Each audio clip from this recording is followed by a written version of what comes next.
songs of our ancestors as they pick cotton and grow from sunup to sundown, as we share sharecroppers, as we dream of moving north, buying our first homes, as we think about and witness our grandchildren.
Good morning and welcome into Live Now from Fox. I'm your host, Gabrielle Amato, live now from our Orlando studios. Happy Monday. Today is officially June 20th, 2022. We do want to thank you for choosing to begin your morning with us here on Live Now. And as we always do each and every morning, we want to take you out to a triple box view of all of the top stories that we are monitoring for you across the country. We do have a bit of breaking news to bring to all of you this morning. One person has been killed, 9 people total shot in a shooting in East Harlem, New York in the very early hours of the morning. We do have an update from police officials on the ground, so we will bring you that in its entirety in addition to all of the details that we know in just a moment. We do also want to let you know that the Supreme Court opinion days for the week are set to be Tuesday and Thursday. These are the days that we could potentially get a ruling down from the Supreme Court on abortion rights in this country. We cover those days in their entirety. We provide you minute-by-minute updates on the rulings as they do hit our desk. And so you'll be sure to want to join us for those 2 days as well. We continue to monitor the Biden administration's response to not only record-high gas prices, but also record-high inflation. We can report to all of you tuning in this morning that gas prices are trending downward as the national average has dropped to $4.98 a gallon. This is well below, or 2 cents below, so perhaps not quite below as much as we would like it to be, but it is below that historic $5 a gallon mark.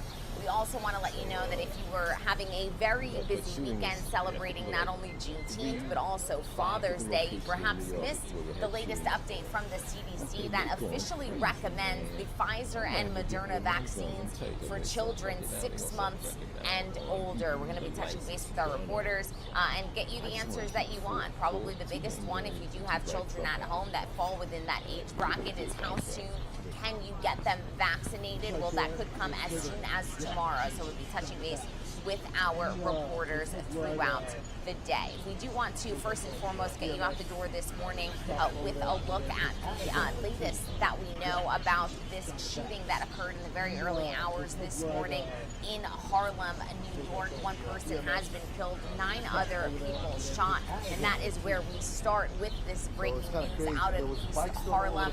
It happened around 12:45 a.m. Eastern Time at 139th Street and 5th Avenue. Police say one of the victims, a 21-year-old man, has passed away at this time. No arrests have been made, and the cause of the shooting is currently under investigation. Just moments ago, we did get an update from police officials, so let's listen back in. Update to New Yorkers about multiple people shot early this morning on 139th Street near the Harlem River Drive. The emboldened individuals responsible for this are exactly who our officers are battling every day to make our city safe. And while we are making some headway against violence, we have a lot of work to do, but we need help alongside the entire criminal justice system. We're asking anybody who may have information on this shooting to please contact Crime Stoppers. I'm going to ask Chief McGee from the Detective Bureau to give you some information. Chief McGee? Good morning. Brian McGee, Commanding Officer, Manhattan North Detectives. This information is very preliminary right now. Early this morning at about 12:40 a.m., police responded to numerous reports of people shot at East 139th Street and 5th Avenue. Upon arrival, officers discovered 5 people shot on the footpath along the FDR just under the Madison Avenue Bridge. All 5 victims were transported to area hospitals by EMS. 4 other victims were transported to the hospital by private means. There were a total of 9 people shot, 2 females and 7 males. A 21-year-old male was transported to Lincoln Hospital, where he was pronounced deceased. This investigation is ongoing. We are looking for anyone with information. We know that there were a lot of people out there. We need them to call 1-800-577-TIPS. Thank you. 1 or 2 questions. Do you know the circumstances? Were they gathered for something beforehand? Do you know anything about So that's what we have to look into. It's very, very early. It's only a couple hours old. We just think it was a gathering, a barbecue to that nature, but we have to look more into that. There were also reports that there had been a large crowd that had been dispersed earlier. Can you give us any more information about that? I don't have information on that right now. Thank you, Chief. Thank you, guys. Thank you. Any thoughts on any idea of the number of shooters? More than one?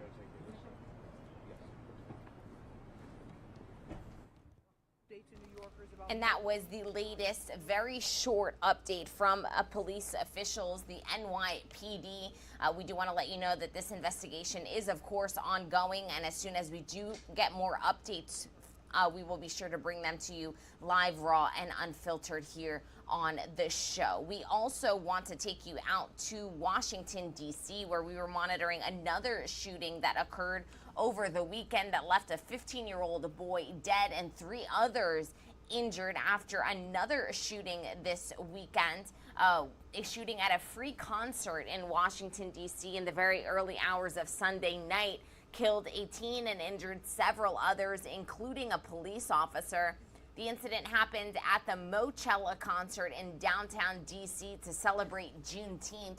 Several disturbances broke out during the event as a police did eventually get onto the scene. There were hundreds of police officers actually onto the scene, but police haven't yet released identities of the injured or the juvenile that was killed, with a report indicating that the teen was just 15 years old. You did just see a police official on your screen there. We do have that entire update for you. This is what we do here on Live Now from Fox. We bring you all of the updates in their entirety.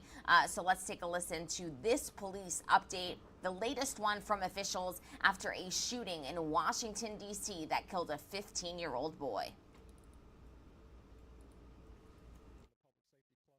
The mayor and the other pieces of the D.C. government are here on the scene, really trying to go through, clear out the area, investigate, do the investigation, and still take care of the things that we need to take care of along this 14th and U Street corridor. I know that's really a mouthful, but all of this occurred over the span of about 2 hours, between 6 and about 8:30 or so.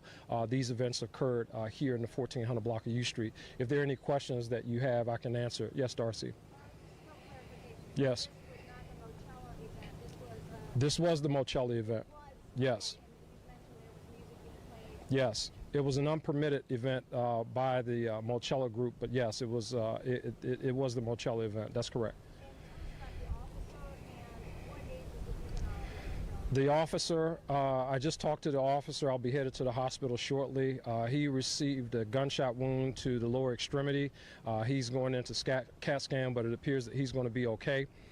The other 2 individuals that were shot have gunshot wounds. I'm not exactly sure where those injuries are, but it appears they're in stable condition. And then, of course, as I mentioned, the juvenile, it appears he's 15 years of age. Next question. Yes. No, the officers did not fire. We had a lot of officers in the area, but none of our officers fired shots. There's a total of 4. So there are 3. So you have the juvenile, you have two adults, and then 1 police officer. Yes, it appears it was a handgun that was being used. That's correct. My guess is illegal. It had an extended, well, the firearm that was used to shoot the police officer and others, we have not recovered that firearm yet. We recovered a firearm off one of the victims in this case. But not the firearm that was used? No, we have not recovered that firearm as of yet. Yes, next question. Next question? Okay, I'm sorry, I think right here, I was kind of having a hard time seeing. Yes. Hi, Lindsay. Yes. Anything that you would say the organizers of the event, it was unpermitted, anything that could have been done better to prevent an outbreak of violence? Well, we will certainly want to make sure that people are held accountable when they hold unpermitted events in our city. This is one of the reasons why we don't want unpermitted events taking place in our city. Unfortunately, things like this can happen when you have the wrong mix of people or people who introduce firearms into a situation. That's unfortunate, and we'll be having conversations with those persons very, very shortly and look at what legal action should be taken as a result of an unpermitted event in our city. Do you have any sense about whether this 15-year-old who was shot and killed was targeted or perhaps an unintended victim? It's hard to say at this point. I honestly don't know. We're in the very preliminary stages of the investigation. I just don't know. I think one of the things, Lindsay, when I think about, again, this incident, right before the shooting occurred, our officers recovered a firearm, an illegal firearm, right here in the 1400 block of U Street. And shortly before I walked down here, our officers recovered another illegal firearm down in the 1400 block of T Street and was chasing another person with a legal firearm in the area. So, I mean, I think, there's a theme that you see here. Illegal firearms in the hands of people who should not have them make events like this unsafe for people who just want to enjoy the beautiful weather, who want to enjoy Father's Day, and want to enjoy our city. This is unacceptable, and I think, as we continue to go through this investigation and we peel back the layers to really see what happened, we need to, as a city, we need to make sure that individuals are held accountable for their actions. Last question, yes.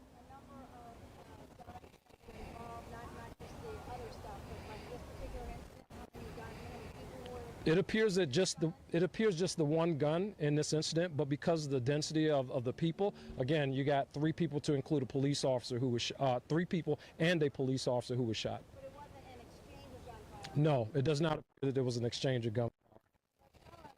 Online, it was publicized pretty widely that was going to be happening tonight. Did you all... Yeah, of course. We responded out. Again, we had upwards of over 100 police officers who responded to this event. Initially, it was supposed to be around the 5 o'clock hour. We had officers up here. We sent additional officers. This initially started on the sidewalk. When people gather on the sidewalk of the District of Columbia, not so much a problem, but when things spill out into the street and it starts to impact traffic, that becomes a problem. As you know, we handle First Amendment assemblies in our city all the time. And when we're dealing with a major event, not far from here. But in this space, when people start to spill into the street, there's several things that we have to think about. We have to think about, you know, cars driving through and striking individuals. You have to think about people who are in this area. You know, there's no firearms safety or magnetometers or anything like that in this area. So when you have large gatherings in a dense area, all it takes is one person introducing a gun to the situation that makes it deadly. In this case, unfortunately, a 15-year-old lost his life in this case. So my condolences to that 15-year-old's family, as well as the other people that are injured. I'm headed to the hospital to check on our police officer and his family as well. All right, thank you. Yeah, we'll be having those conversations with the Office of the Attorney General about what that looks like. Thank you. And that was the latest update from officials in Washington, D.C. after a shooting that left a 15-year-old boy dead, 3 others injured, including a police officer. And there you did just hear the investigation is currently ongoing. This was an event that was not permitted. There was no permit to hold this event. It was happening at the Mochella concert in downtown D.C., a celebration of Juneteenth that unfortunately once again took the life of an innocent 15-year-old boy, and 3 other individuals, including a police officer, were injured in this event. As soon as we do have updates for you, we'll continue to monitor them, and you'll be the first to get them right here on Live Now from Fox. We are going to step away for a quick 2-minute commercial break. When we come back, we'll get you up to speed on all of the top stories from the weekend, including the latest when it comes to COVID-19 vaccines, what we are expecting to hear just tomorrow in the January 6th hearings, as those are set to take place yet again. All of those details after this break.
Welcome back into Live Now from Fox. I'm your host, Gabrielle Amato. Happy Monday for those of you that are just waking up here with us on Live Now from Fox. We do want to continue to get you out the door this morning with all of the top stories that we are monitoring, not only stateside, but worldwide as well. We did just hear that update from police officials, not only in East Harlem, as we are monitoring this shooting that left 1 person dead, 9 people total shot in East Harlem, but we are also monitoring the very latest when it comes to a shooting that occurred in Washington, D.C. over the weekend that left a 15-year-old boy killed and 3 others injured, including a police officer. We just brought to you both of those police updates, the very latest details that we have in these ongoing investigations, and we will continue to get you up to speed on the latest. We also want to get you out the door this morning with the latest information from the CDC. The CDC now recommending vaccines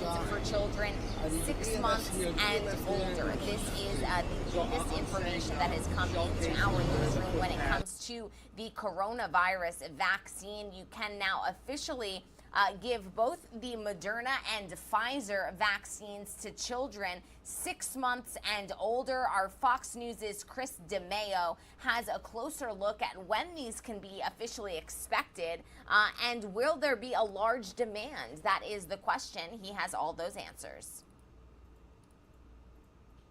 COVID-19 vaccines for children as young as 6 months are expected to start rolling out across the country this week, following the FDA's authorization Friday and the CDC's recommendation over the weekend. Vaccinating young children is a critical opportunity to protect them against hospitalization and death from COVID-19. But with roughly 18 million kids now eligible for either Pfizer or Moderna shots, federal officials wonder if parents will heed the CDC's plea and get them vaccinated. The question comes as less than a third of kids ages 5 to 11 have been vaccinated since granted approval for the shots last November. I can see why parents might be a little hesitant,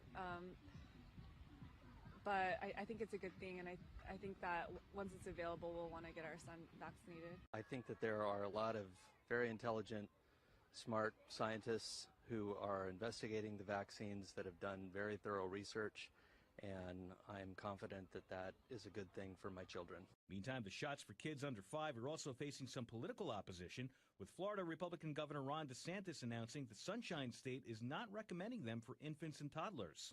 Our Department of Health has been very clear.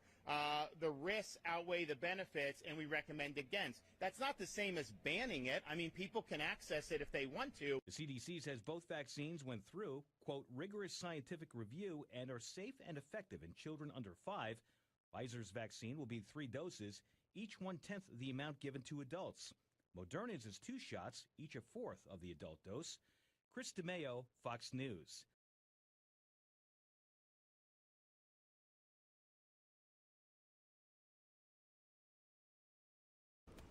And that is the latest update from our very own Chris DeMeo. We will continue to monitor this vaccine rollout and the demand that will most definitely follow. We also are keeping a very close eye on another bit of news that we are going to be monitoring over the course of the next couple of days. The January 6 hearings are set to resume tomorrow. That is set to begin at 1 p.m. Eastern Time. We do want to remind you that we have been covering these hearings in their entirety since the very beginning. We are live, raw, and unfiltered inside of these hearings the moment they begin. And disturbing testimony from the House panel investigating last year's riot at the Capitol gripped Washington last week. But the hearings are far from over. Our congressional correspondent Chad Pergram reports.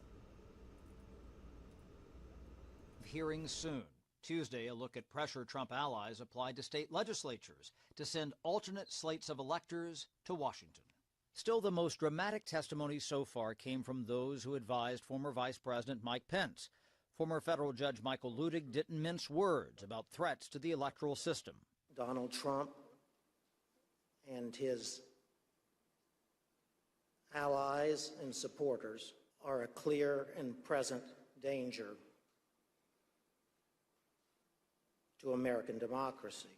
Trump confidant John Eastman engineered a scheme which hinged on Vice President Pence rejecting slates of electoral ballots as he presided over certification of the Electoral College on January 6th. But Pence's counsel testified that Eastman apparently wanted 2 sets of rules, one for everyone else and a special set for former President Trump. He said, absolutely.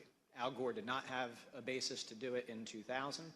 Kamala Harris shouldn't be able to do it in 2024, but I think you should do it today. Ludig warned that an effort by Pence to tilt the scale toward Mr. Trump would plunge the country into what he termed a revolution. The 1-6 committee hearings are consuming summertime viewing hours reminiscent of the Watergate hearings in the summer of 1973 and Iran-Contra hearings in the summer of 1987. We're definitely trending there. We're more doing this for the historical record, that when we look back, the way we look back at Watergate, and Iran-Contra. As Michael Ludig left Capitol Hill, he had a word of warning as the hearings proceed. God is watching us. 1-6 Committee Chairman Benny Thompson isn't ruling out future referrals to the Justice Department for criminal prosecutions, including that of former President Trump. On Capitol Hill, Chad Pergram, Fox News. Thank you to Chad for that update. We do want to remind you all that we will be covering these hearings beginning tomorrow at 1 p.m. Eastern Time. And while they have really brought quite a bit of information to light, it's been no laughing matter for comedian Stephen Colbert when a 7-person crew from his CBS late night show was arrested Thursday night on Capitol Hill. Police say they were trespassing in a House office building as they were shooting some bits. CBS says they were wrapping up filming of a comedy sketch. Our Fox News correspondent Alexandria Hoff has more details. There's a lot of irony here because this group was there to film a comedy bit about the January 6 hearings, which of course concerned the unlawful entry into the Capitol, which is now the same charge that this group is facing. When you see these people come into the Capitol, it just shows that the Democrats are not serious. This is all political theater. The group of 7 was working for The Late Show with Stephen Colbert and was arrested in the Longworth House office building Thursday night. Sources tell Fox News that earlier in the day they had been escorted out of a January 6 committee hearing because they lacked the proper press credentials. After being kicked out of the Capitol complex, they found a way back in.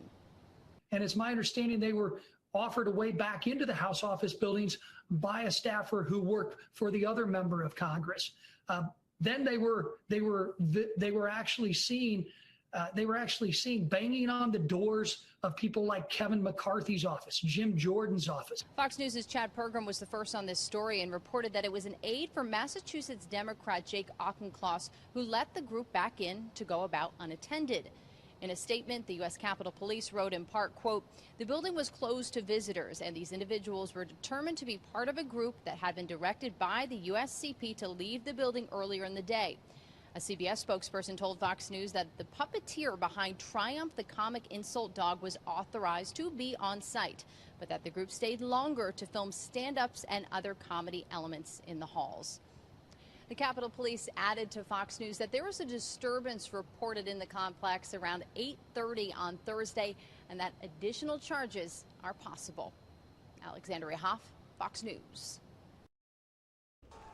Thank you to Alexandria for that report. We'll continue to monitor the latest when it comes to those Stephen Colbert arrests. And we do once again want to remind you that beginning tomorrow at 1 p.m. Eastern Time, we will be live, raw, and unfiltered inside of the January 6 hearings. We do want to shift gears and get you up to speed on the latest business news. The U.S. national average for a gallon has fallen yet again. It is now at $4.98. The White House is trying to calm fears that the country is heading into a recession as it seeks new ideas to help curb the highest inflation in 40 years. Our Fox News correspondent Lucas Tomlinson has this story from the White House. With inflation spiking at its sharpest pace in decades, the nation's bleak economic outlook now appears to be the primary challenge for the White House as it heads into the midterm elections. Prices are unacceptably high right now, and that's why the president has said we need to make this our top economic focus and do everything that we can to get them down. A recent AP NORC poll found that just 2 in 10 Americans think the economy is doing well. Last week's decision by the Fed to raise interest rates is likely to drive prices even higher. All of those factors are fueling fears that a recession could be on the horizon. The dominant probability would be that by the end of next year, we would be seeing a recession in the American economy. Biden's Treasury Secretary painting a different picture, pointing to strong consumer spending and a record low unemployment rate as signs the situation could soon rebound. The labor market is recovered and we have reached full employment. It's natural now that we expect a transition to steady and stable growth. But I don't think a recession is at all inevitable. Americans are getting hit particularly hard at the gas pump. Some lawmakers have floated the idea of suspending the federal gas tax, something the administration could be open to. Gas prices have risen a great deal, and it's clearly burdening households, and that's an idea that's certainly worth considering. That gas tax just about 18 cents per gallon, some modest relief for drivers, with the national average hovering around $5 per gallon. At the White House, Lucas Tomlinson, Fox News. And thank you, Lucas, for that update. We do want to continue to monitor the latest business headlines, not only when it comes to inflation and record high gas prices, but also when it comes to travel. We do have a report that shows that millions of Americans are seeing relentless delays and cancellations at airports across the country, and we're seeing this all weekend long, and people are getting worried about their summer travel plans and the 4th of July holiday that is just around the corner. Our Transportation Secretary Pete Buttigieg is warning airlines that the U.S. government could step in if the chaos continues. Our Fox News correspondent Jonathan Siri, he's at the airport in Atlanta, one of the busiest airports in the world, with the latest. In an interview with the Associated Press this weekend, U.S. Transportation Secretary Pete Buttigieg says he wants the nation's airlines to stress test their flight schedules. He wants to ensure the airlines can operate all their planned flights with existing staff, and he wants them to hire additional customer service workers. Buttigieg says the Transportation Department could potentially impose fines on airlines that fall short of consumer protection standards. The Transportation Secretary's actions come in response to growing complaints from travelers. When we had checked in, the ticket agent had said that almost all the flights were delayed or canceled today. So I was just glad that at least ours wasn't canceled completely. But now we won't get home until 1 a.m. They got a choice to do one or two things: either renting a car, driving 7.5 hours to Charleston, or spending the night in a hotel. Airlines blame the cancellations and delays on a variety of factors, including severe weather and staff shortages due to COVID infections. Now that the federal government is increasing pressure on airlines, there is concern that some companies may actually cut back on their summer flights to ensure the ones they keep arrive on time. Secretary Buttigieg says he wants to first see how the airlines handle the busy summer travel season, especially over the busy 4th of July holiday. In Atlanta, Jonathan Siri, Fox News. And these were some of the images from the airports across the country as these flight delays and cancellations caused utter chaos. Here is a long line located at the airport in Charlotte. A long line snaked through the Charlotte Douglas International Airport as passengers waited for taxis following multiple flight cancellations just 2 days ago. This footage was recorded by someone who was caught in the midst of this chaos. The source wrote that she was supposed to fly out at 7 a.m. on Thursday, but her flight was delayed and rerouted before eventually being canceled at 1 a.m. on Friday. Many stories just like this one are what we are going to be keeping a very close eye on. And as fuel prices continue to rise, we do actually have some good news about airfare prices. Some welcomed news for people who plan to fly this summer. A drop in prices for domestic flights. Our Fox's Bailey Miller is in Phoenix with more. Domestic airfare fell for the first time since the beginning of the year, but many of the travelers we spoke with at Sky Harbor say they haven't noticed any difference in price, adding that more needs to be done to bring those prices down. The prices are just stupid. I know when you can get reasonable prices, and it's not been reasonable for the last 2 years. Air travelers say their domestic flights have been extremely expensive. This despite new reports saying the cost of flights are down. Domestic airfare is about $20 cheaper than what it was at the peak in May. But travelers say even that decline isn't enough. If I'm spending like $500 more, like what's $10 going to do? That's nothing. You know what I mean? For the last several months, prices have been higher than usual for travel. So why is it getting cheaper now? The app Hopper says it has to do with demand. Most people vacation in spring and early summer, And experts are adding that this is good news for consumers because they expect those prices to continue to drop all the way into September and October. Anything counts, because the more money you can save, the better, Now, international travel is a totally different story. Experts say prices are up 20% from last summer. They add that the best times to travel are in September and October. In Phoenix, Bailey Miller, Fox 10 News. Thank you, Bailey, for that report. With gas prices much higher than last year, drivers can use any advice to make their fuel last longer. Our Fox's Kendra Kent has some of those tips. We are in Hillsboro. We just got half a tank of gas, and it costs almost $50. So double that, and that would be a fill up of about $100, with gas being $5.42 a gallon here at this gas station. But did you know, with some smart driving habits, you can go a little bit further between your fill-ups?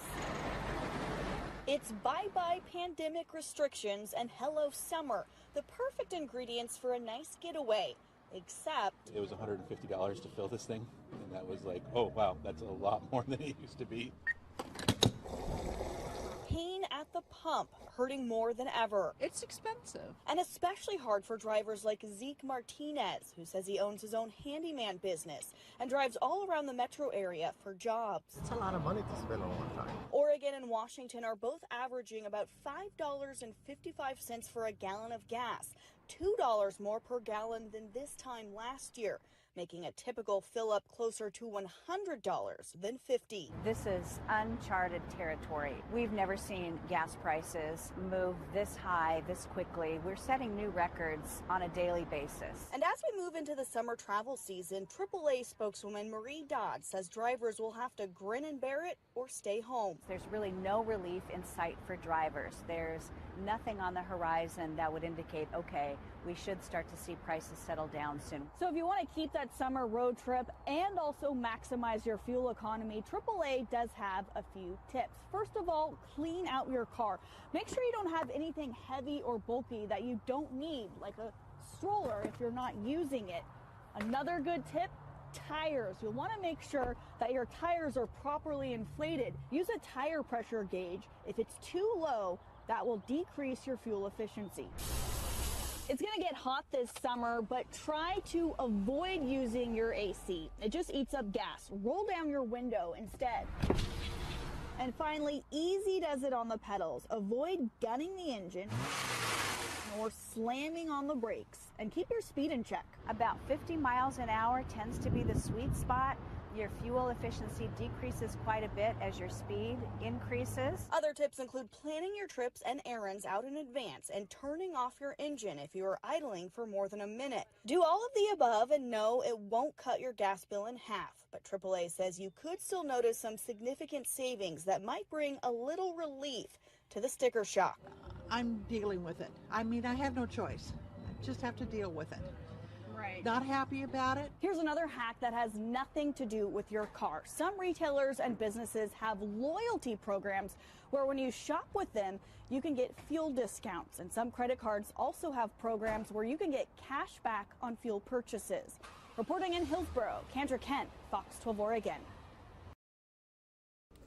Thank you, Kendra, for those tips. We do want to take you through the latest business headlines. Bitcoin dropped below the $20,000 mark this weekend, but it did come back up on Sunday, just past that $20,000 mark.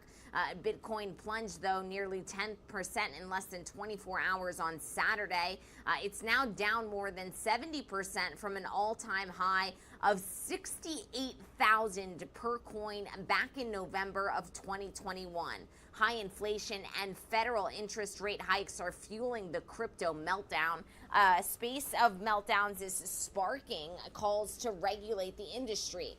Bipartisan legislation to do just that was introduced in the Senate last week. And we want to get you the latest on Ford. Ford Financial Firm says more auto loan delinquencies are surging.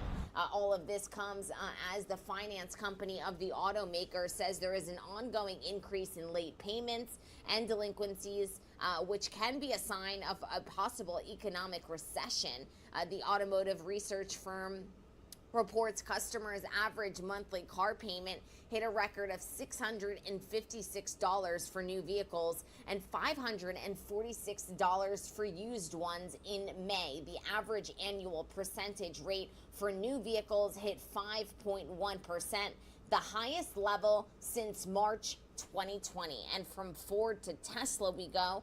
Tesla is raising its prices over global supply issues. Tesla is lifting prices on some models by as much as $6,000 a car, according to Electrek. Models like the Model X dual motor all-wheel drive and the Model S had the highest increase of $6,000 and $5,000 respectively, while the Model 3 had the smallest surge of only $3,000. Tesla job listings are also down 32%, according to a think tank Alternative Data.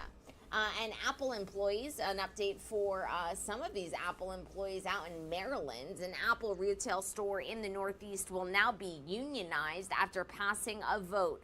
The Apple retail store in Towson, Maryland, a Baltimore suburb, voted for unionization Saturday on a 65-33 vote. The passage makes the store the first Apple retail store to go union. The National Labor Relations Board must still certify the vote, though. After that, employees will negotiate contract specifics such as wages, benefits, and working conditions. And that is the latest headlines when it comes to business news across the country. We're going to step away for a quick 2-minute commercial break. When we come back, we are going to head out wide and worldwide to get you up to speed on the latest news out of Ukraine, as a celebrity, Ben Stiller, nonetheless, visited Eastern Europe and actually spoke with some Ukrainian refugees. We'll have those images and those latest details for you right after this break.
Welcome into Live Now from Fox. I'm your host, Gabrielle Amato, and we are taking a look at this live feed that is coming into our newsroom, live, raw, and unfiltered here. Belgium officially handing over a Congolese delegation a tooth belonging to assassinated Congo Prime Minister Patrice Lumumba. The tooth is the last and only remain of Lumumba's body, which has been dissolved in acid after his execution back in 1961.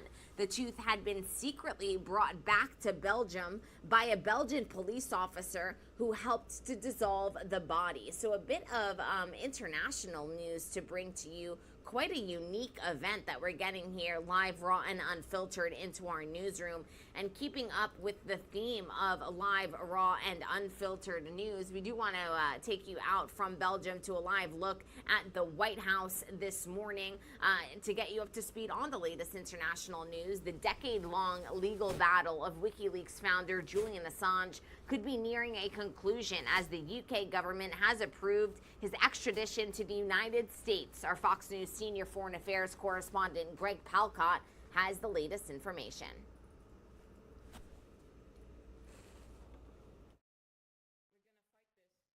The wife of Julian Assange says the WikiLeaks founder will appeal an order extraditing him to the United States to face spying charges. British Home Secretary Priti Patel approved the extradition today, following an April British court ruling. In a statement, the Home Office writes, quote, "It is in our national interest to have a balanced, effective extradition relationship which prevents criminals evading justice and the UK becoming a haven for fugitives." Assange faces trial on more than a dozen charges of espionage and another of computer misuse. American prosecutors allege that in 2010, Assange helped former Army Private Chelsea Manning obtain and publish military records and classified diplomatic cables. Officials say the release of those documents put lives in danger. This is a political case. It has to be resolved at the highest levels. Let's stop pretending. There is no legality. The only thing on display is illegality. WikiLeaks condemned the extradition decision, calling it a dark day for press freedom. The organization writing, quote, "Foreign laws now determine the limits of press freedom in this country, and the journalism that won the industry's most prestigious prizes has been deemed an extraditable offense." Lawyers for Assange argue he is entitled to First Amendment protections.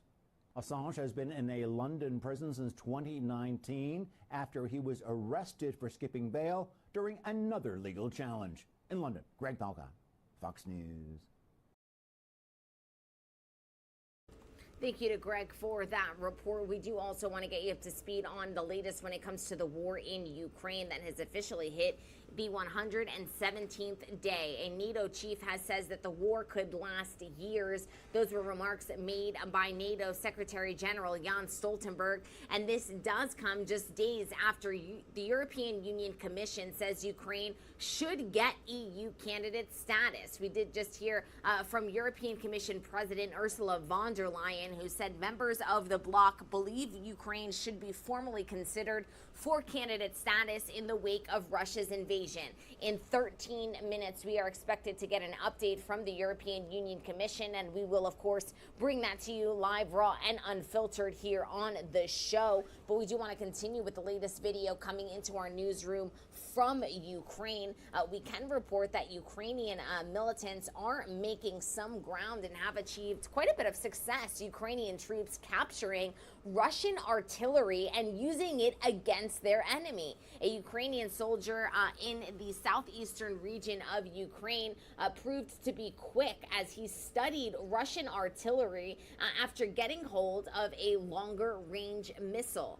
They did steal a Russian 2A-65 howitzer that has a range of 18 miles and can fire 5 to 6 rounds in a minute. They actually familiarized themselves with this new weaponry that they had never used in an hour and fired it against Russian opposition. We do also have the president of Ukraine, Volodymyr Zelensky, visiting Odessa, that southern port city that has been and has come under heavy fire. Our Fox News correspondent, Steve Harrigan, he's actually been in Odessa, keeping up to date with the very latest, and he does have a new report. Let's take a listen. Is now warning that the war between Russia and Ukraine could last for years, also saying that with proper military aid, Ukraine can begin to take back territory in the east that it has been losing to Russia. In the meantime, Ukraine's President Zelensky left the capital of Kiev for the Black Sea coast to tour the embattled cities of Mykolaiv as well as Odessa. He gave out medals, visited hospitals, and toured scenes of destruction, all the while trying to raise morale. We will not give away the South to anyone. We will return everything that's ours, and the sea will be Ukrainian and safe.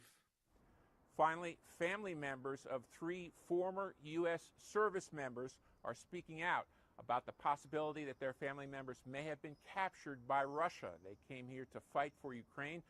So far, the State Department is not giving any official confirmation on the status of these 3 Americans, but they are repeating a warning issued by President Biden that Americans should not go to Ukraine. In Odessa, Ukraine, Steve Harrigan, Fox News. President Zelensky also welcomed British Prime Minister Boris Johnson to the Ukrainian capital again. They went on a walkabout through Kyiv.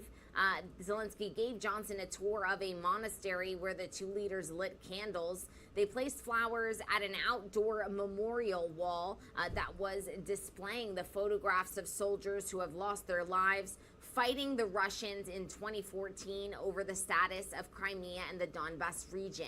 The 2 leaders also viewed an exhibit of damaged, rusted and used Russian weapons.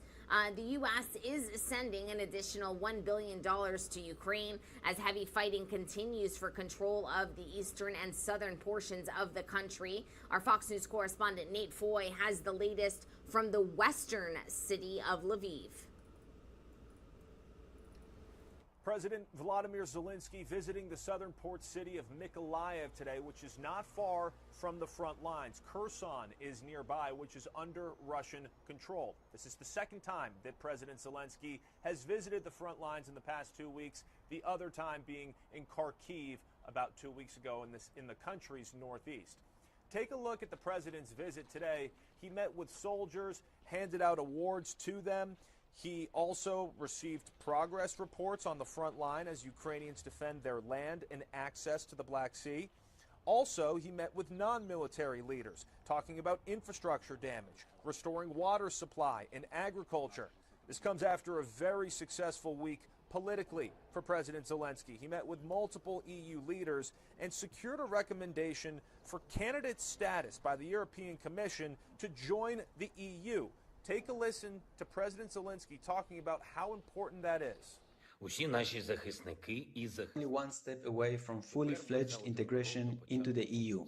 We have a positive assessment from the European Commission concerning candidate status for Ukraine, and it is a historic achievement for all who work for our country.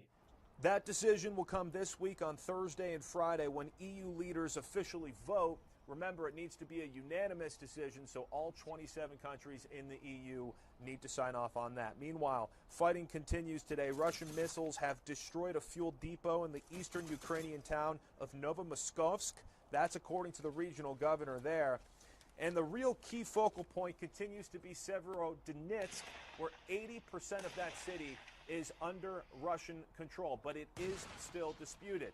Ukrainian defense officials say that Russians are using 10 times the amount of artillery rounds that they are, so more military aid is certainly a good thing for the Ukrainian side. Reporting in Lviv, Ukraine, I'm Nate Foy, Fox News. Thank you to Nate for that update. And actor Ben Stiller is in Poland. He was meeting this weekend with Ukrainian refugee families who were forced to flee their country. This was video and some photographs at the beginning of this clip that came into our newsroom.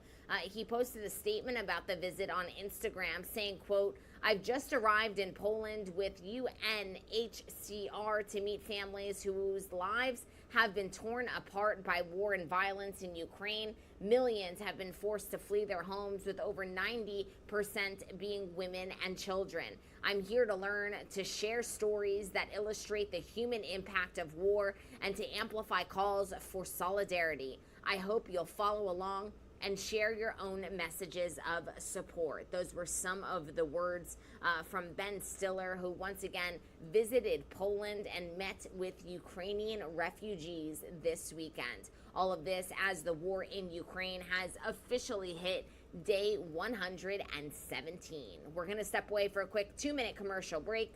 More news on the other side.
Welcome back into Live Now from Fox. Over the weekend, we brought to you a bit of breaking news out of Philadelphia, where unfortunately a firefighter lost his life after a building collapsed, trapping 6 total people, 5 firefighters and an inspector. Our Fox News correspondent Jonathan Seary has the latest. The fire broke out around 2 a.m. in the Fairhill community of Philadelphia. It engulfed a small mixed-use building. Firefighters were able to get the fire under control within 15 minutes, but it's after they went inside to inspect the damage that things went terribly wrong. A witness describes the scene. I'm at every fire scene there is. I'm at every fire scene. My company goes to every single fire. We get referred in by insurance companies to every fire, and this is hands down the worst thing I've ever seen, the scariest thing I've ever seen. 5 firefighters and a city building inspector became trapped in the rubble. Officials say the incident claimed the life of one of those firefighters who had served the department for 27 years. It's a sad day for the Philadelphia Fire Department. Unfortunately, our department lost a member bravely fighting a fire and then caught in a building collapse after the fire was over. The other trapped firefighters were freed from the wreckage and taken to the hospital, where they were reported in stable condition. The building inspector was treated and released. In Atlanta, Jonathan Seary, Fox News.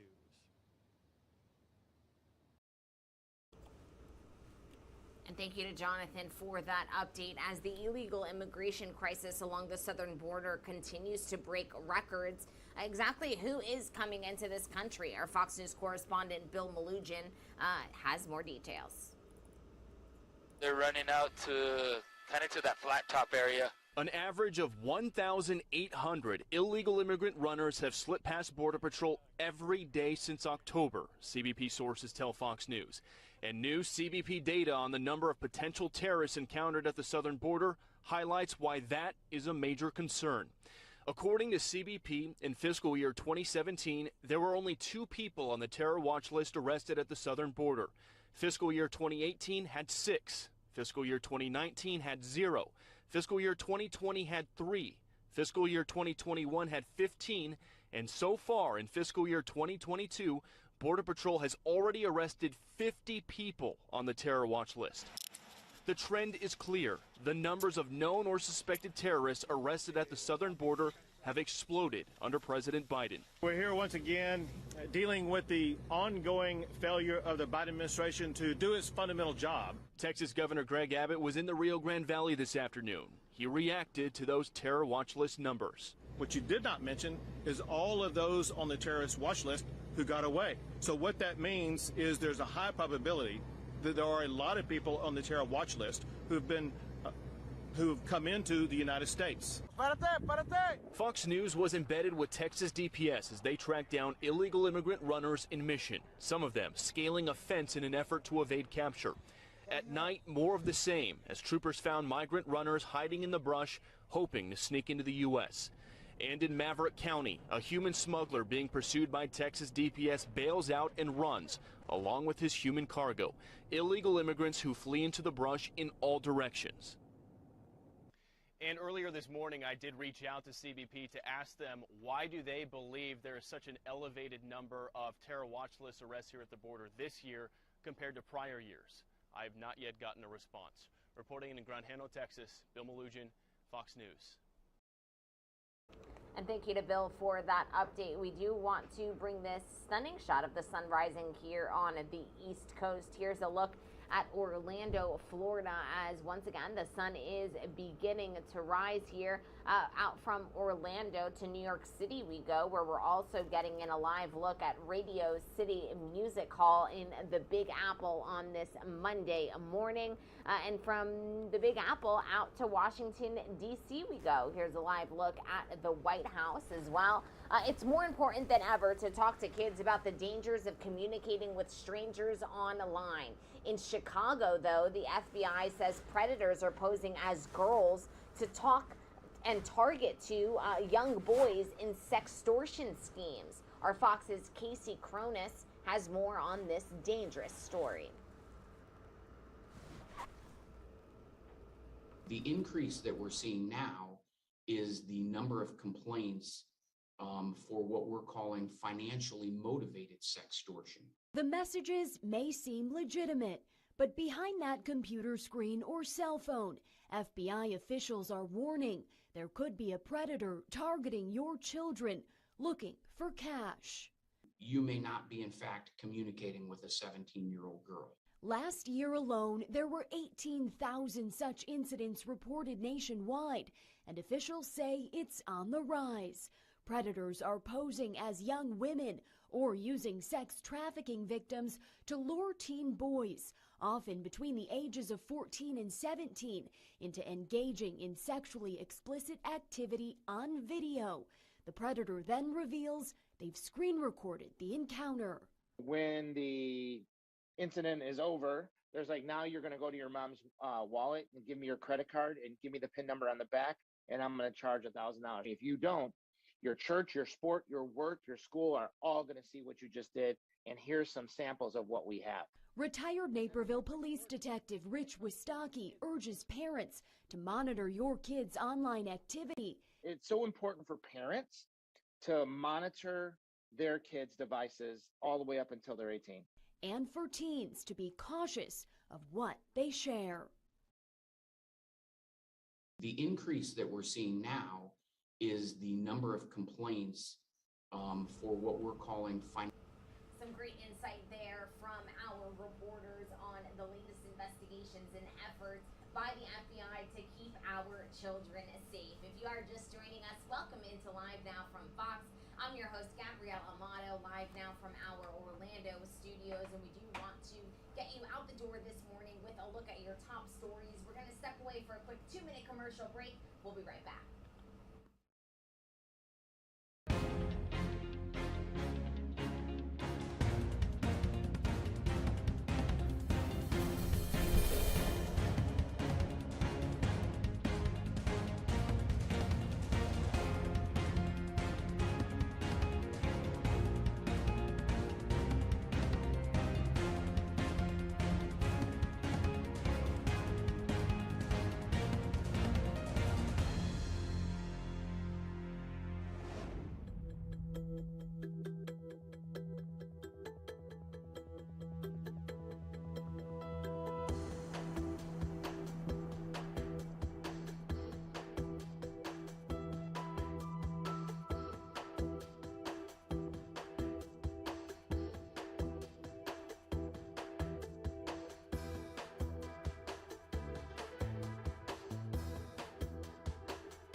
Good morning and welcome into Live Now from Fox. I'm your host, Gabrielle Amato, live now from our Orlando studios. We do want to welcome you into the show and thank you for choosing to begin your morning with us here on Live Now from Fox. As we do each and every morning, we prioritize all of the events happening not only stateside but worldwide that are occurring live right now. And we are getting in a live feed into our newsroom. The European Union Commission is speaking. They're giving their latest briefing. All of this comes just 48 hours after European Union Commission President Ursula von der Leyen has confirmed that the EU Commission recommends that Ukraine be given official candidate status, so could potentially be joining the EU bloc. We do want to send you out to listen in to this live event coming into our newsroom. Let's listen in. You might see, if you look into the fine print or into the details of the Repower communication, that it does acknowledge that some of the existing coal capacities might be used longer than initially expected, and it also refers to nuclear power and to domestic gas resources as some of the solutions that we have for dealing with an interruption to Russian fossil fuels. As you know, there's really kind of three pillars on which REPower stands. So one is finding those alternative sources of fossil fuels for the time that we need those during the transition. And then the other is accelerating renewable energies. We've proposed to increase the target for renewables to 45% of our energy mix by 2030. We've also proposed to increase the energy efficiency target for 2030 from 9 up to 13%. So there's those three pillars that we're working on. I think in terms of these announcements that we've seen over the weekend, you have to see those in that context. You know, what we have in mind is that we know that the energy mix and that the plans of member states will adjust slightly, because we are in an unexpected situation where we've decided to end our dependency of Russian fossil fuels. Now, this is something that came up when we first presented the REPower plans back in March, and the Executive Vice President was very clear on this, saying that what we're bound to is the European climate law. So we have that target for 2030, reducing our emissions by at least 55%. So, you know, any variations have to come within that legal framework, and I think we'll see different member states reacting in different ways. To your question about the alternative energy supplies, you will have perhaps seen last week that we signed a trilateral memorandum of understanding with Israel and with Egypt to increase the supplies of LNG, of gas that would come from Israel and other producers in the region via Egyptian LNG infrastructure to Europe. We have an agreement with the United States, and we continue to be in talks with lots of other partners, Norway, Azerbaijan, Qatar, to give just a few examples. So, you know, it's a big lift. It's a lot of work that we need to do, and it's, you know, a very high political priority, and we're pursuing this through all those different channels. Thank you very much. Any other questions on energy-related topics for Tim? Let me first go to David. David, tu as une question sur... You have a question on the energy file. Yes. Go ahead. Thank you very much, Eric. David Carretta, Radio Radicale. In the European Council conclusion of the end of May, the leaders invited the European Commission to explore the feasibility of introducing temporary import price caps where appropriate. I'm wondering how is going this file, if you are exploring, and when we can expect some result from the European Commission. Thank you. Tim?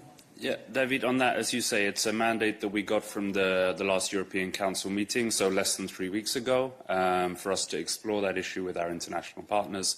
That's obviously something that we are continuing to do, and as soon as we have anything more to communicate, we will do. But for today, I don't have anything to say on that matter. Thank you. Lorenzo? Yes, there is another issue which is connected to this, is the taxonomy issue.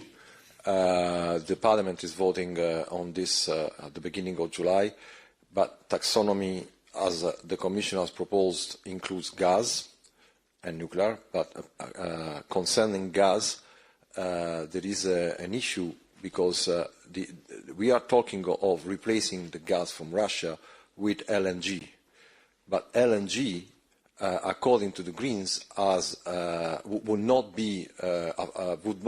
be allowed in the framework, even in the framework of this taxonomy for gas that the Commission has proposed. So my question is, if the taxonomy, even if the taxonomy passes like it is now, which the Parliament could stop actually in 1 week, but even if it passes like it is now, would LNG qualify for taxonomy under those conditions? Because the life cycle of LNG is very different from the gas coming from pipeline, and very often it's produced with fracking. So would the taxonomy cover this gas, the gas that is replacing the gas from Russia? Yeah, thanks. That would be more a question for Dan, in fact, and for Tim. But let me make something very clear, Lorenzo. You say, would LNG be allowed?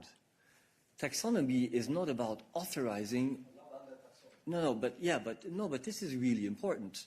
You know, we can come back to whether it fits within the taxonomy framework. But taxonomy is about providing, if you wish, a sort of label, right, on different types of investments through that are made by the private sector. If I invest in this type of energy or this type of technology, do I get this label? Do I fit in the taxonomy framework or not? Yes or no. But it doesn't mean, if you don't fit, that you can't make the investment. Okay? So it has no bearing directly on the EU's capacity. And when I'm saying the EU, it's not us as institutions, it's us as, you know, an economy, to basically purchase the amounts of LNG that are necessary in order to cover our security of supply issues. I think this is very, very important. Then on whether LNG would be part of taxonomy or not, I can give the floor to Dan. Dan. Thank you, Tim.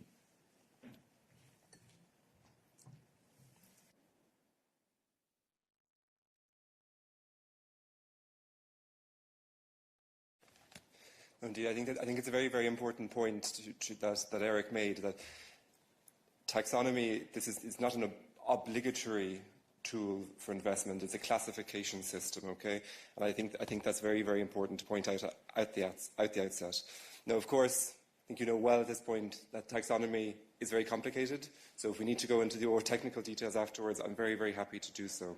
But just a general point on LNG. So first of all, the Complementary Delegated Act, which will be voted upon in the European Parliament next month, is fully consistent with our Repower EU plan to improve our energy autonomy, including by way, of course, of increasing LNG imports while furthering our decarbonisation targets.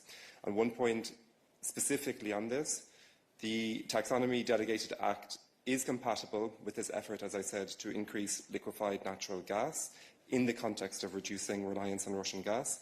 And this is because the Delegated Act covers gas facilities which could use increased LNG imports for power production, cogeneration of heat and power, and district heating in a way that is consistent with EU climate targets. That's what all I would have to say at this moment in time, but of course we can chat in more detail if you like afterwards. Lorenzo, he just said that he's willing to chat afterwards, but yeah, no, but it covers the LNG facilities, so it is the facilities, not the LNG itself, but the facilities that are set up for receiving the LNG. This is what you're saying. Yes. Okay, any other questions for us on energy or taxonomy? That is not the case, so we move on to other issues we might have today. Any other question for us? Mindaugas, you have the floor.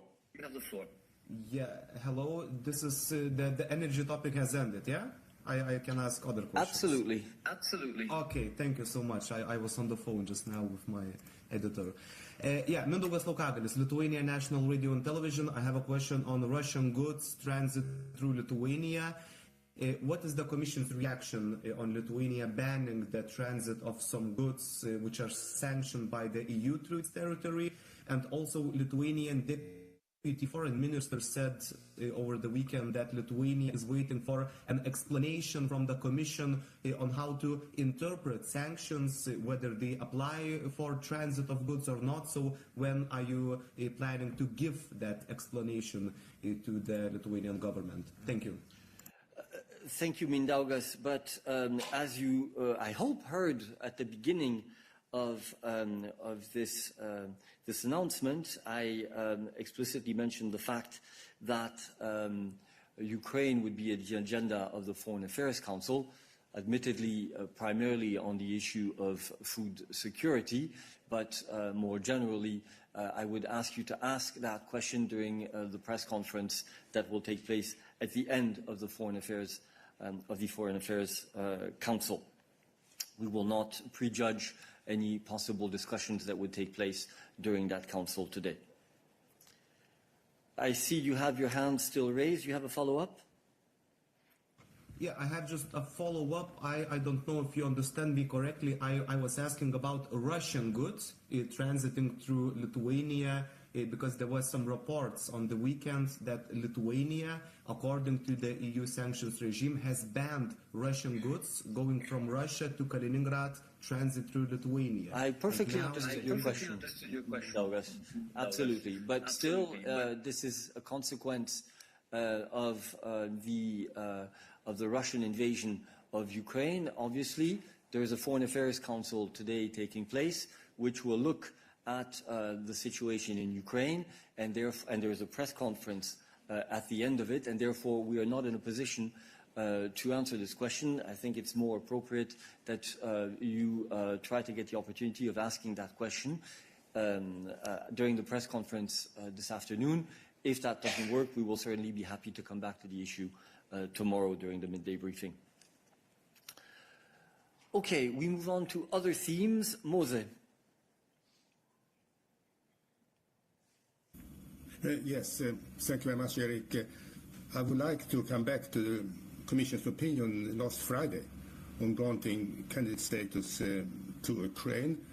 And just ask for clarification, because I think a crucial meaning of that opinion is that candidate status is giving on the understanding that a certain number of reform steps will be taken in the coming months. My question is, does this mean that somehow, let's say, the status is conditional on these steps and not given right away, so to say? Thank you. So, Mose, I think we have answered that question about 100 times on Friday, including during the technical briefing. But I'm happy for Anna to come back on the podium to discuss this point once again. And let me remind you that we have given differentiated opinions for Ukraine, Moldova, and Georgia, and the wording of the opinions is not the same. Anna, refresh our memories. Yes, many thanks for the question, Moses. So I think indeed the President was very clear when the presentation was made, and yes, the recommendation in the case of both Ukraine and Moldova is to give to grant the candidate status now, under the understanding, of course, that important areas of reform will continue to be tackled by these two partners.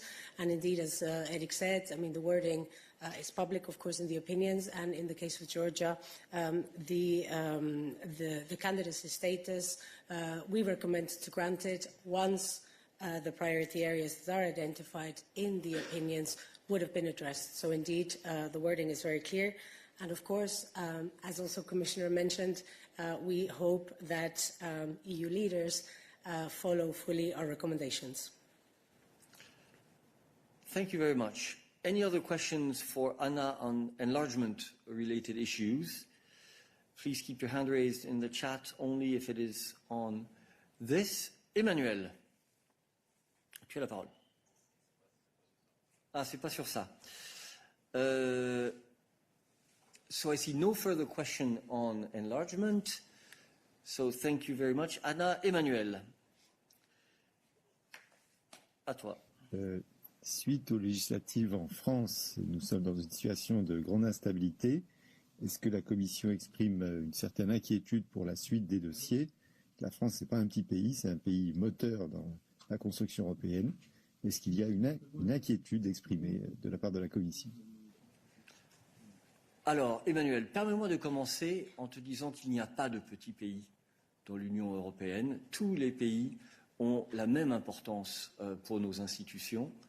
Et en tant que compatriote, je te rappelle qu'il y a beaucoup de dossiers, par exemple, sur lesquels tout se passe à l'unanimité. Par ailleurs, beaucoup de pays, petits et grands, sont moteurs de la construction européenne. sur des aspects différents de notre beau projet. Cela dit, bien entendu, la Commission suit avec beaucoup d'intérêt la vie démocratique de nos États membres, ainsi que les élections, y compris celles qui ont eu lieu en France hier. Ce qui est clair, c'est que notre Union est riche de cette vie démocratique, de ces débats et de ces élections.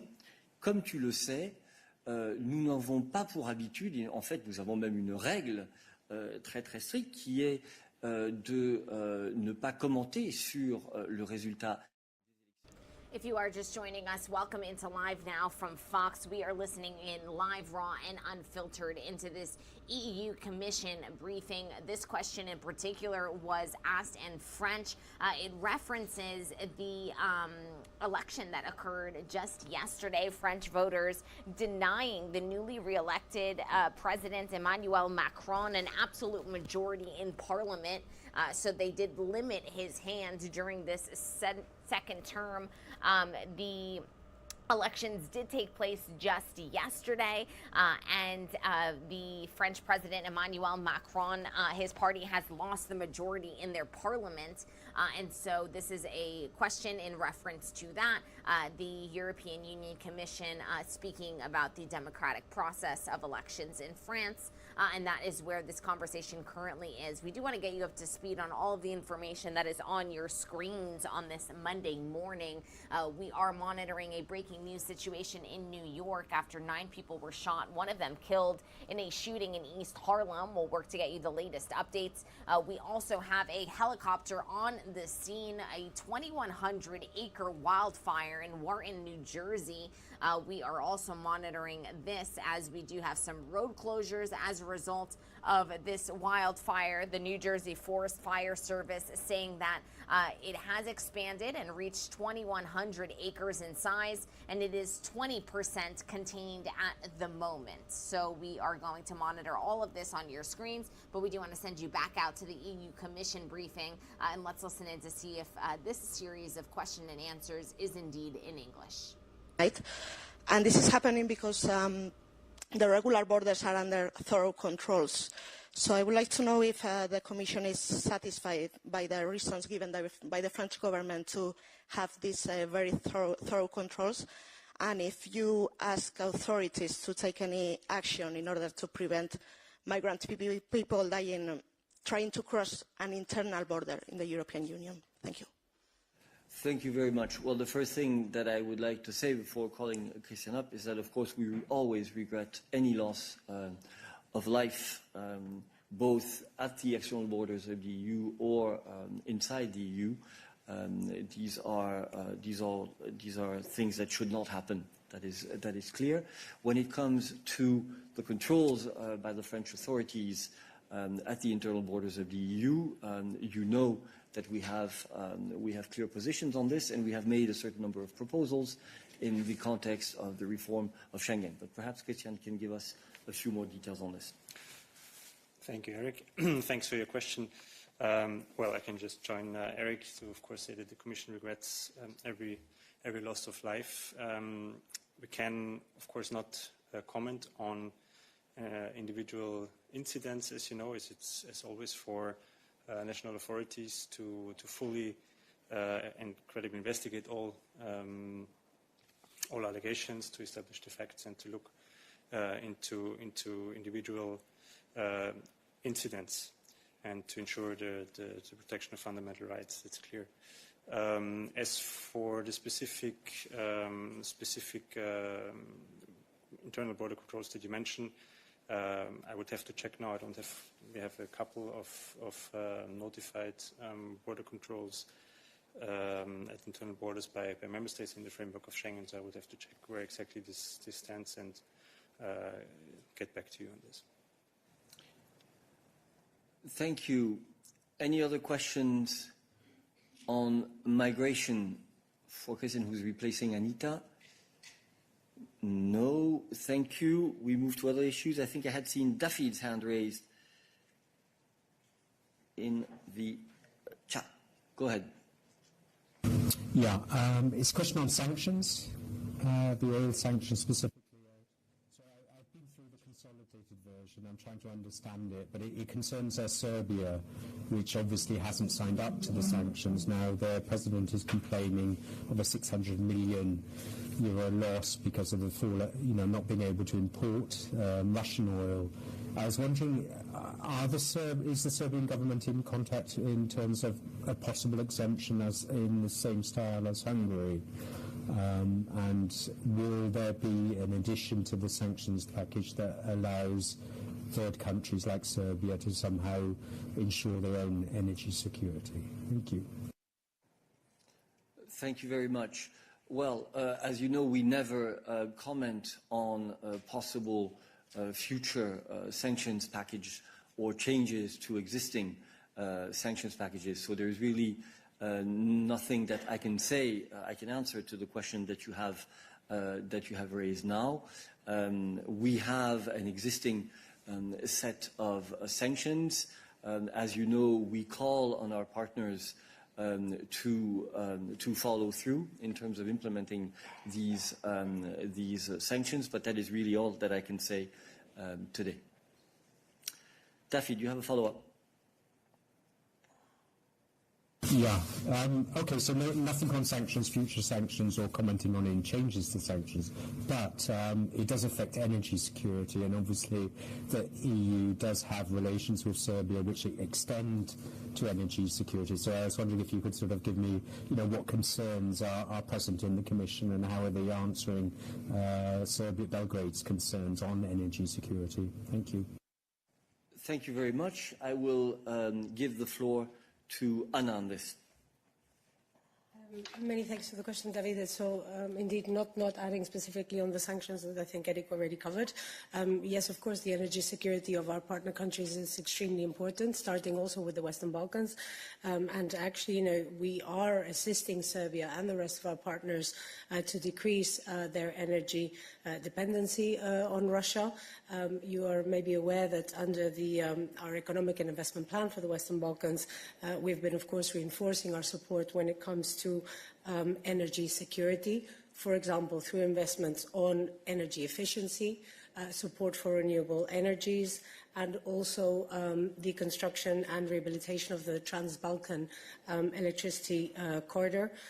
You may also be aware that the beginning of the works on the Serbia-Bulgaria gas interconnector in January 2022, for which, maybe just to recall that the EU is investing a 50 million grant funding, is an important step, of course, for towards securing and diversifying gas supply for Serbia. So indeed, we are working on this, and it is something that, of course, we will continue to do in the future. Daffy, do you have another follow-up? Yeah, I didn't get my question answered in terms of oil. You mentioned gas, you mentioned power. I was wondering, what is the EU or the Commission doing specifically to help Serbia in terms of replacing Russian oil? Thank you. I don't have anything further to add. I don't think I have anything further to add. I mean, you know that when it comes to gas, the EU leaders opened the possibility of joint purchases to the Western Balkans, and also when it comes to Ukraine, the Republic of Moldova, and Georgia, and specifically on oil. I do not have anything for you. We will come back to you, Daffy, if we have any other elements to add bilaterally after midday. I mean, it's basically... No, you need to wait, yeah. Sorry. I mean, the economic and investment plan, one of the main objectives is actually to phase out coal, the use of coal, by investments when it comes to energy efficiency in buildings and so forth. So this is the main line, if you like, for now, of work when it comes to specifically on this. But yeah, I have. If we have more, I will be happy to come back to you.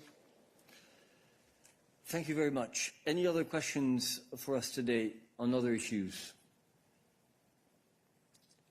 No. So thank you, and see you tomorrow for the midday briefing. And that was the latest update from the European Union Commission on a series of topics, from the latest in energy to also the latest in transportation of goods that are coming from Russia. All of this comes on day 117 of the war in Ukraine as we continue to monitor the latest headlines, not only nationwide, but worldwide as well. We're going to step away for a quick 2-minute commercial break. We'll be right back.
Welcome back into Live Now from Fox. I'm your host, Gabrielle Amato, and we do want to continue to get you up to speed on all of the top stories that we are monitoring on this Monday morning. It is just past the 6:30 mark here on the East Coast, and we can confirm that the White House expects COVID-19 vaccinations for children under the age of 5 to begin tomorrow after the CDC's recommendation over the weekend. CDC advisors recommend the COVID vaccines, Pfizer and Moderna, for children 6 months and older. Our Fox News' Chris DeMeo has all of the details. COVID-19 vaccines for children as young as 6 months are expected to start rolling out across the country this week, following the FDA's authorization Friday and the CDC's recommendation over the weekend. Vaccinating young children is a critical opportunity to protect them against hospitalization and death from COVID-19. But with roughly 18 million kids now eligible for either Pfizer or Moderna shots, federal officials wonder if parents will heed the CDC's plea and get them vaccinated. The question comes as less than a third of kids ages 5 to 11 have been vaccinated since granted approval for the shots last November. I can see why parents might be a little hesitant, but I think it's a good thing, and I think that once it's available, we'll want to get our son vaccinated. I think that there are a lot of very intelligent, smart scientists who are investigating the vaccines that have done very thorough research, and I'm confident that that is a good thing for my children. Meantime, the shots for kids under 5 are also facing some political opposition, with Florida Republican Governor Ron DeSantis announcing the Sunshine State is not recommending them for infants and toddlers. Our Department of Health has been very clear.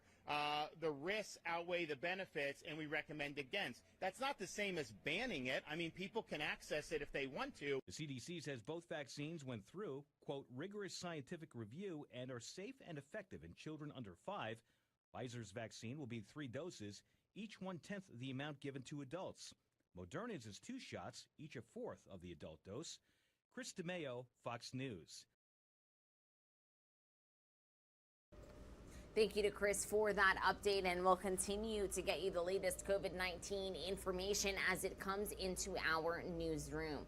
We do want to get you up to speed on the latest business news this morning. We can report that the U.S. national average for a gallon of gas has fallen yet again. It is officially trending downward and has been for 3 days now. The national average is now at $4.98 a gallon, 2 cents below that historic $5 mark. The White House is trying to calm fears that the country is heading into a recession as it seeks new ideas to help curb the highest inflation in 40 years. Our Fox News correspondent Lucas Tomlinson has this story. With inflation spiking at its sharpest pace in decades, the nation's bleak economic outlook now appears to be the primary challenge for the White House as it heads into the midterm elections. Prices are unacceptably high right now, and that's why the president has said we need to make this our top economic focus and do everything that we can to get them down. A recent AP NORC poll found that just 2 in 10 Americans think the economy is doing well. Last week's decision by the Fed to raise interest rates is likely to drive prices even higher. All of those factors are fueling fears that a recession could be on the horizon. The dominant probability would be that by the end of next year, we would be seeing a recession in the American economy. Biden's Treasury Secretary painting a different picture, pointing to strong consumer spending and a record low unemployment rate as signs the situation could soon rebound. The labor market is recovered and we have reached full employment. It's natural now that we expect a transition to steady and stable growth. But I don't think a recession is at all inevitable. Americans are getting hit particularly hard at the gas pump. Some lawmakers have floated the idea of suspending the federal gas tax, something the administration could be open to. Gas prices have risen a great deal, and it's clearly burdening households, and that's an idea that's certainly worth considering. That gas tax just about 18 cents per gallon, some modest relief for drivers, with the national average hovering around $5 per gallon. At the White House, Lucas Tomlinson, Fox News. And as we have been reporting all morning long, it is a bit of good news this morning in the gas department. The average cost per gallon has fallen slightly, now under $5. The Biden administration is considering suspending the federal gas tax. You did just hear a bit on that from Lucas Tomlinson. Our Fox News correspondent Douglas Zader has the answer to the question, how much would that really help? Let's take a listen. And we're talking a little less than 20 cents a gallon. That may not have a huge impact, but the Biden administration is running out of options to help lower prices.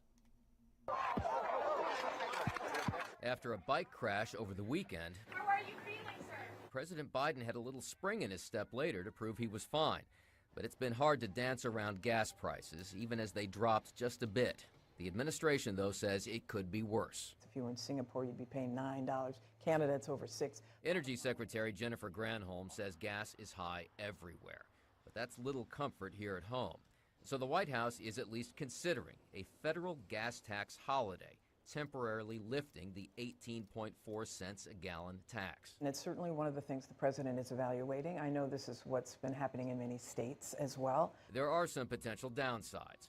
There would apparently be no mechanism to offset those costs, so that would increase the deficit. And it might not do all that much to gas prices. Many states also have gasoline taxes, so maybe they'll jump on too. But it doesn't look to me like that's enough to solve the squeeze that we're going through. I don't think a recession is at all inevitable. Administration officials, meantime, made the rounds over the weekend, downplaying the likelihood of a recession. But the markets may disagree, and so does prominent Democratic economist and former Treasury Secretary Larry Summers. The dominant probability would be that by the end of next year, we would be seeing a recession in the American economy.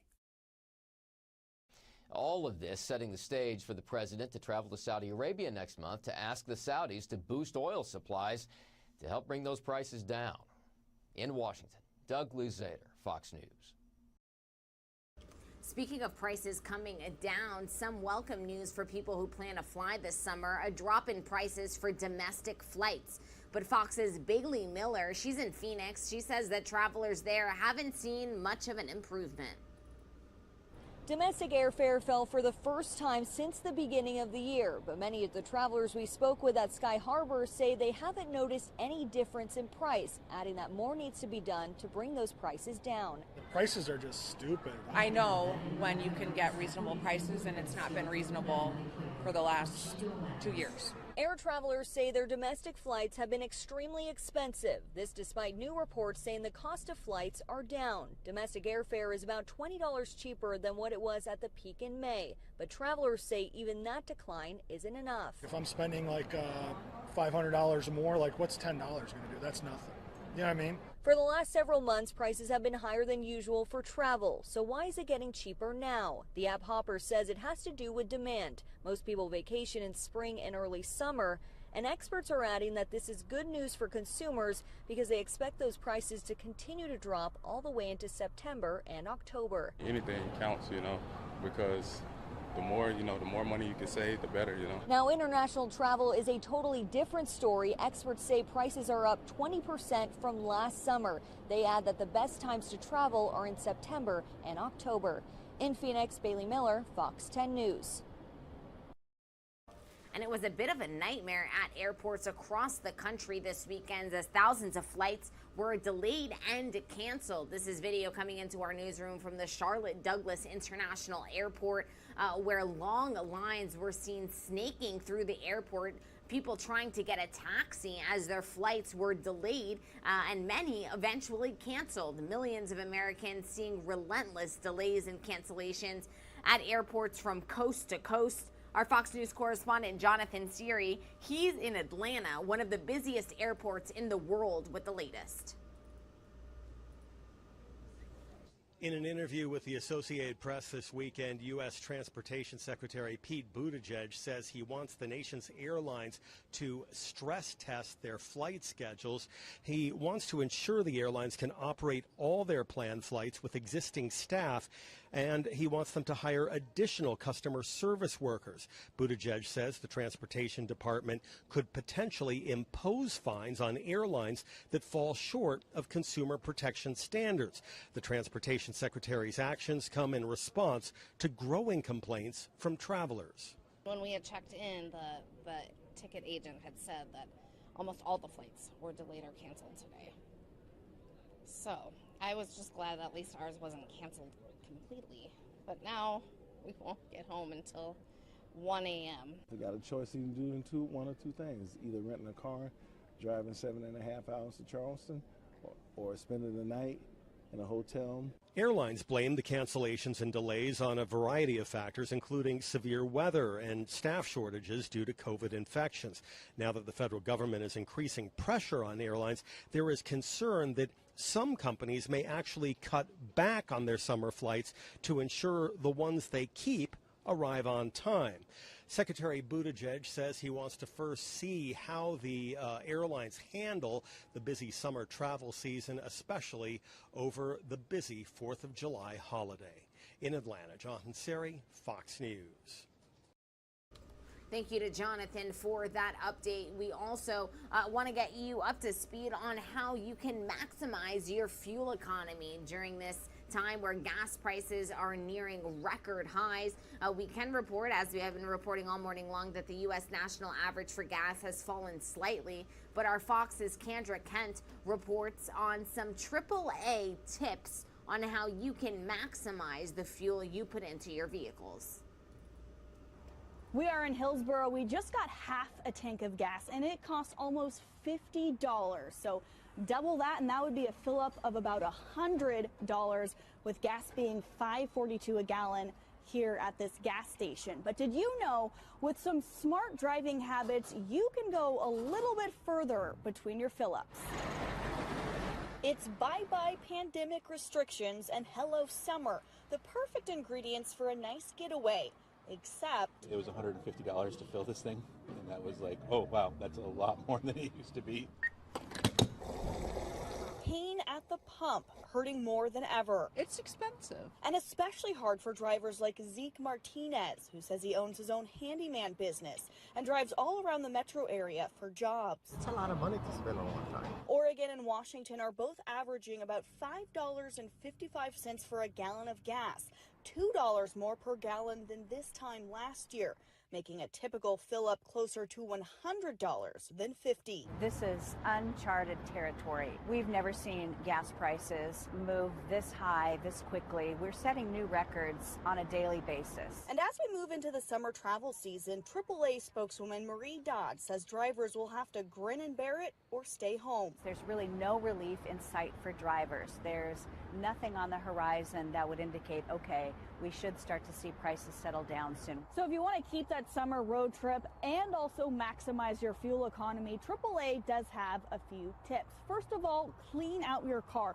Make sure you don't have anything heavy or bulky that you don't need, like a stroller if you're not using it. Another good tip, tires. You'll want to make sure that your tires are properly inflated. Use a tire pressure gauge. If it's too low, that will decrease your fuel efficiency. It's going to get hot this summer, but try to avoid using your AC. It just eats up gas. Roll down your window instead.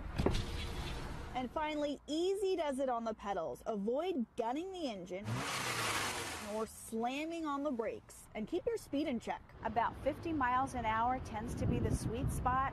Your fuel efficiency decreases quite a bit as your speed increases. Other tips include planning your trips and errands out in advance and turning off your engine if you are idling for more than a minute. Do all of the above and no, it won't cut your gas bill in half. But AAA says you could still notice some significant savings that might bring a little relief to the sticker shock.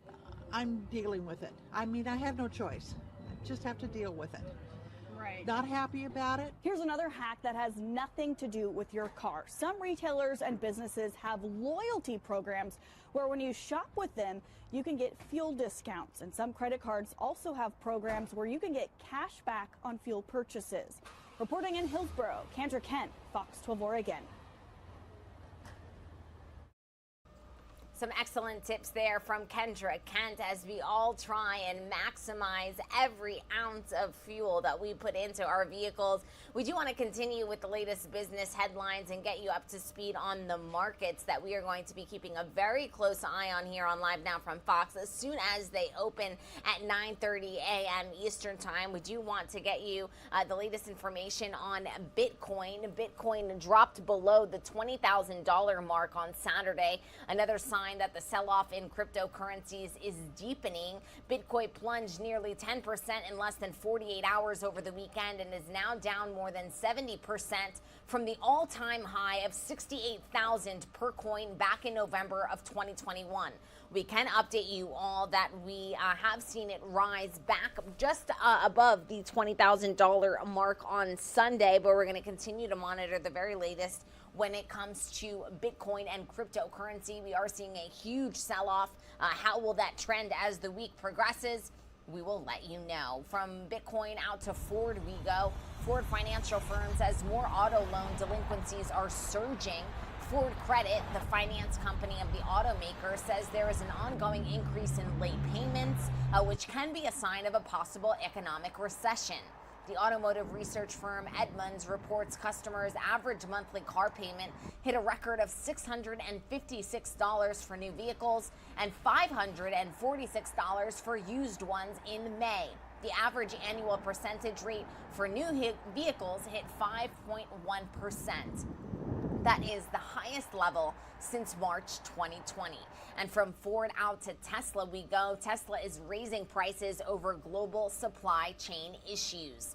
Tesla is lifting prices on some models by as much as $6,000 a car, according to Electrek. Models like the Model X dual motor all-wheel drive and the Model S had the highest increase of $6,000 and $5,000 respectively, while the Model 3 had the smallest surge of only $3,000. The automaker says the supply chain issues of raw materials such as aluminum used to make the cars are the reason for the price increase. And over to Apple we go, where there's a new update in the Apple employee department. An Apple retail store in the Northeast will now be unionized after passing a vote.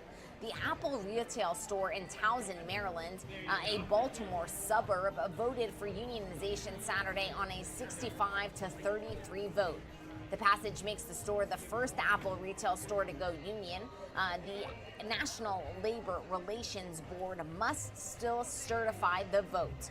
After that, employees will negotiate contract specifics such as wages, benefits, and working conditions. And like I said, we are just under 3 hours away from the opening of the markets.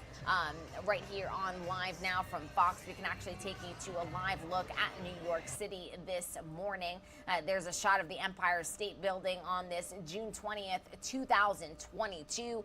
We're going to step away for a quick 2-minute commercial break. When we come back, we're going to head out live and worldwide to get you up to speed on all of the latest international news on this Monday morning.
Welcome back into Live Now from Fox. I'm your host, Gabrielle Amato, and here is a live look at the Big Apple, the Statue of Liberty, on this Monday morning.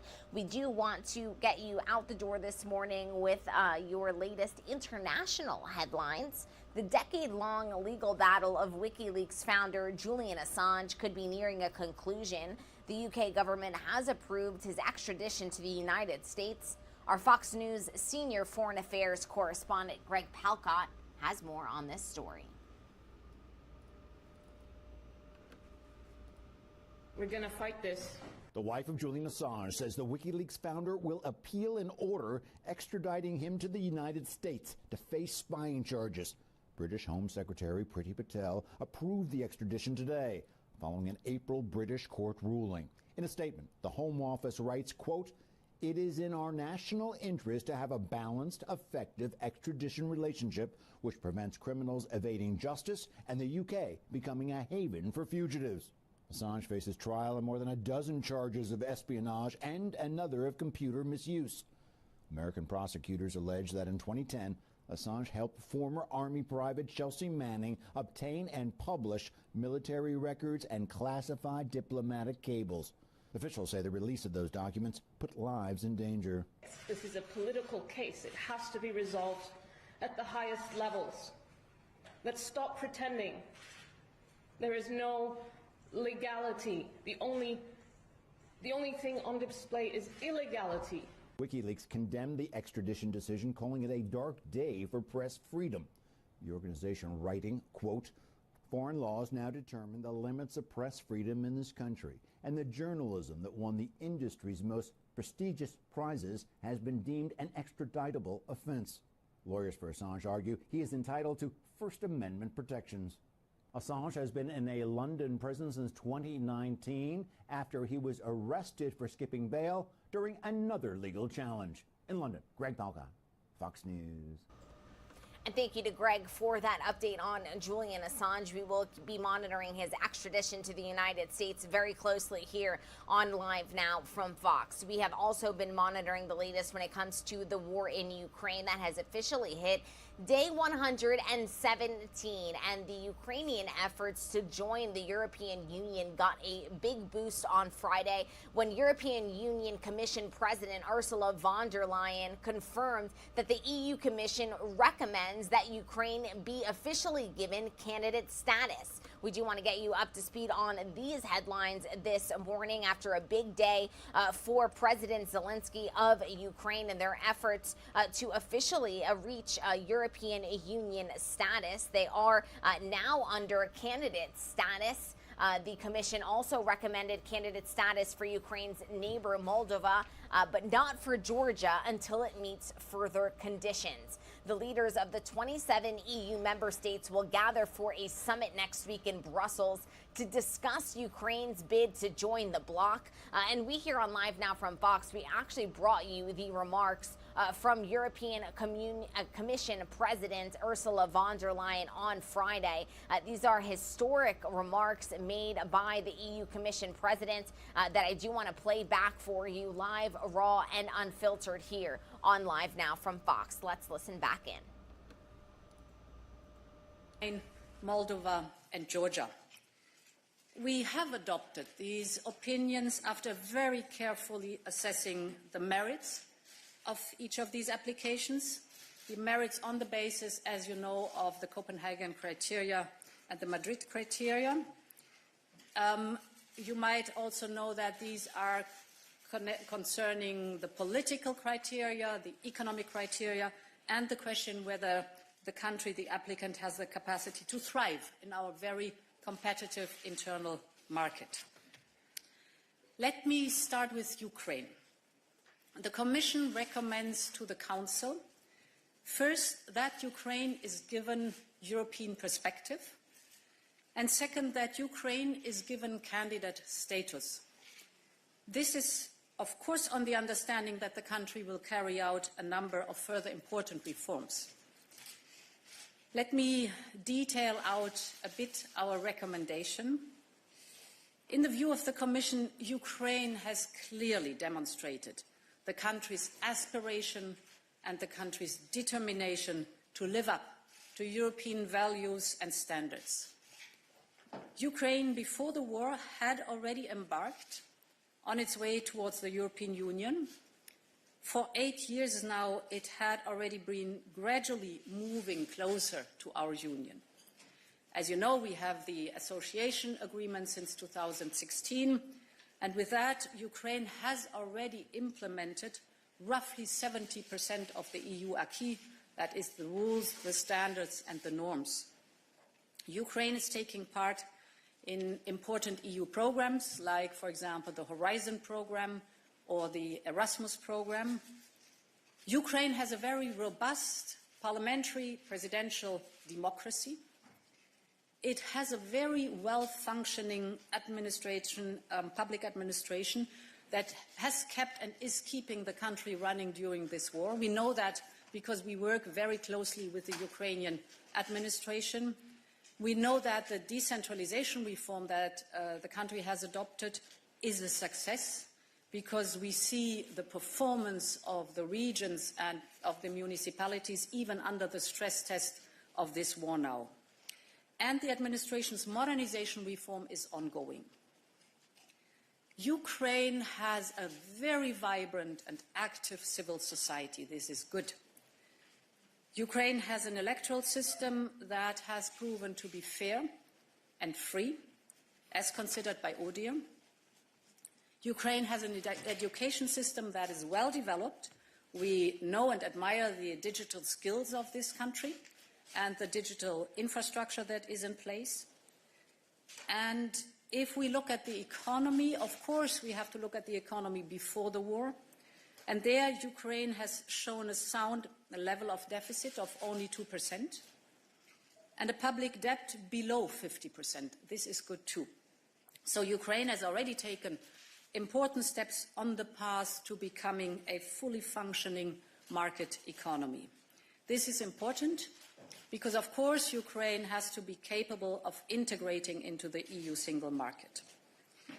You know that we are working on integrating Ukraine deeper into the single market, for example, in the transport sector, where we have the transport agreement, or we integrate the energy systems further. You might recall that even after the beginning of the war, the Ukraine electric grid has been coupled to the European Union's ones. All these steps are in a very good direction. At the same time, we of course know that further work has to be done. On the rule of law, for example, Ukraine has come far.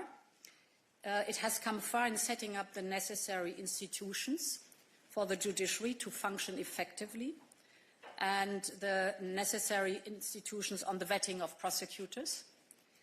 The focus should now be on speeding up the selection of judges of the Constitutional Court, as well as the members of the High Council of Justice. On anti-corruption, Ukraine also has come far in setting up the necessary anti-corruption bodies. So the focus should now be on the appointment of the new head of the anti-corruption prosecutors and the new director of the Anti-Corruption Investigation Bureau. In other words, the anti-corruption bodies are in place. Now they have to become fully operational. On oligarchs, Ukraine has adopted a bold law against oligarchs, the de-oligarchization law. And in fact, it is the only country of the Eastern Partnership that has done so. This is good. Now here, too, it is on implementation. We want to see results on the ground. On fundamental rights, Ukraine has achieved to comply with 80% of the recommendation of the Venice Commission. What remains to be done is the adoption of the law on national minorities. So in sum, a lot has been achieved, but of course, important work remains. I have discussed all this with President Zelensky and Prime Minister Shmyhal when I was in Kiev around about 10 days ago, and I got a very telling reply by President Zelensky. He said, you know, even if we would not apply for European membership, these are all reforms that are necessary and that are good for the country, and we would have to do them anyway because it's for Ukrainian democracy. Of course, we know that not everything can be achieved as long as a war rages in the country, but many of these issues can nevertheless already be addressed. So, to conclude on Ukraine, we have one clear message, and that is, yes, Ukraine deserves European perspective. Yes, Ukraine should be welcomed as a candidate country. This is on the understanding that good work has been done, but important work also remains to be done. The entire process is merits-based. So it goes by the book, and therefore progress depends entirely on Ukraine. It is Ukraine that has it in their hands, and what could be better to shape your own future. Turning to Moldova, our assessment goes broadly into the same direction as for Ukraine. We therefore also recommend that Council grants Moldova the European perspective and candidate status, on the understanding that the country will carry out a number of further important reforms. In the recent past, Moldova has taken a decisive step towards reforms with a clear mandate from its citizens. It is on a real pro-reform, anti-corruption and European path for the first time since independence. Of course, Moldova still has a long way to go.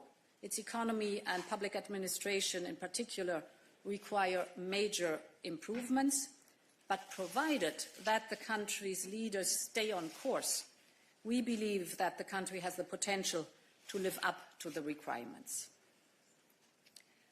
On Georgia, Georgia shares the same aspirations and potential as Ukraine and Moldova. Its application has strength, in particular, the market orientation of its economy with a strong private sector. To succeed, the country must now come together politically to design a clear path towards structural reform and the European Union, a path that concretely sets out the necessary reforms, brings on board civil society, and benefits from broad political support. This is why we recommend to Council to grant the European perspective and to come back and assess how Georgia meets the number of conditions before granting its candidate status.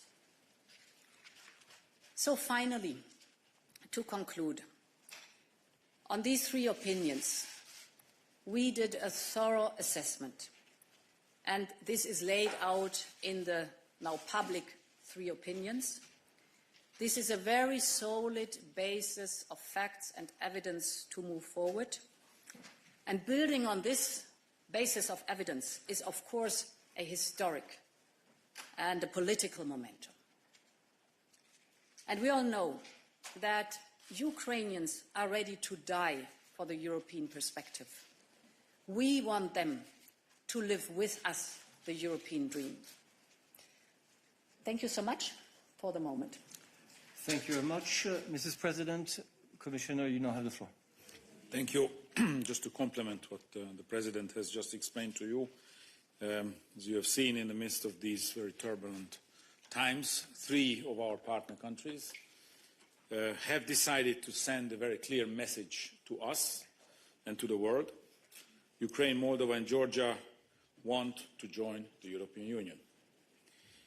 They have expressed very clearly and loudly their own will, which is that they consider the European Union and membership in the European Union to be the most important and most reliable tool for their own peace, stability and prosperity long term. Now it is for Europe to show that this is a reality.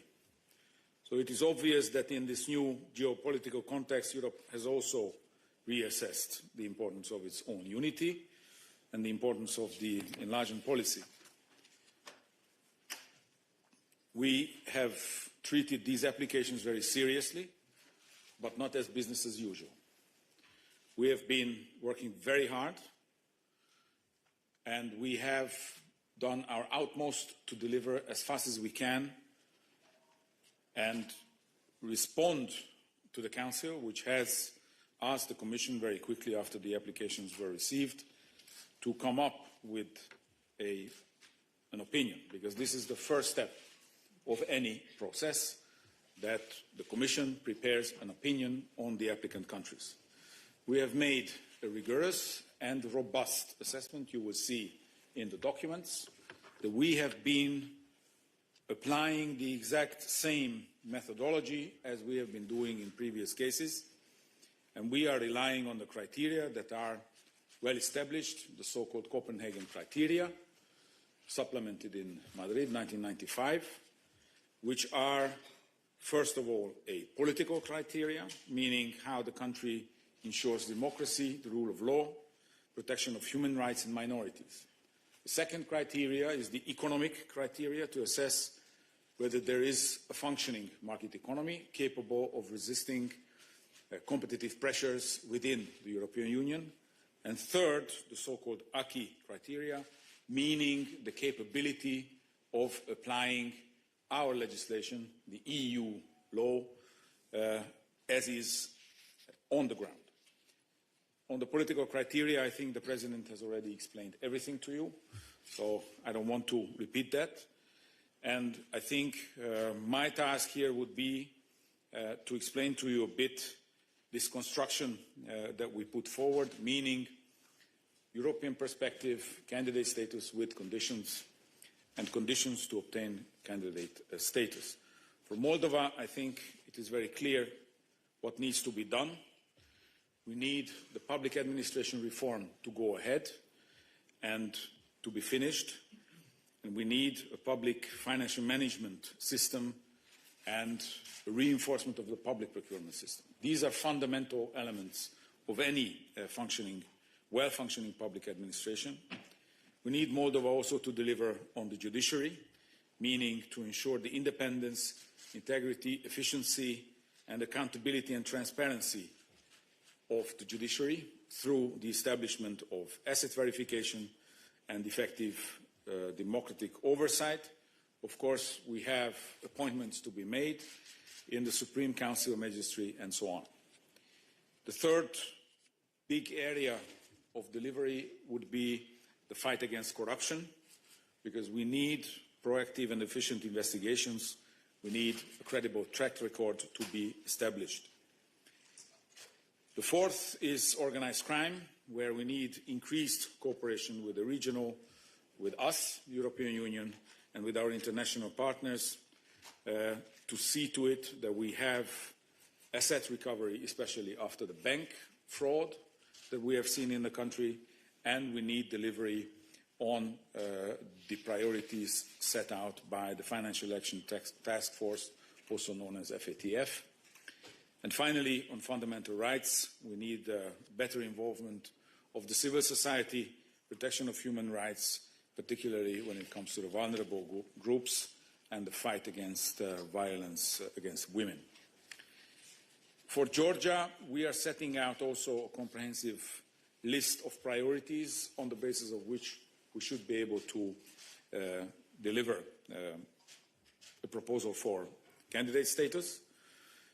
On democracy, we would like to see the end of a political polarization that has characterized the country.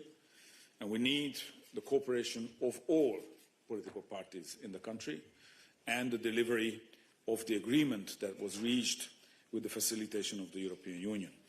This also relates to the judicial reform, because that agreement also covered that.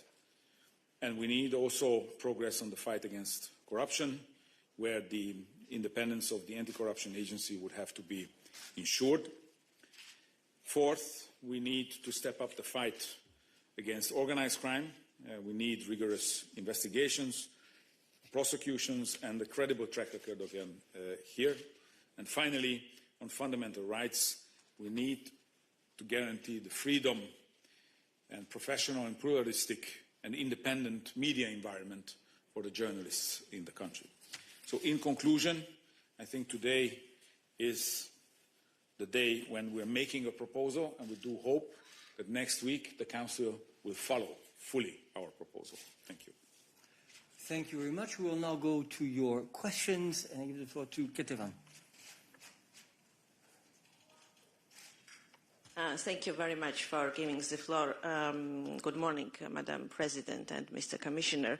It's a very emotional day for all of us, and I want to use this chance and congratulate my colleagues from Moldova and from Ukraine. I represent the country, and you know that a majority of Georgian people wants to be with you in this organization and to be part of European family. And we hope that this day will come sooner than later. Can you tell us about time frame? We just heard these conditions for Georgia. Is there any time frame for fulfillment these conditions?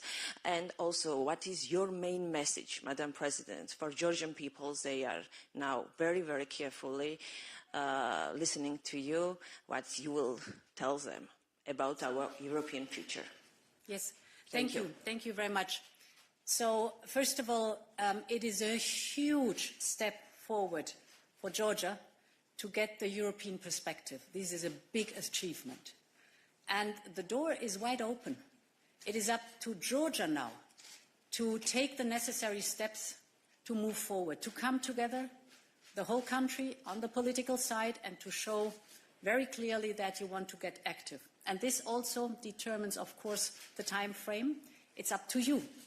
The sooner you deliver, the sooner there's progress.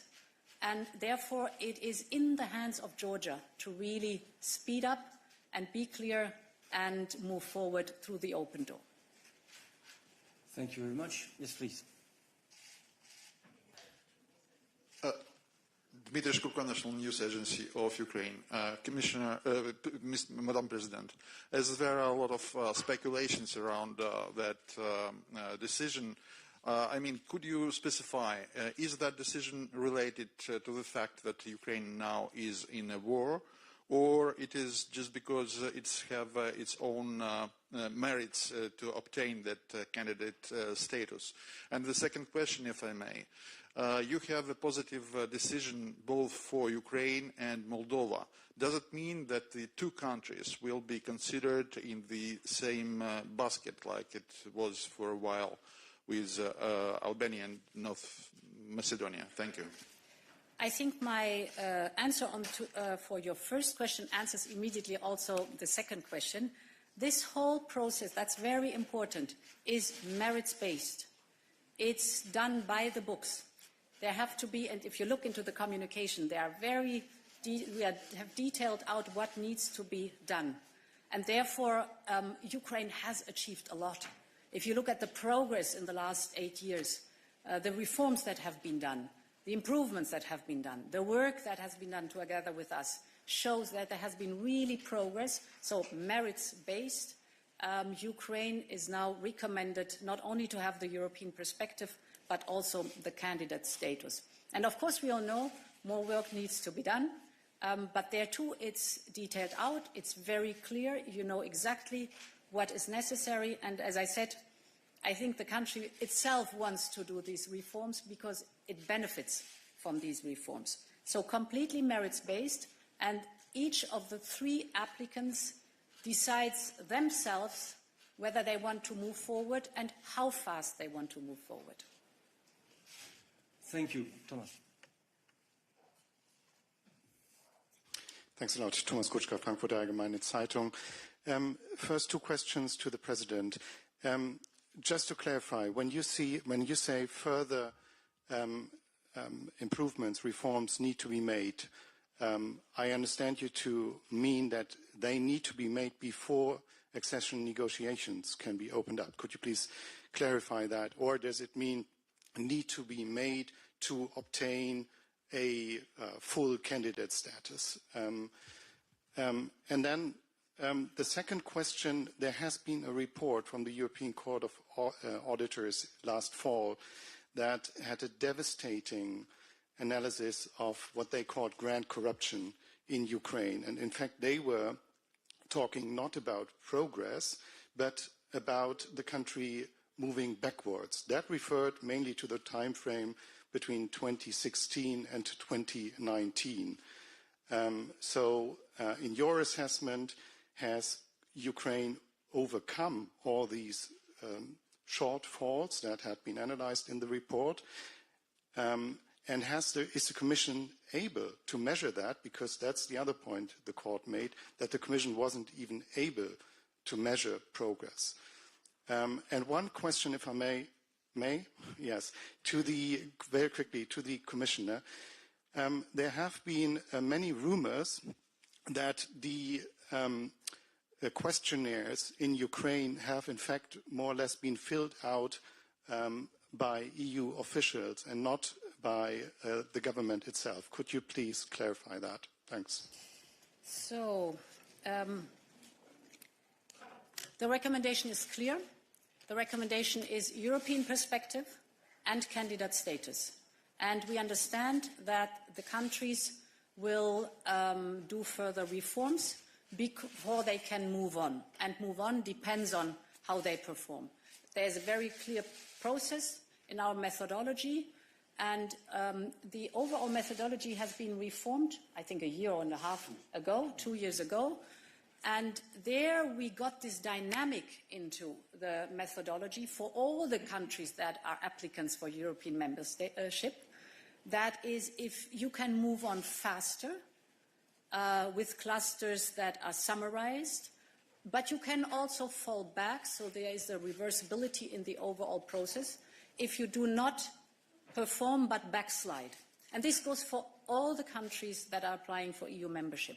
I think this is something very important and beautiful in the process itself, because it shows that it's the country itself that has it in its hand, whether they progress rapidly or whether there's a stagnation or whether there's a backsliding. On the topic of corruption, it is a topic, it is an issue. We've always been working on it. And indeed, the people of Ukraine elected their government just because they wanted the fight against corruption. We have, of course, seen that over time, and mainly in the last years, there was progress in fighting corruption. If you look, for example, at Transparency International over the last 6 years, yes, Ukraine is starting from a low level. But what is important is the trajectory. And the trajectory is positive. So they are gaining ground on fighting corruption. That is important. You see also that indeed there was a dip in 2019, but then they progressed again. And you have other countries that in this table are backsliding and are losing ground on corruption. One more point on corruption. What is so important? It's the digitalization of processes. Because the less you have person-to-person contacts, and the more you have digitized, the better you can fight corruption. And we've discussed that intensively when I was in Kiev with President Zelensky and Prime Minister Shmyhal. Prime Minister Shmyhal has very interesting, far-reaching plans what the digitalization of the country and the processes are concerned. So there's awareness of the issue, and there should be and is awareness of the issue, but there's also intensive work that is being done. And this is just a criterion where you have to improve. Yes, on the questionnaires. All the questionnaires have been filled out by the countries because they know best. Of course, we have been using data that we have at hand. And in that sense, this was a new approach applied by the Commission so that we are not asking replies to questions we already know the replies to.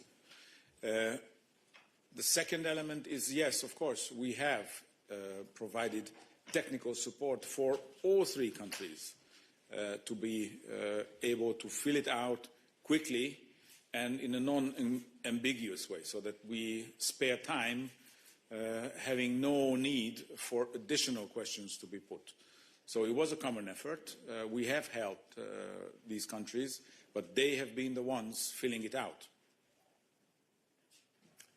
Thank you very much. I will take a few questions from the Interactio platform now. And first we go to Tanya Milewska. Thank you. Hi, Tanya Milewska from the Macedonia News Agency. I have a question on North Macedonia, obviously.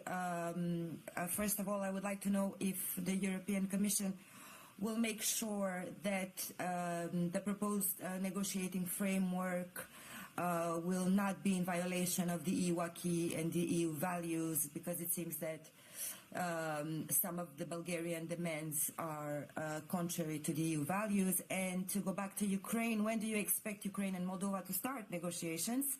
And finally, why didn't you use this occasion to propose a candidate status for Bosnia? Thank you very much. Commissioner. Thank you. First of all, I'm not aware of any negotiating framework. All I'm aware of is a complete deadlock in Sofia, which I'm not particularly happy about, since I've been spending every second Tuesday in the country to no avail. It seems that internal politics are capable of majoring the credibility of the European Union. So at this stage, I don't think we can talk about any negotiating framework. Second, when it comes to candidate status to Bosnia and Herzegovina, Bosnia and Herzegovina is running its own accession process. It's a merit-based process, as also the President underlined, and it applies to each and every single candidate country. Bosnia and Herzegovina has to fulfill 14 priorities that have been laid out in our opinion, and which was confirmed by the European Council at that time. We're still waiting the country to deliver on that. If we are to renegotiate conditions that have been clearly put forward, then we would be giving discounts on enlargement process, and this is not something that we are doing. Thank you. I take another question from the platform. Philippe Régnier. Oui, bonjour, merci beaucoup. Une question en français si je peux. Je voudrais vous poser, Madame la Présidente, une question plus générale, plus politique. Est-ce que ce travail technique, voire technocratique en quelque sorte, adresse également un message à Vladimir Poutine? Et puis une petite confirmation pour être tout à fait certain d'avoir bien compris que s'agissant à la fois de l'Ukraine et de la Moldavie, vous proposez bien de conférer immédiatement le statut de candidat et puis ensuite d'avancer sur les réformes nécessaires pour définir le cadre de négociation et ensuite éventuellement négocier, ou bien faut-il d'abord avancer sur ces réformes nécessaires avant d'obtenir officiellement et définitivement le statut de candidat? Ce n'est pas totalement encore clair pour moi. Merci beaucoup. Yeah. So the former is, and I will repeat it for you, is the case. So we propose candidate status, and we know that then we have to work on reforms that are laid out, as I said, on the understanding that these reforms will be done. Again, the whole accession process is a dynamic process that can move forward, stall, or backwards in at different speed. It's up to the country. And here our expectations are very clear.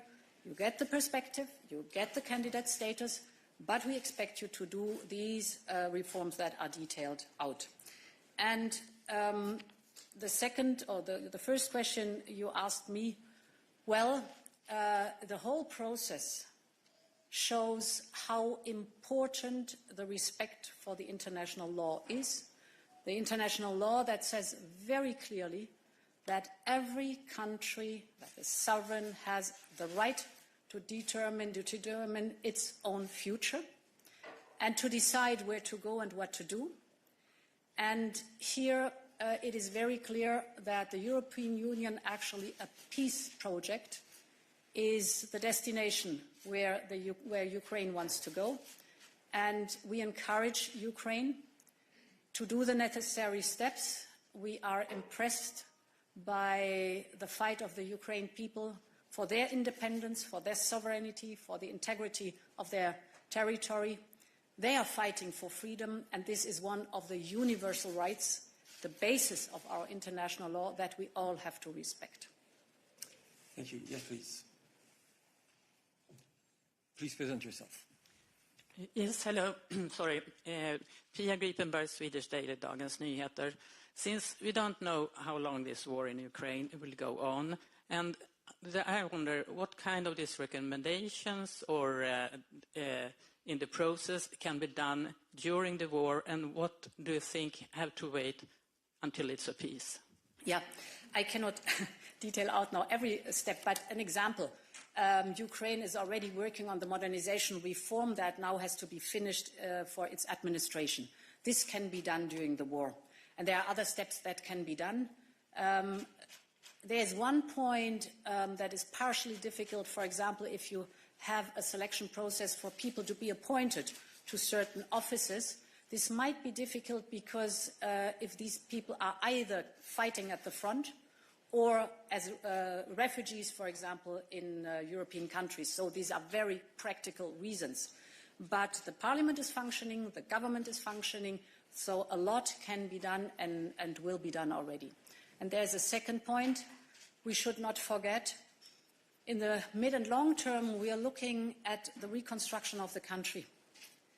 This is a different process. You know that we are working on a platform to channel all the different global initiatives to support Ukraine financially for the reconstruction. And there we think it is absolutely the right moment to say investment and reforms. That's what Ukraine wants, so that these reforms also pay into the goal to join the European Union, that these reforms are done with the investments. Thank you very much. I go back to the platform. Lawrence Norman. Numéro 2.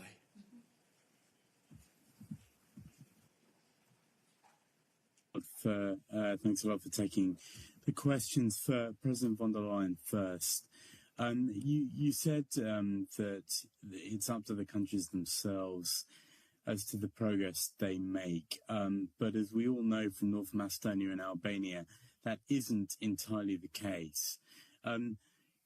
Is there a world that you could envisage in which Ukraine and Moldova can start their accession talks before the EU agrees to move ahead with accession talks for North Macedonia and Albania? And for the Commissioner, what assurances can you give us that your home government will not play the role with Ukraine for the EU that it has done with NATO and that Bulgaria is currently doing with North Macedonia by blocking progress or slowing it down? Yeah, thank you for your first question. Very clearly, first things first. We do a huge step today with this proposal of European perspective and candidate status. And we've just laid out that there's work to be done. Let's do this job. Let's do the work successfully and then move on to the next steps. Yes, well, if you have a question to Hungary, maybe you should ask them. That would be my first advice. Second is that to ensure that we have all the member states on board, the best way to do it is to ensure full credibility and full adherence to the criteria. And this is what we are doing in this case.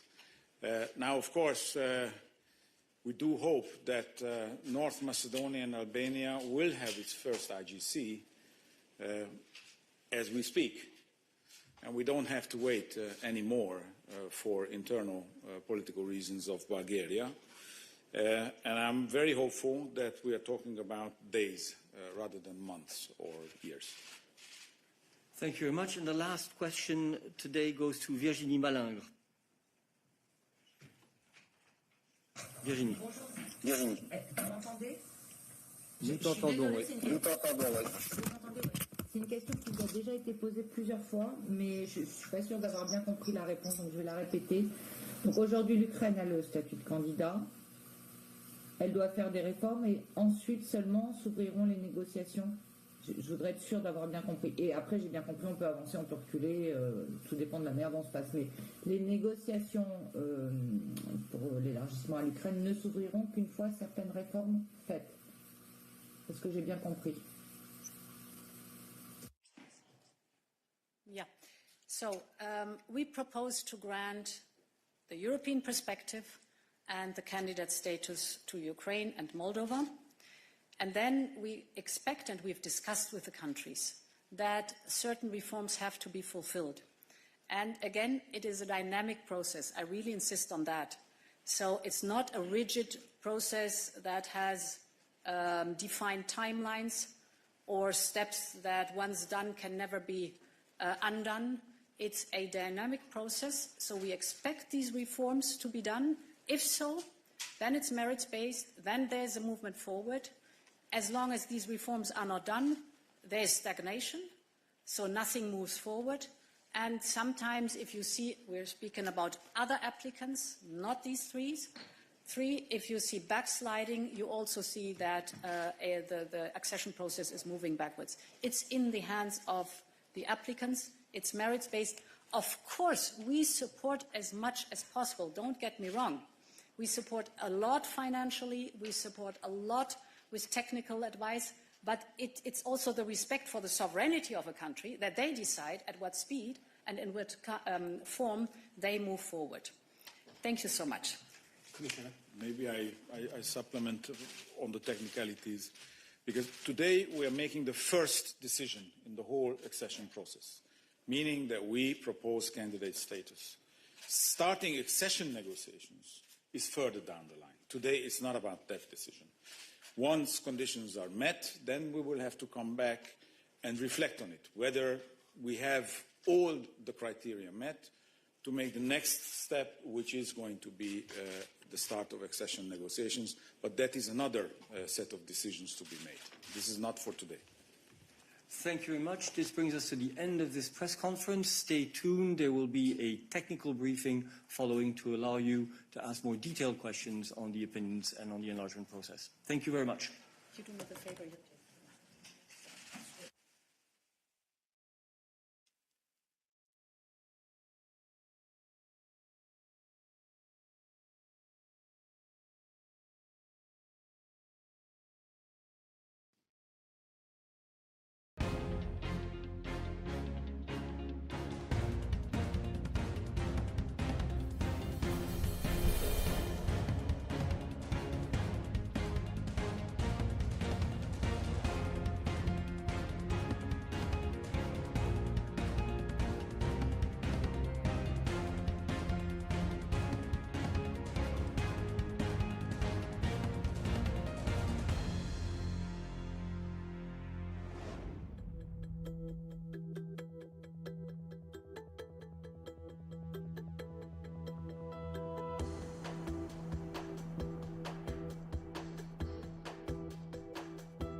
Good morning and welcome into Live Now from Fox. My name is Mackenzie Stasko. I'll be with you here for the next few hours, bringing you up to speed on all of the top stories we are following today here on Live Now from Fox.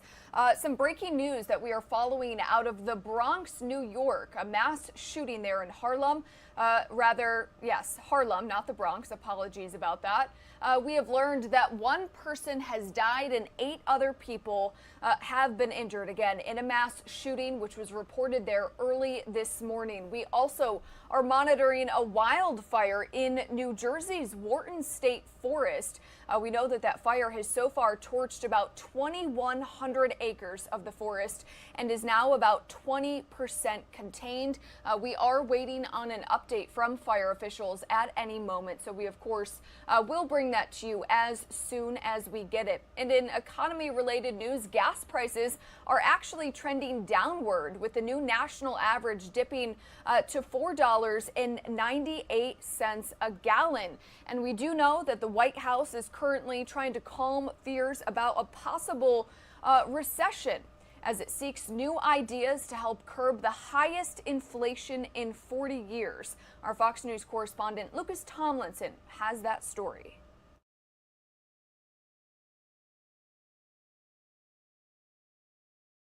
With inflation spiking at its sharpest pace in decades, the nation's bleak economic outlook now appears to be the primary challenge for the White House as it heads into the midterm elections. Prices are unacceptably high right now, and that's why the president has said we need to make this our top economic focus and do everything that we can to get them down. A recent AP NORC poll found that just 2 in 10 Americans think the economy is doing well.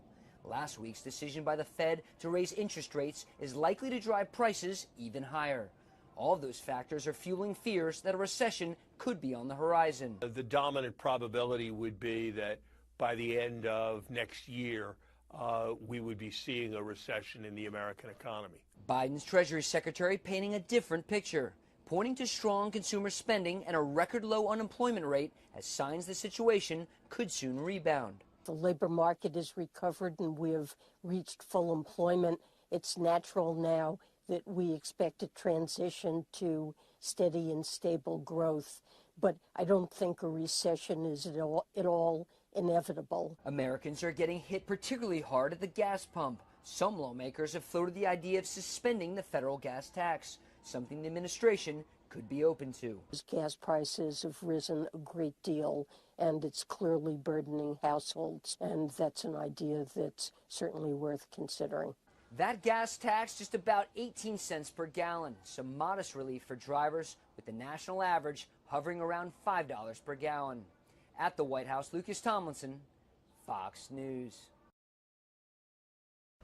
Lucas, thank you for that report. In a new Wall Street Journal survey, economists are now predicting there's a 44% chance of entering a recession within the next year. That's nearly double what it was last month. Another report in the Washington Post finds that more Americans are cutting back on spending to offset rising prices and inflation. Over the past few weeks, households have cut on everything from flights and dining out to haircuts and home repairs as well. And there may be good news for gas prices. The average cost, as we said, has fallen slightly, now under $5 a gallon. And now the Biden administration is considering suspending the federal gas tax. But how much would that actually help? Our Fox News correspondent Doug Luzader has that answer from Washington. And we're talking a little less than 20 cents a gallon. That may not have a huge impact, but the Biden administration is running out of options to help lower prices. After a bike crash over the weekend, how are you feeling, sir? President Biden had a little spring in his step later to prove he was fine. But it's been hard to dance around gas prices, even as they dropped just a bit. The administration, though, says it could be worse. If you were in Singapore, you'd be paying $9. Canada, it's over $6. Energy Secretary Jennifer Granholm says gas is high everywhere. But that's little comfort here at home. So the White House is at least considering a federal gas tax holiday, temporarily lifting the 18.4 cents a gallon tax. And it's certainly one of the things the president is evaluating. I know this is what's been happening in many states as well. There are some potential downsides. There would apparently be no mechanism to offset those costs, so that would increase the deficit. And it might not do all that much to gas prices. Many states also have gasoline taxes, so maybe they'll jump on too. But it doesn't look to me like that's enough to solve the squeeze that we're going through. I don't think a recession is at all inevitable. Administration officials, meantime, made the rounds over the weekend, downplaying the likelihood of a recession. But the markets may disagree, and so does prominent Democratic economist and former Treasury Secretary Larry Summers. The dominant probability would be that by the end of next year, we would be seeing a recession in the American economy. All of this setting the stage for the president to travel to Saudi Arabia next month to ask the Saudis to boost oil supplies to help bring those prices down. In Washington, Doug Luzader, Fox News. Doug, thank you for that report. We do know over the weekend, thousands of flights were canceled and delayed. Millions of Americans seeing those relentless delays and cancellations at airports from coast to coast. And people are getting worried about their summer travel plans and the 4th of July holiday. Transportation Secretary Pete Buttigieg is warning airlines that the U.S. government could step in if the chaos continues. Our Fox News correspondent Jonathan Siri is at Hartsfield-Jackson Airport in Atlanta, one of the busiest in the world.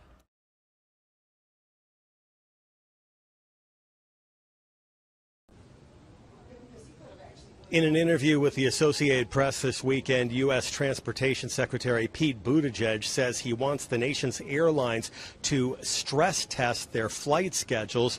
He wants to ensure the airlines can operate all their planned flights with existing staff, and he wants them to hire additional customer service workers. Buttigieg says the Transportation Department could potentially impose fines on airlines that fall short of consumer protection standards. The Transportation Secretary's actions come in response to growing complaints from travelers. When we had checked in, the ticket agent had said that almost all the flights were delayed or canceled today.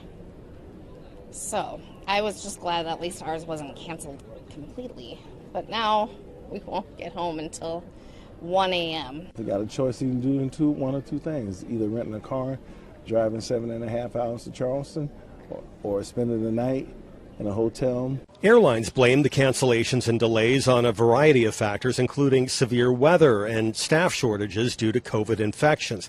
Now that the federal government is increasing pressure on airlines, there is concern that some companies may actually cut back on their summer flights to ensure the ones they keep arrive on time. Secretary Buttigieg says he wants to first see how the airlines handle the busy summer travel season, especially over the busy 4th of July holiday. In Atlanta, Jonathan Seri, Fox News. Jonathan, thank you for that report. And as people deal with delays and cancellations, there's some good news. Domestic airfare is down, but Fox's Bailey Miller in Phoenix says travelers there have yet to see much of an improvement.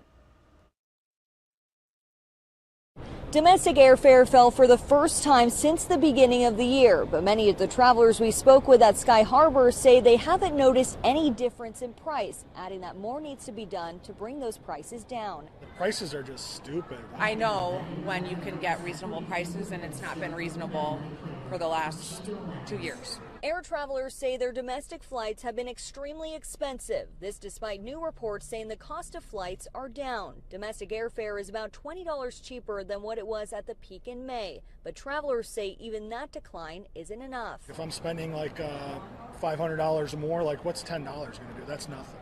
You know what I mean? For the last several months, prices have been higher than usual for travel. So why is it getting cheaper now? The app Hopper says it has to do with demand. Most people vacation in spring and early summer, and experts are adding that this is good news for consumers because they expect those prices to continue to drop all the way into September and October. Anything counts, because the more money you can save, the better, Now, international travel is a totally different story. Experts say prices are up 20% from last summer. They add that the best times to travel are in September and October. In Phoenix, Bailey Miller, Fox 10 News. Bailey, thank you. Now to an update about the COVID vaccines for kids. The White House expects COVID-19 vaccines for kids under the age of 5 to begin tomorrow after the CDC's recommendation over the weekend. But with millions of tiny arms now eligible for smaller doses of Pfizer and Moderna's shots, will there be enough for the large demand? Our Fox News' Chris DeMio has a closer look. COVID-19 vaccines for children as young as 6 months are expected to start rolling out across the country this week, following the FDA's authorization Friday and the CDC's recommendation over the weekend. Vaccinating young children is a critical opportunity to protect them against hospitalization and death from COVID-19. But with roughly 18 million kids now eligible for either Pfizer or Moderna shots, federal officials wonder if parents will heed the CDC's plea and get them vaccinated. The question comes as less than a third of kids ages 5 to 11 have been vaccinated since granted approval for the shots last November. I can see why parents might be a little hesitant,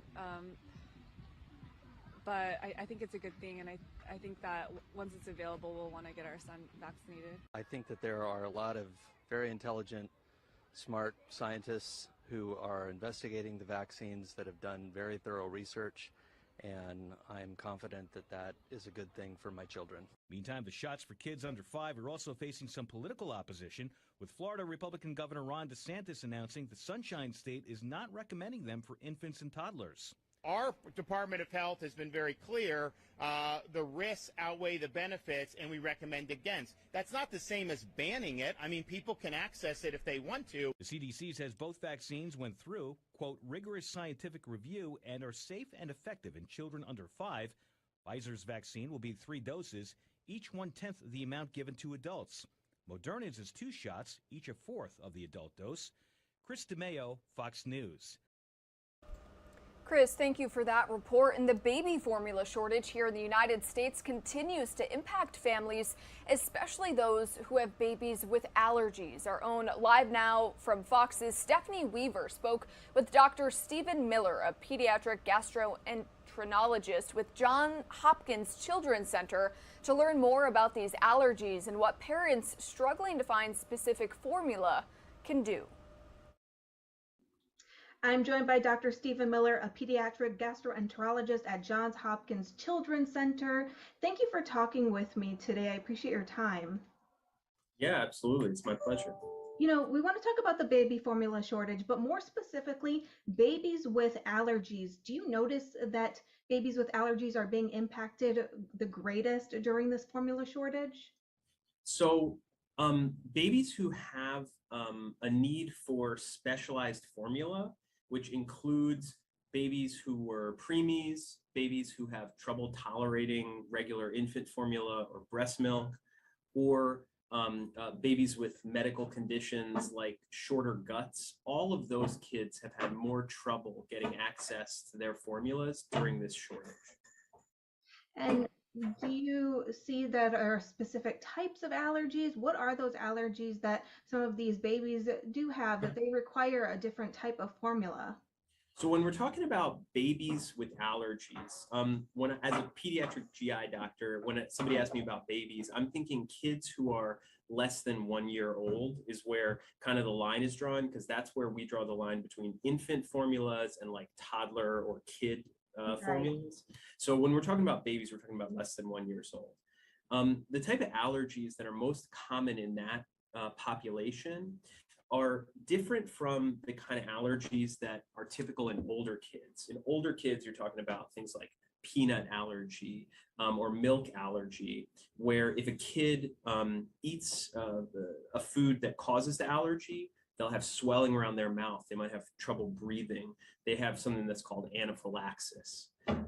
Baby allergies to foods are not typically that kind of allergy.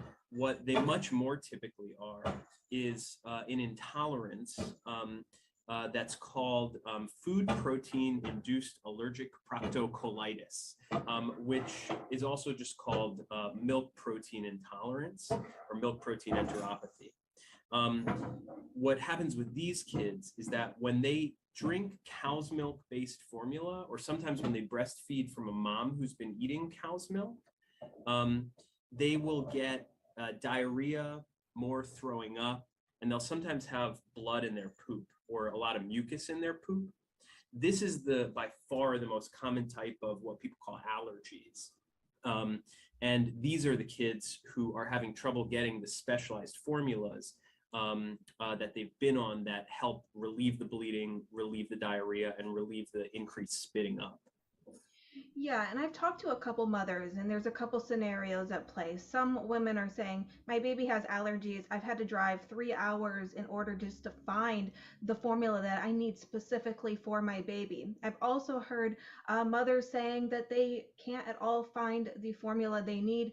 Or I've talked to mothers who say, I'm expecting a baby and I may need formula.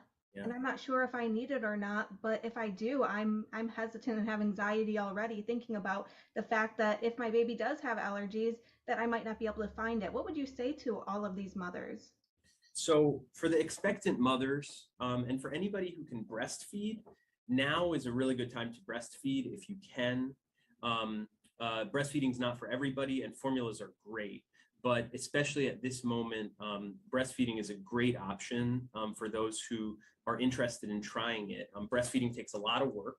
And sometimes for new moms or moms who are trying to do it, they need to seek out wise, skilled women in the community who have successfully breastfed before. They can go to La Leche League, or they can ask their pediatrician for a referral to a lactation consultant to be able to do that. For those people who have a lot of trouble breastfeeding, or who really want to get formula, or for those babies who are already on formula, then they have to figure out how to get that formula.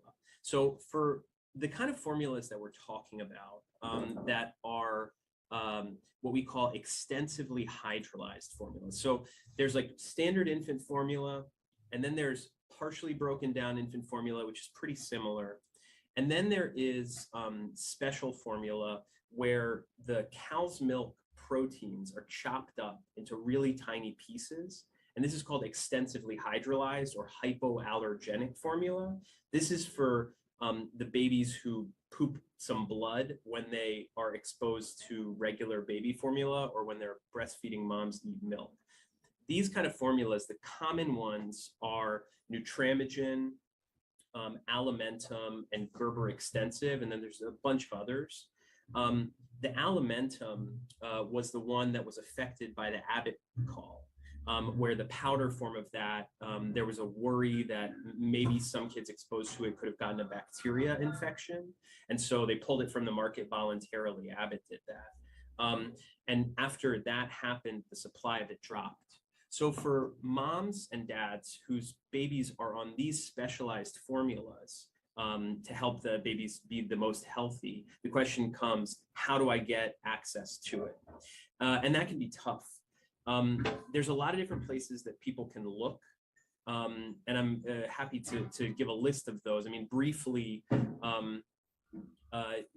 talking to the pediatrician is a reasonable place to go, but oftentimes those doctors are going to have trouble.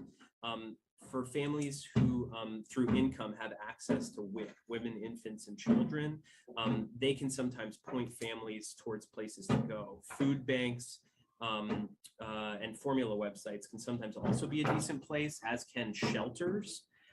Families can also look around at smaller grocery stores. So trying to find a supply, you can try to look at different places. The other move to make is to switch to a different kind of similar formula. If your baby is on Nutramigen, which is the kind of very chopped up baby formula that doesn't cause allergic problems where kids poop blood, then you can look for another equivalent extensively hydrolyzed formula. That means very chopped up. Or you could go to something called an elemental formula where the protein is completely chopped up and the chance of allergy is almost nil. To find lists of equivalent extensively hydrolyzed formulas or elemental formulas that are also equivalent, you can go to some different websites. Probably the best place to look is the North American Society of Pediatric Gastroenterology, Hepatology, and Nutrition, which is also called NASPGHAN. It's the organization that, as a pediatric GI doctor, I'm a part of. It's kind of a long, unwieldy name, but that's what it's called, NASPGHAN. And people can Google search for tools for infants affected by the formula recall. And then that'll take them to a page that provides a list. This is all of the extensively hydrolyzed formulas. This is all of the elemental formulas. And then they can search for equivalent ones to the one that their baby's on. It's always a good idea to talk to your doctor to make sure that there isn't a very particular reason that they need to be on this particular formula. But I think most doctors are recommending that people be flexible as to the brand and that they just go for the similar broken down level of broken downness that the formula has and get what they can get. Yeah, and a lot of mothers who are desperate to find formula here in the United States are taking some of the allergy formulas because that's what's left on the shelf. And this is leaving some of those women that need specifically the allergy formulas in a bind because they just can't find it. Would it be a suggestion that women that are looking for formula try to hold off and not buy the allergy specific kind because there are mothers that really do need it? What would be your suggestion or recommendation? Yeah, I mean, it's always tough in a time of shortage to want to think of others because you're worried about your own child. In general, we're recommending that people not stockpile this stuff, not get more than a 10 to 14 day supply, to leave some on the shelf for other people who need it. For babies who don't need hypoallergenic formula, there's a huge array of available formulas, including like store brands, you know, Walmart, Target, Walgreens, Kroger, Sam's Club, Costco, Amazon. They've all got totally decent standard infant formulas and partially broken down infant formulas that are easier to get than these really broken down ones like the Nutramigen, the Alimentum, and the Gerber Extensive. So yeah, our suggestion is if you can put your baby on a regular infant formula and not get this broken down stuff that some babies really need, do so. The one other thing to say is that in a situation where a baby where a family cannot find this stuff at all. There are a lot of babies who have a little bit of blood come out in their poop when they eat cow's milk formula, but who are otherwise totally healthy. They're growing, they're fine. They might need a little bit of an iron supplement to make up for the loss, but who would be fine to be put on a regular infant formula for a few weeks. So there are some babies who, in consultation with their doctor, if the doctor says, well, if you can't find anything else, go on regular formula. There are some babies who have this allergic problem, but who can, for a few weeks while this situation works itself out, be on regular formula. And those families may have to make that hard choice. Yeah, and maybe talk with their pediatrician and see if that might be a good option for them. Next, what, should mothers, do if they can't find it? What would be some last advice that you would give to parents currently in this situation, or expectant mothers that, are worried about this? What would be your advice? For the expectant mothers, it's do your best to get into a position where you can breastfeed and seek a lot of support for that, because almost everybody can do it, although some still can't. For those who are really struggling to get access to infant formula, the advice is to be flexible. Look on places like the NASPGHAN website to find out what the equivalent formulas are, and look towards smaller stores, towards big chain stores, to find brands that might not be the ones that you've heard of, but that come in sealed containers and are of good quality, because there's a lot of different infant formulas available out there. And if you can find one that is roughly equivalent, then they're all quite good. For those mothers, and you've heard the reports, I'm sure, of some mothers that are mixing formula in order to try to make the right concoction for their baby. What would be your recommendation as far as that? So it's never a good idea to water down formula more than is recommended on the packaging, because babies' kidneys don't work like kids' and adults' kidneys. And that means that babies can't concentrate their pee as well. So if you water down the formula too much, that can cause the babies to have very low levels of things in their blood like sodium and potassium, which can really hurt the babies. It can cause seizures and other problems. So it's important always to still follow the instructions for mixing. As to making homemade formulas, that also can be unsafe. Now, for babies who are getting close to a year of age and who are otherwise quite healthy, if a family is in a situation where they absolutely cannot get formula, then it's reasonable to give some cow's milk, whole milk, for a week or two until they can get a hold of some formula. The advice is to keep it to not more than 24 ounces per day. And to give extra iron if you're going to be doing that. For the babies who have a real allergy, that's not going to be an option. And so they're going to have to find a way to get access to the more broken down stuff. But most kids, as they get towards a year, are going to be safe to make that transition. And so some families may choose to do that. One other really great source of much more in-depth information than we're getting into right now is a lecture by Jim Franciosi and Ilana Ben Joseph, who are out of Nemours Hospital, and take a really deep dive into how families who are trying to search for these formulas can manage to find them. Any last takeaways, any other messages that you want to provide before I let you go? So this is a challenging situation for new parents, and being a new parent is amazing, but also really stressful. And this can definitely add on additional stress, especially for families who are struggling with getting access for a baby who has extra needs, like a baby who has milk protein induced enteropathy. For these babies, the advice to those families is to be flexible as to the brand and be willing to transition to, if you're on Nutramigen, try Alimentum Ready to Feed. If you're on Alimentum, try Gerber Extensive. And if you can't find any of those, there's a whole bunch of other off-brand hypoallergenic formulas that you can find on the NASPGHAN website or the Nemours talk that's available for free on YouTube that you can use and that are pretty darn good. Talk to your pediatrician, but switching brands can allow you to keep your baby well nourished in this challenging time. Dr. Stephen Miller with Johns Hopkins, thank you for talking with me today. I appreciate your time. Thanks a lot. My pleasure. I'm joined. All right, a big thanks to our own LiveNOW's Stephanie Weaver for that conversation on the baby formula shortage.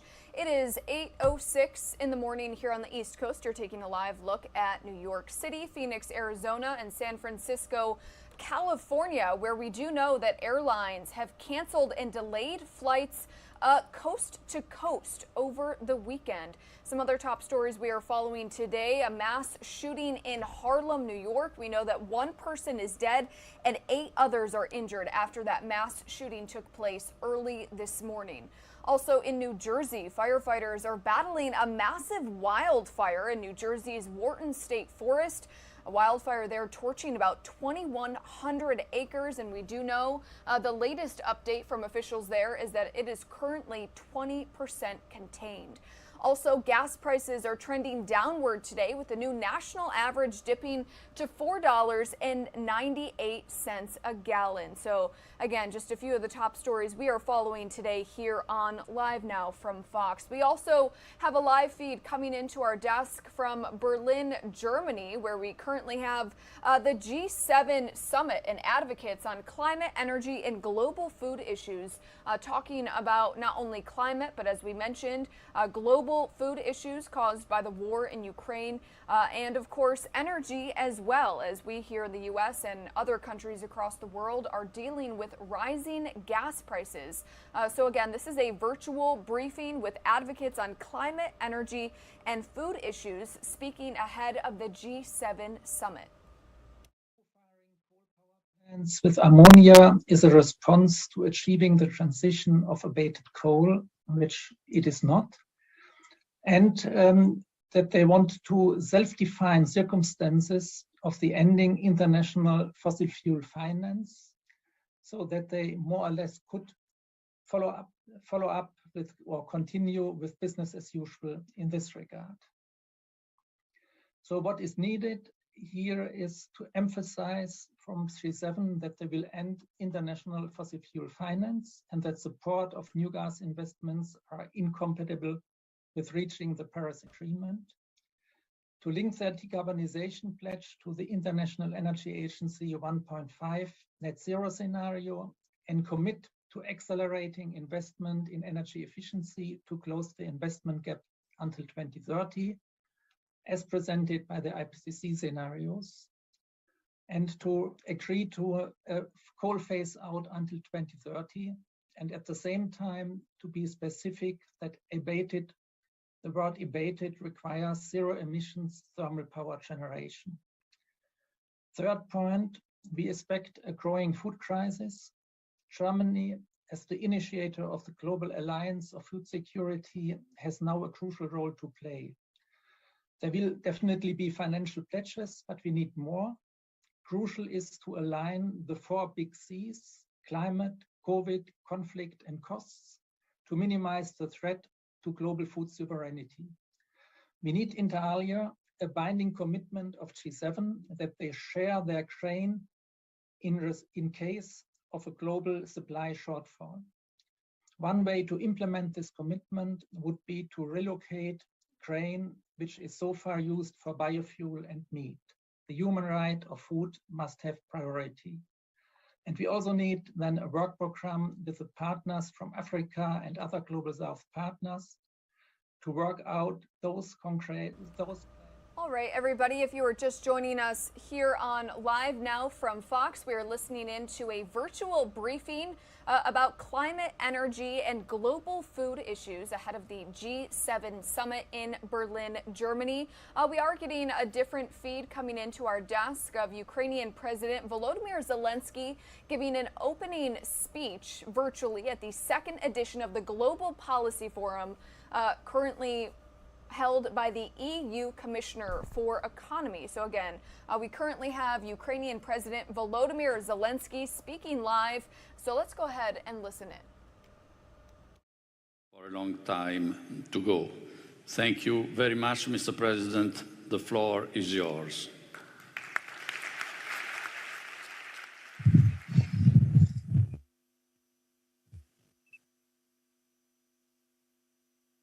Thank you very much. First of all, I would like to thank Mr. Jim Masolo. Would like to thank you, Mary Munti, for inviting me, and I would like to thank for supporting our students, for the program and the support, extending assistance to displaced students and our people. This is our future. We by no means want to lose it, and we do want them by getting your warmth and education experience to come back to our land. And thank you very much for preserving our future, our students. Now I would like to make an address to the participants of the forum. Dear friends, I'm grateful for this opportunity to speak to you today. Everything needs to be done today. It just happens so that today is the International Refugee Day. And since not so long ago, this day is a painful holiday for millions of was destroyed by Russian invasion. More than 12 million Ukrainians became refugees. They left their communities, they left their homes to search for safe space, a safe haven at other territory, at least where Russian artillery will not reach them. More than 5 million out of these 12 have left the country, and they found refuge in abroad, in particular in Italy. I would like to thank again your people, your cities, your government and Prime Minister Draghi for the assistance to our people, first of all, women and children. That is extremely important. But what is our objective today? We have to make sure that refugees and displaced come back home, no matter where they look for the refuge and shelter. We have to keep them interested and capable of coming back to Ukraine. We can create a historic precedent. In the earlier days, when the aggressor was fighting against other countries, he was thinking that the Ukraine's back will be broken. But we have proven that it is not possible to break Ukraine. This is why it's a key moment for Ukrainians to come back, possibility to come, because because Europe is going through one of the largest migration crises because of war in Ukraine. During several months only, 12 million people have left their homes. What was the last time this happened in the past? The only thing I can remember is the Second World War, and that was a deliberate act. 500,000 in Mariupol, 100,000 in Severodonetsk, 22,000 in Volnovakha. This is the population of those cities, but Russia destroyed everything there with artillery, with aviation and missiles. They didn't really were discreet in doing this. So that I can name thousands, hundreds of places that were destroyed and dozens that are still under threat.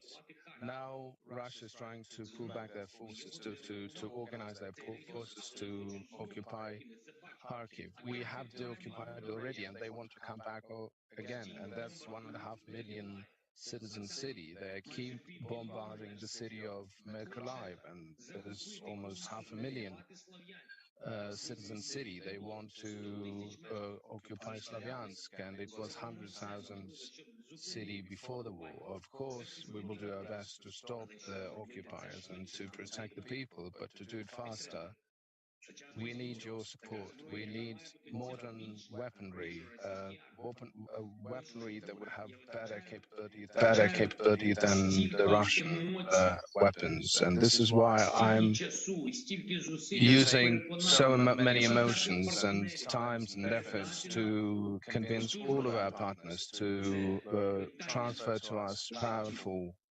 pieces of weaponry. This is the matter of life and death. And the second question is economy.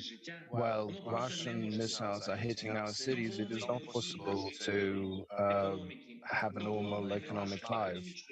Almost half of our economy, our economic system is not operational now.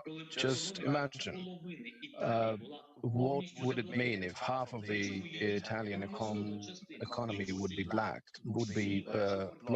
In particular, your industrial elements. None of your countries would be able to stand against this without the support. When we are saying that we need about $5 billion a month to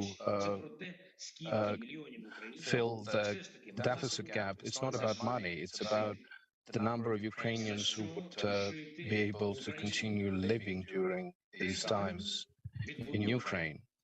And the third item is rebuilding. We have to do everything possible so that after the victory, which will come undoubtedly, we could restore normal livelihoods in the areas where Russian occupiers were trying to leave only ruins behind.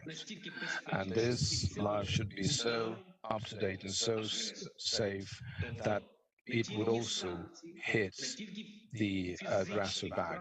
Not just sanctions, not just physical losses of Russian army in the battlefield, but the fact that life will be restored in Ukraine. Livelihood would be a priority. The fact that we can come back from ashes and the aggressor will be left with losses and degradation. Our goal is for this migration crisis in Europe, caused by the Russian war, of course, and only by Russian war, would become the last crisis of its sort, so that no any other aggressor in future could think that by using war instruments he could destroy the life of any European countries. So the weaponry, the financial support, and the rebuilding of Ukraine are three elements that have to trigger the change. But this is not all we need to do.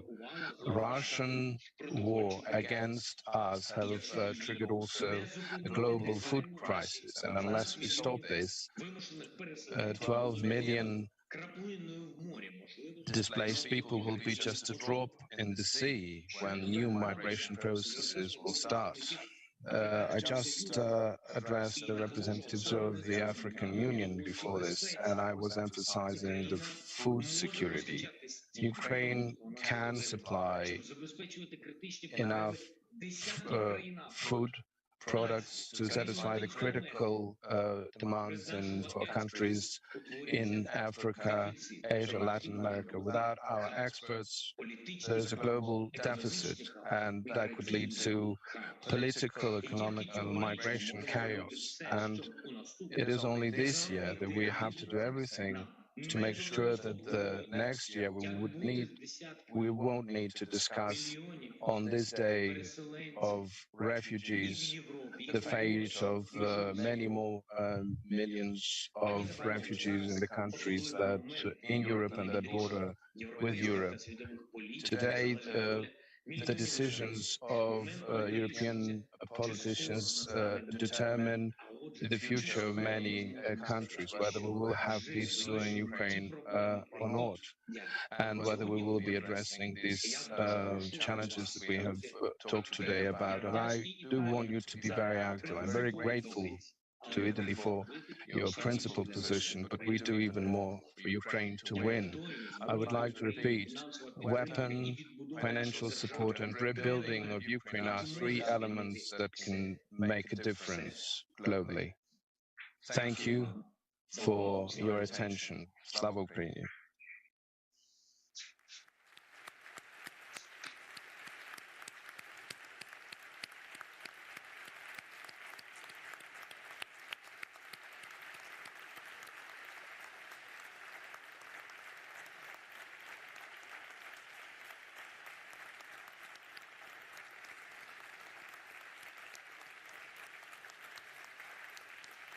Thank you very much.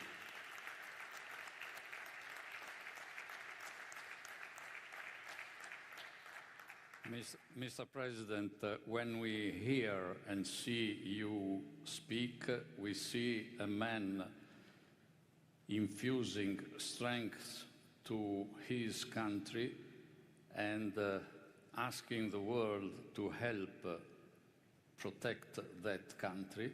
But we also feel the man who tries to defend the values which we feel are exactly the same values that we have in the European Union. And it is so encouraging for all of us to see how strongly you wish to be a member of the European Union.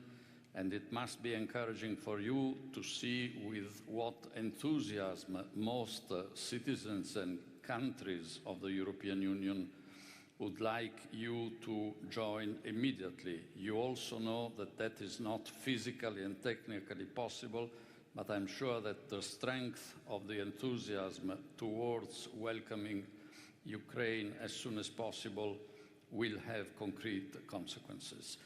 You have been, Mr. President, generous enough to allow 2 questions to be asked of you. And the first question will come from a student of Bocconi, Denisa Muhammeti.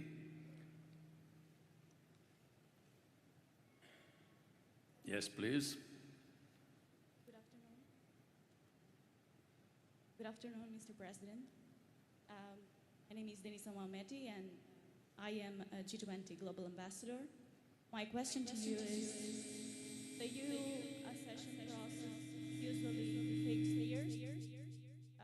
What are your expectations from the EU, and what other steps is Ukraine going to take? Thank you.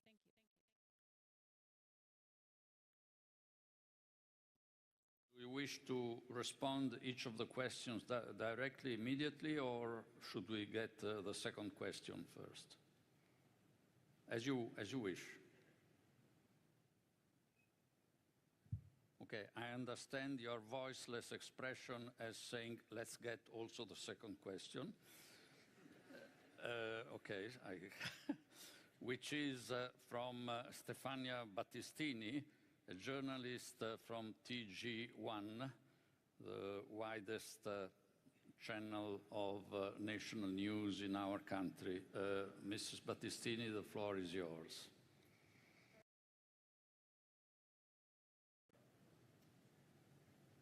Do you hear me? President, is kind of role should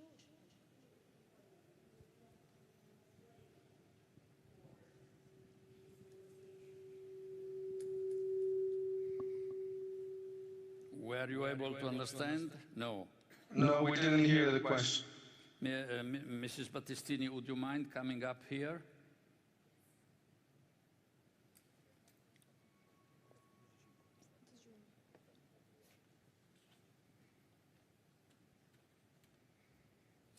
President Zelensky, we arrived in Ukraine 10 days before the invasion. Now I would like to ask you which kind of role should and could Italy and the European Union play in peace negotiations?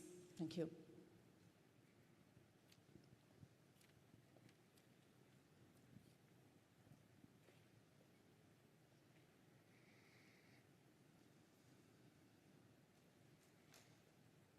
Would you like to have more questions, Mr. President? Do you have time for more questions? No. Okay. I'm prepared to answer. So, please, go ahead. I'm prepared for any number of questions if my answers can bring closer the peace and the end of war in Ukraine. I wouldn't mind many questions, but I'm grateful for these questions that you have asked. First of all, as regards the European Union, in our country, every Ukrainian, every citizen, and for every person, the main thing is motivation. What is motivating Ukrainians now? The end of war. What we want is to be on our land. We don't need anything of someone else's.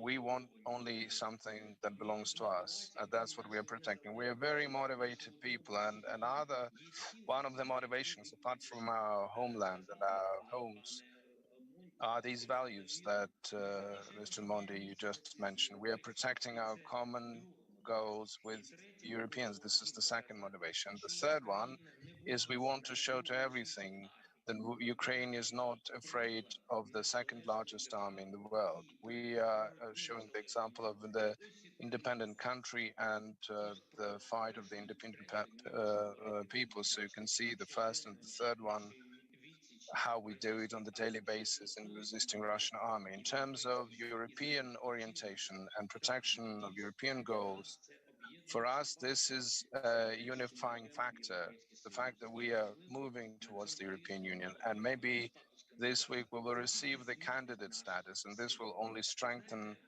our power, our capacity. What European Union should do for us? Nothing. European Union has to simply consider Ukraine as an equal partner, and whatever that you are doing for the members of the European Union, you should be doing for us. And since we're on the forefront of protection of our common values, I think we require a little bit more than other countries because it is harder for us these days.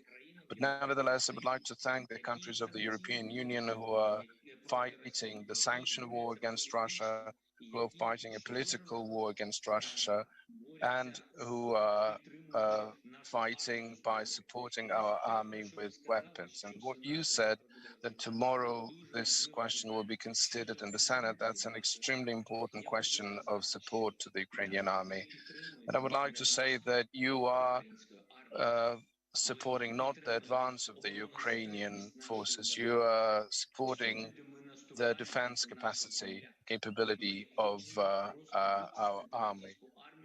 At all areas where we're advancing, these are Ukrainian lands. We're not crossing the border. We are not killing civilians and citizens of Russian Federation, no matter what their position on this war is. We are an adequate nation who want to be independent. So please support us in this. In terms of the second question, what role an Italy can play in terms of the security, what I personally can see is among the security guarantor countries in the nearest future, this is something that we will need to have in the circle of these friends and guarantors. We see Italy. We think Italy should be there. We respect Italian history, culture, and principles. We support Italian government. We welcome their assistance, and we are very grateful for this. And I think that the journalist who asked the question mentioned that she was in Ukraine 10 days before the war, and she asked what else can be done. Sometimes it is very important to say the truth. And in order to speak the truth about what's going on in Ukraine, sometimes it is worthwhile to find time and be present on the ground. So this is why I would like to invite you. You have to tell people what's going on, because the war is far from any single country, and to know what is going on during the war and what Ukraine is fighting for, sometimes you have to visit the place. So if you want to help us with your weapon, because journalists fight with words. You can come and see for yourself and tell this story to your beautiful people. Thank you very much.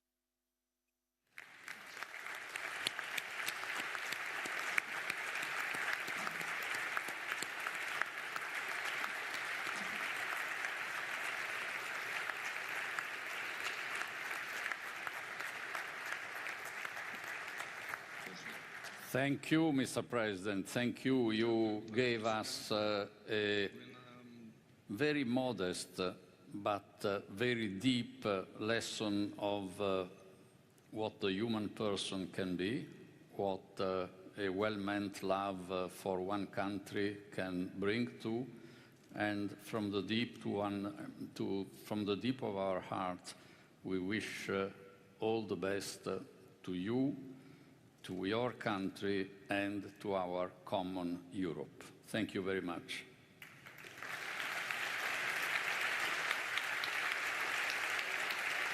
Thank you. Thank you all. Good luck. Thank you for this opportunity. Goodbye.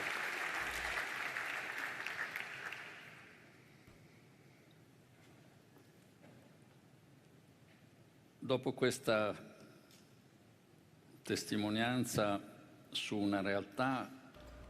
If you were just joining us here on Live Now from Fox, we were just listening in to Ukrainian President Volodymyr Zelensky speaking virtually at the war, about the war at the Global Policy Forum, which is happening right now in Italy. This is the EU Commissioner for Economy speaking right now. President Zelensky answering questions about the war, which is now going on day 117. Zelensky saying that the EU needs to consider Ukraine as an equal partner and thanked the EU nations for issuing sanctions on Russia and for fighting by supporting Ukraine's army with weapons. And so again, President Zelensky speaking on the war in Ukraine, which is now going on day 117. His comments come about a week after Ukraine's attempt to join the EU has received a big boost. We did hear last week that the EU Commission President Ursula von der Leyen said members of the bloc do believe that Ukraine should be formally considered as a candidate in the wake of Russia's invasion. It is 8:32 here on the East Coast. We are going to step away for a quick break. We'll be right back.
Welcome back into Live Now from Fox. Thank you so much for joining us on this Monday morning. Here's a look at some of the top stories that we are following today. A wildfire in New Jersey has torched about 2,100 acres of New Jersey's Wharton State Forest. We are expecting an update from fire officials at any moment now, but the latest update we have is that 20% of that fire has been contained. Also, gas prices are trending downward today, with the new national average dipping to $4.98 a gallon. Flights across the country from coast to coast have been canceled or delayed over the Juneteenth holiday weekend. And some breaking news that we are following out of Harlem, New York. One person has died and 8 other people are injured after a mass shooting, again, which happened in Harlem today around 12:45 this morning. Police say that one of the victims is a 21-year-old man. He is the victim who died. At this time, there have been no arrests, and the cause of the shooting is currently under investigation. Our Fox 5 New York's Robert Moses has been live on the scene all morning long. Here's the latest from him.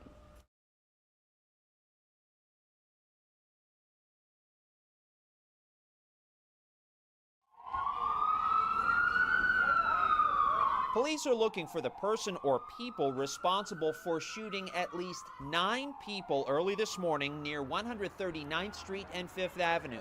One man died. A gun could be seen on the ground. A police officer used red plastic cups to mark evidence. Police are investigating the circumstances that led up to the gunfire.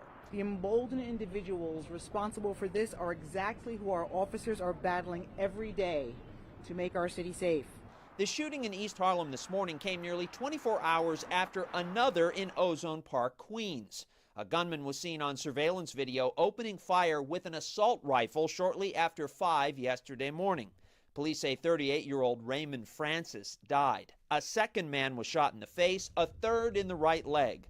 Both are expected to make full recoveries. I heard that very loud noise, and I wake him up quickly, and I said, "There's something wrong. What's that? What's that?" But it was a lot. It was not like one. It's like 6, 7 times. The shooting happened behind 135-26 Cross Bay Boulevard, the address of an event hall available for party bookings. One man who says he lives in the area told us he is not surprised. It was a matter of time for something like this to happen. Somebody got shot, and it's an ongoing problem. We hope that the police department could do their job. The department is also investigating a shooting last night in the Morris Heights section of the Bronx. The scene was captured on Citizen app. Police say a 25-year-old woman was shot in the back at the Half Nelson playground. She was taken to St. Barnabas Hospital in stable condition. Police have not yet made any arrests.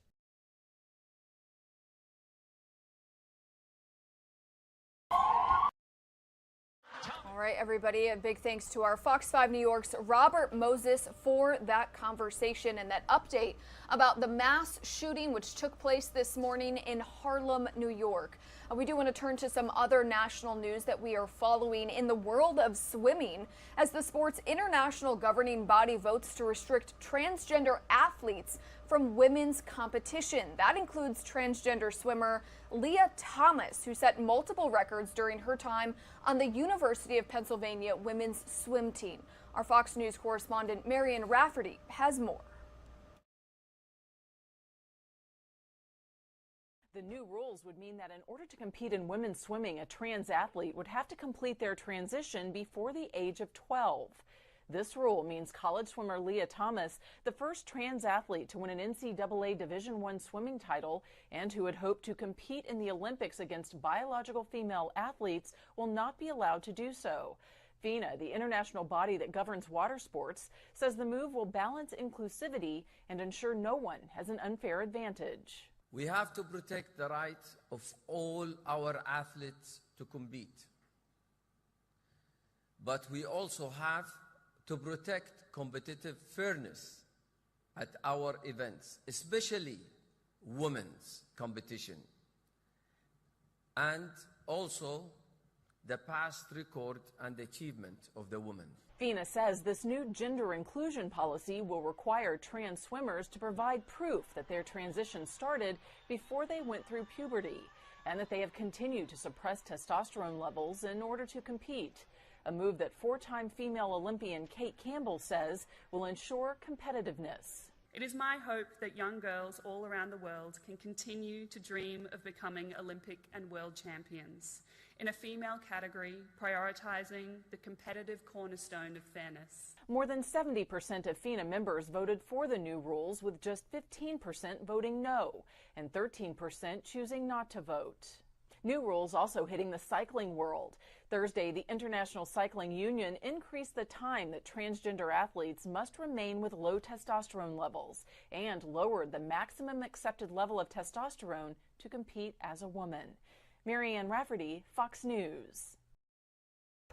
Marianne, thank you for that report. As the illegal immigration crisis along the southern border continues to break records, exactly who is coming into the country? Our Fox News correspondent Bill Malugin illustrates just how dangerous many potential migrants can be. They're running out to kind of to that flat top area. An average of 1,800 illegal immigrant runners have slipped past Border Patrol every day since October, CBP sources tell Fox News. And new CBP data on the number of potential terrorists encountered at the southern border highlights why that is a major concern. According to CBP, in fiscal year 2017, there were only 2 people on the terror watch list arrested at the southern border. Fiscal year 2018 had 6. Fiscal year 2019 had 0. Fiscal year 2020 had 3. Fiscal year 2021 had 15. And so far in fiscal year 2022, Border Patrol has already arrested 50 people on the terror watch list. The trend is clear. The numbers of known or suspected terrorists arrested at the southern border have exploded under President Biden. We're here once again dealing with the ongoing failure of the Biden administration to do its fundamental job. Texas Governor Greg Abbott was in the Rio Grande Valley this afternoon. He reacted to those terror watch list numbers. What you did not mention is all of those on the terrorist watch list who got away. So what that means is there's a high probability that there are a lot of people on the terror watch list who've come into the United States. Fox News was embedded with Texas DPS as they tracked down illegal immigrant runners in Mission, some of them scaling a fence in an effort to evade capture. At night, more of the same as troopers found migrant runners hiding in the brush, hoping to sneak into the U.S. And in Maverick County, a human smuggler being pursued by Texas DPS bails out and runs, along with his human cargo. Illegal immigrants who flee into the brush in all directions.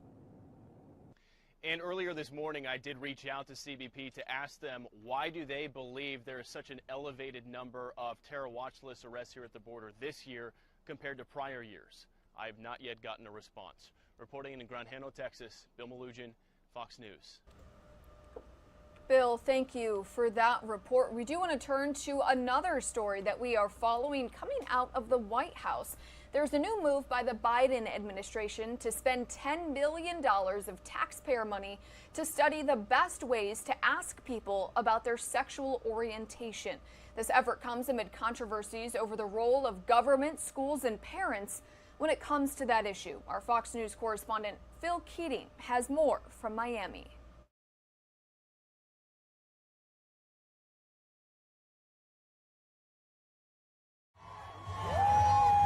The festivities are well underway for Pride Month. That means parties and gay pride parades, which today include LGBTQ Americans. Count President Biden among those celebrating the month. The message is simple. Pride is back at the White House. Counting is what the U.S. Census Bureau has been doing since 1902. It aims for the most exact population data it can get, like numbers, race, gender, and now sexual orientation and gender identity. To get that, the Bureau wants to ask the question as best as possible. So it wants to spend $10 million to find out how to ask the question and get the most honest and accurate numbers. Previous census head counts did not ask whether someone was gay, straight, lesbian, transgender, or binary.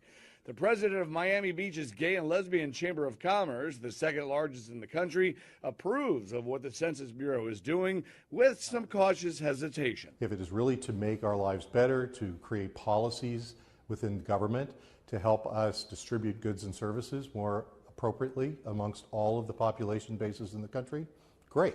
If it's just going to go sit on the shelf, what's the point? This also comes at a time of political culture wars, with red state legislatures restricting or banning discussions about sexual orientation and gender identity in schools. Like in Florida, the recent Governor DeSantis versus Disney battle over the so-called Don't Say Gay bill that prohibits such discussion from kindergarten through third grade. In a statement, the Census Bureau said it is committed to collecting accurate data on our nation's people and families. This research can help us measure the growing and diverse LGBTQ population in the United States. The information gained will end up in the Census Bureau's American Community Survey, which comes out annually. In Miami, Phil Keating, Fox News. Phil, thank you for that report. We do want to take you live out to Chicago, Illinois, the Windy City right now, to a story from the FBI saying that it's more important than ever to talk to kids about the dangers of communicating with strangers online. In Chicago, the FBI says predators are posing as girls to target young boys in sextortion schemes. Fox's Casey Cronis has more on this story.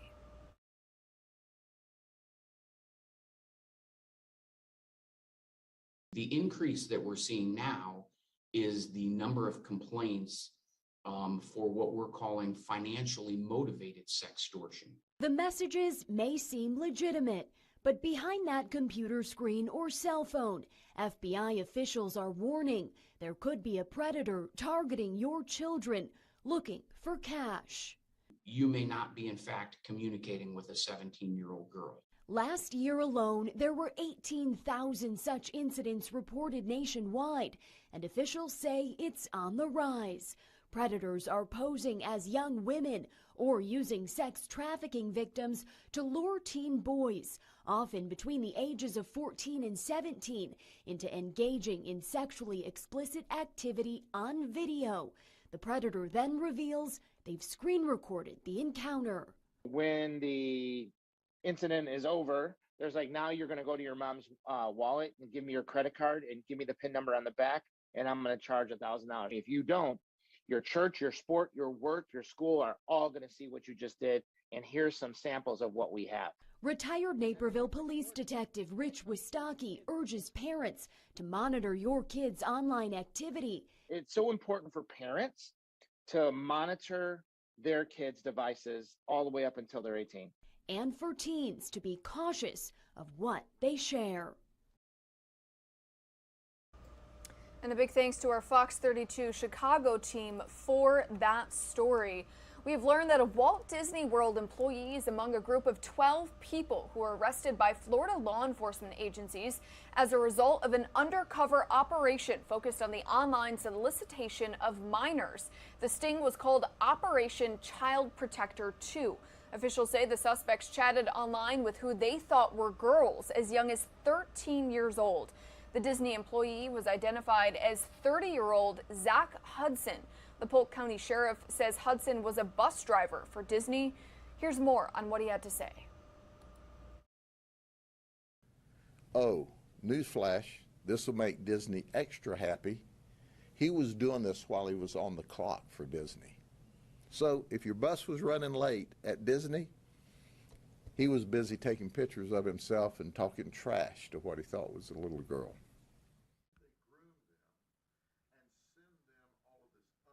And again, that was the latest update coming in from officials in Florida about that online solicitation sting involving at least one Disney employee. We do want to switch gears and bring you an update on the January 6th committee hearings, which are set to resume tomorrow at 1 p.m. Eastern Time. This is going to be one of many hearings that the committee will be holding. It's going to be focusing on how former President Donald Trump allegedly pressured state officials to help him overturn the election results, most prominently in Georgia. The committee plans to spotlight a pressure campaign by Trump to get state legislatures and election officials to change the results of the vote. The committee is expected to reveal evidence showing how Trump asked Georgia election officials to find enough votes to allow him to win the state. For more on this, our congressional correspondent Chad Pergram has more.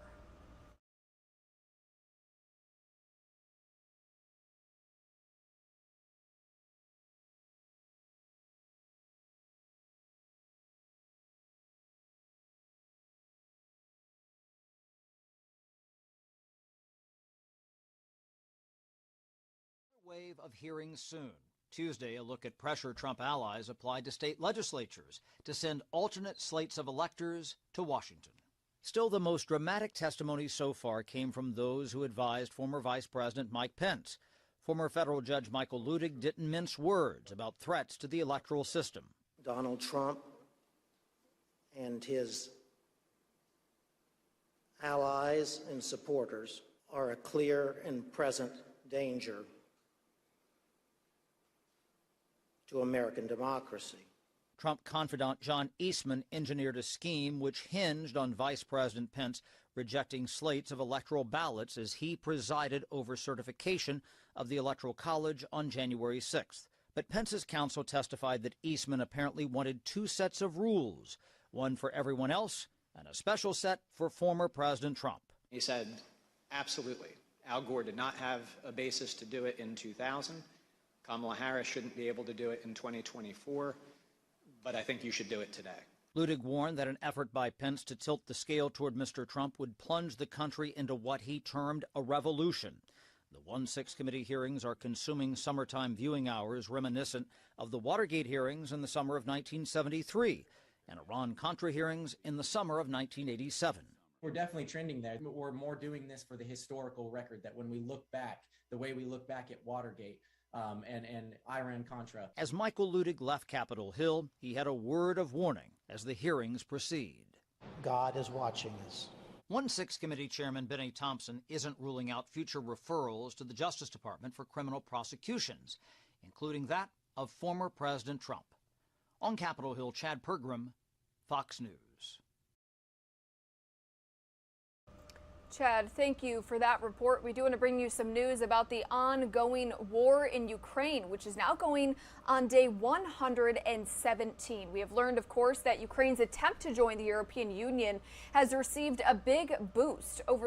Last week, the European Commission's President Ursula von der Leyen said members of the bloc believe that Ukraine should be formally considered for candidate status in the wake of Russia's invasion. She also said Ukraine will be expected to carry out a number of further reforms, adding that, quote, "We all know that Ukrainians are ready to die for the European perspective. We want them to live with us in the European dream." The Commission also recommended candidate status for Ukraine's neighbor Moldova, but not for Georgia until it meets further considerations. And the leaders of the 27 EU member states will be gathering this week in Brussels to discuss Ukraine's bid to join the European Union. And we have also learned that the NATO Secretary General Jens Stoltenberg is now warning that the bloody war in Ukraine could last for years. And he's urging Western governments to keep supporting Ukraine against Putin's unprovoked and unjustified invasion. Meanwhile, Russian forces are ramping up attacks in the eastern Donbas region. Our Fox News correspondent Steve Harrigan is in Odessa with the latest. The head of NATO is now warning that the war between Russia and Ukraine could last for years, also saying that with proper military aid, Ukraine can begin to take back territory in the east that it has been losing to Russia. In the meantime, Ukraine's President Zelensky left the capital of Kiev for the Black Sea coast to tour the embattled cities of Mykolaiv as well as Odessa. He gave out medals, visited hospitals, and toured scenes of destruction, all the while trying to raise morale. We will not give away the South to anyone. We will return everything that's ours, and the sea will be Ukrainian and safe. Finally, family members of 3 former U.S. service members are speaking out about the possibility that their family members may have been captured by Russia. They came here to fight for Ukraine. So far, the State Department is not giving any official confirmation on the status of these 3 Americans, but they are repeating a warning issued by President Biden that Americans should not go to Ukraine. In Odessa, Ukraine, Steve Harrigan, Fox News. Steve, thank you for that report. And over the weekend, we did see Ukrainian President Volodymyr Zelensky and UK Prime Minister Boris Johnson meeting together, as you can see in this video. They also delivered some statements following Johnson's second visit to Kyiv since the war began. So we're going to play for you their full briefing from Friday.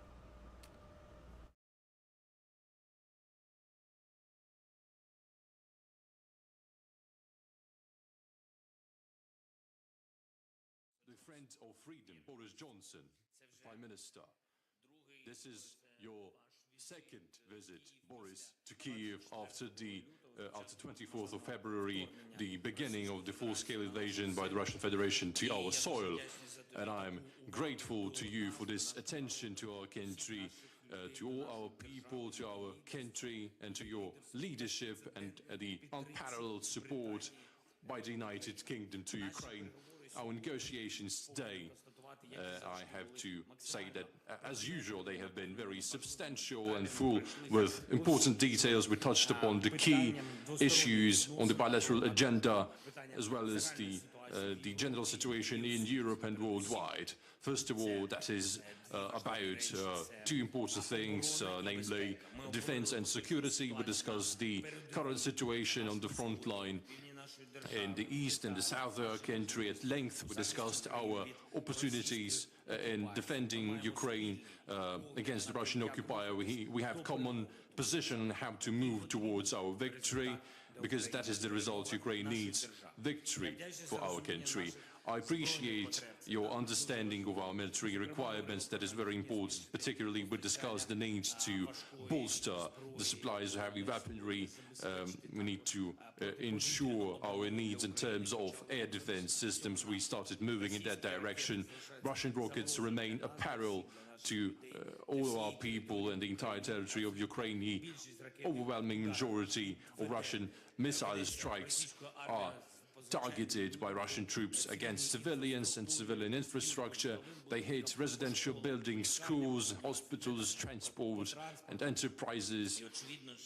Obviously, that must be one of the paramount tasks to deal with. But for our partners and for us, we need to help us defend ourselves from the Russian rockets. That will be a key to guaranteeing normal lives to our people in our territory. We also touched upon the conclusions of the 3rd meeting in Ramstein base, and I appreciate Britain's effort in promoting our interests.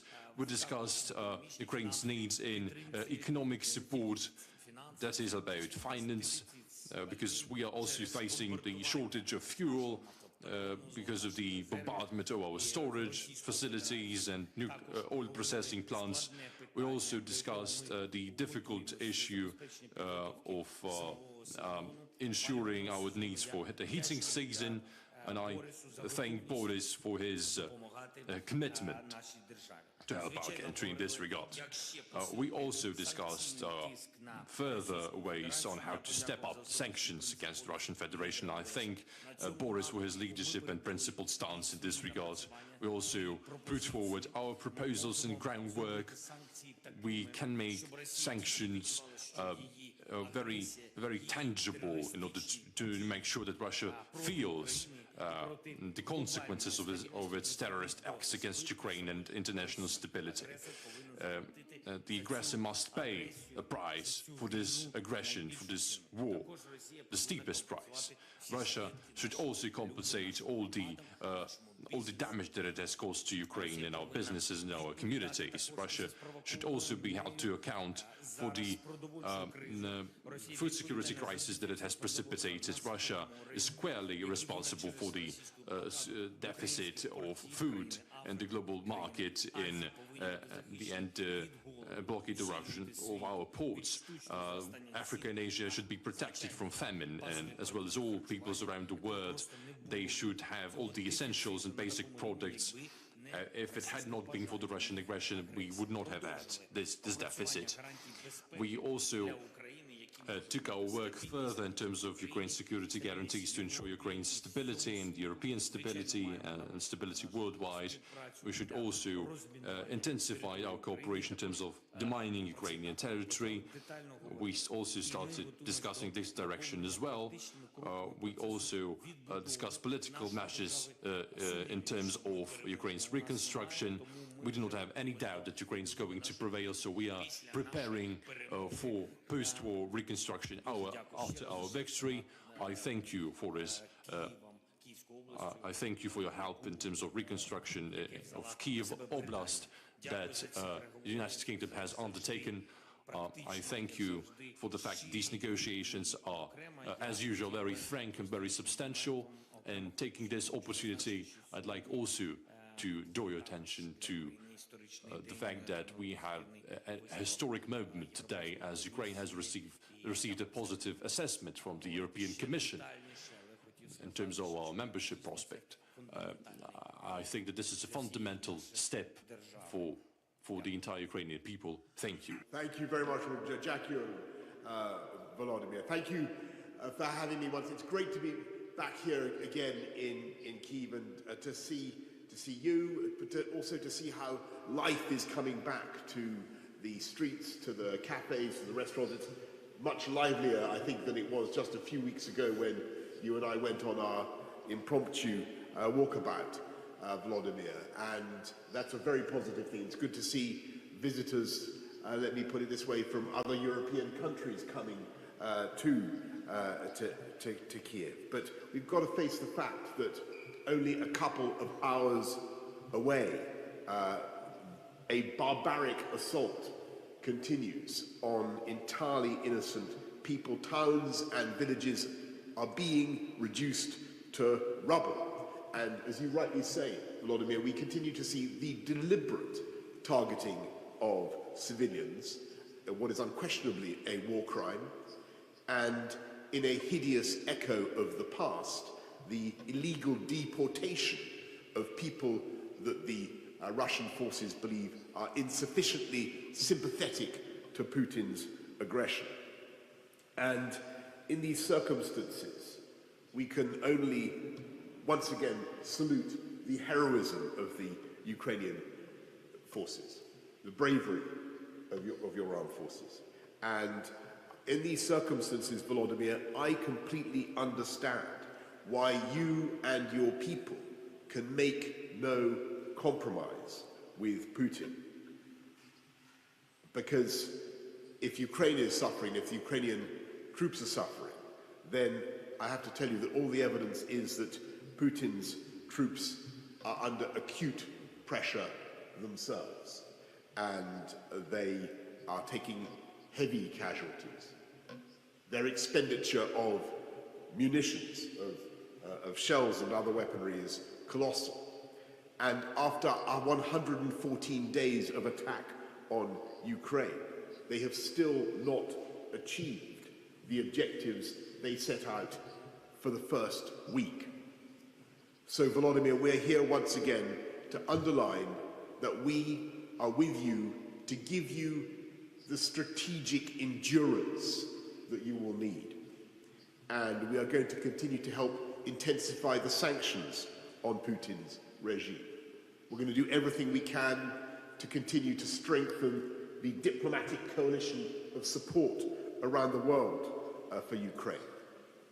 And I completely understand and sympathize with the need for continued financial support for Ukraine. We're going to work together to liberate the grain, as you rightly say, that is being held hostage right now by Putin, depriving people around the world of the food that they need. And of course, we will continue, as we have from the beginning, to provide the military equipment that you need, and now, of course, the training that may be necessary to go with that new equipment, so that you, the Ukrainian people, the Ukrainian armed forces, will be able to do what I believe Ukrainians yearn to do, and that is to expel the aggressor from Ukraine.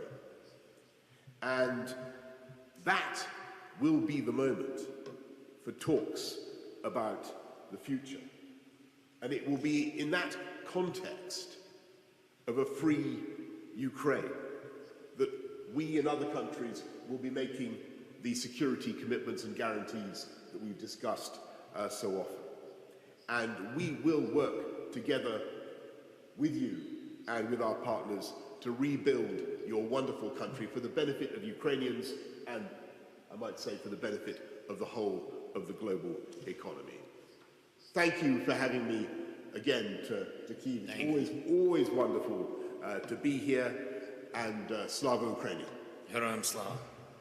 Thanks. Good morning, everybody. You're streaming live now from Fox on this Monday, June 20th. We are getting you all up to speed on the top stories that you want and need to know about. As you start your day, we were just taking a look back as UK Prime Minister Boris Johnson did visit Kyiv once again, speaking with Ukrainian President Volodymyr Zelensky, getting more tours of the damage and destruction as the Russian invasion of Ukraine has officially entered day 117. We're also following their candidacy, the country of Ukraine, for the European Union. So we did hear from Ursula von der Leyen just a couple of hours ago, and we'll get you all up to speed on the status of that candidacy that the EU supports here in just a little bit. I'm going to send some of you on a quick 2-minute commercial break. When you return, we're going to get you all up to speed first on the top stories that we are following here in the United States. Another tragic shooting to bring you an update on. 1 killed and 9 people shot in a shooting in East Harlem, New York. We're also going to bring you the latest from Washington, D.C., where chaos erupted just last night after a 15-year-old boy was killed and 3 others were injured in a shooting at a Juneteenth event. It is being, observed as a federal holiday today. So we'll get you all up to speed on these stories when you come back.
Good morning, everybody. You're streaming live now from Fox on this Monday, June 20th. My name is Regina Gonzalez with you live from our Orlando, Florida studios. I'll be with you for the next several hours as we get you out the door and on your way to start off this week with all of the major headlines that you want and need to know about.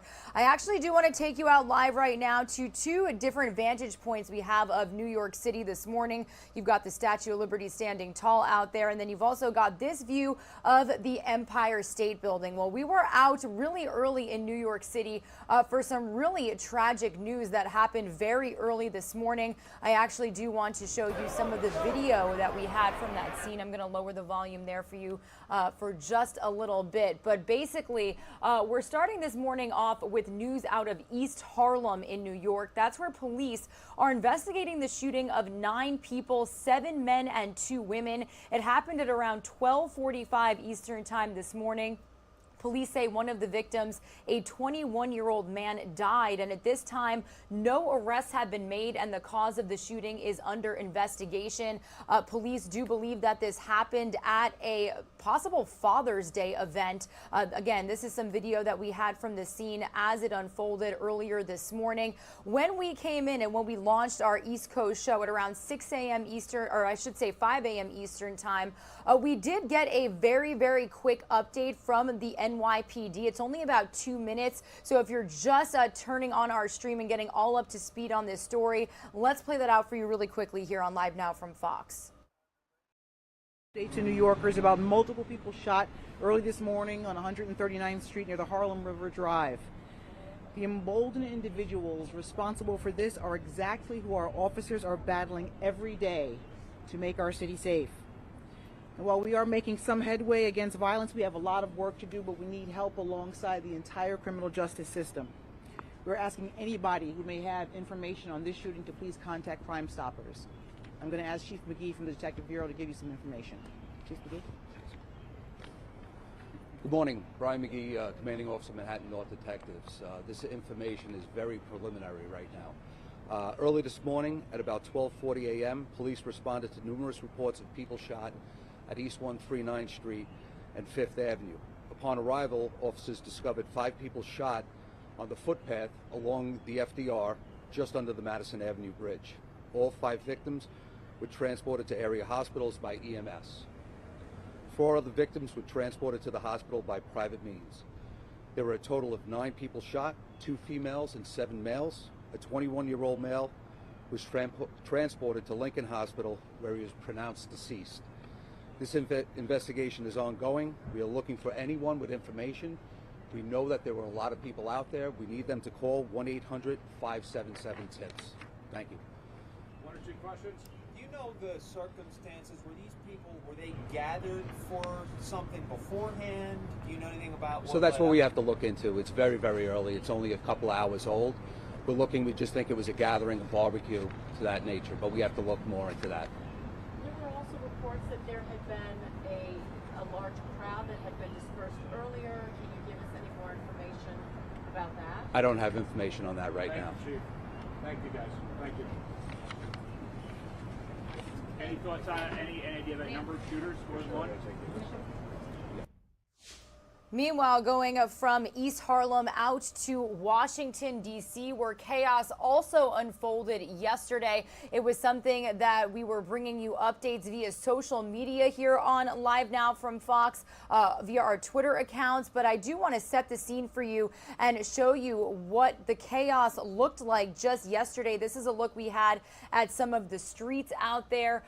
Basically, very minimal information right now, but we are learning that this shooting happened at a free concert in the D.C. area early yesterday evening. A teen was killed and several others were injured, including a police officer. Now, the incidents happened at the Mochella concert in downtown D.C. to celebrate Juneteenth. Several disturbances broke out during the event, and as police closed down the unauthorized concert, 2 adults, a teenager, and a police officer were shot at another nearby location. Now, police haven't yet released identities of the injured or the juvenile killed, with a report indicating that the teen was 15 years old. Police say multiple minors had been injured earlier in a fight during one of the disturbances. So we do have another update to bring you here on this shooting that we're following in D.C. This is about 6 minutes. It happened very early this morning from the Metropolitan Police Department out there. So let's listen into this update on this shooting that unfolded in our nation's capital. working very closely with our partners here in the public safety cluster.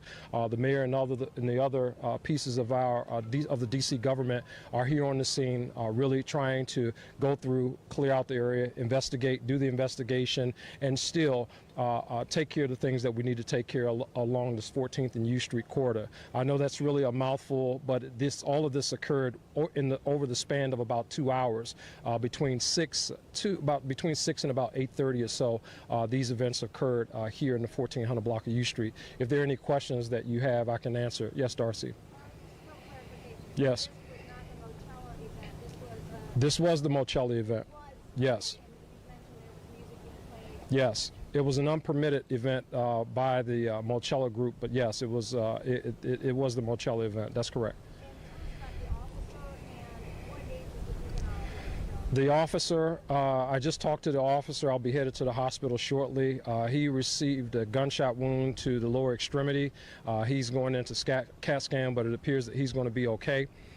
The other two individuals that were shot have gunshot wounds. I'm not exactly sure where those injuries are, but it appears they're in stable condition. And then, of course, as I mentioned, the juvenile, it appears he's 15 years of age. Next question. Yes. No, the officers did not fire. We had a lot of officers in the area, but none of our officers fired shots. There's a total of 4. So there are 3. So you have the juvenile, you have two adults, and then 1 police officer. Yes, it appears it was a handgun that was being used. That's correct. My guess is illegal. It had an extended, the firearm that was used to shoot the police officer and others, we have not recovered that firearm yet. We recovered a firearm off one of the victims in this case. But not the firearm that was used? No, we have not recovered that firearm as of yet. Yes, next question. Next question? Okay, I'm sorry, I think right here, I was kind of having a hard time seeing. Yes, ma'am. Hi, Lindsay. Yes. Anything that you would say the organizers of the event, it was unpermitted, anything that could have been done better to prevent an outbreak of violence? Well, we will certainly want to make sure that people are held accountable when they hold unpermitted events in our city. This is one of the reasons why we don't want unpermitted events taking place in our city. Unfortunately, things like this can happen when you have the wrong mix of people or people who introduce firearms into a situation. That's unfortunate, and we'll be having conversations with those persons very, very shortly and look at what legal action should be taken as a result of an unpermitted event in our city. Do you have any sense about whether this 15-year-old who was shot and killed was targeted or perhaps an unintended victim? It's hard to say at this point. I honestly don't know. We're in the very preliminary stages of the investigation. I just don't know. I think one of the things, Lindsay, when I think about, again, this incident, right before the shooting occurred, our officers recovered a firearm, an illegal firearm, right here in the 1400 block of U Street. And shortly before I walked down here, our officers recovered another illegal firearm down in the 1400 block of T Street and was chasing another person with a legal firearm in the area. So, I mean, I think, there's a theme that you see here. Illegal firearms in the hands of people who should not have them make events like this unsafe for people who just want to enjoy the beautiful weather, who want to enjoy Father's Day, and want to enjoy our city. This is unacceptable, and I think, as we continue to go through this investigation and we peel back the layers to really see what happened, we need to, as a city, we need to make sure that individuals are held accountable for their actions. Last question, yes.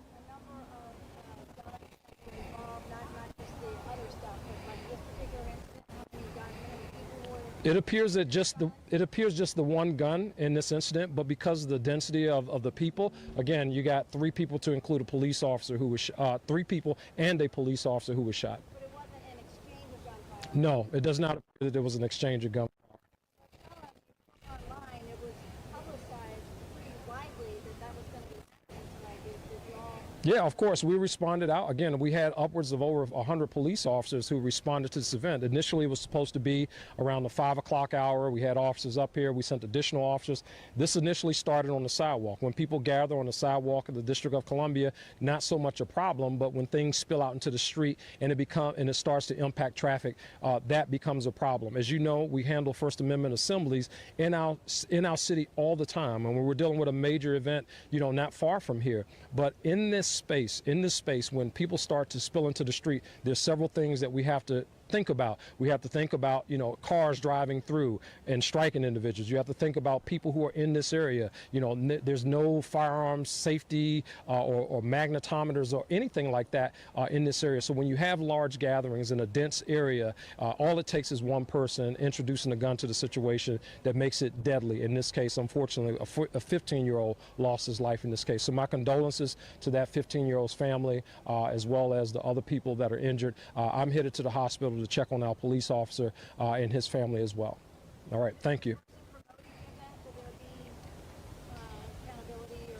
Yeah, we'll be having those conversations with the Office of the Attorney General about what that looks like. Thank you. I just want to echo what the chief said. We have a child who was killed today at an event that did not have any proper planning for the number of people who are here, and with guns involved, and with our police managing a crowd on site, somebody used a gun and a child is dead. And so the chief and I will continue to make sure we have the resources we need on these corridors and all of our corridors, but we need some accountability here. Thank you. Male. All right, again, that was the latest update from the Metropolitan Police Department happening very early this morning. You could see that they were joined by D.C. Mayor Muriel Bowser, saying that this is just another reason that we need gun legislation, stricter gun laws in our country, talking about how firearms were in the hands of people that didn't or shouldn't have them, I should say, and how, you just heard the mayor say on the ending note that they need to be holding somebody accountable. So again, this was a shooting at a free concert in Washington, D.C. earlier last night. One teen dead. That was confirmed to be a 15-year-old boy. Several others injured, including a police officer. You heard the chief say that he was on his way to the hospital to get an update on the condition of that police officer. So if we do get any more developments, any more press conferences and information on this situation, we'll be sure to stream it and bring it to you here on Live Now from Fox. Some of you are going to see a quick 2-minute commercial break. When we return, we're going to get into some coverage on Juneteenth. It is being observed as a federal holiday today. We'll get you more on some of the history, what celebrations happened over the weekend, and what we can anticipate even today.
You're streaming live now from Fox, everybody, on this Monday, June 20th. So that means yesterday marked Juneteenth. On June 19th, the federal holiday celebrates the day that the last remaining slaves in the United States officially learned of their freedom following the end of the Civil War. Fox News correspondent Lauren Green spoke to two pastors about what the holiday means for how far the country has come and how far it still needs to go.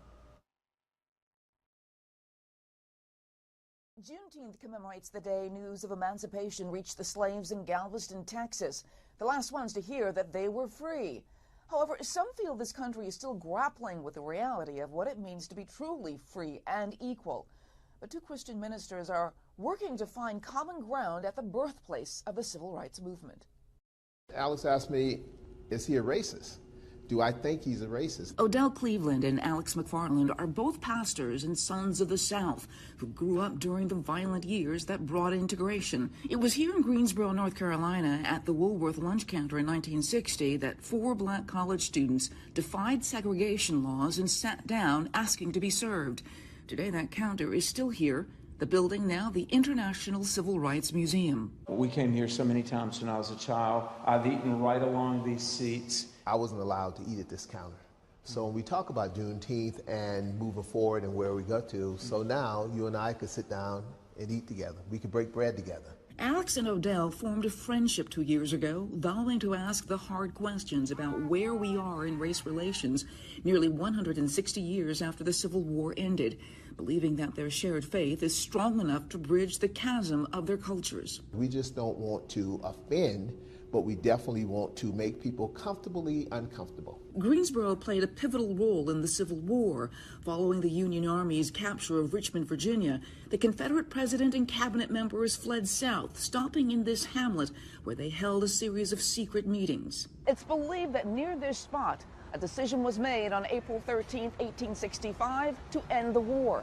President Jefferson Davis knew the Confederate Army was defeated, that slavery would end, and lives would be changed forever. But ending the war, surrendering to the Union, proved much easier than winning peace. But emancipation only meant that formerly enslaved persons were free, that they weren't in bondage to other persons. It settled nothing about their status in the community. One of the most contentious disagreements Odell and Alex have is over reparations, paying the descendants of slaves for the free labor of their ancestors. You don't resolve an injustice with another injustice. For someone who never owned slaves to pay to someone who wasn't a slave. My good friend Alex would say, hey, I didn't own any slaves. You know, that's what I get a lot of times. But when I go back and said, we can't move past it, we can't go around it, let's move through it together. And moving through it together is a way that we can understand. The two agree that when people do the right thing, momentum builds quickly, and they're working together to do their part. Both say Juneteenth is a day all Americans should celebrate because slavery is an evil that demeans all people because they're all made in God's image. In New York, Lauren Green, Fox News. All right, thank you to Lauren Green for that in-depth report. Some of you are going to see a quick 2-minute commercial break. Before we send you to break, here's a beautiful live look right now over Clearwater Beach out there in Florida, right where we are, kind of down the road from our Live Now from Fox East Coast Hub. It's a pretty popular destination for families, for vacation. Well, a lot of people's vacation travel plans got a little bit roughed up over the weekend. A high number of flights were canceled each day since last Thursday, and airlines are hoping to recover from the storms as more people are heading out on summer vacations and trying to fly and get to those destinations. So when we come back, we're actually going to head out to the Atlanta International Airport. It's one of the biggest in the country. We're going to be joined by Fox 5's Brooke Zahner, who is speaking to passengers and giving us an update on what flights are looking like today and what we kind of saw over the weekend. Don't go anywhere.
You're streaming live now from Fox. Welcome back. It is 9:30 a.m. here on the East Coast. And if you had travel plans this weekend that were ruined, well, you're not alone. It's been a rough weekend for U.S. airlines. A high number of flights were canceled each day since last Thursday. And airlines are hoping to recover from the storms as more people are heading out on summer vacations and flying to get to some of these destinations. But early Friday afternoon, U.S. airlines actually scrubbed more than 1,100 flights after canceling more than 1,700 on Thursday. And then we saw those numbers really stagger over the weekend. So obviously not a lot of happy passengers. There's nothing worse than just waiting and waiting in a terminal with no direction and having your flight canceled. So to continue this story, I do want to head out live right now to Atlanta, Georgia. That is where Fox 5 Atlanta's Brooke Zahner is joining us from one of the biggest airports in the country. Brooke, how are things looking this morning?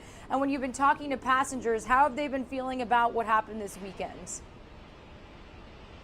Well, I think the story is pretty much the same, Regina, when you talk to passengers, is they're so frustrated about all of these delays and cancellations and just kind of finding themselves stuck and not able to get to their destination on a holiday weekend. And as you mentioned, this is the 5th straight day when we've been dealing with lots and lots of delays, cancellations. At last check, domestic at least, there were close to 900 flights that were currently delayed today. It's only 9:30, as you mentioned. And unfortunately, this is a trend that some experts worry could continue throughout the summer months.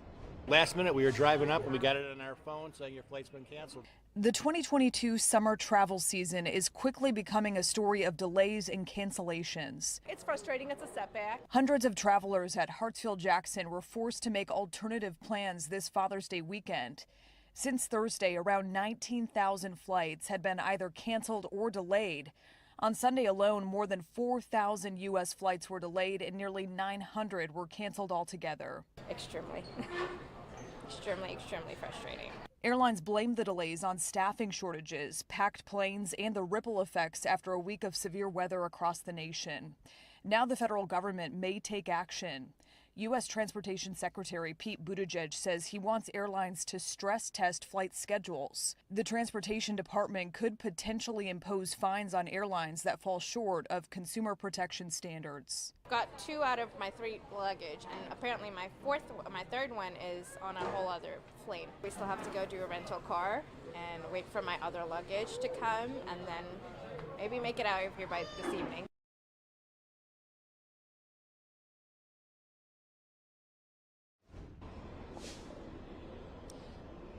To make matters worse with all of this, the airport here is currently dealing with a water main break right now. It's impacting just one of the concourses here, not directly impacting flights as far as we've been told, so not impacting delays, cancellations, things like that, but it is impacting bathrooms, restaurants. So really just feeling like a big Monday here at the airport as people continue to deal with these delays and cancellations.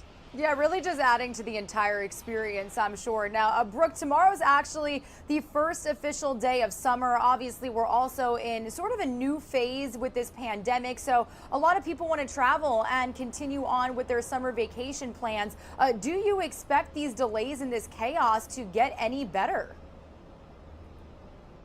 Well, unfortunately, from what we're hearing from travel experts, they say this is a trend that we will likely see throughout the summer months. We know this is a really busy travel season because so many people spent the last 2 summers either at home or driving to their destination. So there's a lot of demand for these flights. And there's also some concern because the federal government could come in and kind of put some pressure on these airlines to not have cancellations or delays like this, that some of these airlines could cut back their summer schedule even more. Some of these airlines have already done that, like Delta. So there are already limited options when it comes to traveling. But if the trend continues, it's likely going to be a very chaotic 4th of July weekend. Of course, we're going to be tracking all of that here from Hartsfield-Jackson International. All right, well, Brooke, we really thank you for joining us this morning, getting our viewers up to speed. You have a great day, and we'll definitely be chatting with you again soon. All right, everybody. Some of you are going to see a quick 2-minute commercial break. I do want to entirely switch gears here. We have just gotten this breaking news into our desk out of the Los Angeles, California area. This is courtesy of our Skyfox chopper flying around on this Monday morning. We are learning that this is a possible hostage situation with people being held against their will. We're going to work to get you some more information, and we'll bring you all the latest details when you come back after this break. Don't go anywhere.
You are streaming live now from Fox. It is Monday, June 20th, and we have just gotten in some breaking news to our desk. Very minimal details right now, but this is in the Commerce neighborhood of Los Angeles, really in the eastern portion of the city. It is only 6:38 out there. 6:38 a.m. out there on the West Coast, but we're learning from our Fox 11 Los Angeles team. This is their Skyfox hovering around the scene where they believe there is a barricade and possible hostage situation unfolding in this neighborhood.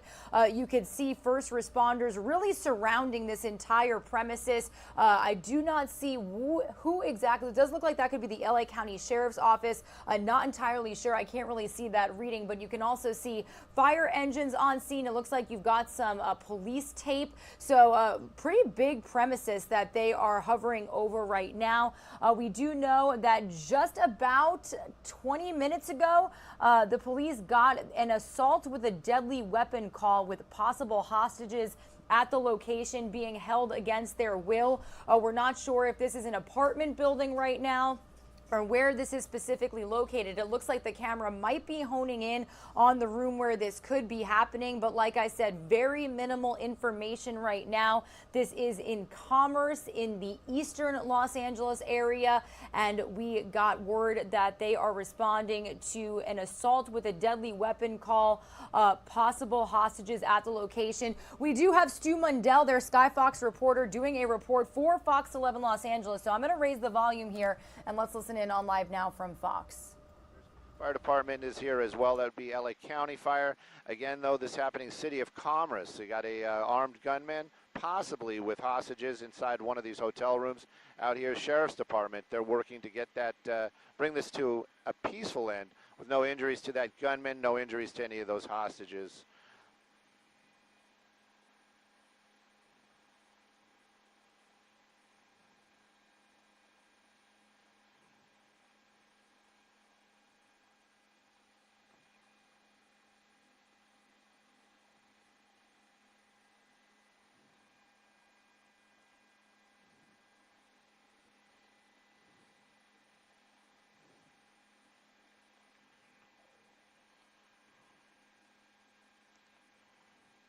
All right, so you had Stu Mundell giving us a brief update there. We did kind of catch the tail end of it, but you heard him say that this is a hotel in the Commerce area. This call coming in at around 6:25 a.m. local time, so really just about 15 minutes ago. Very active scene, very fluid situation. The call came in as an assault with a deadly weapon call with possible hostages at the location being held against their will. Sure thing. Do you want to do a countdown, or you just want me to start talking? And it looks like our team is getting in touch with Stu to do a full report for this is you happening guys out here, City of Commerce. You've got a hotel out here. It's going to be a travel lodge. Right around 2 a.m. this morning, sheriff's deputies were called to this location for a man with a gun. When they arrived out here, that person actually retreated into one of the hotel rooms. Now, they believe, they're not 100% sure, but they believe that there are some other folks inside that hotel room with them. Now, the question is, are they hostages or willing participants? Well, the Sheriff's Department not taking any chances at all. They've got their negotiators out here and their SEB. Now, SEB is going to be basically the Sheriff's Department version of SWAT. That's going to be the Special Enforcement Bureau. So these guys are very highly trained with these types of situations, and also they have got a negotiator with them as well. At this point, no injuries to any deputies, no injuries to any civilians. While this is going on, a good portion of telegraph is going to be shut down for all the first responders that are out there. LA County Fire staging there as well. Closure is going to be basically between Slauson on Telegraph to about the LA River. I'm Stu up in Skyfox. All right, thank you, Stu, for that report. So we really appreciate their insight and their information here as they hover around this very active scene. You could see the LA County Sheriff's Department really barricading this entire area. He said that the road is going to be closed. So if you are from this area, the Commerce part of eastern Los Angeles, that's where this is all unfolding. Definitely get some other plans underway for that morning commute. This is going to be a little bit, as it is still a very active scene. They only got this call about 15 minutes ago, 20 minutes ago at this point, of an assault with a deadly weapon call, possible hostages at the location. So basically, Stu said right now that the LA County Sheriff's Department does have their version of SWAT, basically bringing in negotiators. I do want to lower the volume here for just a little bit. It does look like Stu is trying to get in touch with his team. But this is in a hotel in the Commerce area. They are not sure right now if there are other folks in the hotel room, whether they are participants in this situation or they are being held hostage. Like Stu said, they do have their version of the SWAT team negotiating with the people inside of this hotel room right now. It is only 6:43 a.m. out there on the West Coast, and this is in the Commerce area of California, so eastern Los Angeles. Now, LA County Fire Department also on scene. You saw some of their engines just a little bit earlier here, but like I said, very minimal details, very fluid situation right now. You saw some police tape. They do have this area sectioned off so that way there is no run-ins with traffic. Stu said that if you do plan on going down these local roads here to get on that morning commute to work, they do not advise it, that this is going to be closed for quite some time as they analyze and try to get in touch with people inside of that hotel room to see what exactly is going on. They do have the LA County Sheriff's Department's negotiators on the phone with somebody inside of what Stu said is one hotel room with multiple people inside, but they are not sure right now whether the people inside have something to do with the cause of this situation or if they are the people being held against their will. We're going to exit this scene for just a moment because we did just get word of another possible hostage and barricade situation in Phoenix, Arizona. So minimal details here as well. You could see police caution tape.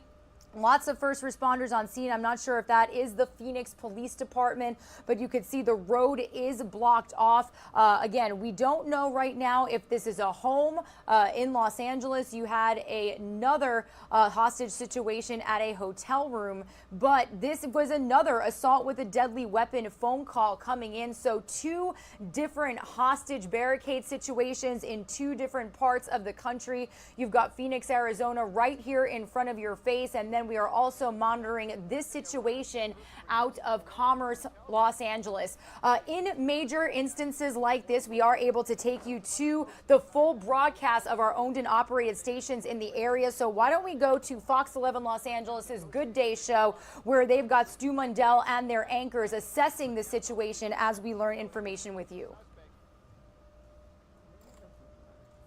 Telegraph closed both directions, basically at Slauson, just past the river. I'm Stu up in Skyfox. Back to you guys in the studio. All right, Stu, thank you. We'll check in with you later. Recapping some of our other top stories right now. Police shoot and kill an alleged armed suspect in Pacoima.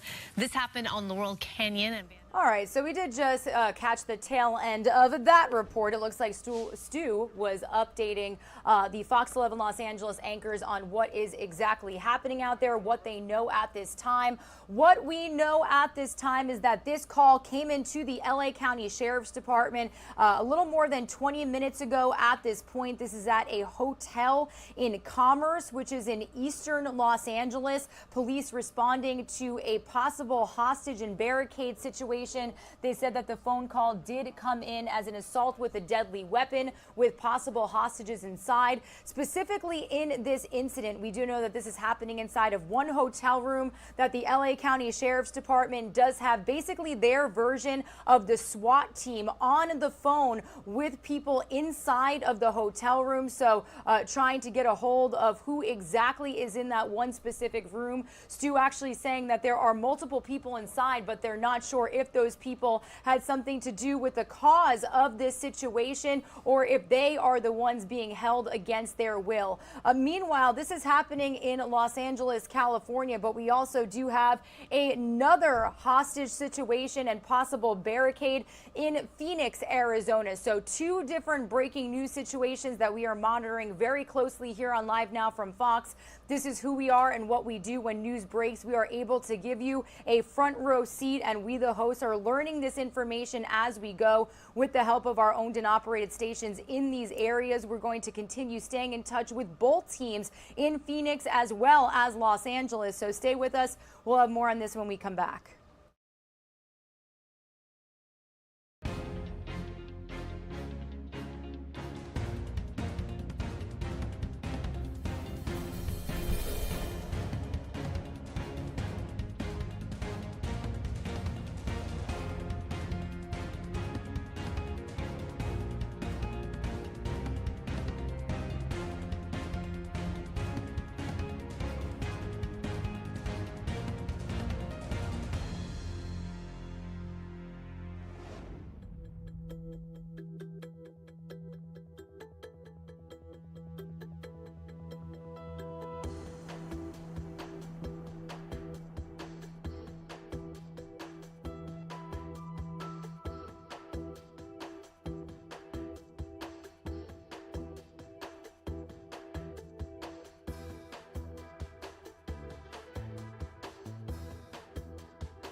Good morning, everybody. You are streaming live now from Fox. It is Monday, June 20th, and we have just gotten in two separate breaking news situations that are very similar, but in two different locations across the United States.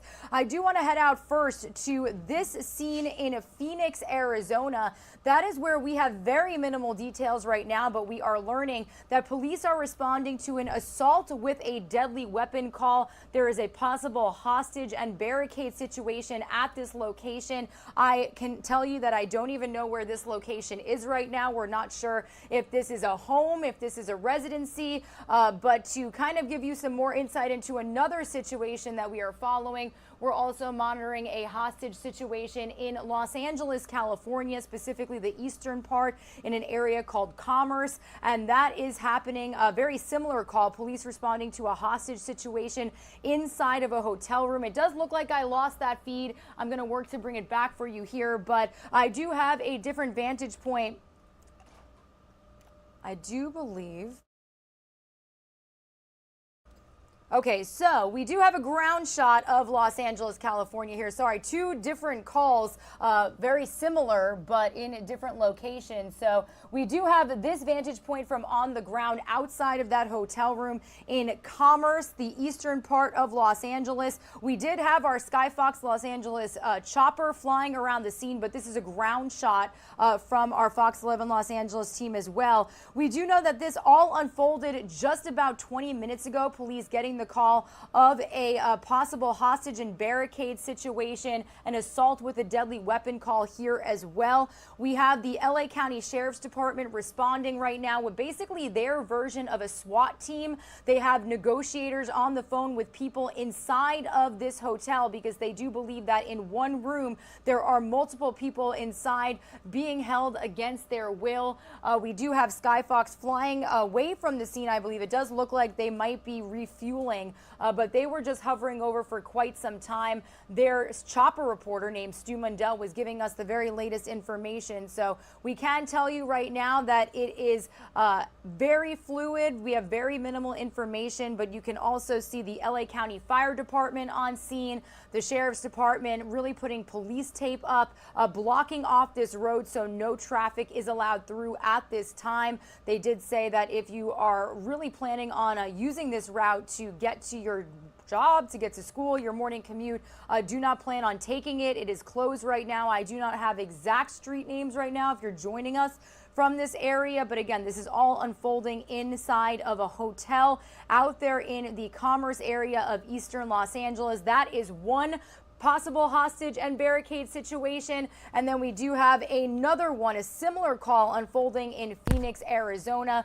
That is this scene right here where you've got police responding to an assault with a deadly weapon call. So we are going to bring you the very latest here on Live Now from Fox as we learn information with you. But it does look like we're getting some new information about the situation in Los Angeles. So I do want to bring you the very latest here, and we'll bring you back out to that scene. We're going to depart Phoenix, Arizona for just a moment and head back out to Commerce, Los Angeles. So right now, police have a hotel in Commerce surrounded, as you can see, the caution tape up. The LA County Fire Department also responding because a suspect reportedly barricaded himself inside of a hotel room. Now, officials with the Los Angeles County Sheriff's Department said they received an assault with a deadly weapon call around 2 a.m. at the Travelodge Hotel. So they actually received this call about 4 hours ago because it's almost 7 a.m. out there on the West Coast. Initial reports said that this came in just a couple of minutes ago, but now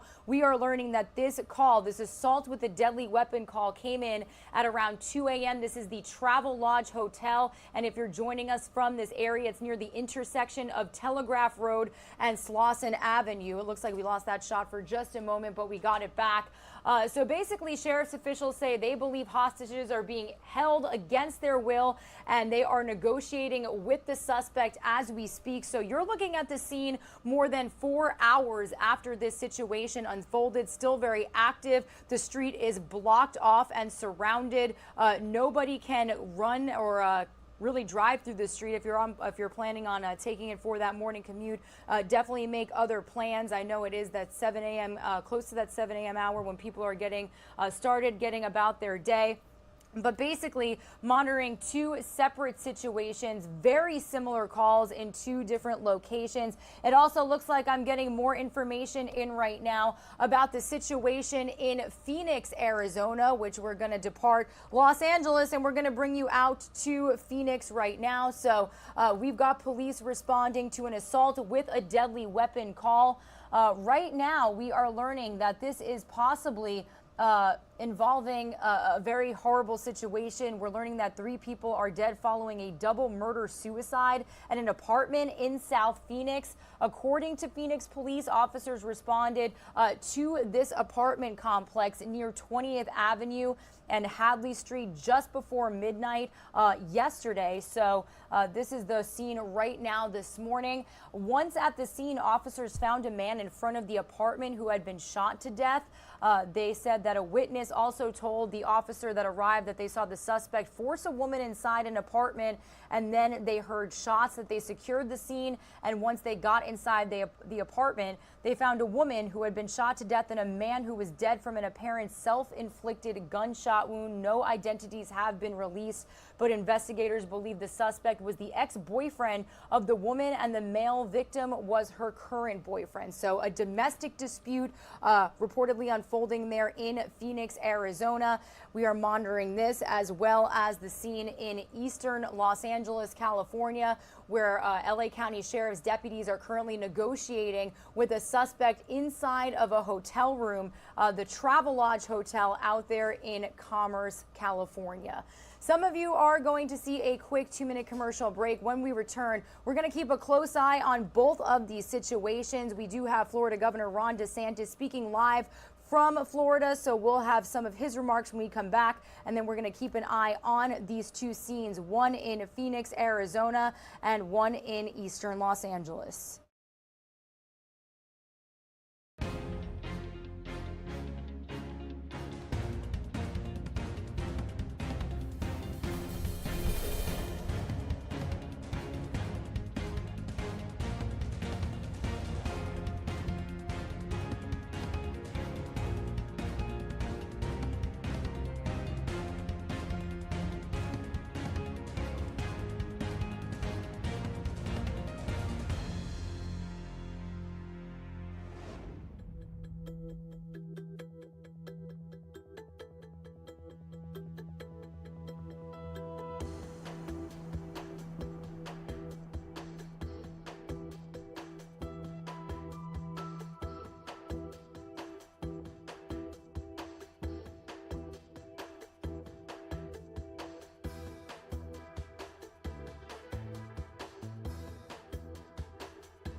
those races, we're going to be doing debates at the Sunshine Summit. And so I have, so there'll be 4 debates. I have for the first 2 that we're going to tee up, I have Mark Levin that's going to moderate those. Obviously, he's a great guy, very smart. And then we're going to have the other 2 will work, and we'll make the announcement on the moderators for that. But it just gives an opportunity for the credible candidates to be able to do it. There will be thresholds you have to reach to qualify, very attainable, very doable. But I think it'll be something that'll be good. You do these summits, and it's fine. But to just have a day's worth of a bunch of people giving platitudes in these speeches, I think the people get a little bored by that. And so we want to make sure that we're doing things that I think are going to be really informative and exciting for folks. And so this will be a great opportunity for the candidates to be able to go and talk about their visions and in contrast with their competitors. So stay tuned on for some information on that. Okay, questions? Yes, sir. Governor, there's obviously a lot of controversy at the end of last week between your administration and the White House. What do you make of the White House saying that the state reversed on child vaccines? So the White House is lying about it. We, surprised.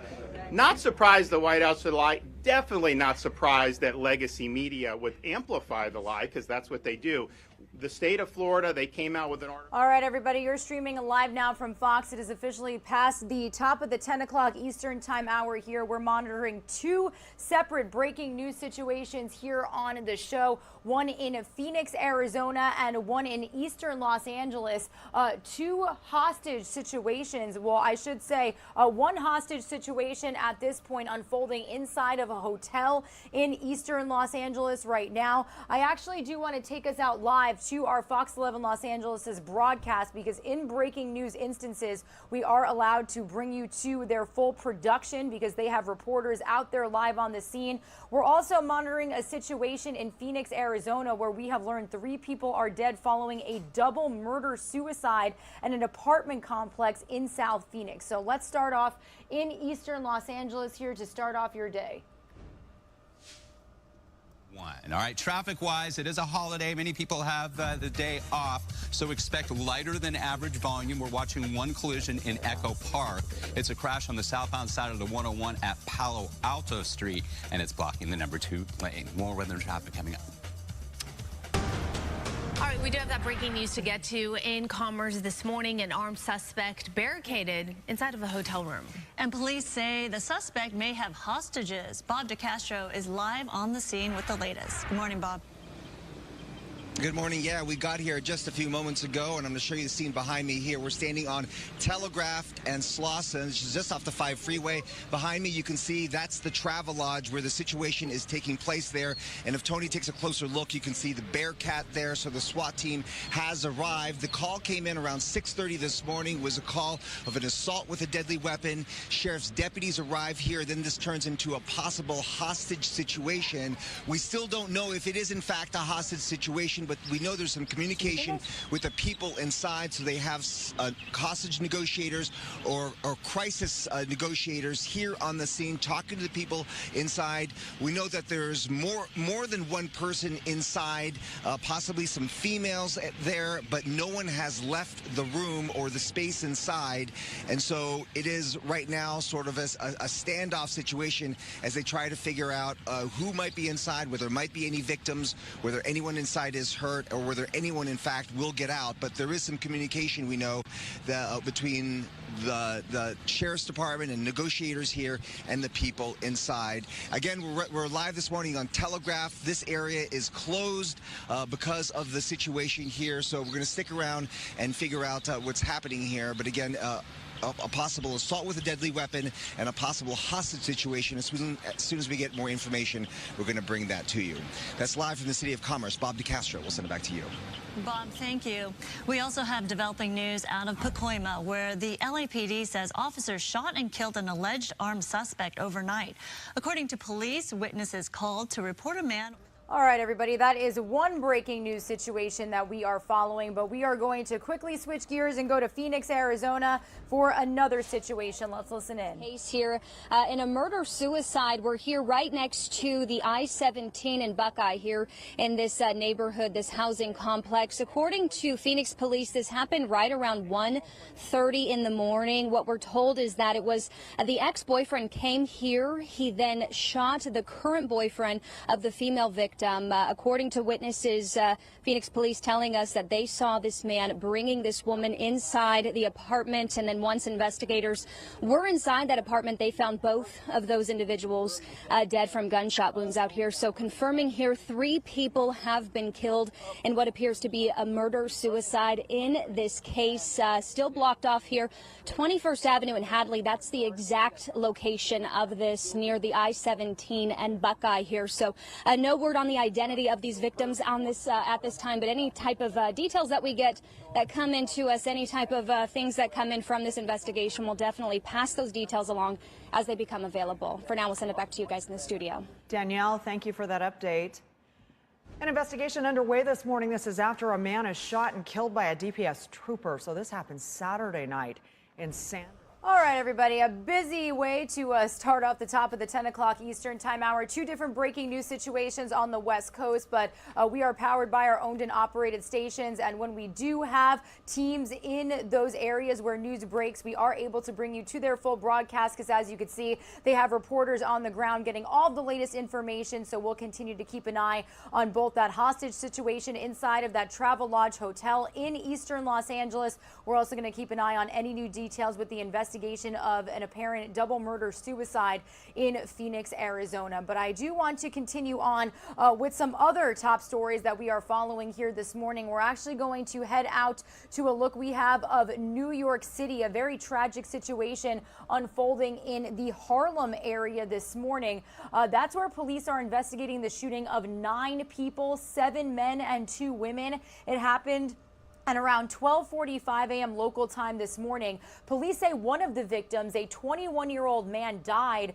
and at this time no arrests have been made, and the cause of the shooting is under investigation. It's one of the shootings that we are following in this very violent weekend that we have seen. So they had Robert Moses, our Fox 5 New York team did have reporter Robert Moses out there on the scene getting the latest details. We also did get an update from police. So I do want to bring you Robert's latest report here first on Live Now from Fox.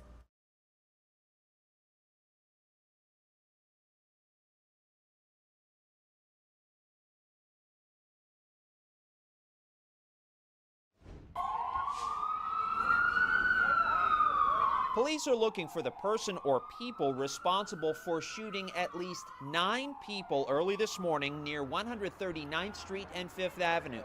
1 man died. A gun could be seen on the ground. A police officer used red plastic cups to mark evidence. Police are investigating the circumstances that led up to the gunfire. The emboldened individuals responsible for this are exactly who our officers are battling every day to make our city safe. The shooting in East Harlem this morning came nearly 24 hours after another in Ozone Park, Queens. A gunman was seen on surveillance video opening fire with an assault rifle shortly after 5 yesterday morning. Police say 38-year-old Raymond Francis died. A second man was shot in the face, a third in the right leg. Both are expected to make full recoveries. I heard that very loud noise, and I wake him up quickly, and I said, "There's something wrong. What's that? What's that?" But it was a lot. It was not like one. It's like 6, 7 times. The shooting happened behind 135-26 Cross Bay Boulevard, the address of an event hall available for party bookings. One man who says he lives in the area told us he is not surprised. It was a matter of time for something like this to happen. Somebody got shot, and it's an ongoing problem. We hope that the police department could do their job. The department is also investigating a shooting last night in the Morris Heights section of the Bronx. The scene was captured on Citizen app. Police say a 25-year-old woman was shot in the back at the Half Nelson playground. She was taken to St. Barnabas Hospital in stable condition. Police have not yet made any arrests.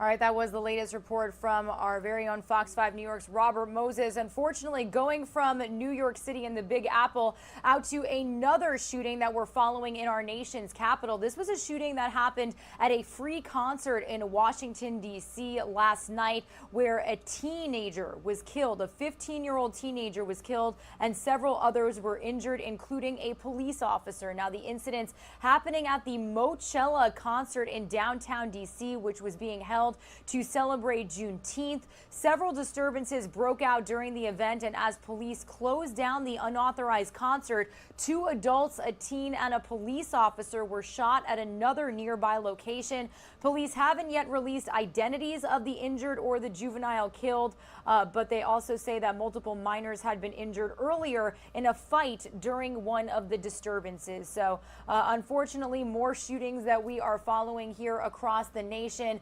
As we monitor other breaking news situations here, we can take you back out live to Phoenix, Arizona. The scene right now, actually, no. This is not Phoenix, Arizona. This is the breaking news that we are following out of eastern Los Angeles, California, where a hostage situation is happening inside of this Travelodge hotel. This first unfolding at around 2 a.m. local time out there. So this is the scene almost 5 hours later. And we did have Fox 11 Los Angeles' Sky Fox reporter Stu Mundell join us live with an update just about a half hour ago. He said that police are surrounding this hotel. As you can see, the police lines. This is the LA County Sheriff's Department responding, and you see that fire engine. That is the LA County Sheriff's Department, the LA County Fire Department, I should say. But basically, the sheriff's deputy said they received an assault with a deadly weapon call at around 2 a.m. at the Travelodge Hotel. And if you're from this area, it's near the intersection of Telegraph Road and Slauson Avenue.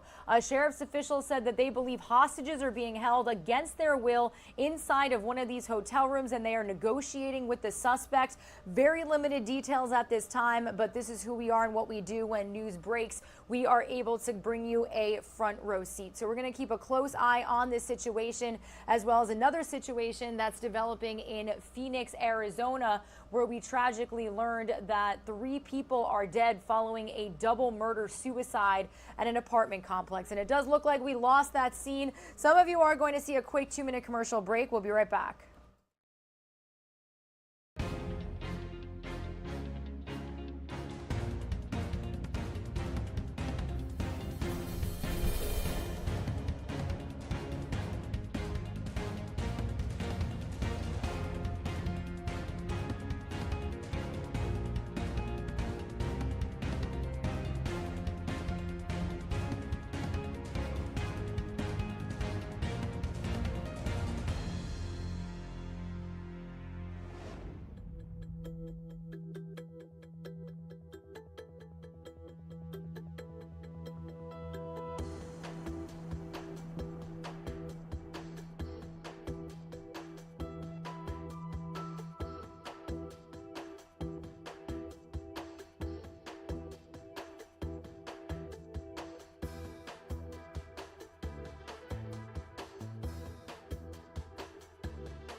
All right, everybody, you are streaming live now from Fox. It's been a busy morning of breaking news, but we wanted to take a break from the breaking news. We are monitoring several different situations, but we've also got a live event expected to get underway here shortly in San Francisco. This may be the Warriors' 7th championship, the 4th in 8 years, but this year's win is the team's first since calling San Francisco home. So that is exactly where I want to head out live right now. This is some of the footage that we showed you after the Warriors clinched that victory last week. Well, now they are going to celebrate. We've got KTVU Fox 2's James Torres out there in the streets where, James, it's only a little after 7 a.m. out there, but I hear a lot of commotion behind you, obviously a lot of excitement. What can you show us? Yeah, gosh, it's just after 7 o'clock this morning, about 7:15 here on the west coast of things. The parade here doesn't start until a little after 11 o'clock, and we still see, or already see, folks lining up the streets here. This is downtown San Francisco. This is probably halfway up of the parade route here. That parade route is about 1.5 miles long. It starts from one part of the actual bay where the body of water is, and it goes down about 1.5 miles down, where there are a bunch of train stops, a bunch of bus stops here, which is supremely essential for anyone who's coming out here this morning, because parking is just not existent this morning. Roads are closed. Street parking that would be very clutch to be around this area is just completely taken out by barricades and by some of the setup that's going on here this morning. There's so much hype for this Warriors championship too. If you remember, if you're a sports fan, you know somewhat of the story here. For the past 2 years, the Warriors were riddled with injuries, riddled with just a mess of a team. You know, they had the worst record in the league just 2 years ago, only 15 wins in the league, and they're the first team in the NBA in a 3-year span to go from the worst team in the league to now NBA champions, and you can see why this means so much to people. I'm going to come talk to this guy here because he has this giant flag. What does that flag say? 7-time champions all the years of the Warriors earning the gold here. Sir, let me get your name here. Tell me where you're from. Jeff Cashmere from San Jose, California. From San Jose. That's yes, only sir. about 45 minutes down the road here. You're out here way early this morning. Things don't start for another 4 hours. What are you doing here? I left home probably about 4:15. 4:15 a.m. Yes, sir. Because I thought it'd be more crowded than what it is. I went to one in Oakland a few years back, and it was packed. So I said I'm gonna make sure I'm here early this time. Yeah, I heard you while I was talking about it. You know, well, the team's gone through some stuff. Yes, sir. It's not been the most successful team, at least in the last 3 years. Opening up to 8 years, we've been booming. But these last 3 years in particular, why does this championship mean so much? I think it's different, and I think it's better than the first one because nobody predicted us to be here. Like I said, we had 2 years off due to injury. People got to realize that it was due to injury. So I want everybody to know it was due to injury. But we're back now. We're healthy. 3 of our players still haven't played yet. We're still waiting on Wiseman, and I think we've got a bright future, at least 2 more with us. Yeah, not to mention this series, the NBA Finals in particular, had a little bit of drama to it. The Warriors dropped Game 1 at home, and the Celtics had never lost 2 games back-to-back. So when you saw that game and that final score, that shut down in the fourth quarter, there must have been some nerves in your mind. It was, but it was a humble experience for the team. I think the team needed that, right? I think the team needed that, and we came back and we bounced back from that in probably Game 2. Went home, went to Boston for Game 3. We didn't play too well, but after that Game 4, we didn't lose it. We haven't lost since. So we went from, Game 4 to 4, 5, 6, won 3 straight. Yeah, the Warriors won 3 straight against a team that never lost back-to-back games. Against the top defensive team in the league. I have one important question to ask you. Yes, sir. Can Aisha cook? Yes, she can cook. Who can't cook? Yes, she can cook. That's Steph Curry's wife. She can cook. Hey, I appreciate you, sir. Thank you so sir. much. You have a lot of fun. And that's just one guy, again, 4 hours before the parade even starts. So we're thinking the next 2-3 hours, we're going to see just the streets of San Francisco absolutely packed, full of a sea of blue, full of a sea of gold. We're only just getting a snippet of what this potentially is going to look like, Regina. A lot of fun stuff happening today. Yeah, that's a great question, James. Can Aisha cook? Because if nobody's if I'm not a Steph Curry fan, I'm an Aisha fan. I actually have her cookbook. James, you know, one more thing to mention too that was interesting is the fact that this is going to be so good for businesses in the area. I mean, look at how many people are out there already, and obviously after the parade, the celebrations are going to continue. And James, these are a lot of businesses that have been impacted by the COVID-19 pandemic. Yeah, no, that's a fantastic point. If you think about it, California was one of the states that had the strictest of restrictions, especially the Bay Area, San Francisco, that San Jose area. One of the first to enact those shutdowns, and those shutdowns were pretty strict. There was practically an entire year where indoor dining wasn't allowed, outdoor dining was extremely limited. So for Warriors for a season to last as long as it has, to have as many home games as they have, remember, each series that they played, leading into the conference finals, leading into the NBA finals, they had the home court advantage. So they would always have 4 home games if the game ever went to 7 games. So because of that, these bars always hosting watch parties, absolutely packed, getting that shot in the arm that they've so desired over the last couple of years.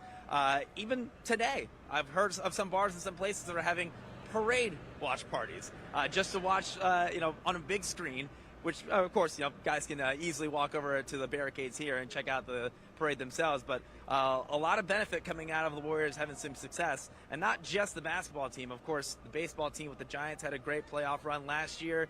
The football team almost making it to the Super Bowl, the 49ers as well. So Bay Area certainly bouncing back, and the Warriors is a really good example of that. Definitely. Well, it certainly looks like fans are excited. I mean, you said things. So give us a little schedule breakdown, James. I mean, it's really early out there, but you said that things actually don't get underway for another 4 hours. Is that right? That's exactly right. And I'm going to talk in West Coast time here because that's obviously where we are this morning. So just after 10 o'clock, the players will do some sort of pre-parade event with themselves. They're going to broadcast that over the local news stations and local channels here. Then it's at 11:20 when the actual parade itself starts. That's going to go from the waters of the bay onto what we believe is going to be some bus or some sort of cable car.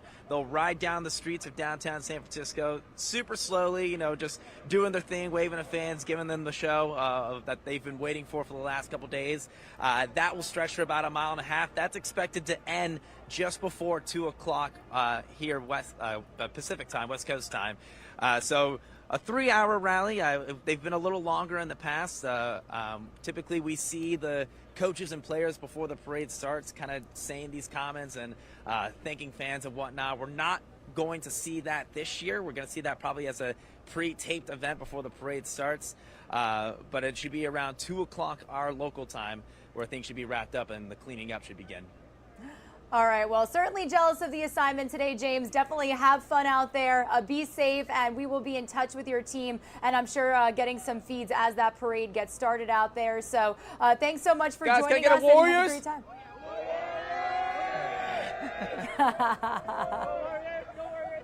I love it. It's such great energy out there. James, thank you so much. Have a great day. All right, everybody, Regina Gonzalez with you here on Live Now from Fox. Some good news to kick off your Monday, June 20th. If you are out there on the West Coast and attending the big parade out there for the Golden State Warriors, be sure to be careful and clearly get out there as soon as you can. I mean, you've got people lining up the parade route 4 hours before things get underway. So wanted to bring you that coverage here on Live Now from Fox. We do have our owned and operated station, KTVU Fox 2, bringing you all the action. So if and when we do get feeds coming from that celebration in just a few hours, we'll be sure to bring you a front row seat here when things get underway. Some of you are going to see a quick 2-minute commercial break. We talked about the COVID-19 pandemic and how this parade, these finals and the championship win was really good for businesses out there. Bars, restaurants, where fans were trickling in to watch the game, enjoy a good meal, enjoy some drinks. Well, when we come back, we're going to talk about the latest in the coronavirus pandemic, talking about the latest when it comes to shots for America's youngest children. Stay with us.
You're streaming live now from Fox on this Monday, June 20th. It's certainly been quite a busy hour. We've been following several breaking news situations out in Los Angeles, out in Phoenix, Arizona, and then we had some more positive action out there on the West Coast as we were just in San Francisco joining our KTVU Fox 2 team live as they are just hours away from the Golden State Warriors NBA championship victory parade. So when we get feeds from that celebration in just a little bit, we'll be sure to bring it to you live, raw and unfiltered, giving you a front row seat to all the excitement. But I do want to talk about the coronavirus pandemic here for just a little bit. That is because it was major news that broke over the last several days. The White House expecting COVID-19 vaccinations for children under age 5 to begin tomorrow after the CDC's recommendation over the weekend. But with millions of tiny arms now eligible for smaller doses of Pfizer and Moderna shots, will there be large demand? Well, Fox News' Chris DeMeo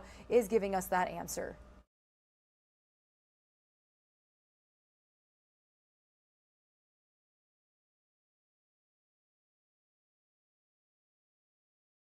COVID-19 vaccines for children as young as 6 months are expected to start rolling out across the country this week, following the FDA's authorization Friday and the CDC's recommendation over the weekend. Vaccinating young children is a critical opportunity to protect them against hospitalization and death from COVID-19. But with roughly 18 million kids now eligible for either Pfizer or Moderna shots, federal officials wonder if parents will heed the CDC's plea and get them vaccinated. The question comes as less than a third of kids ages 5 to 11 have been vaccinated since granted approval for the shots last November. I can see why parents might be a little hesitant. But I think it's a good thing, and I think that once it's available, we'll want to get our son vaccinated. I think that there are a lot of very intelligent, smart scientists who are investigating the vaccines that have done very thorough research, and I'm confident that that is a good thing for my children. Meantime, the shots for kids under 5 are also facing some political opposition, with Florida Republican Governor Ron DeSantis announcing the Sunshine State is not recommending them for infants and toddlers. Our Department of Health has been very clear. The risks outweigh the benefits, and we recommend against. That's not the same as banning it. I mean, people can access it if they want to. The CDC says both vaccines went through, quote, rigorous scientific review and are safe and effective in children under 5. Pfizer's vaccine will be 3 doses, each 1/10 the amount given to adults. Moderna's is 2 shots, each a 1/4 of the adult dose. Chris DeMeo, Fox News. Thomas wins the NCAA championship. Meanwhile, more breaking news over the weekend in the world of swimming as the sports' international governing body voted to restrict transgender athletes from women's competitions. That includes transgender swimmer Leah Thomas, who set multiple records during her time on the University of Pennsylvania women's swim team. Fox News correspondent Marianne Rafferty has more on this story.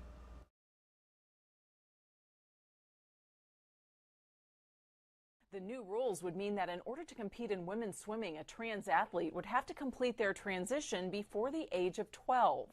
This rule means college swimmer Leah Thomas, the first trans athlete to win an NCAA Division I swimming title and who had hoped to compete in the Olympics against biological female athletes, will not be allowed to do so. FINA, the international body that governs water sports, says the move will balance inclusivity and ensure no one has an unfair advantage. We have to protect the rights of all our athletes to compete. But we also have to protect competitive fairness at our events, especially women's competition, and also the past record and achievement of the women. FINA says this new gender inclusion policy will require trans swimmers to provide proof that their transition started before they went through puberty and that they have continued to suppress testosterone levels in order to compete, a move that 4-time female Olympian Kate Campbell says will ensure competitiveness. It is my hope that young girls all around the world can continue to dream of becoming Olympic and world champions in a female category, prioritising the competitive cornerstone of fairness. More than 70% of FINA members voted for the new rules, with just 15% voting no and 13% choosing not to vote. New rules also hitting the cycling world. Thursday, the International Cycling Union increased the time that transgender athletes must remain with low testosterone levels and lowered the maximum accepted level of testosterone to compete as a woman. Marianne Rafferty, Fox News.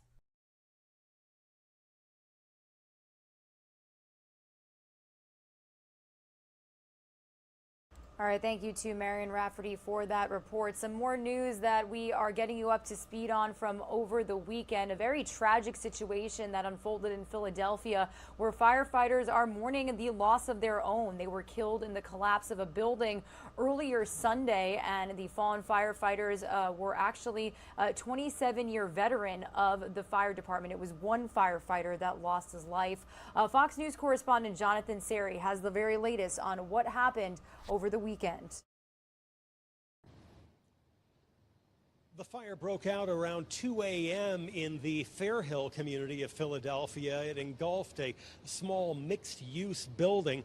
Firefighters were able to get the fire under control within 15 minutes, but it's after they went inside to inspect the damage that things went terribly wrong. A witness describes the scene. I'm at every fire scene there is. I'm at every fire scene. My company goes to every single fire. We get referred in by insurance companies to every fire, and this is hands down the worst thing I've ever seen, the scariest thing I've ever seen. 5 firefighters and a city building inspector became trapped in the rubble. Officials say the incident claimed the life of one of those firefighters who had served the department for 27 years. It's a sad day for the Philadelphia Fire Department. Unfortunately, our department lost a member bravely fighting a fire and then caught in a building collapse after the fire was over. The other trapped firefighters were freed from the wreckage and taken to the hospital, where they were reported in stable condition. The building inspector was treated and released. In Atlanta, Jonathan Seri, Fox News.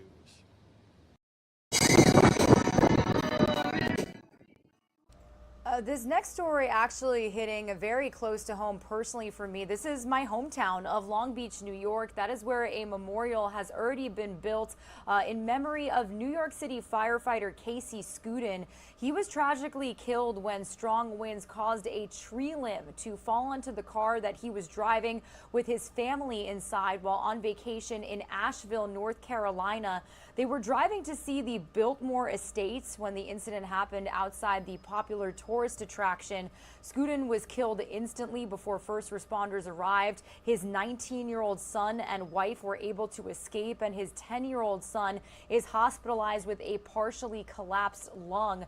Scudin would have turned 46 yesterday. It was not only Father's Day weekend, but it was also his birthday. The FDNY says that Scudin served as a firefighter for 16 years. He was also a rescue surfer and lifeguard and was awarded the Fire Chiefs Association Memorial Medal in 2010 for his bravery in diving into the frigid ocean during a 2009 storm to help rescue a surfer that was trapped underwater. So this is the growing memorial at the surf business that he operated with his family. It was a family-owned business. Again, this is in Long Beach, Long Island, where I'm from. My family actually did know the Scudin family. So again, a story that hits very close to home. A man that was taken way too soon from his family.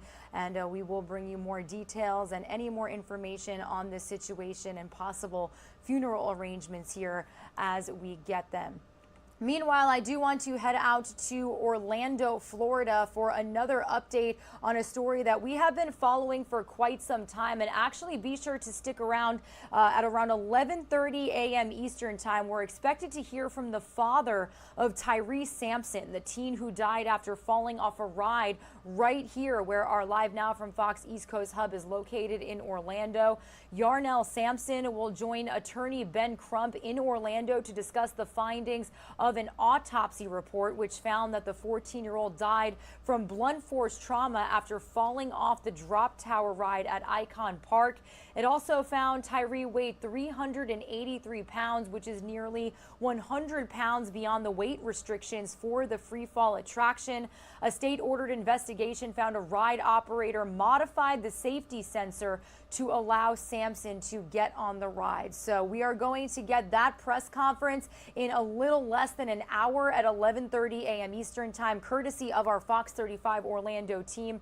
So be sure to stick around for that update. Another update before we head to a quick 2-minute commercial break out of Waukesha, Wisconsin. Today we could find out if the Waukesha parade suspect's trial will be moved out of Waukesha County. Darrell Brooks's lawyers are asking to move the trial or to bring in a jury from another county, saying he can't get a fair trial in Waukesha County.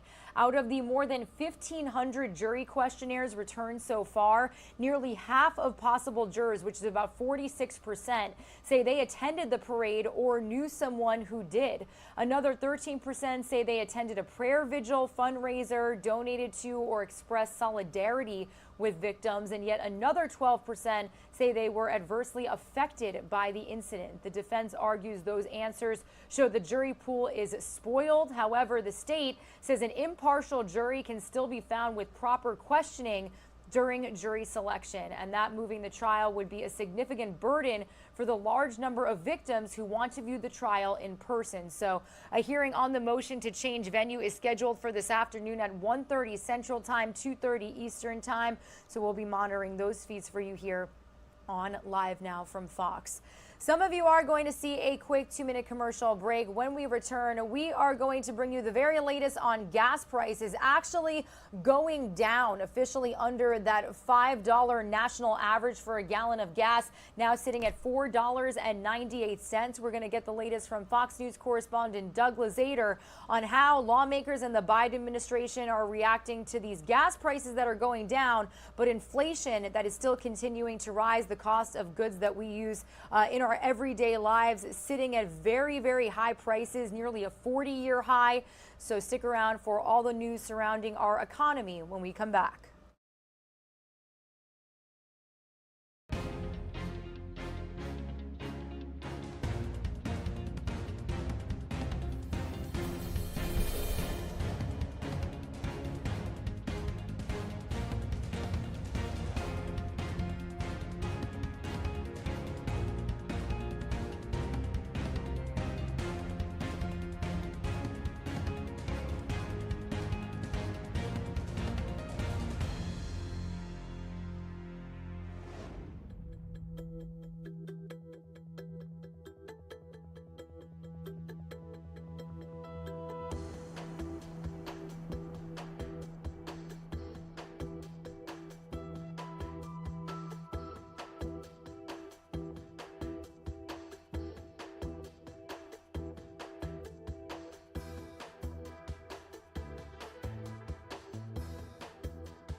You're streaming live now from Fox. On this Monday, June 20th, there may be good news for gas prices this morning. The average cost per gallon has fallen slightly, now under $5. AAA confirming it's officially $4.98 for a regular gallon of gas. That is just an estimate. The Biden administration is considering suspending the federal gas tax. So how much would that necessarily help? Well, Fox News correspondent Doug Lazater has that answer this morning from our nation's capital. And we're talking a little less than 20 cents a gallon. That may not have a huge impact, but the Biden administration is running out of options to help lower prices. After a bike crash over the weekend, how are you feeling, sir? President Biden had a little spring in his step later to prove he was fine.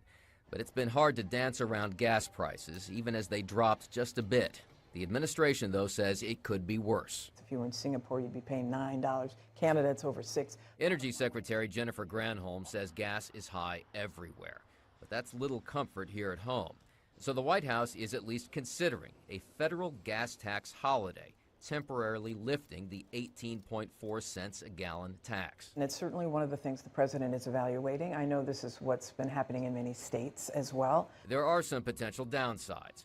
There would apparently be no mechanism to offset those costs, so that would increase the deficit. And it might not do all that much to gas prices. Many states also have gasoline taxes, so maybe they'll jump on too. But it doesn't look to me like that's enough to solve the squeeze that we're going through. I don't think a recession is at all inevitable. Administration officials, meantime, made the rounds over the weekend, downplaying the likelihood of a recession.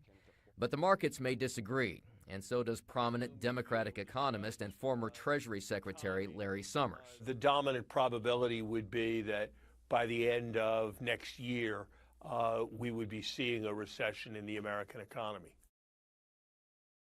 All of this setting the stage for the president to travel to Saudi Arabia next month to ask the Saudis to boost oil supplies to help bring those prices down. In Washington, Doug Lazater, Fox News.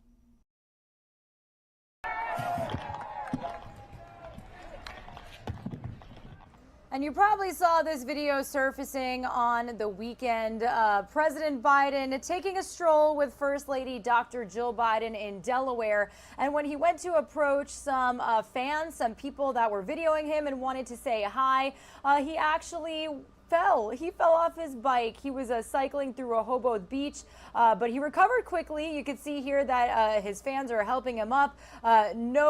No health concerns, no nothing. He got right back up and started talking with some of the people around him. So I just wanted to update you that the president is okay. I know that he's 79 years old, but he's in good condition, and it was just a little stumble. We do want to head out, though, as we continue some more news related to the economy and how the Biden administration is reacting to everything. Well, let's head out right now live to Philadelphia International Airport. Some welcome news for people who plan to fly this summer, a drop in prices for domestic flights. But Fox's Bailey Miller in Phoenix says that travelers there have yet to see much of an improvement. So let's get the latest from Bailey Miller here on Live Now from Fox. For the first time since the beginning of the year, but many of the travelers we spoke with at Sky Harbor say they haven't noticed any difference in price, adding that more needs to be done to bring those prices down. The prices are just stupid. I know when you can get reasonable prices, and it's not been reasonable for the last 2 years. Air travelers say their domestic flights have been extremely expensive. This despite new reports saying the cost of flights are down. Domestic airfare is about $20 cheaper than what it was at the peak in May. But travelers say even that decline isn't enough. If I'm spending like $500 more, like what's $10 going to do? That's nothing. You know what I mean? For the last several months, prices have been higher than usual for travel. So why is it getting cheaper now? The app Hopper says it has to do with demand. Most people vacation in spring and early summer. And experts are adding that this is good news for consumers because they expect those prices to continue to drop all the way into September and October. Anything counts, because the more money you can save, the better, Now, international travel is a totally different story. Experts say prices are up 20% from last summer. They add that the best times to travel are in September and October. In Phoenix, Bailey Miller, Fox 10 News. Well, the best time to travel was certainly not this weekend. Over the last several days, we've seen thousands of flights get canceled across the nation.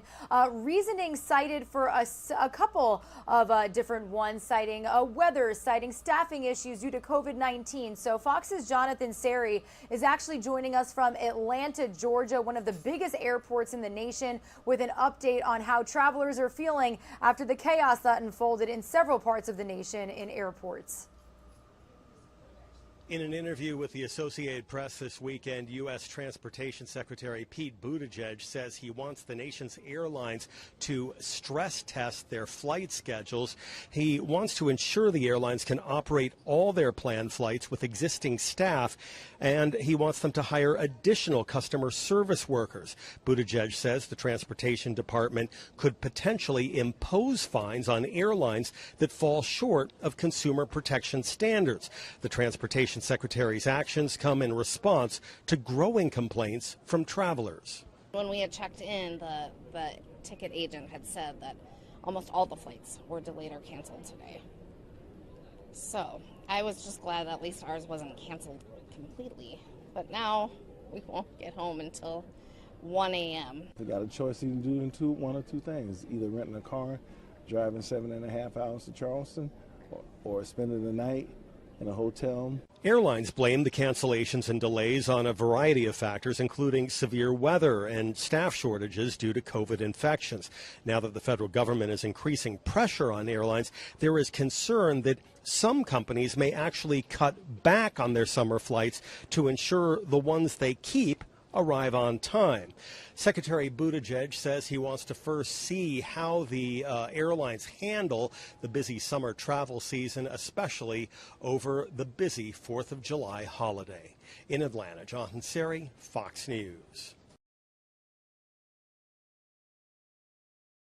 All right, thank you to Jonathan Seri for that report. Meanwhile, this is some of the wild video that we got into our desk last week when there was historic flooding through Yellowstone National Park, specifically seen in Montana. Well, if you were canceling Yellowstone visits in Montana due to this flooding, the governor actually says, don't do that. We're still open. Montana Governor Greg Gianforte says not to cancel summer plans at Yellowstone National Park just yet, even after this flooding struck last week. Now, while Yellowstone is temporarily closed, the mayor says, or I should say the governor says, the southern portion will reopen this week following repairs. He adds that there's also lots to do in state and local communities, and he says that tourism is vital and Montana still has a lot to do. So in the wake of the governor saying this and following that historic flooding that we saw, our very own Daytona Everett actually caught up with the owner of a garden business that was destroyed by these flood waters. So I do want to play for you that segment here on Live Now from Fox. You're watching Live Now from Fox. I'm Daytona Everett. I'm joined now by Heather Muldoon. She owns Heather's Garden Service and Flower Farm out in Livingston, Montana. And Heather, I just want to first of all thank you for giving us your time because it is busy right now. Everyone in your community has been hit hard by this historic flooding, especially Yellowstone National Park. They've been in the headlines, but it's small businesses like you too that are unfortunately having to deal with all of this. Walk us through the past week and what you've had to do. Well, so I think small businesses outside of the flood zone are also dealing with this because we rely so much on tourism. And so because of the river flooding, a lot of businesses that have either fly fishing ventures or in the hospitality industry, those people have been hit hard. I got hit hard, obviously, because my farm basically washed away. But so, the last week, to be honest, I was completely overwhelmed by all the things that I have going on at the moment because it is just this is crunch time in my business. It's the busiest 2 weeks of the year, maybe 3-4 weeks. And so we had a cut flower operation going on, which was the farm. And so just tons and tons of trays of seedlings that we've been seeding for months. We had 2 greenhouses full of material for jobs and for our retail operation at the farm. And so it was already kind of a scramble time. The flood hit Monday, and Sunday I got the biggest plant order I've ever received on the island. So my greenhouse is on an island. It's surrounded by the Yellowstone River, and semis can't come to my greenhouse. So I have to have them drop racks at the end of the driveway, and then we shuttle things to the greenhouse. So I got the biggest plant order I've ever gotten, and scrambled all day Sunday into the night to put that up and away when I started getting the flood information. And then we had just a ton of specialty containers. We do custom containers for all kinds of clients. We did baskets for downtown Livingston, actually. So we had a crew come in Monday morning, and they came in with trailers and pickup trucks, and we got tons of stuff out of there. And then I spent the day Monday, as the water was coming up, kind of trying to move things to higher ground, and the water came up by 1 o'clock. I mean, the driveway between my 2 greenhouses was flooded. We were floating plants with pallets across the driveway to try to get them to higher ground. I mean, Monday was crazy because not only did I get this just humongous plant order, but another semi came with a plant order that is now in my front yard. But so there was already scrambling going on. But so Monday, I spent the entire day there moving plants, just trying to get things up if I could. And I mean, to where I thought was going to be okay. I mean, the tops of tables. And I left about 6 p.m. because the water was flooding the road and I wasn't going to be able to get out. And, Monday night, I still thought, well, there were pallets floating in the greenhouse. I was in there in knee-deep water, evening out the weight so that they, the flowers on the pallets would float. And I was thinking, well, they'll just get bottom watered. And so Monday night, I actually I cracked a couple of jokes. I was like, oh, we're like Tom Sawyer floating these pallets across, like a raft on the driveway. But when I got back there Tuesday morning, I was not laughing anymore because the river rose. From what I understood, when I left on Monday night, it was supposed to crest within a couple of hours, but it rose another 3.5 feet after I left.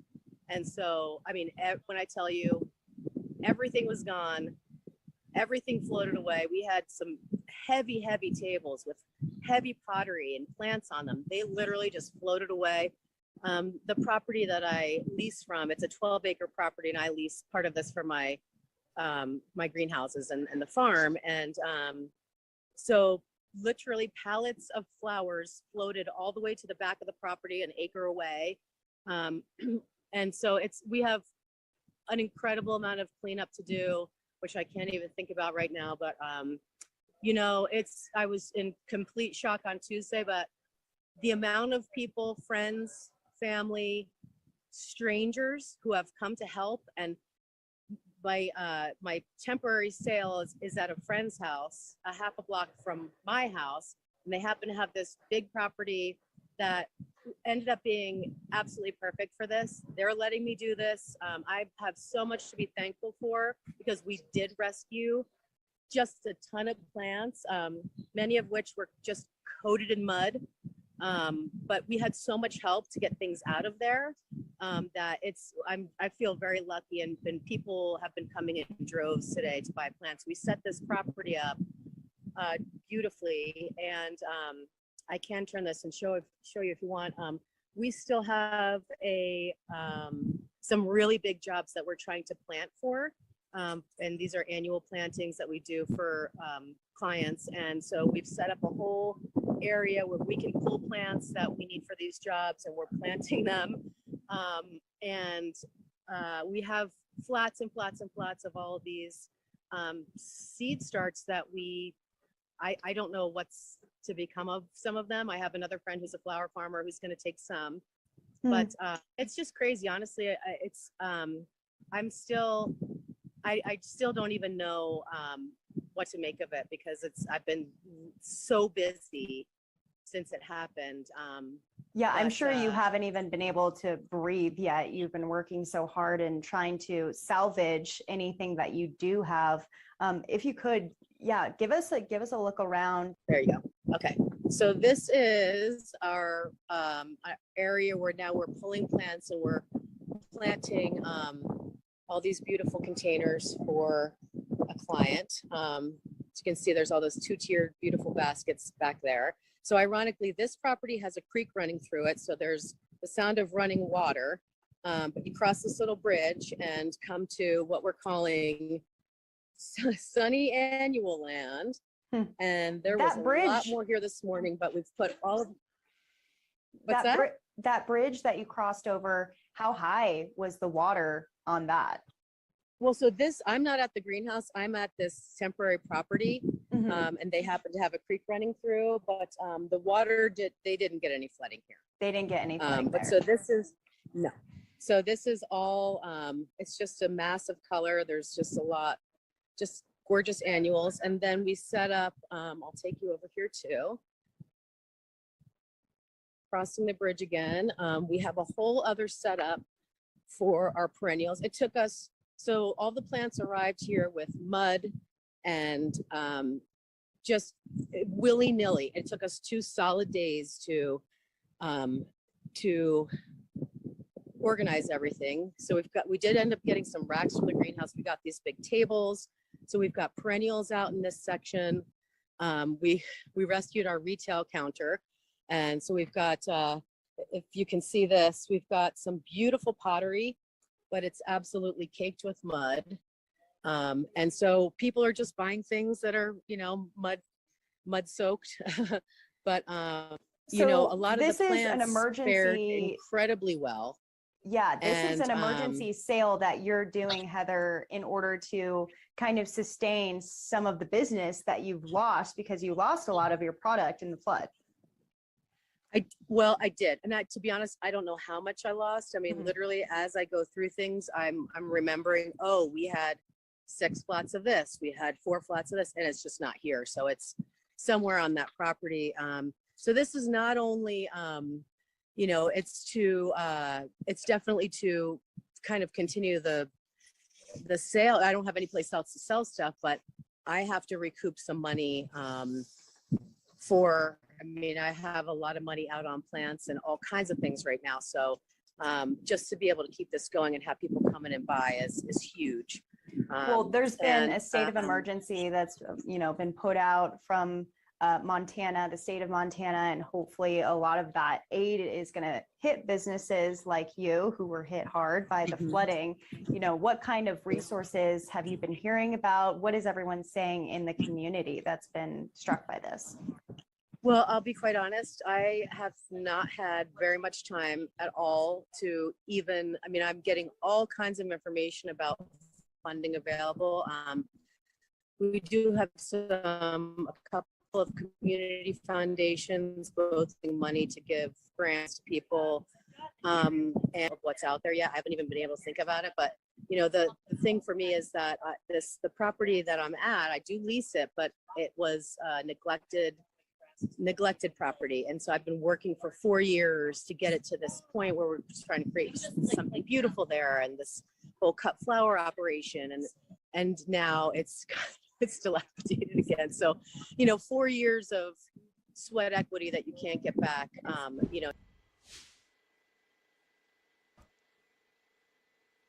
All right, everybody, you are streaming live now from Fox. It has been a morning full of breaking news, especially on the West Coast. But we do want to let you know that we are monitoring this feed coming from our Fox 11 Los Angeles team of a possible armed murder suspect being pursued by the LAPD.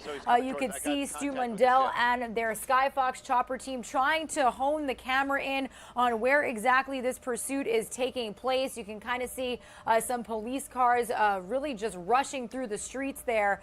But it has been a busy morning for them on the West Coast, specifically our Fox 11 Los Angeles team. We are able to take you into their live broadcast when news breaks like this. It does not look like they are specifically covering at this moment. This is Fox 11 Los Angeles' raw Skyfox chopper feed. And there you have it. You could see the LAPD pursuing what looks to be an SUV truck there. there. Again, it is only about 8 a.m. Out there Pacific time. Some of you are going to see a quick 2-minute commercial break. When you return, we are going to follow this pursuit here on Live Now from Fox.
Again, though, this pursuit winding its way through the Inglewood area right now. LAPD in pursuit, trying to get this guy corralled and into custody safely. All right, Stu, thank you. We're actually going to stay on this pursuit here. Stu. Looks like they're stopping. Perfect timing. Perfect timing. Out of the vehicle, running right now. You can see that that person, a large guy. Oddly enough, there's another officer in that area making their way in through those trees. We've got an ear on the scanner. We want to hear if this person is in custody. But they described that person as 6'4", maybe bigger. So that was the suspect out of that vehicle now running. LAPD had an officer looked like in the area, which was unusual. This might be the residence where that person lives because officers were actually here waiting. Now we're waiting to hear if the suspect's in custody. But officers, you saw it right there, that suspect now out of the vehicle running. This could turn into a barricade or a perimeter type of situation. Yeah, and at this point, Stu, we don't know if he went into someone's house or one of those buildings right there. It did look like he was running, perhaps holding something in his pocket on the right side. A very quick glimpse of him as he was running, and police were chasing him on foot there. But as you can see with Justin's shots, doing an excellent job. It's hard to tell where the suspect went or if he's apprehended at this point and taken into custody. Well, I can tell you right now, not apprehended. This suspect still out on the run right now. They're already starting to set up a perimeter, calling out where these officers need to wait and stop just in case the suspect comes out of between one of these homes out here. But it does appear that this is an area where officers were waiting. You saw that one officer jump out of a car that was sitting there. So that suspect now in an area possibly where he is familiar with. And also, as far as what we saw, this is something that's those first responders, they have to deal with all the time. You saw it, we saw it. He was holding his pants. Was he keeping his pants up? Was he holding something in his waistband? All these are things that these officers on the ground have to deal with split second when confronting that suspect. Again, right there, officers running to reposition. We have 1 ear on the scanner. If this suspect goes into custody, we'll let you know. But apparently they have him on the move again, running, and apparently he's making his way over to a firehouse. There must be a firehouse right in this area. But again, that suspect's still on the loose right now at this moment. You know, we often see this with pursuits where the suspects tend to go to neighborhoods or areas they're familiar, which is what you're suggesting may have happened in this case. But in addition to searching for the suspect who's still on the run. The vehicle that he was in, we know, or they're going to check and make sure that there was no one else obviously inside of that vehicle, right? Well, yeah, and you know, that's the thing. Law enforcement, very fluid type of situation, very dangerous, and you're right. Nobody's actually checked that vehicle since that suspect out running. So it is something that you're right. As far as protocol goes, officers need to check that vehicle. Right now, though, they're more concerned with that suspect, the driver, out running right now, basically trying to double his way back. The helicopter apparently has very good eyes on it now, meaning the helicopter, the LAPD helicopter above, has very good eyes on that suspect, calling it out to those guys on the ground. But it's really difficult to get those units and moved so fast to get ahead of this guy. Right now, that suspect's still outstanding, but it's all happening in the Inglewood area. I'm Stu up in Sky Fox. Back to you guys. Stu and Justin, thank you so much. Of course, we'll check back in with you for the very latest. That was just a little bit of the Fox 11 coverage. Let's continue to bring it to you right here on Live Now from Fox as we continue to take these aerials. Now, we saw the pursuit going on, and then the suspect, who is wanted for murder, got out of the vehicle and is somewhere in this neighborhood right now. We continue to follow it for you right here on Live Now from Fox, everybody. We always appreciate you joining us here worldwide. As you can see, the active investigation going on right now as Sky Fox high up above right now, showing you this neighborhood in Inglewood right now where we are seeing police tried to put up a perimeter here to try to locate this suspect after he bailed from the SUV and is somewhere in this neighborhood vicinity right now. You can see the perimeter has been set up right now by police as they continue to look at this neighborhood, and we continue to follow it for you right here on Live Now from Fox. Let's take a quick 2-minute break, and we'll have other updates and try to get an update here for you regarding the situation.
You're watching Live Now from Fox, everybody. Thanks again for joining us here worldwide on Live Now from Fox, is showing you the update here as we continue to wait for more information coming out of Los Angeles here as police right now trying to locate a murder suspect after a car chase here. And once we get more details, and if they do find the suspect, of course, we'll bring it to your attention right here on Live Now from Fox. But it was a short pursuit from what we had for you on Live Now from Fox by the time Sky Fox was able to locate the chase. And then that suspect did bail from the SUV and is somewhere in this neighborhood right now. So we'll definitely be keeping an eye on that for you here on Live Now from Fox, everyone. But let's continue on right here, take you out to an event that is going on right now in New York. This is all about showcasing the John R. Lewis Voting Rights Act of New York. Let's listen right here on Live Now from Fox, as we'll keep you in a double box of the situation in Los Angeles as well. DNA, named for Medgar Wiley Evers, who really gave his life for the cause that we are here for today. And so I am just so pleased to have this opportunity to welcome each of you to the college, and please come back. Please welcome to the podium Governor Kathy Hochul.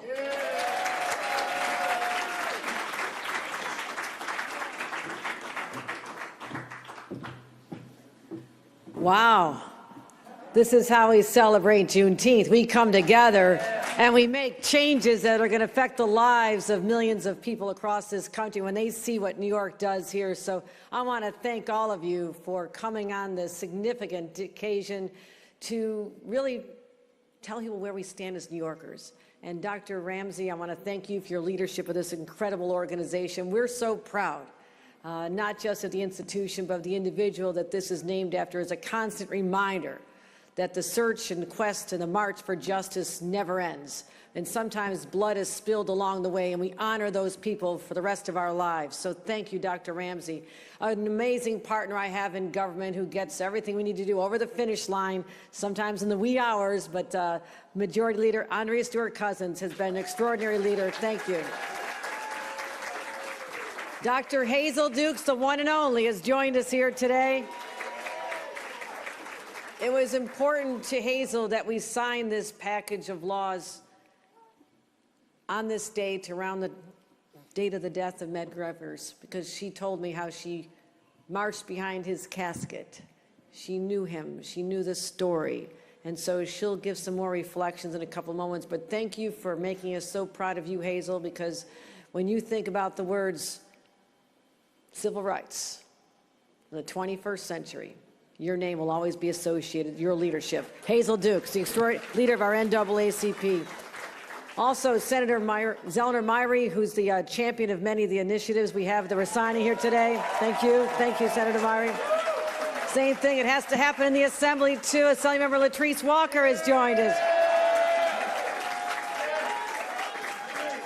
Also, we want to hear from some of our other speakers, Fulvia Vargas de Leon, Associate Counsel at Latino Justice, Lori Daniel Favors, Executive Director for the Center of Law and Social Justice. You'll be hearing from her in a couple minutes.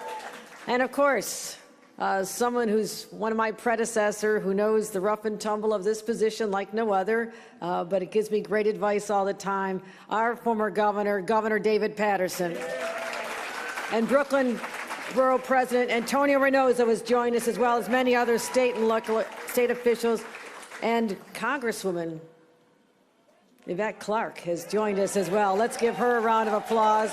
All the way from Washington, fighting the good fight for us every day in that sometimes crazy place. I've been there. We served together. But thank you for continuing to be a voice for all the people that you represent. And former council member Dr. Una Clark has joined us here as well. Let's give her a round of applause.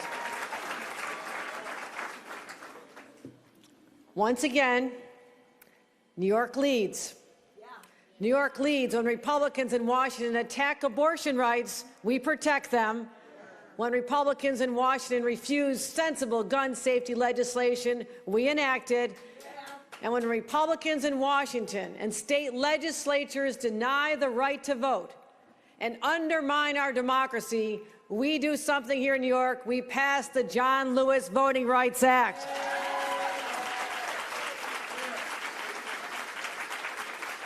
I'm so glad to be back at this college, especially as we celebrate Juneteenth, as we know the history. We know the history. I marched in what is claimed to be the largest Juneteenth parade in America after Texas. That would be in Buffalo, believe it or not. Got to do a little catching up here in Brooklyn. We got to do a little more, but Buffalo is the largest. We marched there. I was with Letitia James and many others who came together to acknowledge that that is a community still in great pain. After the Buffalo shooting, people wore T-shirts that were stamp out white supremacy. It's a shame that we have to do that in this era, but I was so proud to march with them. But we talked about, what this day meant. And in their honor, I wear this because it says choose life, and it's got a little buffalo on it. Some of the family members who lost loved ones want me to wear this. But on this day, it was supposed to be a day of liberation for enslaved people 157 years ago. Supposed to be. Because since that time, the journey has been long, it's been hard. As I mentioned, blood has been spilled along the way. But we never give up. We never give up because we stand on the shoulders of those who marched before us. And today, we're going to make a significant step to honor those individuals. And we think about McGregor as he was trying to vote in 1946 when a gang of white men surrounded him at the courthouse. They stopped him from casting his vote. That had to be so dehumanizing for that young man who just wanted to do what he thought was his inalienable right as an American citizen, and he had to be prevented from that. But he would not be deterred. For 2 more decades, he fought on. He spent long days and nights trying to fight for a more equal, a more just, more righteous America, fighting against racism, segregation. But ultimately, he was killed by a white supremacist, 1963. So that hate that we're experiencing now was prevalent then and for centuries before that. So we continue that fight, and we won't stop here. This is New York State. And I'm going to give you a little more history, too, because I'm very proud when I see Hazel Dukes, that the genesis of the NAACP was in our state. It started up where I come from, the Niagara movement. There are monuments and tributes to people who helped create that Underground Railroad passage that came through Buffalo to give people freedom, as many of them found their way over to Canada. That's a story we honor and talk about with great frequency. But as Medgar Evers knew, there's so many fights to be had, and one of them is protecting the right to vote, because our democracy only works if everyone who's eligible can participate in it, and that the rights of the voters are respected. Something we're seeing under assault in our nation's capital every single day in the news.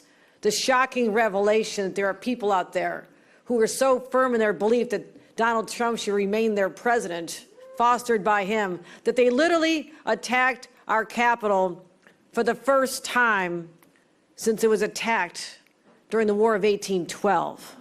That is going to be a mark on our state, our community, our nation for forever. People always talk about the attack, I think it was 1814, literally horses crashed through. And then 2021.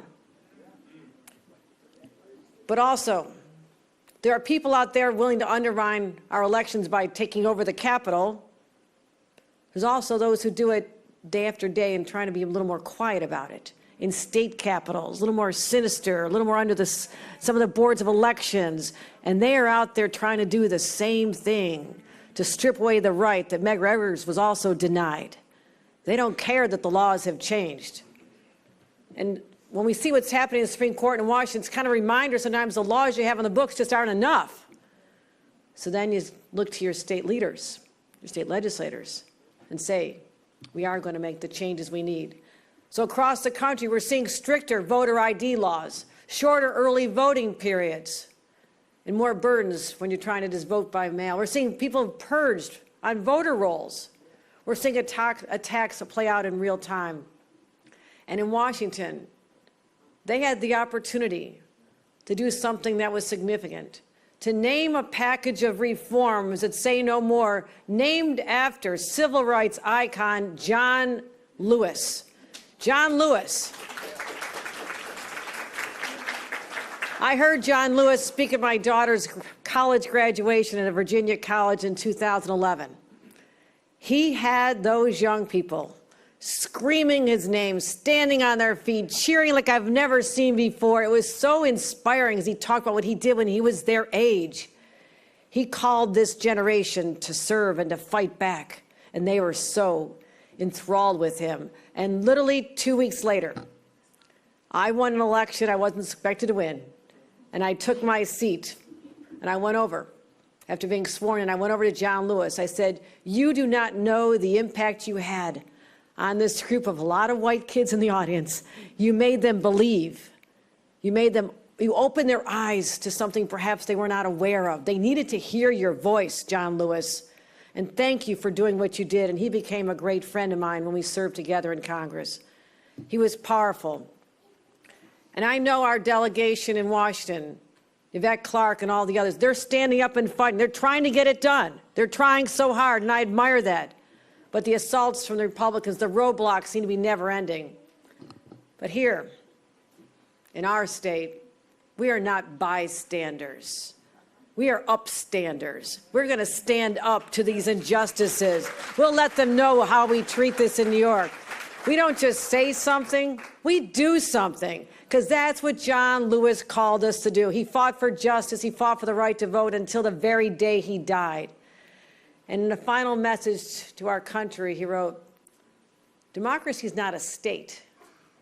Democracy is an act, and each generation must do its part. My friends, today we're acting. We're acting. We're demonstrating to the rest of the nation what they can be doing in state capitals when Washington refuses to act. The state legislatures, the state leaders, they have the power to stand up. And so we honor these individuals, and we are going to pass the John R. Lewis Voting Rights Act of New York State to make sure that our election laws improve the voting process and protect our voters. We're going to fight back against voter suppression, voter dilution, intimidation, deception, and obstruction. We're providing more language assistance. If you can't understand the language that your ballot's in, how can you possibly vote? We are changing that as well. And we're going to change our election laws so we no longer hurt minority communities. We're going to say, we said we're going to get it done. We did this before. We did early voting, and I hope everybody's gotten their early vote in. It's a lot easier. I did mine on Saturday. Get your early votes in. Tell everybody. We've added polling sites to college campuses, and we've restored the right to vote. But today's legislation will not be the last. We'll always find where there's cracks, where there's not perfection, when we can look at our laws and say, let's fix them and make them even stronger. That's what the elected leadership does with the support of advocates who find these deficiencies and bring them to our attention. So, as always, when the federal government fails to act, you can count on New York to punch back and fight even harder. We will not rest. We will not rest while these injustices continue. As I said, we did it with abortion, we did it with reproductive freedom, we did it with gun legislation, and now we're doing it again with voting rights. So we honor Juneteenth, we honor Medgar Evers, we honor John Lewis, but we're not looking backwards any longer. We'll continue to right the wrongs of the past. But let's create a future we don't have to do that any longer. So our children and their children don't have to look at our generation and say they're going to right the wrongs of our past. We have the power in our hands. The question is, will we use it? The answer is today, we are. And that's why I'm so proud to be here to sign this landmark legislation. No state in the nation, you hear this a lot, no state in the nation has stood up with the courage and the conviction and the power that we have by protecting these important rights. Thank you, everyone. Appreciate you being here today. And with that, let me introduce my great partner in government, our Majority Leader, Andrea Stewart-Cousins.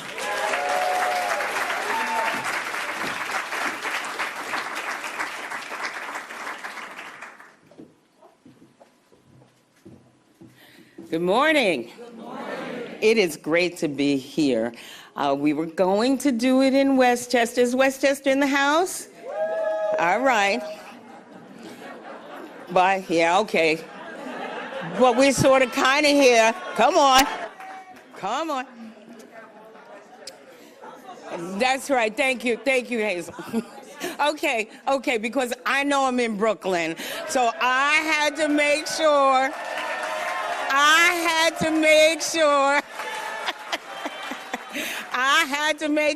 that I have my passport and everybody. But you know, listen, the idea that, the governor promised the great Dr. Dukes that we would sign this wherever she wanted it signed was not only important, but exemplary because we understand the power of what the NAACP has represented to all of us in your leadership, Dr. Dukes. I'm so happy to be here because I've got a governor who, and I tell her all the time, I'm tired of getting these pens for things that we should not have to be passing. I mean, why am I doing this? I want to get pens for innovative things. I want to get pens for leading us into a smart, progressive, and equal future. But we keep having to go back. But I'm so grateful that we have a governor that is willing to do the hard things, and that I have a legislative partner in the Assembly Speaker, Hasty, so that it used to be that they would do things in the Assembly and the Senate would just sit on it. I think Congresswoman Clark, you know what that feels like? Yeah, that used to be what happened in the state as well. But now there's a partnership, and we are able to pass things together that make a difference. And I want to shout out certainly my Senate colleagues who are here, Senator Prasad, Senator Comrie, and of course, give him a hand.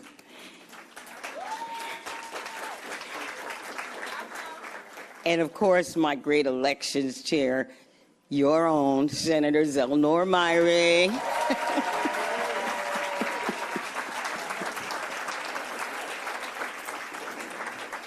And of course, his partner in the Assembly, Assemblywoman Latrice Walker.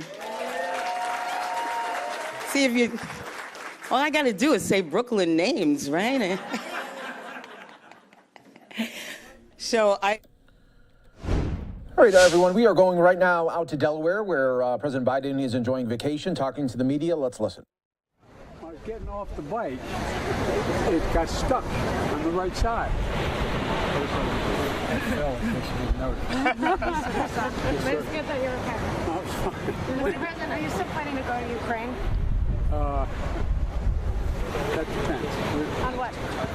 On a lot of things relating to whether or not it causes more difficulty for Ukrainians, whether it distracts from what's going on. But I've been meeting with Zelensky, and I've talked with him almost at least 3-4 times a week. And but I'll be heading. I'm going into Germany, then I'm going to Spain, then I'm going to Israel, then I'm going into Saudi Arabia for a larger meeting of the community there, and then I'll be coming home probably directly. So not going to Ukraine on the trip? Well, on this trip, not likely. Mr. President, are you considering a pause on the federal gas tax, Mr. President? We know that you're considering it, and Secretary Gunning spoke about it yesterday. Yes, I'm considering it. How soon can we expect a decision? Well, I hope I have a decision based on data I'm looking for by the end of the week. Will you be sending Americans gas tax cards, gas rebate cards? Well, that's part of what we consider. That's part of the whole operation. And I'm just not in a position to answer that right now. Excuse me. Are you close to making a decision on student debt? Yes. Would you extend the pause for a couple months at all, or is that on the table? Or It's all on the table right now. And Mr. President, Apple store workers formed their first union. This is the first time this has happened in the company. You're obviously a big supporter of collective bargaining. I mean, do you have any thoughts on that? I'm proud of it. Look, you know, workers have a right to determine under what conditions they're going to work or not work. And I think the thing that everybody kind of misunderstands about unions they tend to be, especially in the trades, the best workers in the world. They go to equivalent of 4 years of college. They have 4 years of apprenticeship, and they break their neck. They get paid partially while they're going, but they get paid. So everybody's better off. Everybody's better off, including the final product is always better. Mr. President, did you have a chance to talk with lawmakers this weekend about the progress on guns? And are you confident that we might have something maybe even today or tomorrow? Well, I'm confident that they've done, that there's a serious negotiation that's very close to coming to fruition.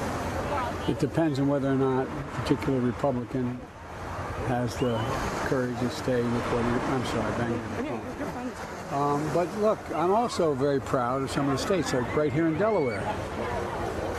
Passing assault weapons ban.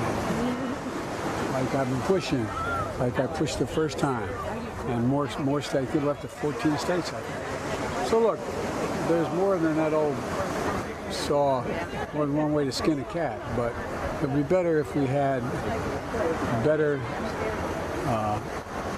regulation of the sale of firearms nationally and nationally mandated. Mr. President, are you confident that Ukraine is going to become a member of the European Union? Are you pushing for that? I think that's likely, very likely to happen. I know. That's my press secretary daughter. I promise. Recession's even more likely than ever. Not the majority of them aren't saying that. Come on, don't make things up, okay? Now you sound like a Republican politician. I'm joking. That was a joke. But all kidding aside, no, I don't think it is. I was talking to Larry Summers this morning, and there's nothing inevitable about a recession. Here's what I think we're going to be able to do. I think we're going to be able to get a change in Medicare and a reduction in the cost of insulin. Insulin, if you know anybody who has type 2 diabetes or has a child who has it, they need the shots during the week. It can cost them up to $1,000 a week. It need not cost more than $35. And they're still going to make 3.5 times what they invested in the insulin. We also can move in a direction that we can provide for the tax, increasing the taxes on those in the corporate area, as well as the individuals as it relates to Trump's tax cut, which is inflationary. Going out and buying a yacht doesn't help the economy a whole lot. We also, I'm working with our team to put together at the same time.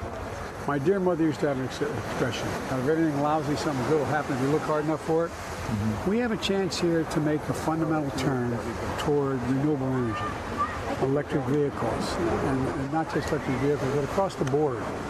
And that's something we should be. My team is going to be sitting down with the CEOs of the major oil companies this week and try to get an explanation how they justify making $35 billion in the first quarter. Are you planning to sit down with oil and gas CEOs, Mr. President? Why is that, sir? Because my team's going to do that. Okay. But you did that with retailers and logistics companies and consumer companies. Because I had it already done. How can they cut more if they're already at capacity? Well, they can, because what they're doing, first of all, what they've done is they cut back on the refining capacity. All this stuff you hear about and you guys have to report that Biden limited the amount of oil. They have 9,000 leases. 9,000 leases on public land. And they should either use it or lose it. And that's number one. Number two, the problem is what they've done is they've cut back on refining. And they say because they don't want to get caught in a position where eventually they're going to move to alternative energy, renewable energy, and they don't want to get stuck. Well, guess what? There's a logical transition to be made here. And I want an explanation from them as to why they aren't refining more oil. And, but anyway. All right, let's let them go. Thank you. Thank you. We're all set. For your anniversary, sir. Secret. Yeah. Any top line goals for 2020? Let's go. Yes, one of the things that you may recall that I initiated was the international flat tax provision. And we got 140 some nations to sign on to it. I'm coming. This is my son Bo's oldest daughter. and she's trying to tell me, Dad, Grandpa, Pop, get going. He promised me we'd walk. Okay. What did you guys do for Father's Day? We had dinner. All hung out together. It was really fun, and we did puzzles. What did you buy the first lady? All right. Take care. Thank you guys. It's a wrap. Thank you guys.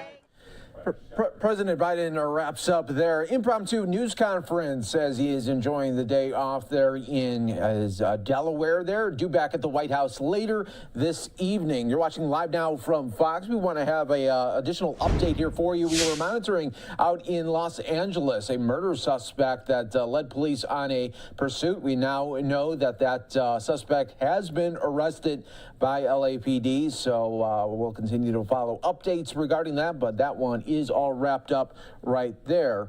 And we will be taking a quick 2-minute break. When we come back, everybody, we are going to take you out to Orlando, where we're going to get an update from the father of a teenager who was killed on a ride in Orlando not too long ago. We'll be speaking, and we will be hearing from not only the father, but also civil rights attorney Ben Crump will be speaking as well. So all that coming up right after the break here on Live Now from Fox.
Welcome back, everyone. Here live now from Fox, as this is all live right here, taking you out to Orlando right now. You do see civil rights attorney there, Ben Crump, with the family of a teenager who died on a ride in Orlando back in March. Let's listen right here on Live Now from Fox.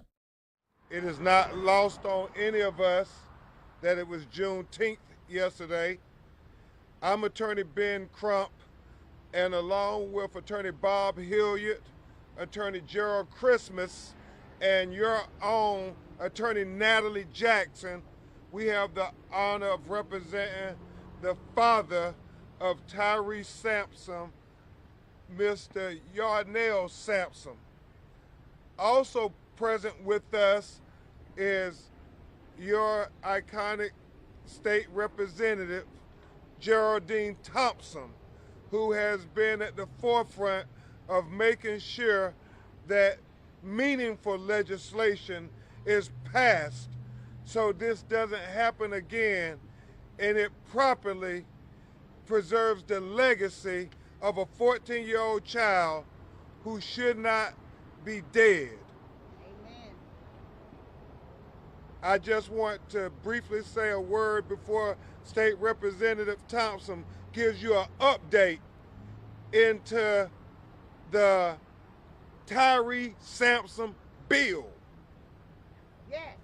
And then you will hear from Yarnell Sampson, who came here, and he would tell you far better than I can, on Father's Day, and how he always gets the call from his son on Father's Day.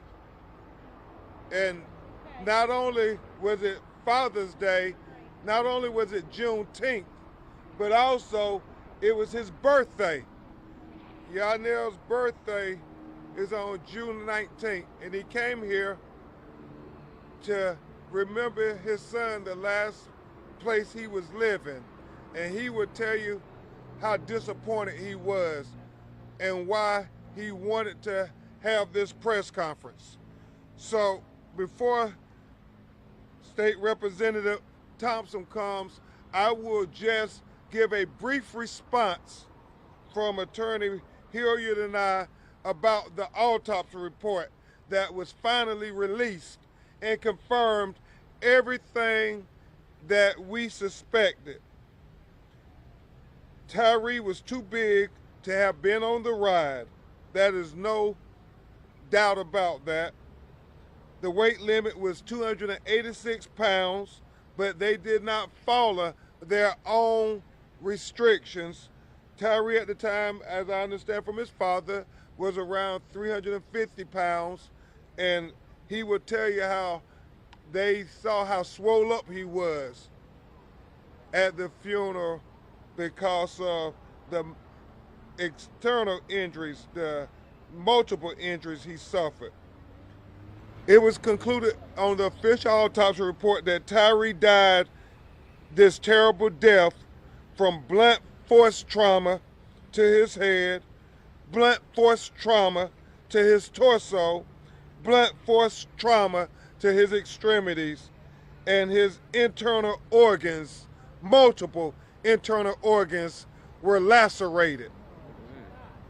And so we're here simply to say these companies cannot be allowed to get away with this, putting profit over safety. To Slingshot Group, to Icon Park executives, you all cannot simply sweep this under the rug as if Tyree Sampson's death doesn't matter. Right. Because Tyree Sampson matters. Yeah. His life matters. Yeah. His legacy matters. Yeah. And we will define the legacy of Tyree Sampson, his mother, his father, his family. Yes. That's why his father is here today, to make sure that his legacy is not swept under the rug. Without further ado, before you hear from Yarnell Sampson, you're going to hear from State Representative Geraldine Thompson, who since day one said, we will make sure children know that I'm going to fight to protect them. Geraldine Thompson. Good morning. Good morning. We're still working on the bill that will be filed the very first day of the next legislative session. We already require that the operators of these kind of rides send to the Florida Department of Agriculture and Consumer Services the manufacturer's guidelines. Then the department inspects to make sure that everything is in compliance with the guidelines.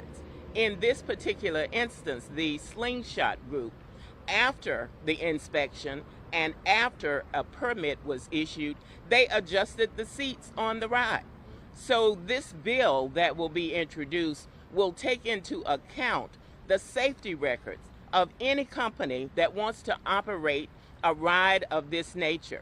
Now, Slingshot wants to open a second ride. They have already gotten a lease from Icon Park. This is the second lease that they have gotten from Icon Park. And they want to open a second ride as if Tyree Sampson's life was inconsequential. Right. There should be no permit. No permit and no second ride. Yes. Given that we are still investigating this first death. So the bill will say that before a permit is issued, we will take into account the safety record of the operator who has had previous experience. Yes, ma'am. Now, behind you, there used to be a memorial that people in the community made and put together. And this particular operator has removed everything, all of the evidence that this is the location where a 14-year-old boy died. They don't want people to know that. Just as they are acting as if they are tone deaf by saying they're going to open a second ride. There will be no second ride for the slingshot group. Yes. And they should not, somehow we need to break that lease that they have for the second ride. Amen. So the bill is being put together, and you can be assured that it will take into consideration prior experience, prior safety records. What has it looked like in terms of longitudinal history for companies that want to operate these kind of rides, because the life of the people who get on these rides, that's what's at stake here. Their very lives are at stake. So I have pledged to Yarnell Sampson, to this community. I represent this community, all of the amusement parks, I drive, etc. And we want people to be able to come to Orlando and enjoy the attractions, knowing that there are safeguards. Yes, ma'am. And that there is some scrutiny, that monitoring is taking place with regard to operating these rides. Thank you very much, and please welcome Yarnell Sampson.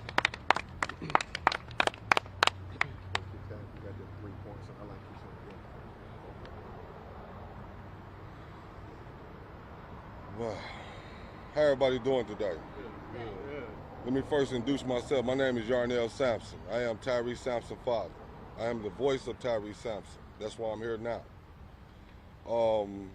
Yesterday was my birthday, which is Juneteenth Day and Father's Day. Like Mr. Crump said, I normally get a phone call every year saying Happy Father's Day, or either come and visit me up close and personal. We hang out, house, go get something to eat, or just laugh around, you know, sit at the table, laugh around a little bit. But this is the first year and the first time that me, as a father, I'm not having my son with me on Father's Day on my birthday. So it's something new and different. So I came down here to show my respects, because this year is the first time I didn't have a birthday party set up for myself.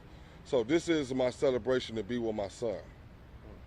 To respect his wishes, to keep this justice thing going and get this thing going towards the right direction for us change. Change is obvious need to be done, because we're here having a press conference still, talking about the same issues. But what the classist part about this thing is, there's no memorial stating that he passed away here. Right. The goal is to get 25,000 signed petitions to get this ride taken down permanently. And with my wishes, permanent memorial.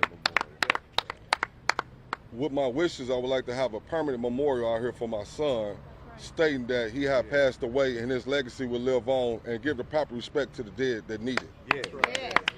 Absolutely. Because he didn't ask to die on that ride. He didn't sign up for that. Actually, they signed him up for it because they let him die. I'm not an expert and tell you why would somebody adjust some screws or let a guy was almost 87 pounds over the weight capacity limit to get on that ride. It sounded like it was a suicide trap. And that's why I got it on the wall, death trap. Because if you get on that ride again, somebody else gonna die. It might not be today, it could be tomorrow, it could be a year from now. But I guarantee if you open that ride again, somebody else gonna die. Because the ride is too safe and it should not be operational at all. So that's the goal, is get it discontinued for good. Okay. Also, this thing has been very emotional for me these last 2.5, 3 months. Physically, it's been taking a toll on me.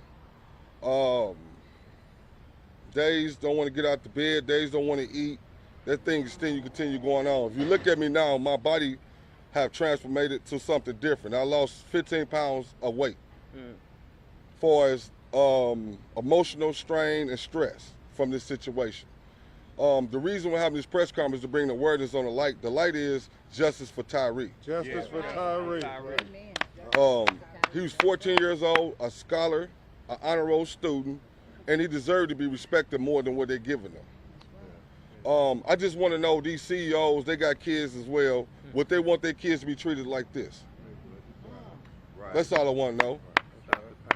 And also, as men, I think we deserve, me and my son, mother, a public apology, stating that we made mistakes, we're sorry, we could change some things, and maybe we can work with you going forward. I have got none of them things haven't transpired or even happened yet. So I'm looking forward to that public apology. So to me personally, I feel like they're trying to sweep it under the rug to make it seem like this thing is business as usual, profit over safety. Right. Let's get some money, and let's get another kid to get on this ride again for he could die next time. Right. Because that's pretty much what's going to happen. Unless we could change this and get behind the senator and sign these signed petitions and get these 25 to 30,000 letters signed, where we can make this a law. For this thing could be regulated, safety checked it, and also you need to drug test some of these operators. Yeah. These little young teenage operators been going to 30-day training. How is they responsible for somebody's life? It's just really crazy to me. But you know, I'm gonna stick back to the script. The script is, it's business as usual. They had a festival this weekend. They had a party right there. They're having fun like nobody even passed away on this ride.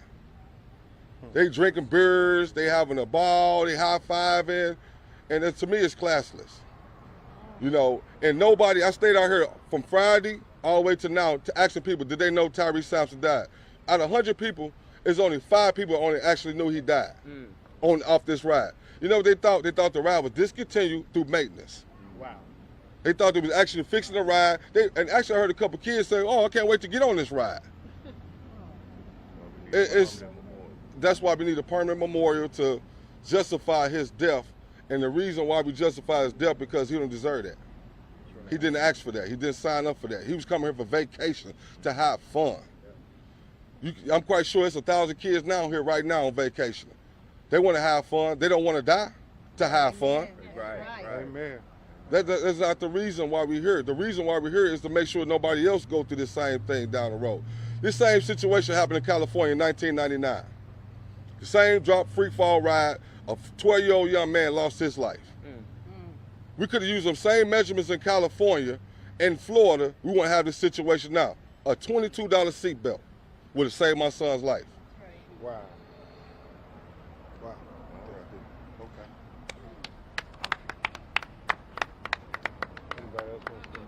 Okay. Now we'll try to take some of your questions. We understand that it's very hot, and we thank you all for being here. I want to ask a little.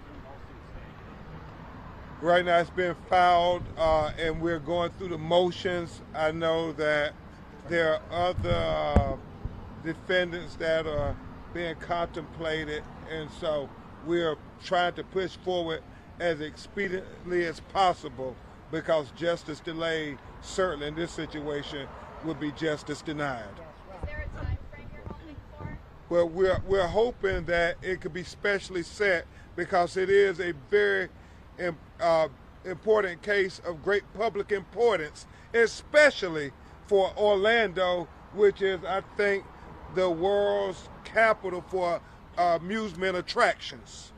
I know people were asking for more, markers at rides like this, more safety guidance. Is that something that will be included in the bill as well? Yes, we want signage so that a potential rider will know for him or herself what the weight limit is, what the height limit is, and we are not convinced that that happened with the slingshot ride with free fall. So most times when you go to an amusement park, you'll see the signs as you come up to the ride.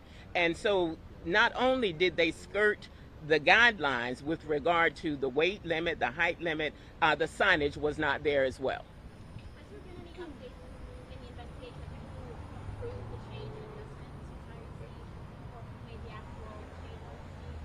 I know the Florida Department of Agriculture and Consumer Services is continuing the investigation. And your question gets right to the heart of it. Who authorized the change? I don't believe it was the 17, 18-year-old person who allowed Tyree on the ride. I think it was someone further up in terms of the chain of command, if you will.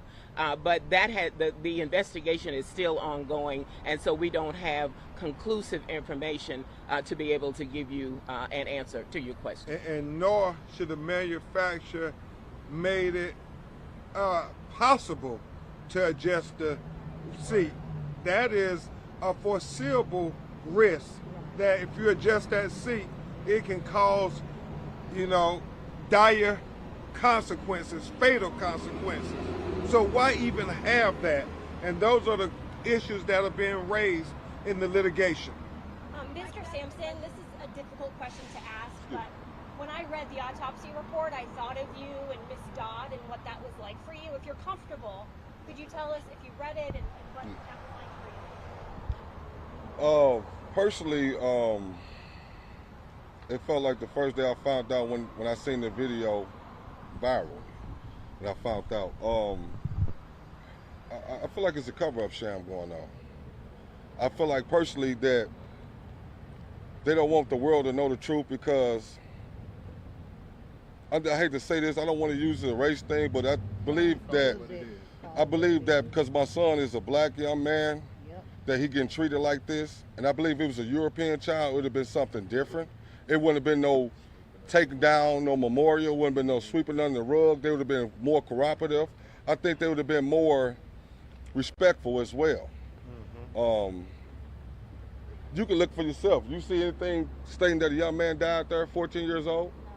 Because we from St. Louis, Illinois, they thought it was going to get swept under the rug. I'm a fighter. I've been fighting all my life. And I refuse to let this thing go under the rug because my son didn't deserve this. Amen. He was a 4.0 student. Left tackle, the number 5 left tackle in the country for his age group. He played the number 1 football team and the youth football team in the country. He was going to the east side. They won more championships in 20 years than any other school in that area.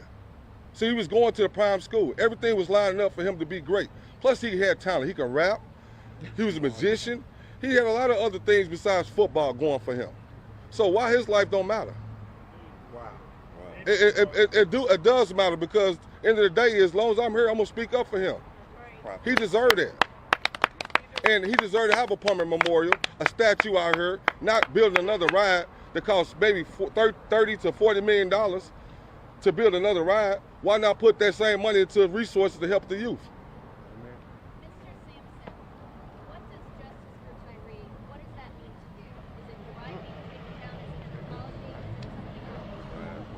All of the above. I mean, to be honest with you, I'm just gonna say all above what you're saying is correct, but the legacy is change for the everyday person. Change the industry to the fact that like this happened in 1999 should happen in 2022. We're having this conversation almost 15 years later. We're having the same situation going on. So why is the situation going on? Because we taking shortcuts.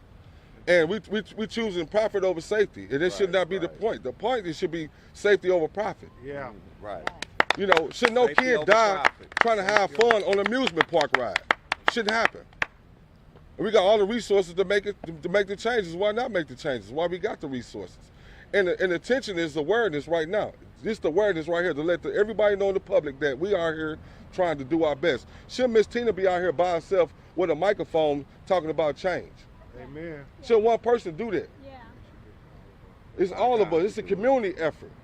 Amen. That's why Juneteenth Project Coalition is here, because we don't trust Orange County lawmakers and politicians to come out and advocate for this community. This is District 6. And as parents and grandparents, we don't want this monstrosity of a death trap standing here, knowing that a 14-year-old child came to our community. His parents sent him here, and he came back in a makeshift casket. Is that fair? Do we have to look at this?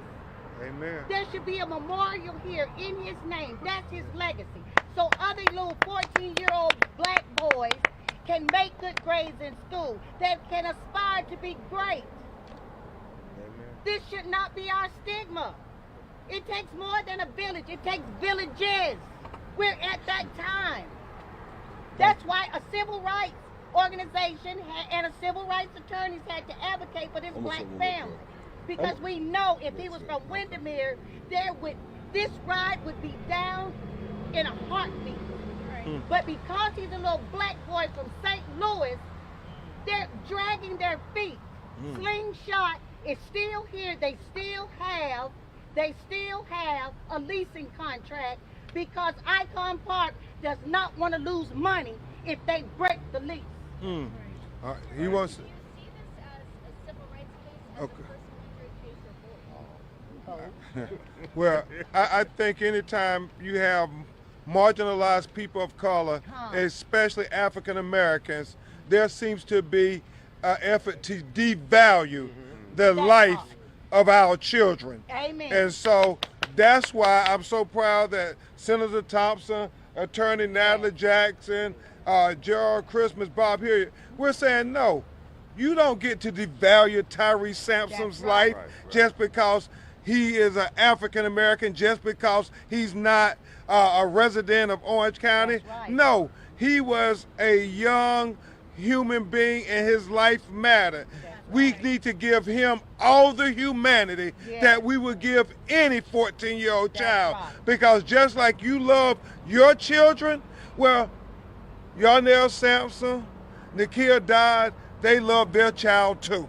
Amen. Right. Amen. Can you clarify, because an attorney for Orlando Slingshot said the memorial was taken down here in consultation with the family, and that the items removed were sent to the family's representatives. Is that accurate? With the understanding that there would be a permanent memorial erected. I'm sorry. Okay. I'm getting emotional because he got mad when they were supposed to erect a permanent memorial, and he came out on Father's Day, his birthday, to see that memorial, and there was no evidence that his son ever died here. They were having a party and a celebration, and that was very hurtful to Yarnell. So they told you they were going to create a permanent memorial here? That was the understanding, that there would be a permanent memorial. In exchange for them moving the items and Correct. And have you received those items? No, ma'am. To answer your question, they told us they was going to clean it up and make it look better, to allow us to add some more fresh items up there. And then they hid it behind a fence. Yeah. Right. So And they took that down. So when I found out, I initially found out Miss Tina had reached out to me and let me know, oh, Senator Sampson, do you know it's not a memorial out here? So that's what got my attention to come up here to try to make a change. I did not know that they was sweeping this thing on the rug like they are. So when I got up here, flew up here personally this weekend, I had seen it was a big old festival going on. People sitting right here drinking beers right here, just chilling. They got camp things going on over there. People having a ball, high-fiving. It's just like it's business as usual. And then now the 14-year-old young man had passed away, which was my son, Tyree Sampson. So to answer your question, I think the ride need to come down, because that's a permanent reminder every time I look up at that ride that my son actually had fell down, 400-some feet, crashing to the earth to his death. And when I seen my son at the funeral, my son was not my son. He was a cardboard box. No organs, no nothing. His face was so swollen it was almost unrecognizable. So you telling me, what would you do in this situation? Would you stand around and let this thing get swept under the rug, or you gonna stand up for your child? I'm still a father, I'm still a parent. I still got Father's Day. So why let this thing just get swept under the rug because of corporate people want to get more money? I mean, something got to change. It's all about compassion for life. Human, end of the day is all lives matter, especially Black's life. If it was a European child, like I said, we won't have this conversation, it'd be teddy bears all the way to the street. It'd be writing all on the ground, it'd be stuff, the memorial would be so high they have to clean it up itself and put more stuff down. But since it's a black child, it took everything away. And me and my son's mother don't deserve that. We didn't sign up for that. Our son had came here for vacation to have fun because he was an honor roll student and he was a good athlete. That's why he came here. It's called reward. But the fact that the slingshot operators are contemplating opening a second ride shows you the insensitivity. They are absolutely tone deaf. To say that they're going to open a second ride so that they can make money, even as we are still investigating what happened with this ride. Icon Park, that gave them a lease, has offered to let them out of the lease, but they are insisting that they move forward and that they be allowed to open a second ride. And that is totally inappropriate. Unacceptable. Thank you all. We'll keep you updated. Thank you. Okay. Family and attorney Ben Crump there demanding answers in this investigation to this teenager that fell to his death back in March. You're watching Live Now from Fox, everybody. We appreciate you joining us here. Also monitoring some breaking news out of New Jersey area where this is at the Warden State Forest fire that is burning right now. Right now it's at 7,200 acres with about 45% containment. Right now we'll keep an eye on that for you here on Live Now from Fox. When we come back, though, we will be taking you out to Illinois, where Illinois officials are celebrating Juneteenth.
Commissioner Deere, Commissioner Johnson, and the entire board, we will begin the rebuild of Providence with $240 million. We must also continue to fight for criminal justice reform. But today, this day, I make a call to action. And I make a call to action to end the violence that is plaguing our communities. I ask electeds at every level, community organizations, community members, the faith community, and the business community to resource a community center in each and every ward of Chicago. Each center could feature partners who offer healthy food options, mental health care, oral health, training in areas such as coding, and many other activities for our youth, for our seniors, and for everyone in between. Such an effort will impact violence today while fostering the path forward for the 77 communities of Chicago for generations to come. At this point, everything we do must be generational, not transactional, generational. There's much to do, but we must together continue to work so that we can make Juneteenth and the sacrifices of our ancestors come to fruition with a better community, with a better 3rd District, with a better Chicago, with a better Cook County, with a better state. For me, Cook County represents the bridge between our past, our present, and our future. The path forward must be paved by leadership, leadership born from communication, collaboration, and action. So enjoy today, as tomorrow we get back to work. Thank you. With that, it is my absolute honor to bring up the governor of the state of Illinois. We thank you, Governor, for restating and making sure that we now have fiscal responsibility in this state. And we thank you for your steadfast leadership throughout the pandemic. Ladies and gentlemen, it's my pleasure to bring up the governor of the state of Illinois, J.B. Pritzker.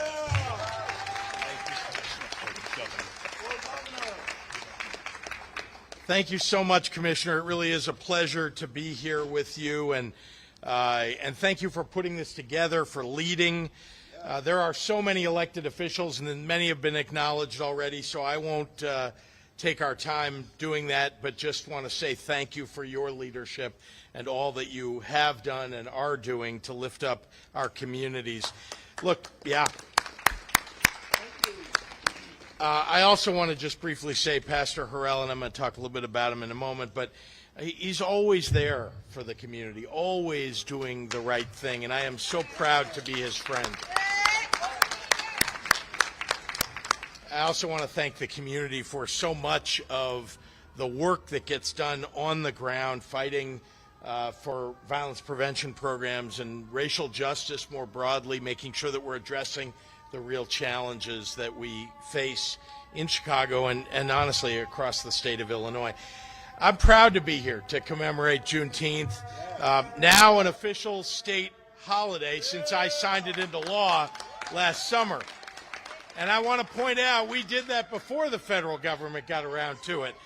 Illinois, before the federal government, 157 years ago, enslaved people in Texas learned that they had been freed 2 years prior. This holiday is a solemn reminder that our nation's most abominable sin is not light years in the past, but rather merely a century and a half ago. And today we mark the progress that we've made, but also the work we must do. The commissioner talked about it. So much that we still need to do. Are people free yet? No. No. And our job is to create an America that is free and equitable and rooted in justice for all. When I ran for this office, I promised to do my best to right the wrongs of the past. And it's why, together with the great Lieutenant Governor Juliana Stratton, we established the Justice, Equity, and Opportunity Initiative, which is led by her, to advance criminal justice reform and equity-focused programs. Yes, Commissioner, it's not about equality, it is about equity. It is why we're directing our cannabis revenue to the communities that have been hardest hit by the war on drugs. That's about bringing economic justice. And it's why we've invested record amounts of funding into community organizations for violence prevention, for youth jobs, making sure that we're doing our best to provide programs that uplift a community and investments that will make a difference. And there is so much more that we must do. Our honoree, Pastor Harrell, is a giant in that so much more category. He's not only fighting for this community, but fighting for our entire state, and indeed doing things that lift up our nation. When Hurricane Katrina and Hurricane Rita struck our southeastern shores, well, that's when the Flint water crisis also was taking place in our neighboring Michigan. And it was Pastor Harrell during all of those disasters, during all those challenges people were facing. It was he who sprang into action, the embodiment of public service and loving thy neighbor. Co-founder of Black Men United Foundation, Pastor Harrell has addressed food insecurity by providing community programs to address it, also programming to reduce gun violence, and he's created employment opportunities through various workforce development programs. I talked to you about what the state is trying to do. The commissioner talked to you about what the city and the county are trying to do. But here is a private person. Can you call a pastor private? But who every day serves the public interest, and he doesn't have control of state budgets or county budgets or city budgets. He's out there on his own, deserving of our support. In Illinois alone, Pastor Harrell's organization has donated over $10 million in supplies. And he served hundreds of thousands of people across the entire Chicago area. During the pandemic, Black Men United donated $3.6 million in fresh produce to people in need throughout the nation. Pastor Harrell represents truly the very best of us. It's an honor to be with him today and to mark this important day. And I want to make sure that all of you know that we need more people like Pastor Harrell. If we had leaders like Pastor Harrell who stepped up every day in their communities, we would take care of all of our problems, honestly. I'm so proud to know him and to stand with him and to lift him up. So thank you to the community organizers that are here with us. There is no power like the power of mobilization. Together, we will create the Illinois that our ancestors dreamed of. And now it is my distinct honor to introduce someone that I've had the pleasure of working with for a number of years now. Someone who is not just the first black woman to be the lieutenant governor of this state. She is also the best lieutenant governor this state has ever had. Ladies and gentlemen, Lieutenant Governor Juliana Stratton.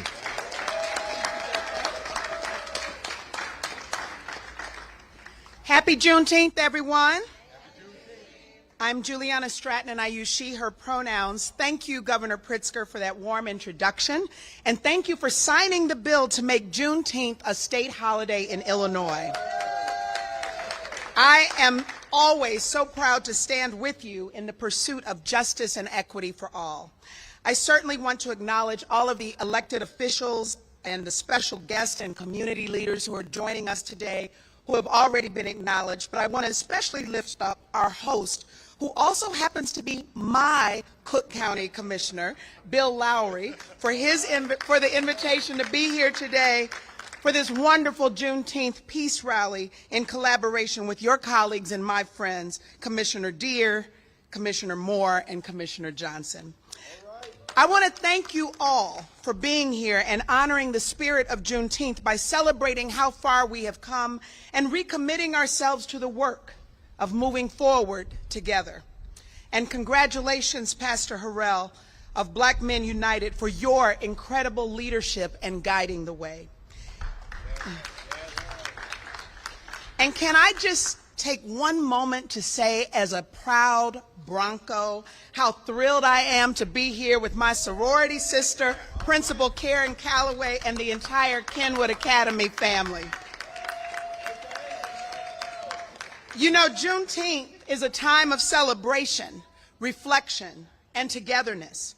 Today we celebrate by telling our stories of hope, as so many who came before us have in the journey to freedom.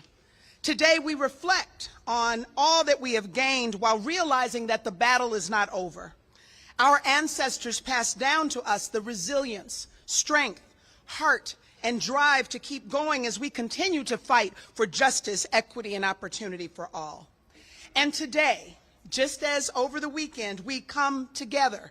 We gather in communities across the state of Illinois to keep building the vision of what true freedom looks like, to let our history guide us to the future that we want to see.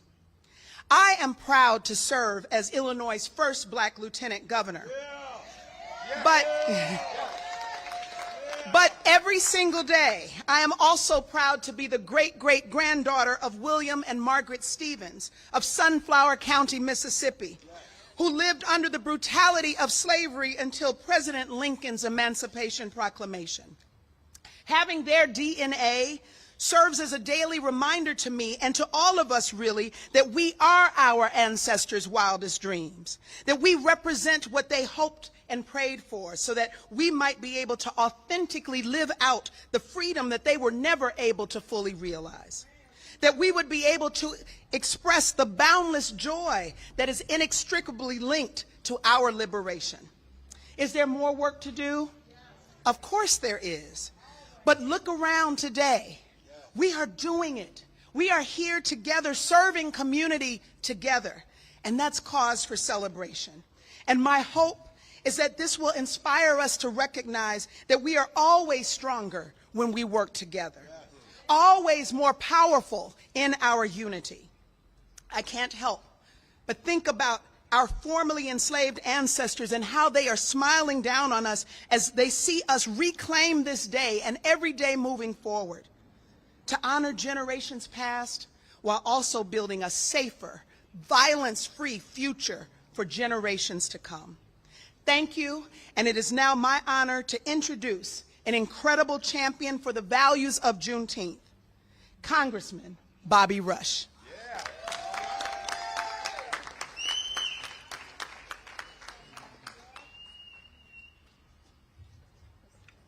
I'm just so excited to be here on this most historic and profound day that we celebrate throughout America, this Juneteenth day of 2022. Yes. To the governor, to the lieutenant governor, Cook County Board President Tony Winkle, to Commissioner Bill Lowry,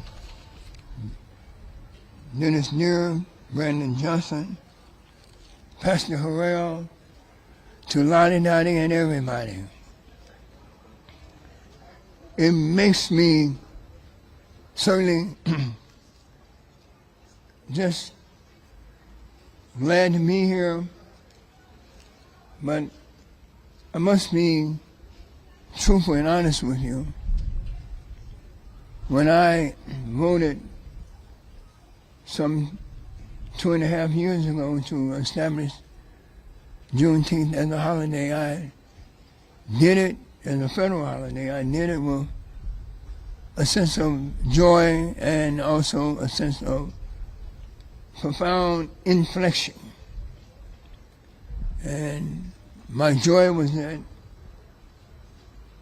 America will once again honor the significant achievements in the history of our enslaved forefathers and foremothers and forebears, that they would acknowledge the incredible amount of sacrifice and service that was rendered by them, both slave and free African Americans, to build this nation into the great statement that American democracy makes to the world. So there was joy in placing that vote for our nation. But there was a prevailing sense of sadness, because as I cast that vote, I realized that America had not lived up, have not returned, so to speak, the love and the commitment to black people that we had given to this nation. And I saw some of my colleagues, I paid close attention to them. Some of the most right-wing haters in the history of our nation. Some who would be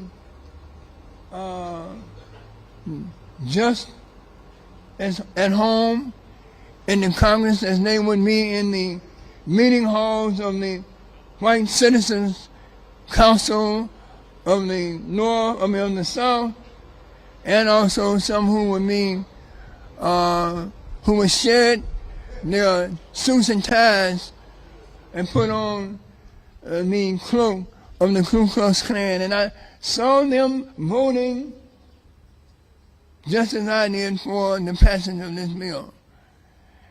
And my soul wondered, why are we passing this bill? Well, I think that they were in agreement that this meal, this holiday, could be just that.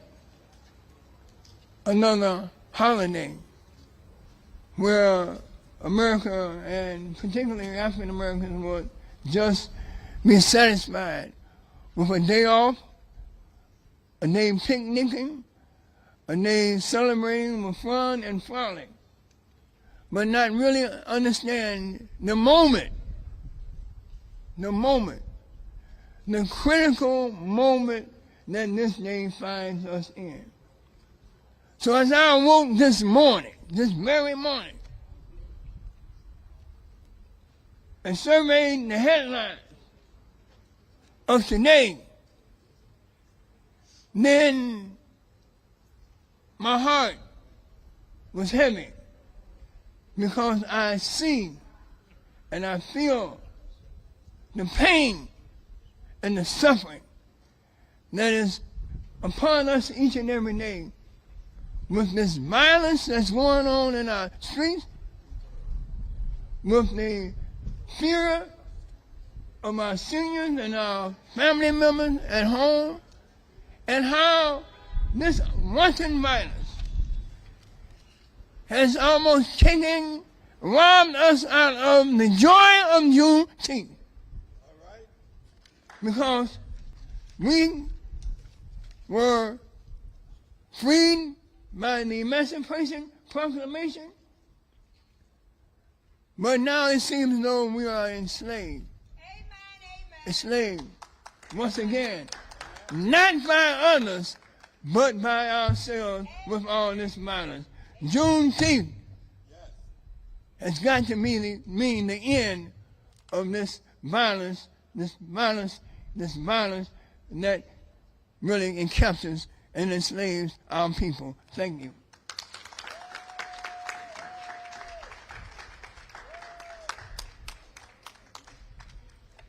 So, Galatians tells us we're here for two reasons: to love and to serve. And I thank you, Congressman Rush, for embodying those two words on our behalf each and every day. Next, I'd like my former alderman, my current Cook County Board president, and my friend to come to the mic, President Tony Preckwinkle.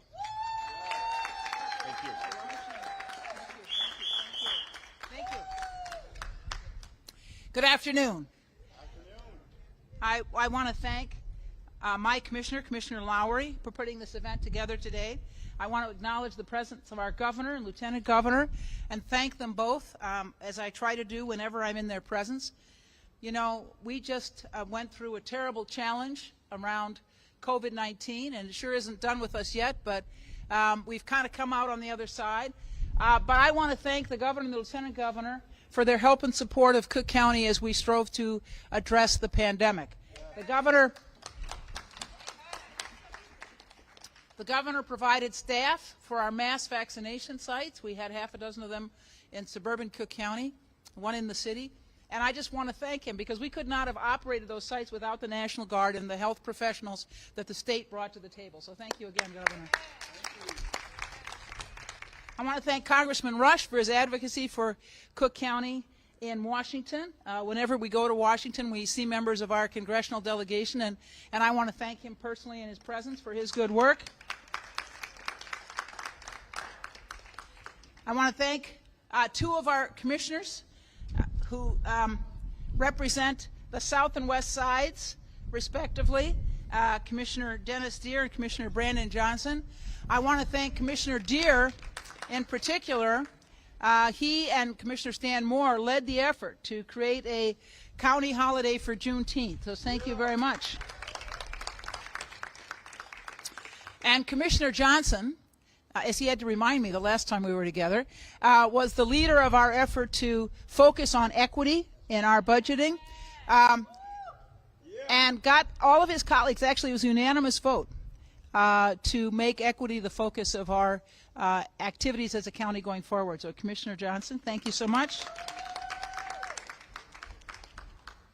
Principal Calloway I've known for a long time. My children and grandchildren attended this school, so thank you very much for your good work as an educator. We appreciate it. And last but not least, Mama Pike, I want to thank you for your advocacy around the violence. As many of you know, thank you. As many of you know, I'm a teacher by profession, and it was the early 70s, and I was teaching in Englewood, and one of my students was killed in a drive-by shooting. Just happened to be in the wrong place at the wrong time. Folks were shooting on the street, and she was hit by a bullet and died. I can't say that was my introduction to violence in the city of Chicago, but it was surely personal in a way that previous reports had not been. So it's something I've been concerned about, not just in my career as a teacher, but surely as my career as an elected official. And we as a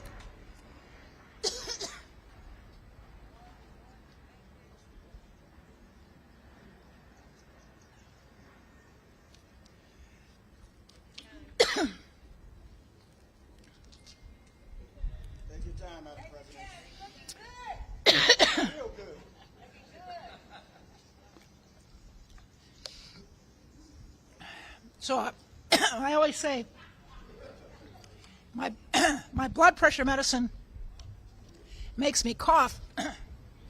However, blood pressure is not contagious, so you needn't worry that I'm coughing.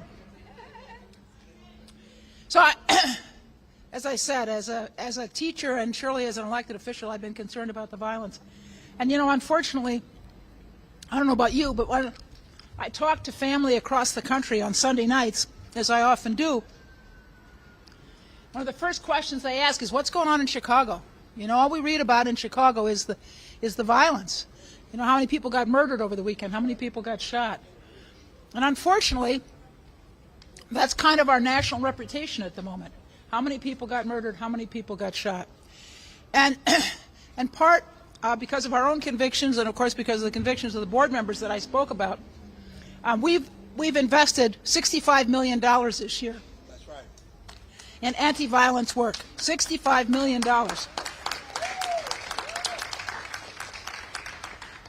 Because government at every level has to step up to try to address this challenge.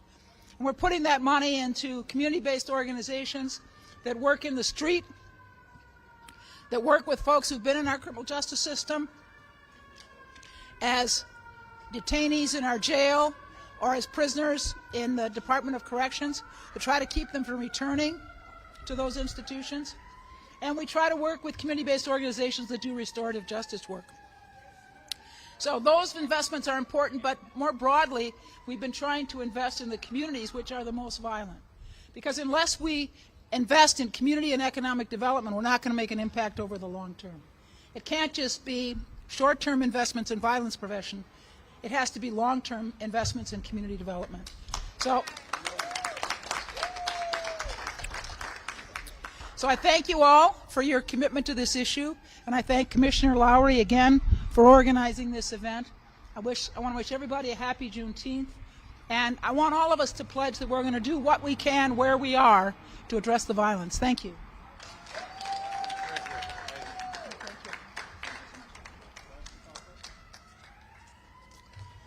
Thank you, President Preckwinkle. You know, often when I speak or when the next speaker speaks, we share the truth. That is, we don't go to the grocery store without checking in with each other before we do so. It is my pleasure to bring up Commissioner Dennis Deere of the 2nd District. Thanks so much, Commissioner Lowry, and that is correct. We don't go to the grocery store without checking in with each other first. This is my brother from another mother, my partner in good government at the Cook County Board, and we don't say partner in crime. We say partner in good government. We're always working towards the better end of the end user. That means you, the people. I always start by saying God is good, and all the time. Had not it been for his goodness, where would any of us be? Thank you, Commissioner Lowry, for hosting this event today. Violence is an issue in this city. Thank you, Governor, Lieutenant Governor, President Preckwinkle, Commissioner Brandon Johnson, Commissioner Sophia King, Alderman Dow, and so many others, Senator Jackie Collins, Senator Peters, who are here with us on this day. Sister Maria Pike, my sister, thank you for being here. Congressman Rush, thank you. I was just with him. We gave him a Lifetime Achievement Award the other day for his work. Thank you. It is on his shoulders that we stand and do the work that we do. All right, everybody, you are watching Live Now from Fox, everyone. We appreciate you joining us here. As always, what we are going to do is take a quick 2-minute break. And when we come back, we are going to take you out to New Jersey, about to get an update on a wildfire situation out there, burning about 7,000 acres right now with about 45% containment. We'll have the very latest update coming up on the other side.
Environmental Protection.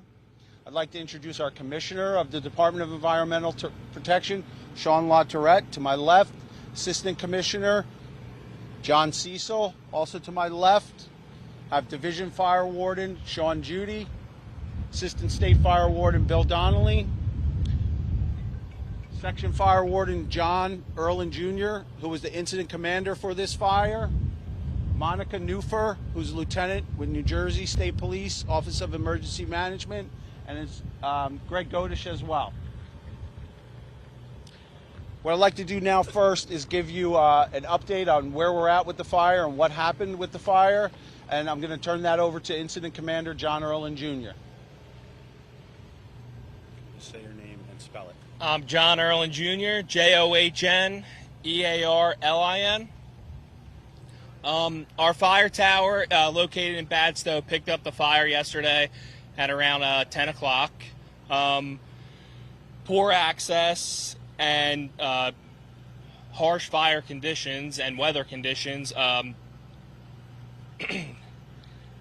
So we decided to use an indirect attack. And the further in the day we got, the worse the conditions got and the worse the fire behavior got. So the conditions were dangerous and the fuels were dry, and we had to step back and use an indirect attack to be able to contain the fire.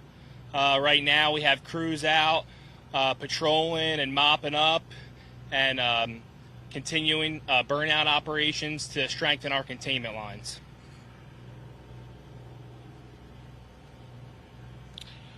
So as John said, the fire was detected by our fire tower at Badstow yesterday morning. Crews arrived on scene. within the hour. At that time, the fire was determined to be approximately 30 to 50 acres. Direct attack operations to suppress the fire were not effective because the fire was located in a really remote area with difficult access.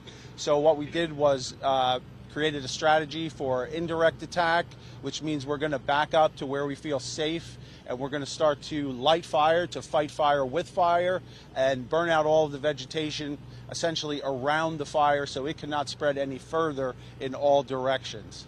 As we worked through the afternoon and evening, the wind shifted, pushing the fire to the east of the Mullica River and again back to the west of the Mullica River.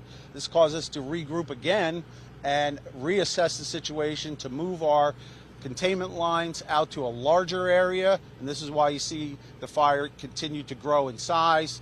Currently, the fire is at consumed 7,200 acres of forest. It is our anticipation with the containment strategy that we have now that the fire will be at 15,000 acres when complete. Within that containment area, we had 18 structures, which essentially included a campground, private campground, some state campgrounds, and several farms, a blueberry and cranberry farm. So we put some lines around those and burned out fuel around them to protect those. Also working with our partners with Atlantic, Ocean County, and Burlington County, we provided structure protection for them, as well as Batstow Village here on state property. We're in the Wharton State Forest, which is part of the State Park Service system. We are in Burlington County, and a little bit of this fire also has gone into Atlantic County, which is Mullica Township, Burlington County, Washington Township. Can you tell us about how the fire started and have there been any injuries? So the fire is still under investigation. We're working with the Division of Fire Safety to investigate the fire. We have essentially ruled out natural causes, and so we'll continue to investigate the fire. Greg, could you give us a sense about what percent contained is this fire? Yes, David. So we're at 45% contained right now. And when do you think it might be wrapped up? Any sense at all? So I would say towards the end of this evening and possibly by midnight tonight, we're hoping to have our containment strengthened. But I don't know that we would actually be able to go to 100% containment until probably sometime tomorrow or even on Wednesday, depending on whether we get precipitation or not. But I'd like to take a minute to let Commissioner LaTourette speak and add anything. So first of all, I think that we continue to owe the New Jersey Forest Fire Service an incredible debt of gratitude, right? The fine men and women of the Forest Fire Service have protected life and property and our natural resources throughout this incident and continuing to do so right now as they do every day. So thank you. Thank you to all of you who have been working around the clock and those who aren't on shift right now but are probably coming back. And as Chief McLaughlin referenced, we have ruled out likely natural causes. And I think it's important to reflect on the fact that the majority of our forest fires are human caused, right? And it's important to recognize that because it places us within our power to avoid circumstances like this. Illegal forest fires that are illegal campfires that are not fully extinguished, continue to pose a great risk. And we could see in this incident the largest wildfire in the state of New Jersey in 15 years. That's what we're looking at here. And avoidable. We're lucky that our brave first responders have not suffered injury. And we're lucky that we've been able to protect Batstow Village, thanks to their great efforts. And we're lucky that we've been able to avoid damage to private homes and keep people safe. But all of it avoidable. And it reminds me of the imperative that we should all share, like we share this environment, to take good care of one another by making sure that we're following the rules and avoiding wildfire risk. It's serious. Right? It's not all a Smokey Bear cartoon. It's real, and this is real. And again, I thank you all for your bravery and what you've put into the response here and what will come in the coming days, because it will take some time to completely quash this thing. But I know this team can do it. Thank you. Both of you said it wasn't natural causes. You brought up a campfire. Nobody said anything about cigarettes. You said something about the tower from Batsto. First noticed it. Were there people camping or hanging out there? All of that is under investigation. I'm merely reflecting on what is frequently a major cause, and a cause that we can control. Were there any burn bans in place prior to this fire? No. In any area? No. Commissioner, along the lines of whether this fire, it doesn't look like it was natural causes. You talked about the fact that it's preventable, but could you touch on the fact that sometimes it's just not so much that somebody's trying to cause a problem, but that it can get out of control really easily if people are not careful? I don't think it's the case that people are generally of ill will. And I don't think anyone wants to see thousands of acres of our pinelands go up in smoke. But all of our actions have consequences, and we've got to take our use of the natural environment really seriously. And that includes making sure that we're avoiding forest fire risk.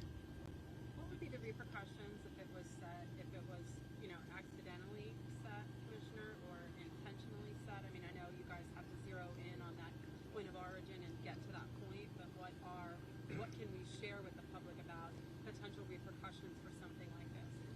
I don't want to get out ahead of law enforcement here, so I won't. I'm not going to remark upon what repercussions could be over a cause that we're not yet certain of. But in the past, where there has been malfeasance, we have prosecuted it, and that always remains an option where fire is negligent or restless or intentional. So all of that will have to be determined by law enforcement. There certainly are penalties appropriate for circumstances that call for it. But first and foremost, it's on all of us to take care of the environment we share. Are we also ruling out the possibility that maybe the wind might have caused the power lines to go down? Have we been able to kind of get deep in there to see if that's a possible cause at all? Anything like that? Or are we thinking mostly just human cause, no power line issues? I don't believe that's been identified as a potential. Yeah, with respect to power lines in particular. There's some communities like Mullica Township and some others along the Mullica River there. Is there any kind of threat to them at all? Like, do you think that there's any potential where they might have to evacuate their homes in the next few hours or anything like that? I don't believe that's the case, and John can speak to that in a moment. There's always risk when you live at the urban interface with a forest. That risk is part of your everyday life, and we've seen in recent years wildfire get too close for comfort. What we do, and what has been done well in this instance, is to place resources within striking distance to help folks feel secure. So, you want to speak to that at all? Right now, we have structure protection set up at the Paradise Lake Campground, and with the conditions we have and the containment that we have, we don't think that there's any threat right now, but conditions can always change. We have people out there, and we're ready to do what needs to be done. But Any kind of threat maybe to Belhaven Campground or like the Green Bank area there? Because I know that that's on the other side of the county line. I don't think so, no. We have all that fired in, and our trucks are out there mopping up, patrolling, and that's all well established in off the line. Can you quantify Can you quantify people power at this point? Like, give us an approximate number of how many people you have working on this?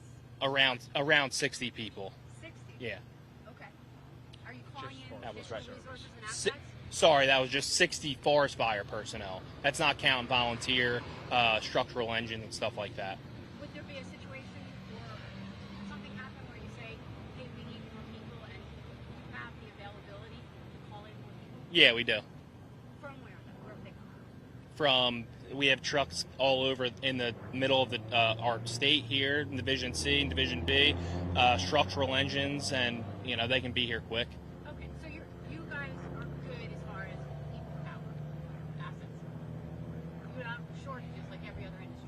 Well, of course, we plan.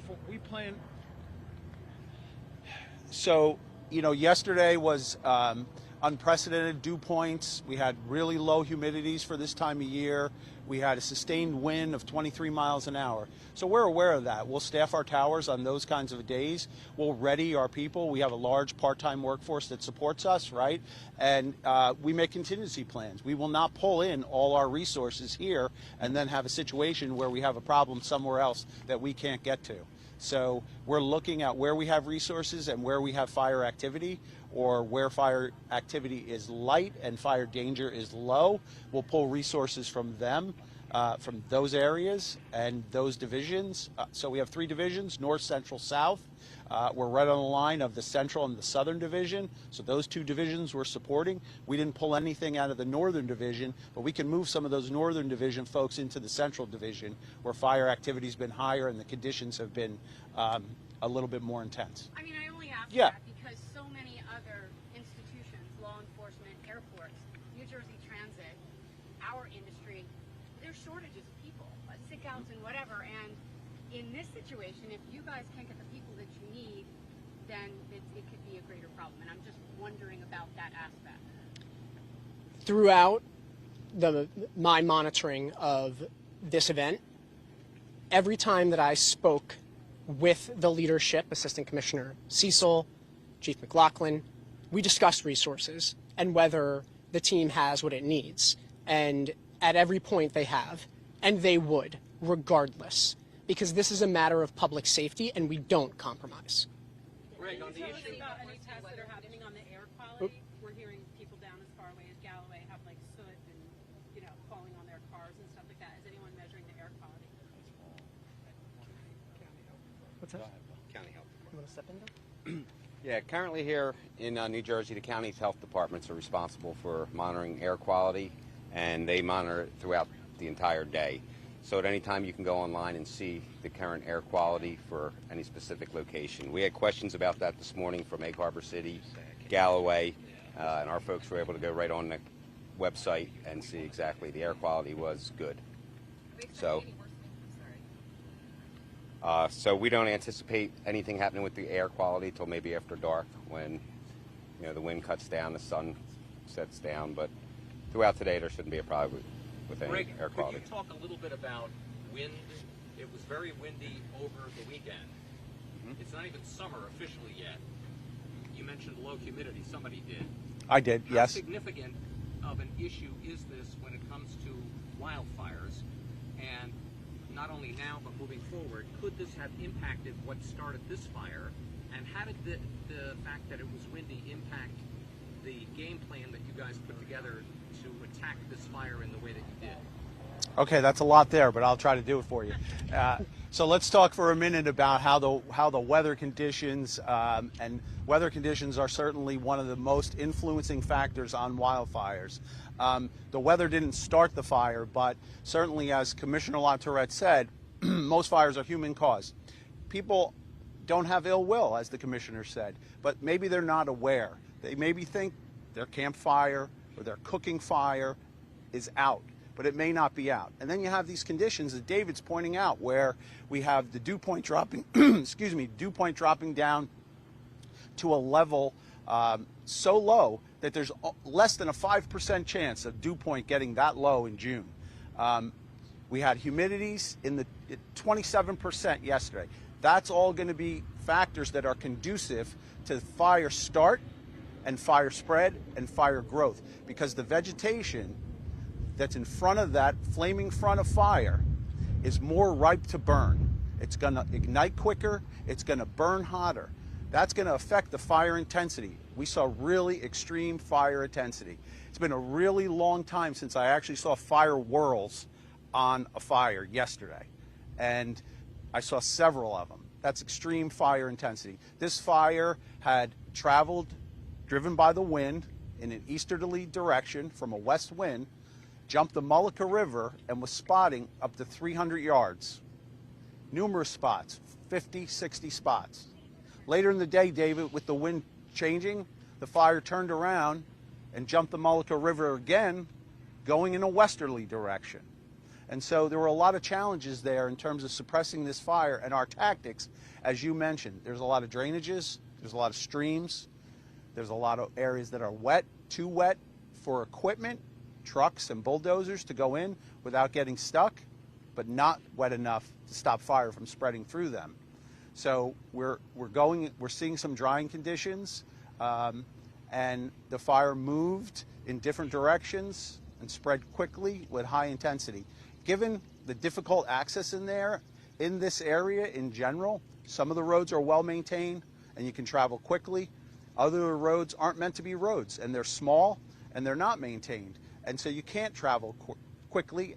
You may not even be able to get a brush truck, which is the vehicle that we use to suppress fires and is designed specifically to go into the woods. Some places you can't get a brush truck into the woods. So we have to regroup. We have to move to somewhere that's safer for firefighters. We have all these firefighters in the woods trying to catch this fire going down one side of the Mullica River. There's nowhere to cross it except at the southern end and the northern end, going back around the other side of the Mullica River. Fire goes back the other way. Everybody goes back around the other side of the Mullica River. So a lot of challenges given the terrain, given the conditions, given the fire behavior. And so what our strategy became was to regroup, to back out to a safer area, and then let's try to consume all this vegetation that's going to feed this fire in the future to essentially fight fire with fire. Wait, Elena? Aliana. Let's do Sydney first. Sorry. We've seen in the past in this area where the helicopter will scoop up water from Atsign Lake. Are you guys attacking it that way from the air, or will you have to? So yesterday afternoon, we were scooping water from Atsign Lake. We were putting that water on those hot spots that had jumped across the Mullica River. There were just too many, and they were moving too fast. We couldn't get back and forth fast enough with water on them. I'm sorry. Looking ahead to the weather conditions, are we anticipating any more challenges with winds overnight in the morning that might make this firefight more difficult or prolong the containment level? So the only condition that relative to weather and wind that we're monitoring is potential for a sea breeze, which could change the wind direction. Right now we're looking at a steady wind of about 10 miles an hour out of the northwest. If we get a sea breeze condition, that could change things a little bit in terms of wind direction and fire behavior, but we're aware of that. We're monitoring that. We'll do what's called a spot fire weather forecast, where we can call into the National Weather Service local office and give them a specific location right here, and they'll give us the updated weather for this location. So we'll do that 2 or 3 times a day. Can you highlight a little bit about any conversations that might have been going on between the DEP and the National Weather Service? In what context? Like just in general, like have there been discussions and I guess like, can So- you maybe shed a light on that? Sure. So I think what you might be referencing is when weather conditions, temperatures, lack of rainfall are going to contribute to fire starts and fire spread. We consult with the National Weather Service on a weekly, if not daily basis to determine things like red flag warnings. That is also the means by which we're determining when we're going to staff our fire towers on the given day. So in the case of yesterday, it was not conditions that were red flag, but it was certainly stuff that we needed to get their input on in terms of where that dew point and that humidity was going to go and what those winds were going to do. So we're in constant communication with them. And then one other question I had is any indication about like is this the largest fire since like such and such year? Like Yeah, the commissioner touched on that. 2007? Can you expand on that so we know what to compare it to? Please? Sure. Thank you. Sure. So first of all, let's measure where we're getting in terms of containment and whether our projections hold. But if they do, then we're looking at the largest fire likely since 2007, and we can get you details on points of comparison. But it looks like it'll have been larger than the Spring Hill fire of 2019, which was pretty large. And I think that I don't know if it was you, Mr. Laughlin, or Commissioner, said by the end of when this is settled, it might be about 15,000 acres. So I think that. Yeah, that's the projection. Okay. Okay, and that's what would make it the largest since 2007. Correct. Okay. Thank you. There was a music fest at the Paradise Lakes. Any connection with maybe people who were at the music festival? What could a link? Is it too far from where the fire started? I think we should let law enforcement do their work before we make any statements along those lines. The 18 structures that are threatened, are you able to say about how close they are to the wildfire? Sure. Why don't we have either Chief or John? What? The 18 structures that are being protected. The 18 structures are the Paradise Lake campground, which they're currently being fired around. So they're close to the containment line, but there's firefighters there that are already like putting fire on the ground and backing fire. So everything, like, there's a lot of burnt ground between where the fire is and where like the structures are threatened. But we still have engines there as a precaution. I guess it would be like a half mile, quarter mile. Yeah, it's right there. It's close.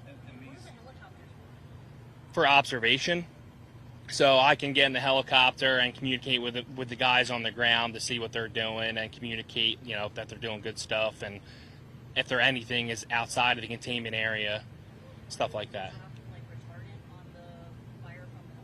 If they a different helicopter can get a bucket and scoop out of like the lake or like the Chief McLaughlin was talking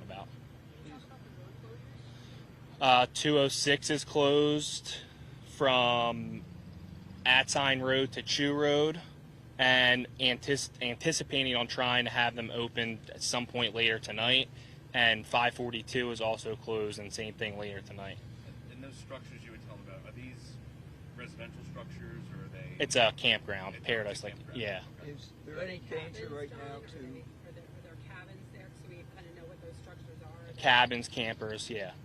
And the farms, they've been all evacuated and whatnot? Yeah, they were out there earlier this morning, like firing around the like agriculture sites. So like none of that stuff gets impacted by the fire, because all the, you know, high dollar agriculture is like a big deal around here and everything. So It may be blueberry harvest season, right? yeah. It may be too early to like tell, but is there any indication on maybe how much monetary damage could be caused, like in the thousands or millions, anything like that, maybe, or Monetary. like how much the damage, like from like the campground? There's no way to tell right now. No. Do you have a sense about how much water is in each bucket, and then how many buckets an hour or a day you would be able to scoop up to fight the fire? I'm not sure about that. I'm not. I'm sorry. I don't know the answer to that question, honestly. Any sense, Greg? Well, it's the bucket capacity that we use on our helicopter is 325 gallons. But it's really variable in terms of how many of those buckets and how much of that water is going to be effective on the fire. And part of that is because, especially on windy days, that just makes it that much more difficult to get that water right on that spot where you want it to go, because the wind's going to be blowing it around a little bit, and that means the helicopter has to be that much lower. So that number's hard to tell, David. For being as thorough as we are, could a representative Oh, hold on one second.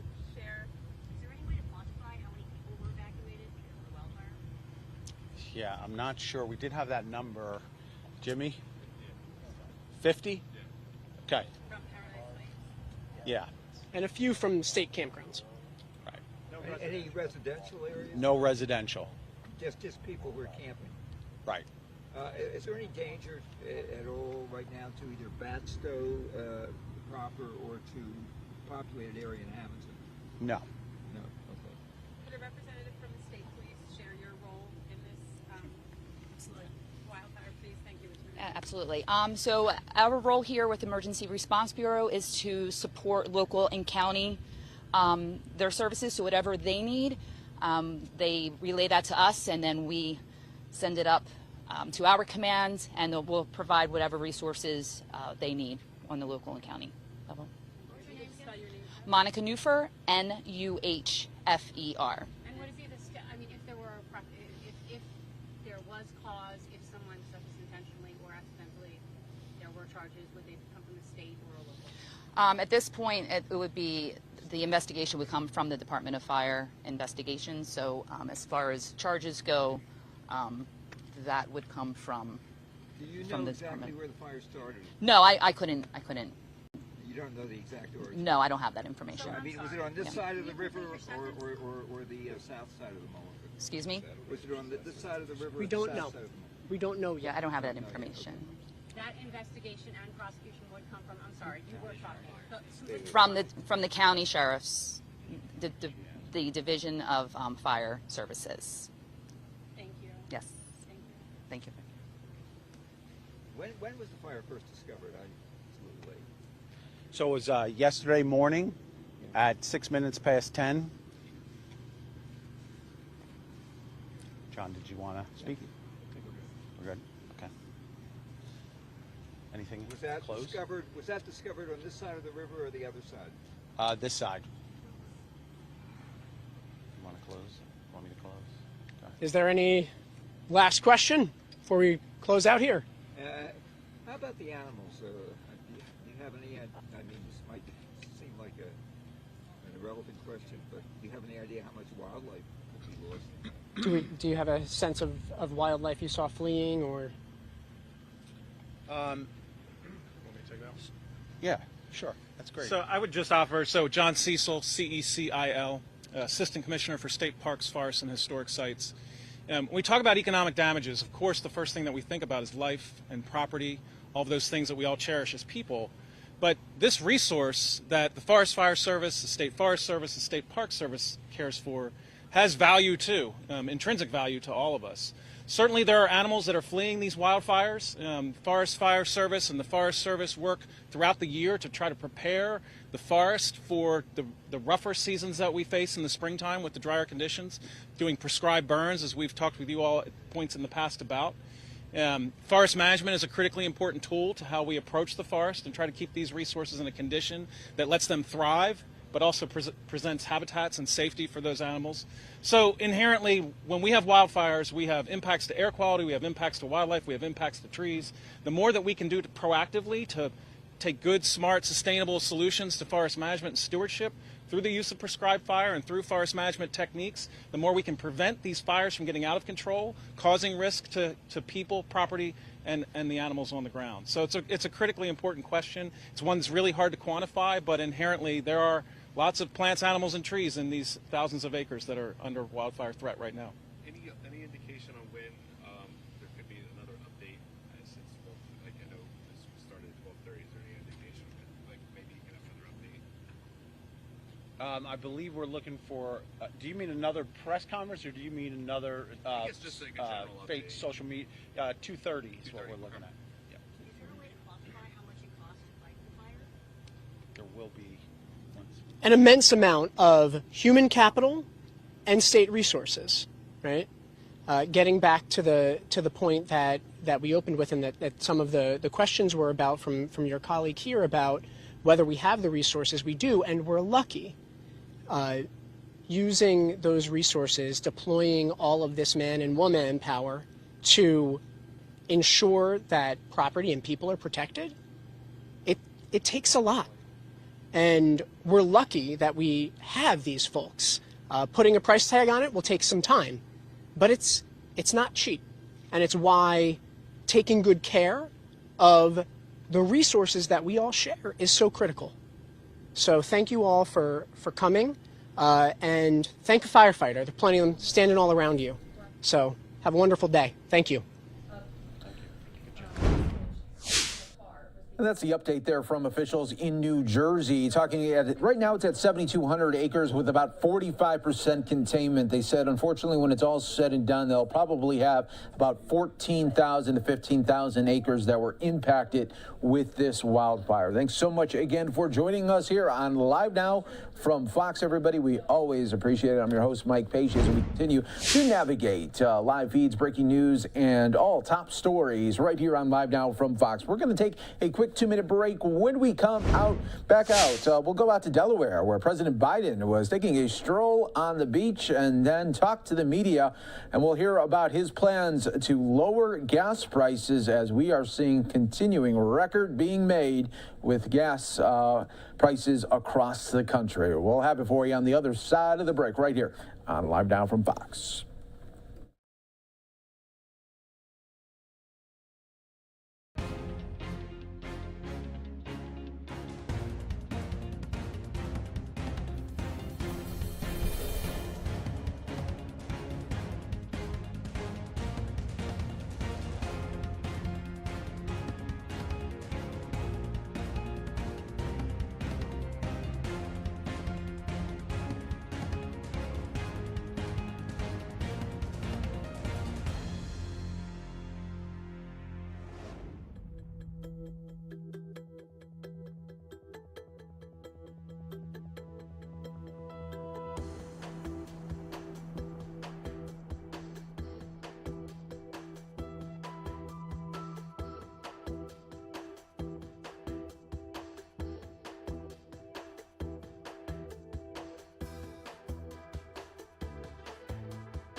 Watching live now from Fox, everyone. I'm your host, Mike Pace. Thanks again for joining us here worldwide. As always, bringing you the top stories and headlines from across the country. Next up, we're going out to Delaware, where President Biden enjoying a day off right now, and spoke to the media on the beach there, talking everything about the economy and especially gas prices. Listen in to how he hopes to maybe lower gas prices by about 20 cents a gallon there. So we'll listen right here on Live Now from Fox.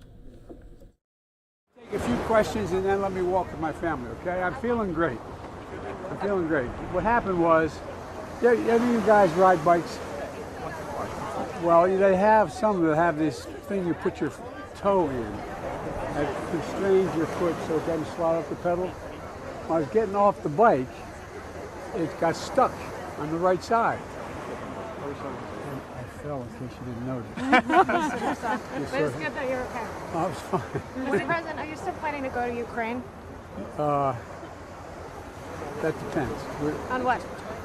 On a lot of things relating to whether or not it causes more difficulty for Ukrainians, whether it distracts from what's going on. But I've been meeting with Zelensky, and I've talked with him almost, well, at least 3-4 times a week. And but I'll be heading. I'm going into Germany, then I'm going to Spain, then I'm going to Israel, then I'm going into Saudi Arabia for a larger meeting of the community there, and then I'll be coming home probably directly. So not going to Ukraine on the trip? Well, on this trip, not likely. Mr. President, are you considering a pause on the federal gas tax, Mr. President? We know that you're considering it, and Secretary Yellen spoke about it yesterday. That's what I'm considering.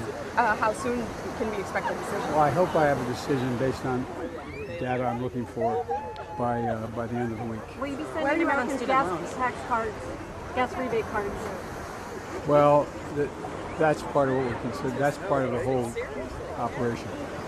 And I'm just not in a position to answer that right now. Excuse me. Are you close to making a decision on student debt? Yes. Would you extend the pause for a couple months at all, or is that on the table? Or it's all on the table right now. And Mr. President, Apple store workers formed their first union. This is the first time this has happened in the company. You're obviously a big supporter of collective bargaining. I mean, do you have any thoughts on that? I'm proud of it. Look, workers have a right to determine under what conditions they're going to work or not work. And I think the thing that everybody kind of misunderstands about unions, they tend to be, especially in the trades, the best workers in the world. They go to equivalent of 4 years of college. They have 4 years of apprenticeship, and they break their neck. They get paid partially while they're going, but they get paid. So everybody's better off. Everybody's better off, including the final product is always better. Mr. President, did you have a chance to talk with lawmakers this weekend about the progress on guns? And are you confident that you might have something maybe even today? Well, I'm confident that they've done, that there's a serious negotiation that's very close to coming to fruition. It depends on whether or not a particular Republican has the courage to stay with what I'm sorry, banging the phone. But look, I'm also very proud of some of the states, like right here in Delaware. They're passing assault weapons again. Like I've been pushing, like I pushed the first time. And more states, we're up to 14 states, I think. So look, there's more than that old saw, more than one way to skin a cat, but it would be better if we had better regulation of the sale of firearms nationally and nationally mandated. Mr. President, are you confident that Ukraine is going to become a member of the European Union?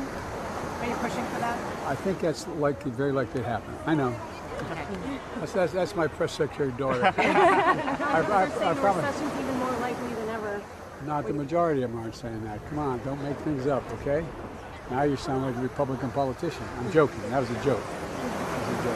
But all kidding aside, no, I don't think it is. I was talking to Larry Summers this morning, and there's nothing inevitable about a recession.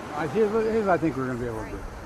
I think we're going to be able to get a change in Medicare and a reduction in the cost of insulin. Insulin, if you know anybody who has type 2 diabetes or has a child who has it, they need those shots during the week. It can cost them up to $1,000 a week. It may not cost more than $35. And they're still going to make 3.5 times what they invested in the insulin. We also can move in a direction that we can provide for the tax, increasing the taxes on those in the corporate area, as well as the individuals as it relates to Trump's tax cut, which is inflationary. You know, going out and buying a yacht doesn't help the economy a whole lot. We also, I'm working with our team, is put together at the same time. My dear mother used to have an expression, out of everything lousy, something good will happen if you look hard enough for it. We have a chance here to make a fundamental turn toward renewable energy, electric vehicles, and not just electric vehicles, but across the board. And that's something we should be, my team is going to be sitting down with the CEOs of the major oil companies this week and try to get an explanation how they justify making $35 billion in the first quarter. Are you planning to sit down with oil and gas CEOs, Mr. No. President? Why is that, sir? Because my team's going to do that. Okay, but you did that with retailers and logistics companies and consumer companies. Because I have it already done. How can they pump more if they're already at capacity? Well, they can, because what they're doing, first of all, what they've done is they cut back on the refining capacity. All this stuff you hear about and you guys have to report, for Biden limited the amount of oil, they have 9,000 leases. 9,000 leases on public land. And they should either use it or lose it. And that's number one. Number two, the problem is what they've done is they've cut back on refining. And they say because they don't want to get caught in a position where eventually they're going to move to alternative energy, renewable energy, and they don't want to get stuck. Well, guess what? There's a logical transition to be made here. And I want an explanation from them as to why they aren't refining more oil. And, but anyway. All right, let's let him go. Thank you. Thank you. We're all set. For your anniversary, sir. Secret. Yeah. Any top line goals for 2020? Let's go. Yes, one of the things that you may recall that I initiated was the international flat tax provision. And we got 140 some nations to sign on to it. I'm coming. This is my son Bo's oldest daughter, and she's trying to tell me, Dad, Grandpa, Pop, get going. You promised me we'd walk. Okay. What did you guys do for Father's Day? We had dinner. All hung out together. It was really fun, and we did puzzles. What did you buy the first day? Watching live now from Fox, everyone. That was the remarks there from President Biden on the beach there in Delaware. We are going to take another quick 2-minute break. Stay right here with us. More to come on Live Now from Fox, everyone.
Parks and Recreation Commissioner, Jacqueline Fleming, Councilwoman and Water and Wastewater Commissioner, David Melliker, Councilman and Zoning Department, Donna Kirk, Town Treasurer, and Michael Williams, Town Manager. So thank you all for coming out today. Before I get to today's announcement, I just want to say, on behalf of the people of Florida, we watched the election results down in Columbia, and we have a lot of great Colombian Americans here in our state who were very concerned about what was going on. And I think the results of that election have been very, very troubling. For people that believe in freedom in the Western Hemisphere, to elect a former narco-terrorist and a Marxist to lead Colombia is going to be disastrous. And so we've stood with the people here in Florida that have ties to Colombia. We've had a great relationship with Colombia as a state. We were all hoping that the outcome would be different, but we've got a problem in the Western Hemisphere with Marxism and totalitarianism really spreading. We thought, 25 years ago, the Cold War and all this stuff, and it just keeps rearing its head. So we'll continue to stand with the people of Florida here who are passionate about freedom in the Western Hemisphere, particularly in Colombia, but very, very disappointing and very, very troubling result in that election. So we have been in the state of Florida very focused on economic development, job training. We want to be able to have more of an industrial base in the state of Florida. We want to be able to expand manufacturing, and we've done that in a variety of ways. I was up in Northeast Florida a couple months ago. We did a big expansion of commercial driver's license slots so we can produce more truck drivers. You think about it, you've got these great ports throughout the state. We need people that are going to be able to drive those big rigs to be able to get goods to market. The good thing is it's something that we really need for the economy and the supply chain, but the compensation is fantastic for a lot of these people. I mean, you're getting six-figure salaries, signing bonuses, all these different things. We've worked to produce more diesel mechanics. We've worked to produce other avenues that are really in high demand and that help provide the pool of people that can power an economy that is manufacturing things. And we want to make more stuff in the United States. We want to make more stuff in the state of Florida. So that's been something that we've been committed to since the time I've been governor. Our goal was to be #1 in workforce by 2030. We had been in the bottom half of states when I became governor. We've shot up those rankings with all the different opportunities that we've put time and resources and attention behind, and we want to continue doing that. So having that, the opportunities for people to get those skills that can then be very marketable. Good thing about that, you don't go deep into debt, go into like some private four-year university where they charge you $50,000 a year. You'll be able to go, have very modest or even no debt at all, get good skills, and then be making a good living right off the bat. And so that's important. The other component to that, though, is to make sure we have the underlying infrastructure in place so that you can expand industry and you can expand manufacturing. And there's a whole bunch of different things that go into that. I mean, we've put money in with the governor's job growth grant fund, for example, to build roads that connect different important industrial park to a major highway. We've done things to make sure that you had the utilities and the services that would service our industrial park. You're watching right here on Live Now from Fox. Thanks so much for joining us here. I'm your host, Mike Page. We'll get back to Florida a little bit later here on Live Now from Fox. Want to go out to the Los Angeles area right now. We do have an active police chase underway. This is the second one right here in the Los Angeles County just today. And this one, they are chasing, following this motorcycle suspect right here. So we are going to continue to watch this all play out right here on Live Now from Fox. Obviously, viewer discretion is advised right now as we are taking a look here at this breaking news situation and as it continues to continue to be played out right here live for us right here on Live Now from Fox. High up above in Sky Fox is Fox 11's Stu Mundell as well. So we'll be listening into a little bit of that right now as this chase goes. But you see the suspect right now just weaving in and out of lanes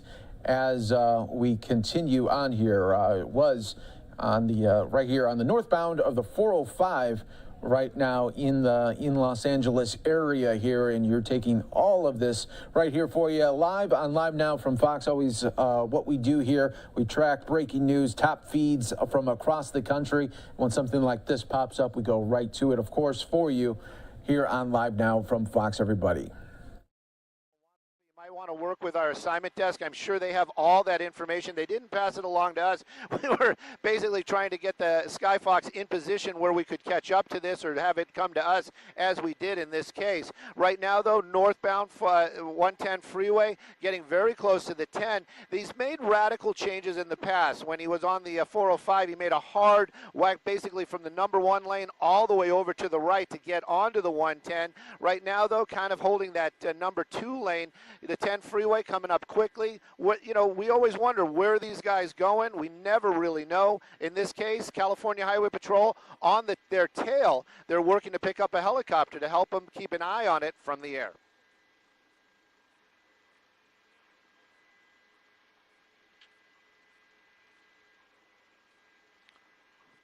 You're watching Live Now from Fox, everybody. That was Stu Mundell. We'll continue to listen to him high up above right there in Sky Fox right now as they continue to track this suspect going at high rates of speed right now. And we are hoping that this suspect eventually comes to terms and just wants to give up and peacefully give up here. It doesn't affect anybody there on the roadways, but usually these things could end very badly too. So that's why we put up the viewer discretion is advised during this time here as we continue to track this live chase that is happening right now. You're watching it right here on LiveNOW from Fox as we bring you top feeds, breaking news, events, all in the mix there. You can see just how fast relative speed they are going right now, that suspect, as police continue to track here. And you can see as this suspect going at a pretty steady clip right now in that left lane in the motorcycle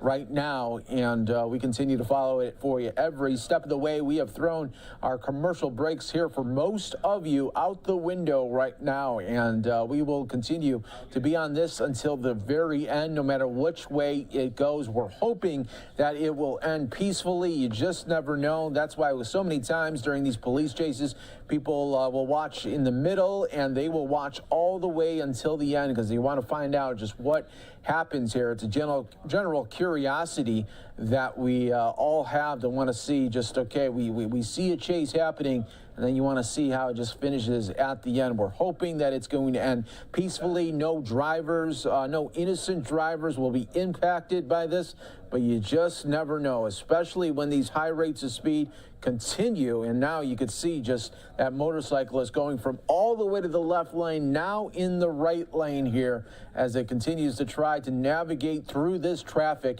in Ventura, downtown area of Los Angeles. You're watching Live Now from Fox, always here with you as we continue to listen to the sounds of Stu Mundell, Fox 11, high up above in Sky Fox.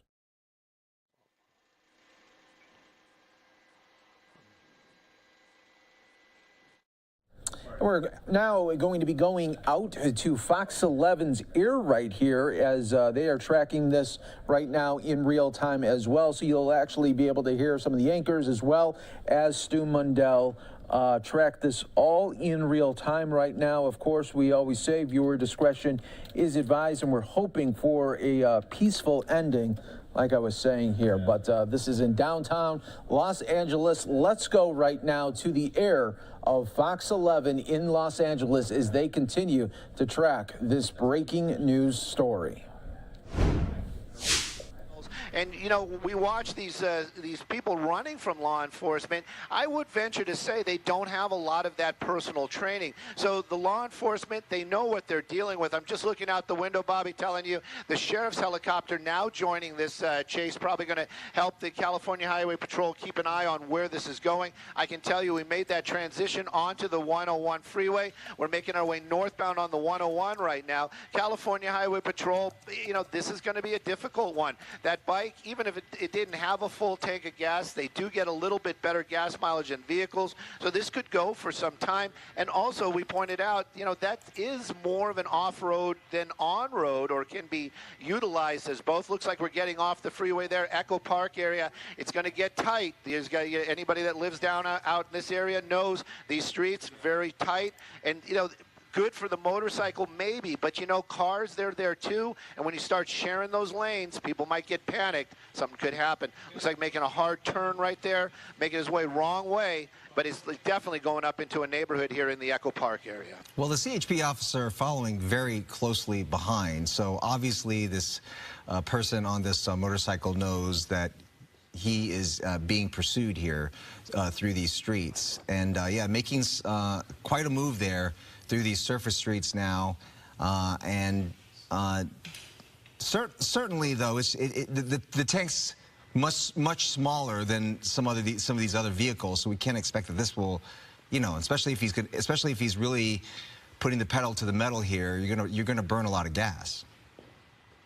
Yeah, that could definitely be part of it as well. It does seem like he has a destination in mind. Who knows, really? But definitely he's making his way through these neighborhoods out here northbound. It is a holiday, so there is less traffic out there. I believe that's coming up onto Sunset. And there is, look at that, all that traffic. You know, that lead motorcycle officer, you just got to, I mean, I wish we could talk to him afterwards and just get a couple of his thoughts. You know, you are so close to that suspect, and just not able to bring this thing to an end safely.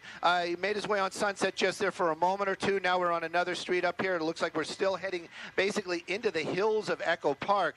So we'll keep an eye on it. But again, you know, Bobby, this bike could get into, you know, maybe over at the Parks area. If we make our way over to the Griffith Park area, he could get onto those trails if he wanted to. Not to say that the California Highway Patrol bike can't, but I'm telling you, that little motorcycle that the suspect is on, going to handle a lot better in those situations. Right now, picking up a little bit of speed right here, Elysian Park, and we're very close to Dodger Stadium. There's no game right now, but a lot of open area, lots of places for this guy to hide. California Highway Patrol, so difficult, so frustrating. Just want to bring this to an end. I definitely think you might be right, though. Safely. I definitely think you might be right. If this driver decides to go off-roading a little bit, that looks like a bike. The wheels in of itself are smaller and more attuned to be able to go off-roading, and so it's possible that this is a driver that could go into the hills somewhere and just try to evade the cops that way. And those heavier bicycles, those heavier motorcycles, really aren't equipped to go into those areas right now. But still staying on Surface Street, looks like, as you said, near Dodger Stadium, Vin Scully Avenue in Echo Park, traveling at a pretty good clip here. And doesn't, you know, we thought perhaps before there might be a location that he has. Whoa.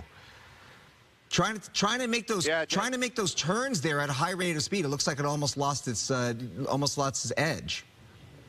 Definitely got a little wobbly there for sure. And what you were trying to talk about, I believe, is the type of tires. Those bikes usually have some sort of off-road tires, some sort of knobbies on them. It is kind of interesting that he's staying on the roadways out here. Sunset Boulevard is definitely the street that he's choosing right now. Was on it earlier for a little bit, made his way through there, and now back onto Sunset, making our way westbound.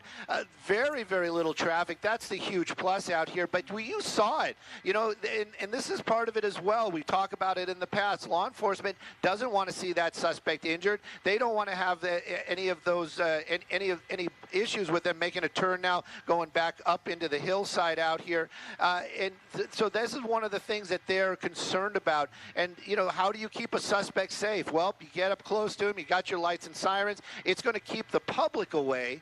But you know, when you're on a motorcycle, you saw it right there. Something in the roadway, maybe a little sand, maybe a little oil, and that rear end got very wobbly. So, but he recovered very quickly, and it doesn't seem like the speed slowed down at all. A little bit of a tree-covered roads out here as we're making our way, establishing into the Echo Park neighborhoods. We just got to wonder: does this guy have a destination, or is he just making opportunity? Oh, I see a turn. Let me make a right. Make me a left. As long as he stays off of those majors, and we don't see him running a lot of stop signs, I'm just feeling a little better about about watching this. But right now, though, that first motorcycle, you know, that guy's adrenaline must be pumping. They're just waiting for that bike to come to a stop and for them to take that driver into custody. Hopefully, we all very much on this page. We don't want to see any kind of collision. We don't want to see an accident, and we don't want to see that motorcycle rider go down on some sort of hard turn, as it would be, like we almost saw right there.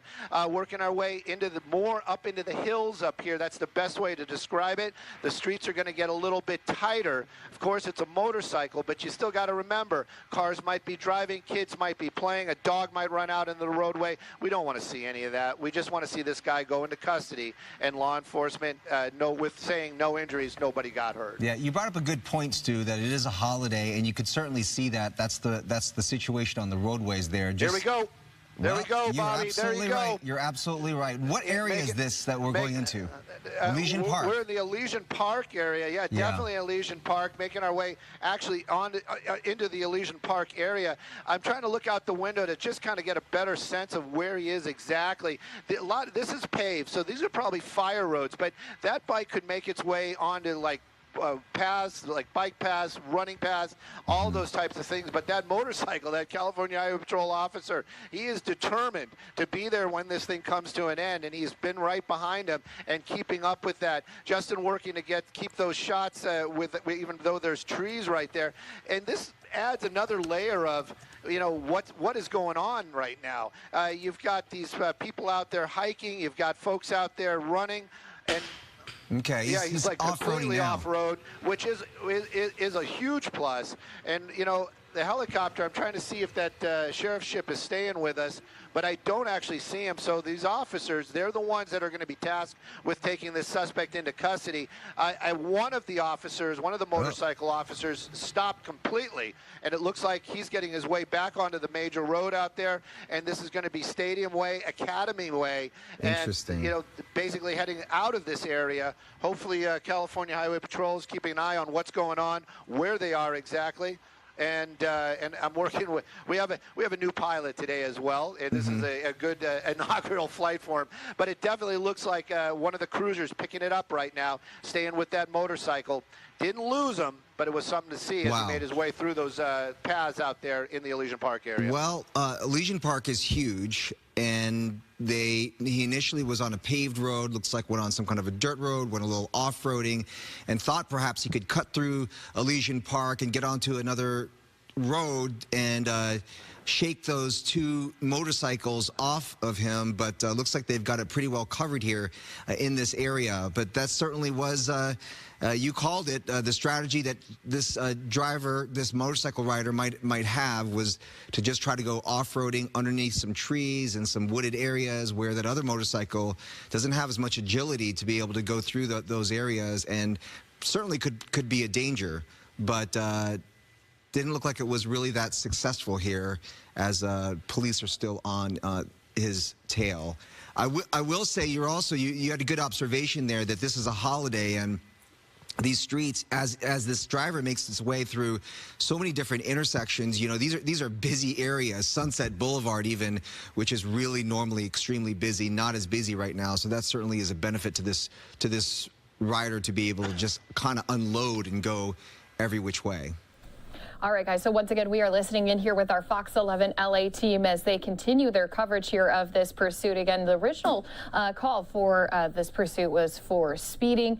This motorcyclist still has police right there on their tail. And of course, LiveNOW from Fox going to stay on top of this here for you. Do want to remind people, viewer discretion advised, especially as they mentioned, yes, we have less traffic because it is a holiday for many people who are off of work today for Juneteenth. But that doesn't mean that something couldn't happen within an instant, especially when you're seeing the motorcyclists driving on the wrong side of the roads and zipping through some of the areas where we've even seen pedestrians and people walking on trails. So we're going to continue listening in with our Fox 11 team. Thanks so much for being here with us on LiveNOW from Fox. Rules as it would be, and now making his way into an alleyway, not quite enough to keep that that cruiser at bay, and he's popping out there. I believe that's going to be out on back onto Sunset. Is that Sunset again, or is still in the Echo Park area. And, you know, but the helicopter, the sheriff's ship, still over it. He's low. He's giving the calls out, giving the idea to LAPD, who is not technically chasing it. But, you know, believe me, those officers down there, they've got one ear on this. They're doing their jobs, I'm sure, but they've got one ear on this. And if this does come to an end out here in the Echo Park area, LAPD's presence will be seen. I can almost guarantee it. California Highway Patrol, you know, the big Tahoe, doing what they can to keep up. It's going to come up to an intersection. We're going to keep listening to see which way it goes on Sunset, but it looks like we're going to be heading eastbound on Sunset. There you go, underneath Glendale. So this pursuit continues, and hopefully those motorcycles can re-engage and they can have that opportunity to stay with that rider. There you go. Looks like that's exactly what's happening, and they're making the little turn there, making their way onto Glendale. This guy's getting a little tricky. He's got a little distance on those California Highway Patrol, but I can hear the helicopter calling it out as well. Hopefully it basically just did a roundabout, but you can see that motorcycle, Bobby. Yes. That California Highway Patrol bike back in the game. That's so helpful. When we had just those cruisers or the SUVs, I mean, you saw as they approached some pedestrians, the SUVs got to slow down. It's got to protect the public, and this motorcycle has just been weaving through past pedestrians and past some very dangerous intersections. And the motorcycle here can be a lot more nimble in terms of following this other off-road motorcycle. So really critical that they were able to get a motorcycle on a motorcycle rather than some sort of an SUV or other vehicle chasing this motorcycle. So that was critical here, and the pursuit continues. A little hard turn right there. We're getting very close to the 101 freeway again. I'm wondering if that's what the rider's plan is, maybe to get back onto it. This part of looks like we're going back away from it again. So we're staying actually right by the park. So if you know anybody that's actually down there at the park today, you just give them a heads up. You know, that's what's going on. All that helicopter noise, all those sirens. It's an actual pursuit around the actual park itself. But yeah, that motorcycle, Bobby, that's going to be the breaking point. You know, as long as the California Highway Patrol have one of their motor officers right behind them like that, this guy is going to be able to stay with them, again, following the rules, being safe, but it's going to be much more effective than that big Tahoe. One of the reasons, too, they don't want to just run into an alleyway like that. Like you said, safety for any of the pedestrians, but they also don't want to get stuck in there somehow or have to back up. So they're basically, you know, trying to keep a couple of steps ahead of this rider on the motorcycle back on the Sunset. This really bothers me every time we get back up here. If he starts running red lights like we've seen him, and there's a lot more traffic on Sunset, even though it is a holiday today. Just kind of circling this area with really seemingly no destination in sight, just trying to shake off these officers from his tail. Since he's staying in that Sunset Boulevard, Echo Park, Elysian Park area, perhaps he tries to off-road again to, you know, might be the only way to shake him off, to try to do so. Yeah, continues on this path there. Looks like we're at Portia Street and Scott Avenue in Echo Park. Yep, and you know, he had that opportunity. I was right with you, Bobby. I was thinking maybe he was going to make his way back up into the Elysian Park area. He hasn't. Actually, he's turning away from it. Now we're going to be westbound again. There's some major intersection action. This is a steep downhill. Doesn't really show, but believe me, that's a steep downhill right there. Coming up on in an intersection, and he's making a turn. He didn't go through it. That's a huge plus. You know, you just don't know what these guys are thinking. A lot of times, you know, I don't even really think they have the idea that they can get away. It's just the fact that I'm just going to run until I'm caught type of mentality. The problem is when you're on a motorcycle like that, somebody just might be backing out or doing what he's supposed to do, and this rider collides with them, and you just don't want to see anything like that. The lights and sirens, I'm sure, are very helpful to anybody down there on the ground. That motorcycle officer really getting a workout today. You know, a lot of folks say, you know, he's riding a motorcycle, it's relaxing. You know, I can kind of have a feeling that this guy not relaxing, and there we go, back kind of in that same spot. Isn't this, Bobby? This looks like the same spot area where we were earlier. Yeah, and there you saw some hikers there getting out of the way. Yeah. So this Elysian Park, if you've never been up here, I mean, it does have some roadways. You know, people go up there to go see the beautiful views of Dodger Stadium and the mountains. And there are a lot of off-road areas there as well, and wooded areas. There see more pedestrians, more hikers getting out of the way. Some people just stay on the paved areas because it's a lot easier to figure out where you're going. There's a car you don't coming get the other lost. way. Okay, and go ahead, Stu. Oh, no, Bobby, I didn't want to cut you off there, but it looks like he got off the roadway because there's an actual vehicle coming up the other direction. Once again, he's out off the roads, making his own roads as it would be, but the California Highway Patrol this time staying with him down there. As I'm looking out the window, Justin doing an amazing job keeping it on that camera lens, at the end of that camera lens, but definitely working his way south, looking like he's trying to make his way back down to Sunset. The helicopter down low right at this moment, as I understand it, kind of looking for him. He's somewhere underneath the trees. I got eyes on the bike, Justin. It looks like he's making his way closer.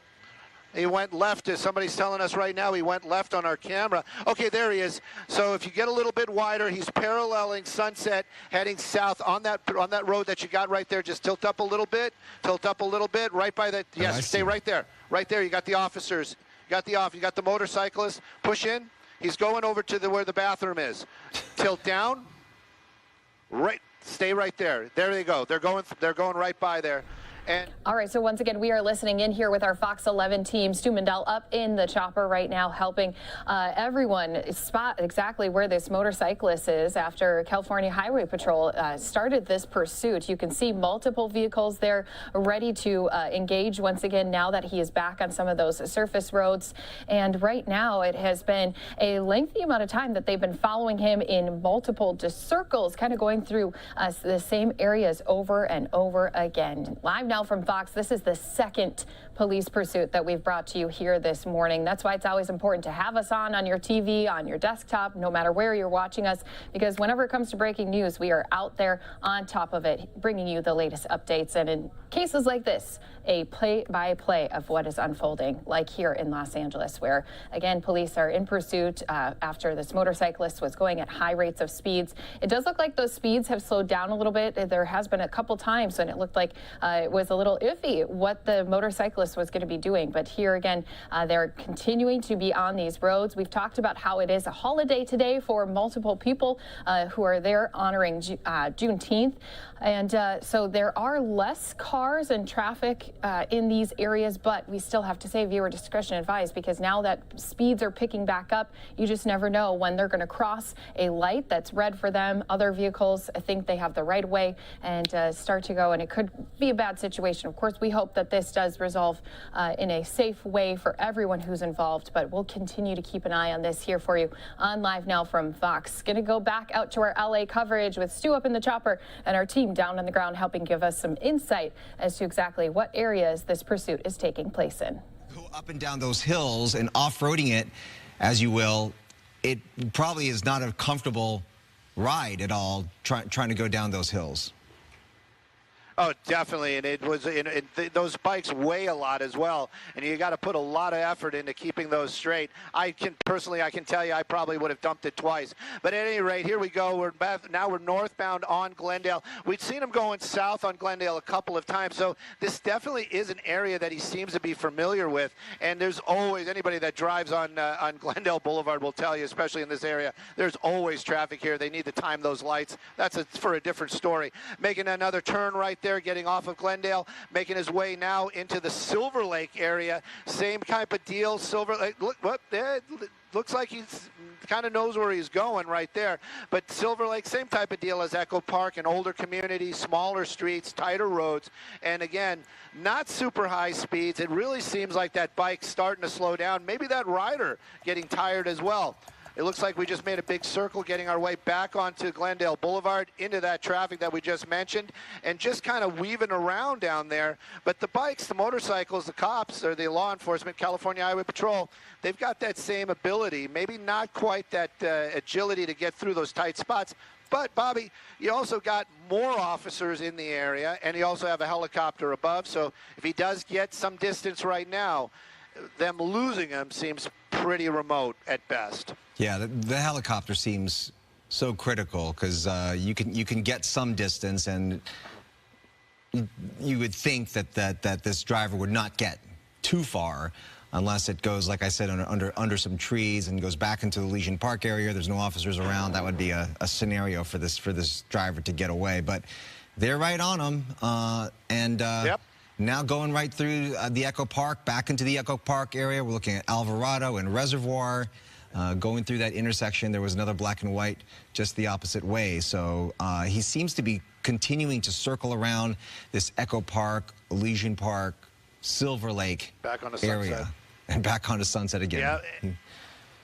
And, you know, it's actually a beautiful area. When you get into those neighborhoods out there, it really makes you proud to be an Angelino. This guy now back onto Sunset Boulevard, kind of just, like I said, not really moving at incredibly fast speeds, but just enough to keep law enforcement at bay. He does kind of open it up when he sees opportunities, so this rider's still trying to get away as it would be. That helicopter above him is going to keep calling out those locations. And like you said, Bobby, they saw that black and white making their way the opposite direction. These are just going to be law enforcement in the area, staying close by, just to keep an eye on what's going on. Not sure exactly the name of this street. Actually, it's Rampart. I see it right there. Thank you, Justin, for pointing that out.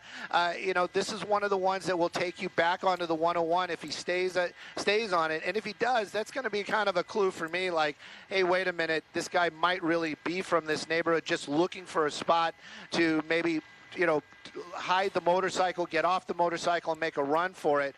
Making that turn right there, looking out the window. This will give him an opportunity to get onto the 101 freeway again, but we'll just keep an eye on it, see where he goes. Right now, though, you know, like you said, the high speeds, or the lower speeds are a huge benefit, but still, how do you stop a motorcycle? You know, you can't really block them in, you can't pit them, you can't look. Now we're in a, looks like we're in a neighborhood, an address, and it looks like this is where it's going to come to an end, Bobby. So just let's watch and see. Goes down into an alley and actually comes to a stop. It looks like he's just turned off the motorcycle. Yep. And he just stops. Yep, just stops. Just officers helping the gentleman to comply right there. But, you know, this is one of those things. He just made that decision. You know what, all right, I'm done. And law enforcement, well, you know, we're all people, and they've you know, been working that motorcycle, working to keep the public safe, probably a lot of adrenaline, but now putting the cuffs on that suspect. Why, what? For just speed? It is just so weird to see sometimes, but thank goodness nobody was hurt. And now that motorcycle stopped out here in this Echo Park neighborhood, Silver Lake. He gives the number 4, so it's code 4. You would have to think another 4. You would have to think that he stopped this motorcycle, as you said, driving around this Echo Park, historic Filipino town, Elysian Park area. Probably knew the area, and perhaps this is somewhere where he lives or has a friend or knows something, and parked it right there. We're going to try to get to the bottom of this and try to figure out. All right, do want to say thanks so much to our Fox 11 team, especially as they have been keeping us up to date on this pursuit that was taking place around the Los Angeles area. This motorcyclist, the driver, did pull over and stop, and thankfully everyone was able to bring him into custody without any injuries to anyone who was involved here in this pursuit. Live now from Fox, you know we are always on top of breaking news no matter where it is happening. Do want to say thanks again to everyone who has been watching here with us. This again is the very picture of the driver who is in custody, and of course if we have any other updates to bring to you on this or other pursuits, of course we'll be taking you out to that. All right, let's go ahead and take this opportunity. Since this chase is done, we're going to step away for a 2-minute break. When we come back, we're going to continue giving you more news conferences, press stories that have been happening here across the country here today on this Monday. Thanks so much for being here with us.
Welcome back here to Live Now from Fox. We did just bring you this pursuit that was taking place in the Los Angeles area. A suspect now being put into the back of a squad car. They do have that person in custody. But I do want to go over a couple other of our stories that we have coming in here to our Live Now from Fox desk. Also, while that was taking place, we did have our chopper flying up above yet another breaking news scene.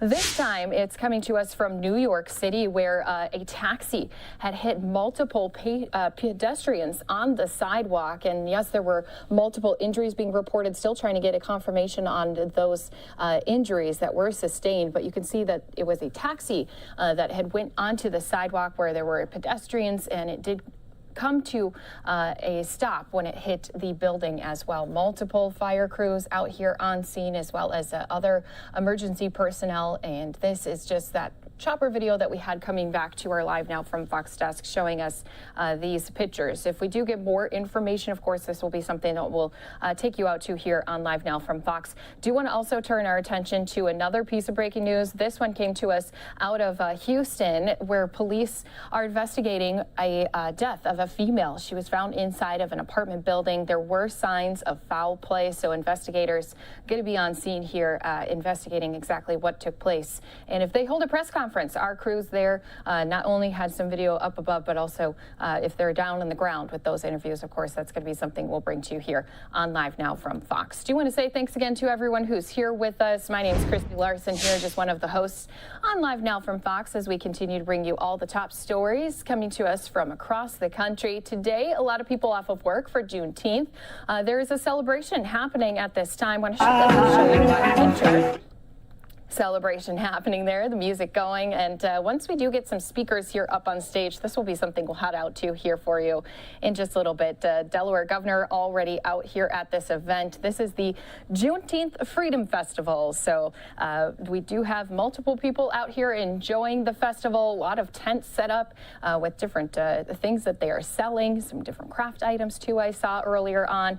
And the Delaware governor did speak for a brief moment with our crews. Let's go ahead and listen in what he had to say as he is attending this festival. Great day, beautiful day.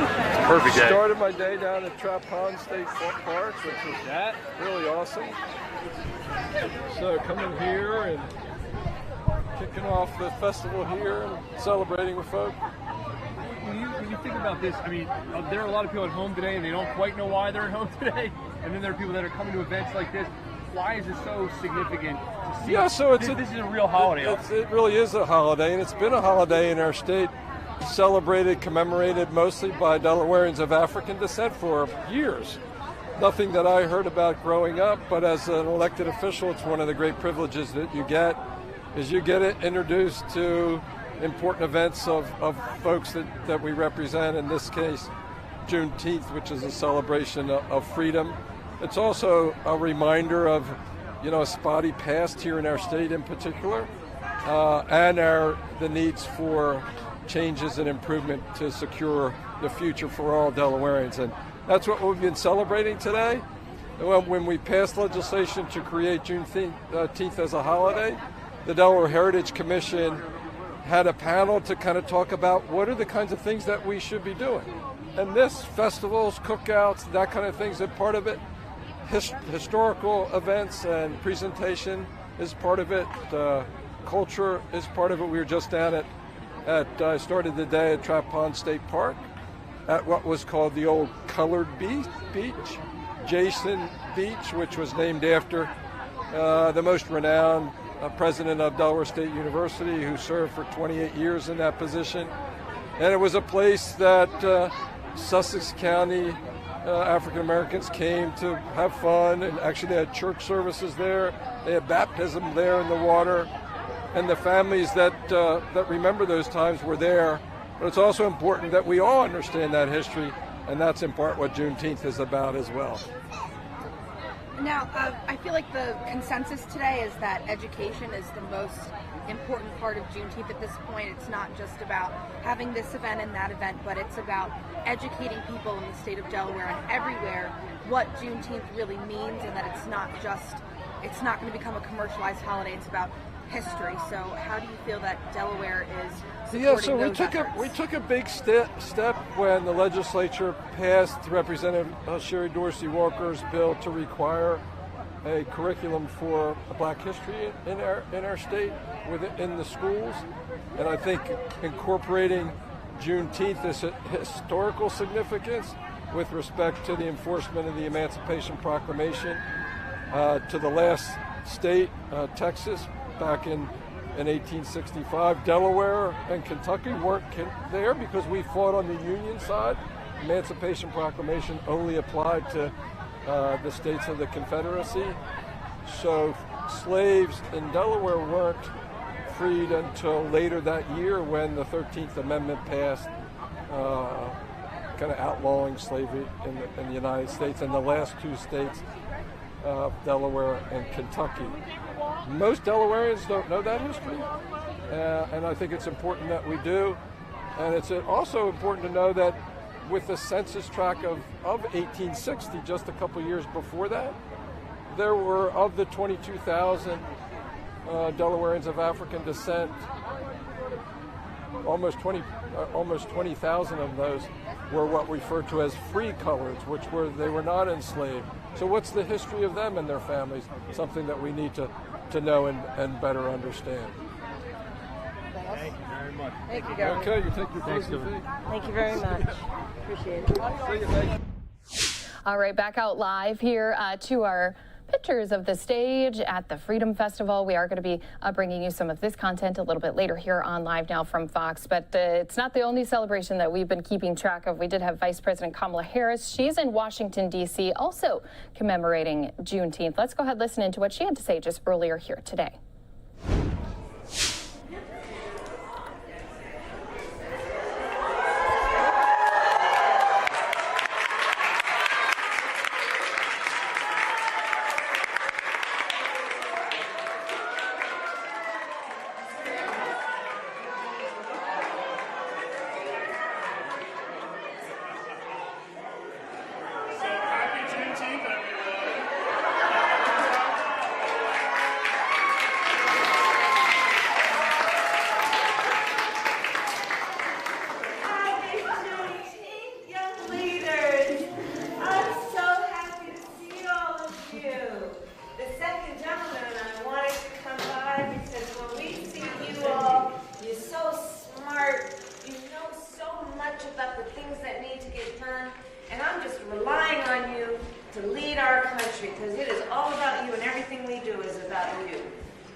Knowing that black people in America were not free for 400 years of slavery, but then at the end of slavery, right? When that declaration happened, when the proclamation, Emancipation Proclamation happened, then America had to really think about defining freedom, because we referred to freedom during slavery, freedom of expression. But clearly we had not fully defined freedom. And then with the Emancipation Proclamation and the Civil War, it required America to really ask itself, who is free? How do we define freedom? Freedom in terms of the autonomy one should have. Is freedom given to us, or are we born with freedom? Right? I would argue it is our God-given right to have freedom. It is your birthright to have freedom. And then during slavery, freedom was taken.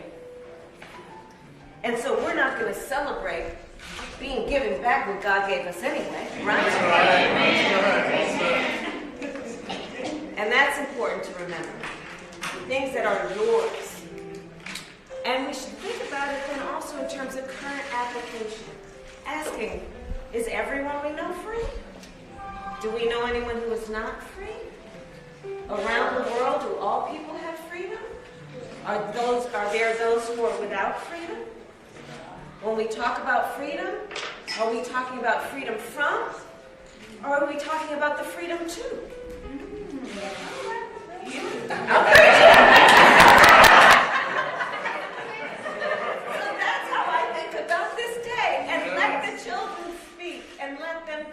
us. And let the elders remind us. And let this be a day that is a day to celebrate the principle of freedom, but to speak about it honestly and accurately, both in the context of history and current application. That's how I'm thinking about it today. And I'm so happy to see all our young leaders. And we're going to go around. You want to see that? Hi, everyone.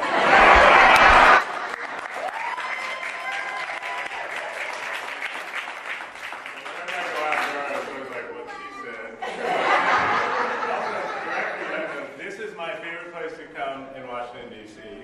He will tell you, I come here all the time. I do.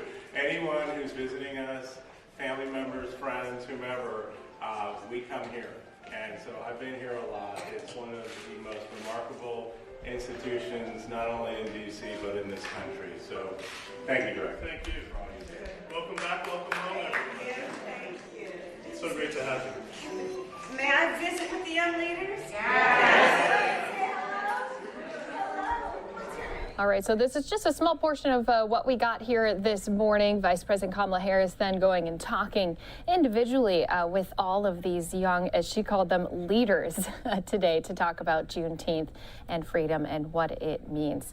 Live now from Fox, going to continue on not only talking about Juneteenth here today, but also giving you updates on breaking news happening across the country right after we come back from this 2-minute break.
Welcome back here to Live Now from Fox. Did want to let our viewers know we are still out at that breaking news scene in New York City, where we did have a taxi drive up onto the sidewalk in New York City and hit multiple people.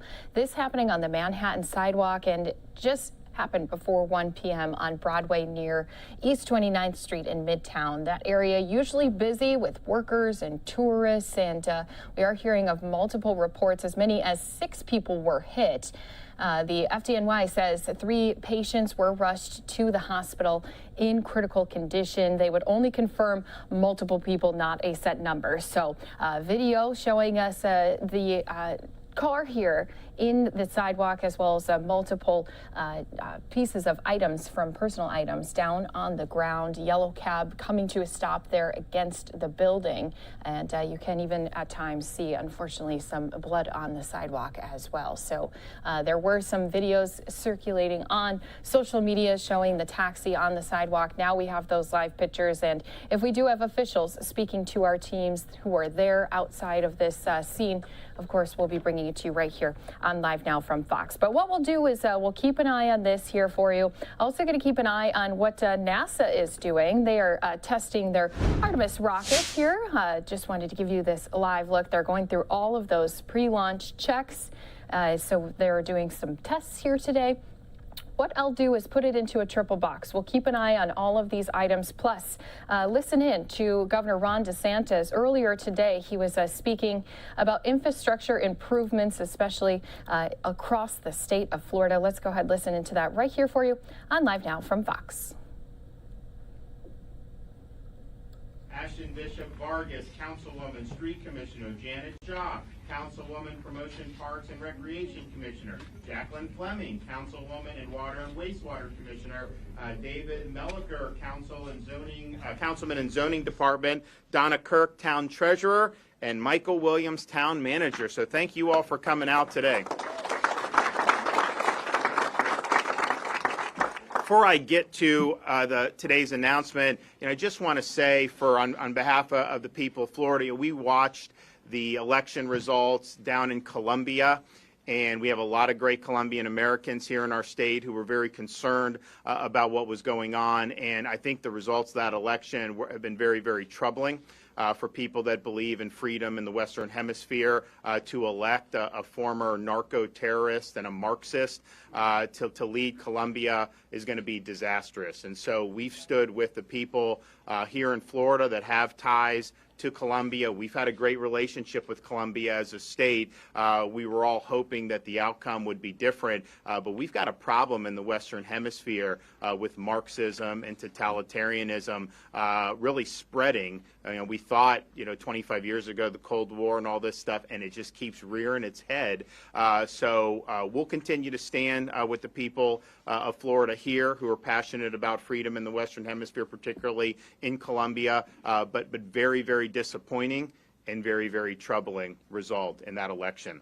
So we have been in the state of Florida very focused on economic development, job training. We want to be able to have more of an industrial base in the state of Florida. We want to be able to expand manufacturing, and we've done that in a variety of ways. I was up in Northeast Florida a couple months ago. We did a big expansion of commercial driver's license slots so we can produce more truck drivers. You think about it, you've got these great ports throughout the state. We need people that are going to be able to drive those big rigs to be able to get goods to market. The good thing is it's something that we really need for the economy and the supply chain, but the compensation is fantastic for a lot of these people. I mean, you're getting six-figure salaries, signing bonuses, all these different things. We've worked to produce more diesel mechanics. We've worked to produce other avenues that are really in high demand and that help provide the pool of people that can power an economy that is manufacturing things. And we want to make more stuff in the United States. We want to make more stuff in the state of Florida. So that's been something that we've been committed to since the time I've been governor. Our goal was to be #1 in workforce by 2030. We had been in the bottom half of states when I became governor. We've shot up those rankings with all the different opportunities that we've put time and resources and attention behind, and we want to continue doing that. So having that, the opportunities for people to get those skills that can then be very marketable. Good thing about that, you don't go deep into debt, go into like some private 4-year university where they charge you $50,000 a year. You'll be able to go, have very modest or even no debt at all, get good skills, and then be making a good living right off the bat. And so that's important. The other component to that, though, is to make sure we have the underlying infrastructure in place so that you can expand industry and you can expand manufacturing. And there's a whole bunch of different things that go into that. I mean, we've put money in with the governor's Job Growth Grant Fund, for example, to build roads that connect different important industrial park to a major highway. We've done things to make sure that you had the utilities and the services that would service our industrial parks. And so we're happy to be able to do that. People are interested in investing in Florida. People are interested in having industry and manufacturing in Florida more than they've ever had before, and so we've been really supportive of that. So this job growth grant fund that we have, we've made a huge impact on it. Today we're here to make another award, and if you look here, there's people apply for this stuff. We've got a lot of great potential opportunities. We've got to pick to see what's going to give the taxpayers of Florida the biggest value. And the town of Callahan and the Crawford Diamond Industrial Park, we believe, are primed to bring more jobs to the area for the people of Nassau County. I don't need to tell anybody up in Nassau County that this part of the state is growing. This is a place people want to be, and you have over 1.5 million people just in the Northeast Florida region alone. People want to be able to be in this area because, quite frankly, you've got access to a great port, you've got access to ground transportation, and so if you're making things here, you're really in a good spot. So to be able to capitalize on the momentum and to be able to expand Florida's industrial capacity, and particularly here in Northeast Florida and Nassau County, we are awarding $4 million to the town of Callahan to support the construction of a clean water supply plant at the Crawford Diamond Industrial Park.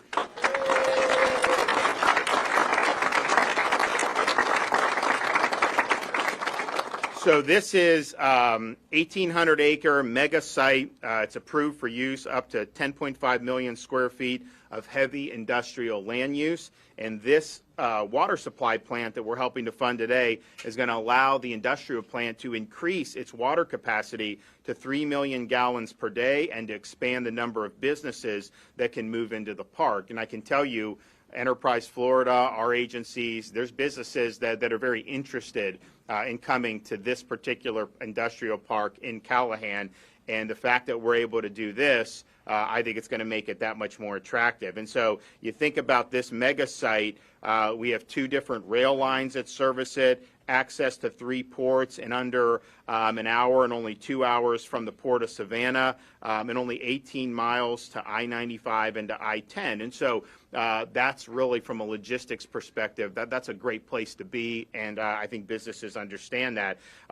Because we've worked so much on workforce, people that know when you invest here and you want to do manufacturing, state of Florida is committed to being able to produce a workforce that has the skills necessary to compete in those industries. And so if you look at the possibility here, the expectation is over 2,000 jobs when all is said and done in manufacturing and related industries just in the Nassau County area, and then an economic impact of over $25 million.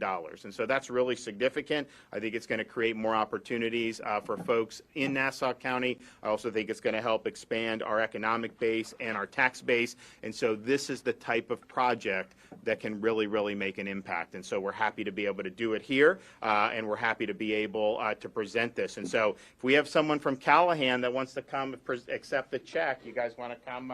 Who wants to take it? Love to. All right, come on. Here we go. Not a bad day at the office. $4 million.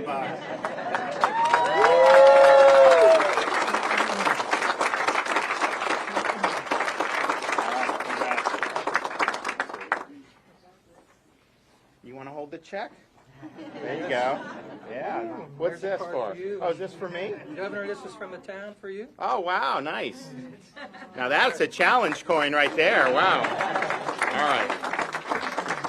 All right. We'll hear from Andre Wallace, Jack's USA Partnership.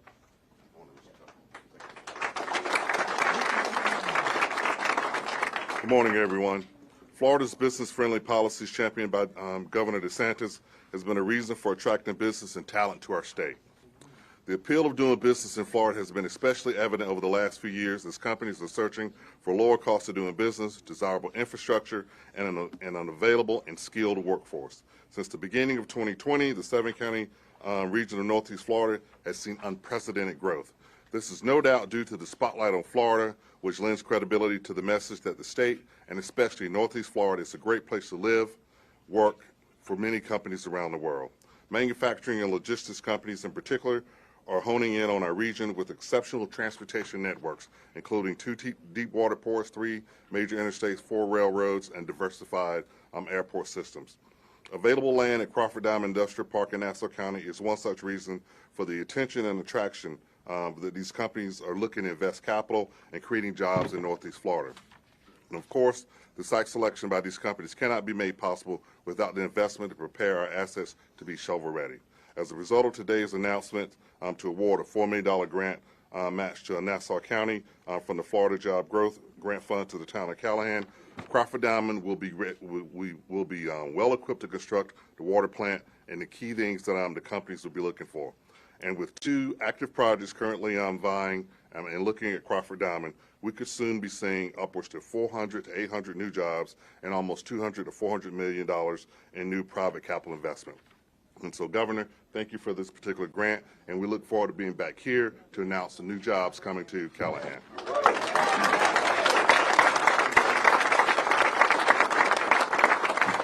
Okay, Dane Eagle.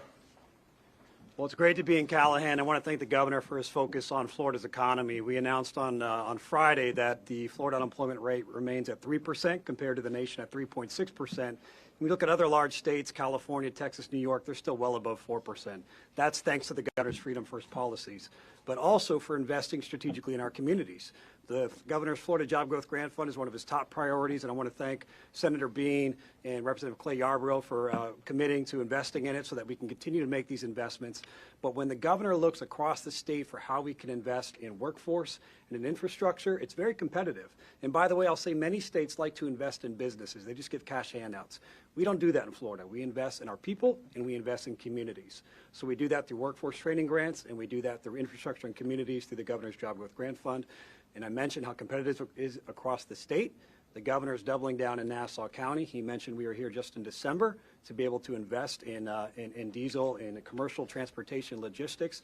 Now we're doing the industrial park today. We are making sure that Northeast Florida, the surrounding communities, are prepared for the economic growth that's still to come, thanks to Governor DeSantis' policies. Thank you. All right.